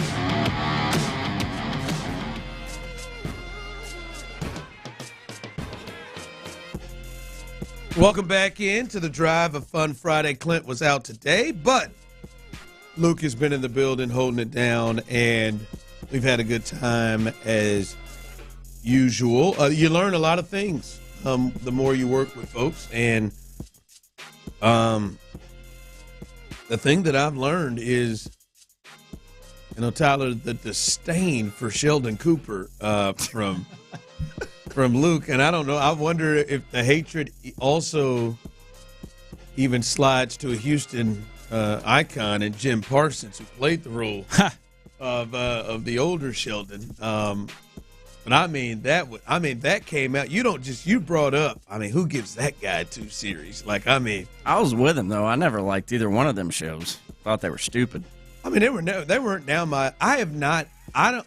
My son watched Young Sheldon. My wife was a big Bang Theory fan. I've never tried it, and I know he won don't mean to bring up Sheldon Cooper, but Sheldon Cooper, that character, Jim won a ton of Emmys for in a comedic series, but it never seemed to really catch my attention. Just what I felt like the premise was about. It's smart guys, right? Yeah. And it's a bunch of nerds, yeah. And then one of them was in a relationship with an attractive Kelly Coco from 8 Simple Rules. That's right. Johnny Galecki was with her. Yes. It's the character, though, in particular. I don't know how you could watch Big Bang. I wasn't really a fan of the show. And see Sheldon and think this guy should have his own, should have another. That character, it was so we need to see intolerable. They got 12 seasons out of Big Bang Theory? Oh, yeah. I didn't know the number, but I knew it was a lot. 12? Yeah. It's the worst character. That's too long for any series. Well, It's Always Sunny in Philadelphia is going on like year 17. They're not even. And Grey's Anatomy is like at 25. Ridiculous. But you're running out of story to tell. 12 seasons. Mm-hmm. That's aggressive. But no, that was never one I got in. But that character, worst character along with Frasier to get a second Stop. show. Son of a man, you ain't gonna do that on Frasier Crane. Frasier Crane? About to say something that's gonna upset you. That spinoff, that's one of the greatest spinoffs of all time. I've never seen Frasier. That's not gonna upset me. I've heard it's great, and a lot of my friends tell me about it. So much better than it was on Cheers, and it's a great. I never got into Frasier. So boring to me. I never got it. Oh, not like it. And I put Chachi up there too. Joni loves Chachi. Exactly. Yeah. Terrible characters to get a second show. Frasier, perfect. He was the perfect. Would you think Norm should have got the spinoff? Who do you think should have got the spinoff on Cheers? Norm probably would have been more entertaining. No, man, Frasier was great. Like Frasier.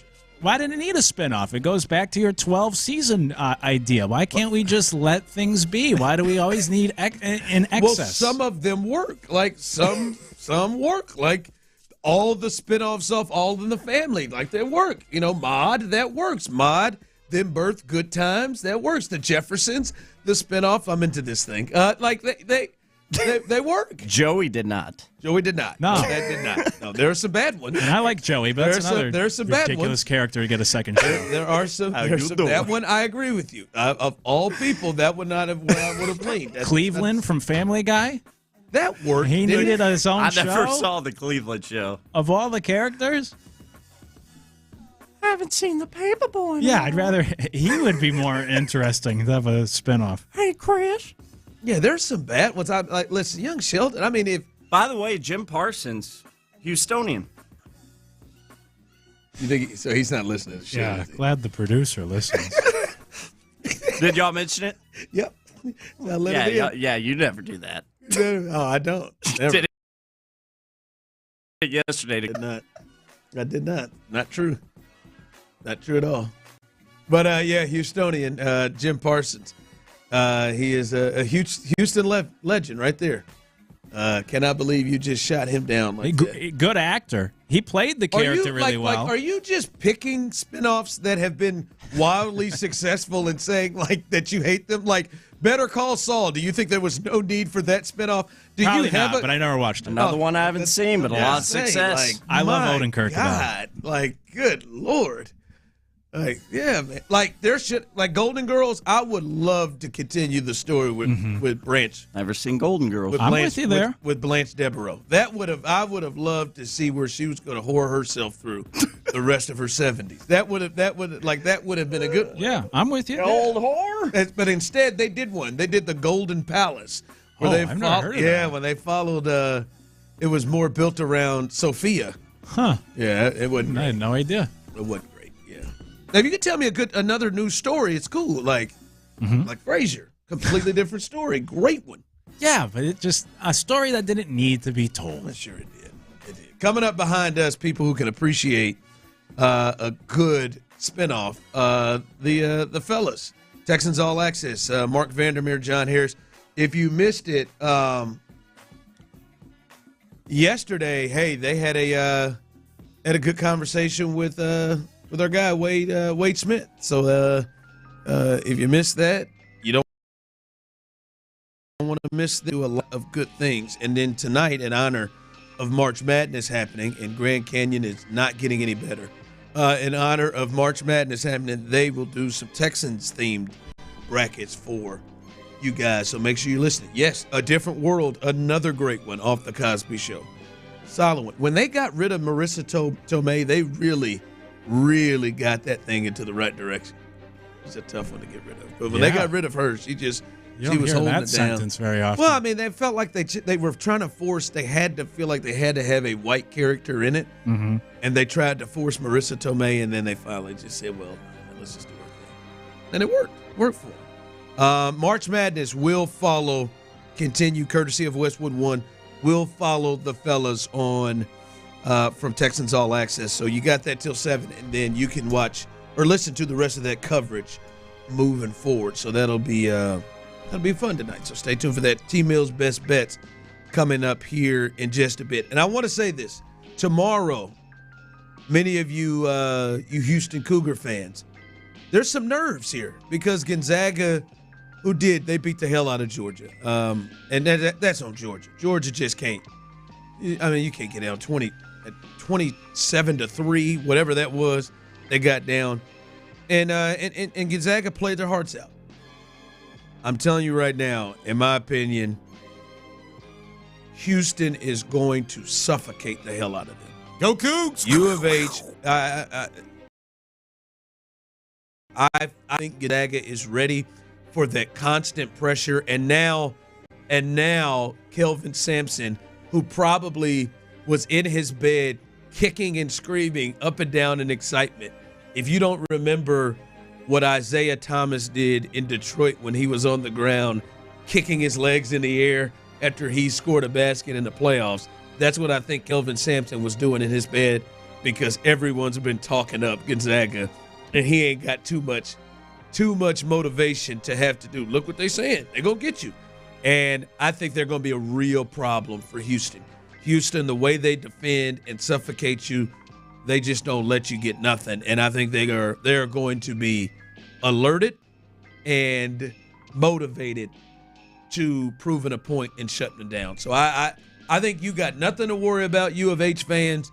I think they're going to go ahead and take care of business big time and win with some comfort tomorrow against Gonzaga. I respect Mark Few. Yeah. I think he's a great coach. It's not won a national championship yet, but I think he's a great coach. But I think Houston is going to beat the brakes off.